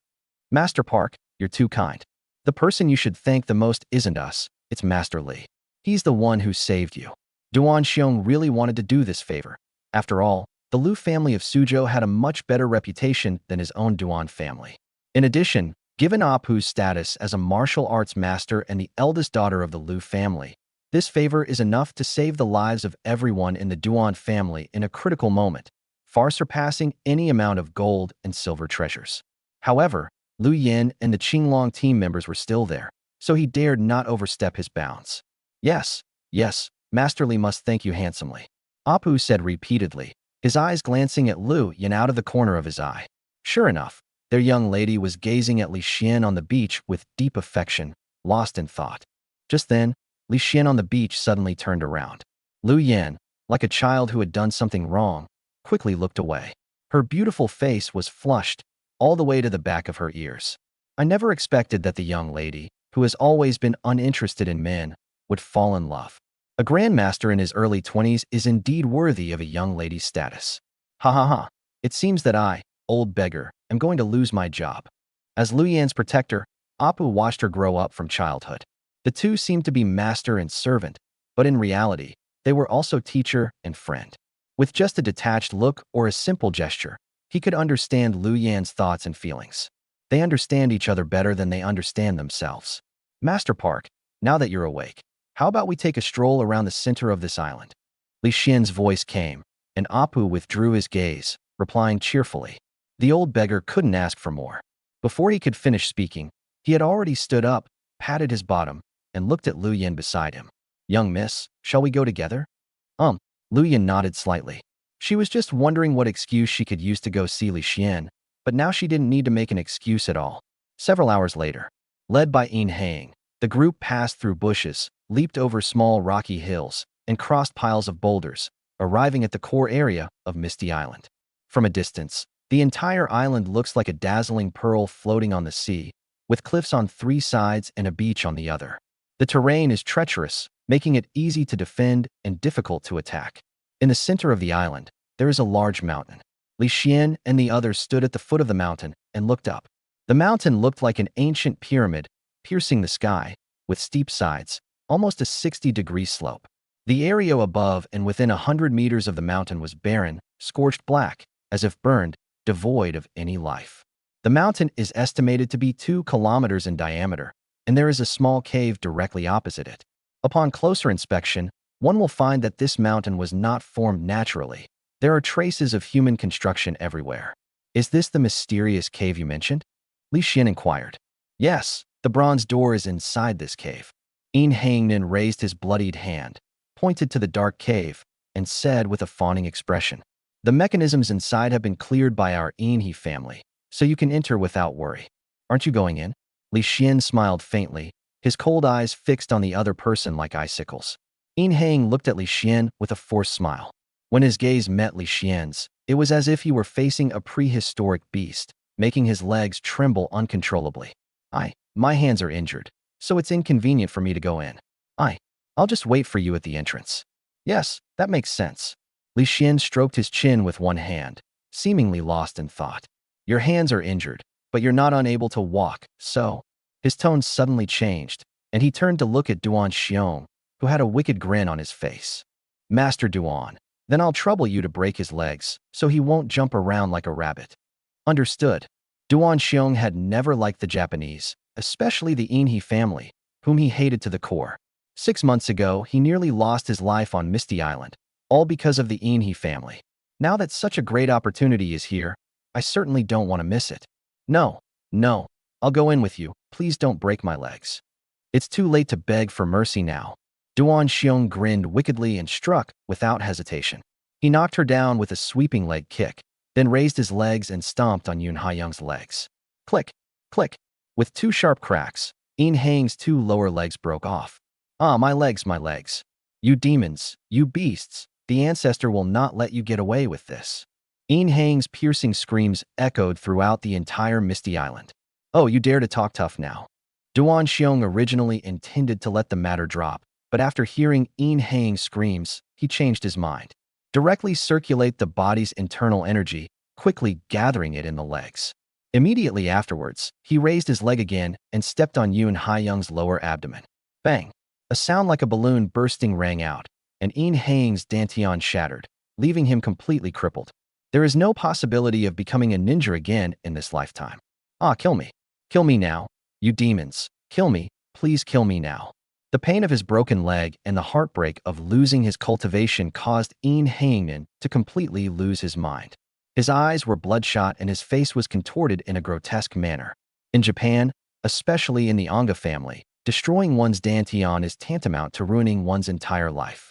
Who can accept going from a high-ranking ninja to an ordinary person all at once? In addition, his legs and hands were crippled, and he will be unable to take care of himself in the future. If he has no source of income, how will he spend the rest of his life? That's not the most crucial point. And what about his enemies who were bullied and exploited in the past? Will they let him go? Falling into the hands of your enemy will surely make you wish you were dead. It's better to die sooner and be reborn sooner.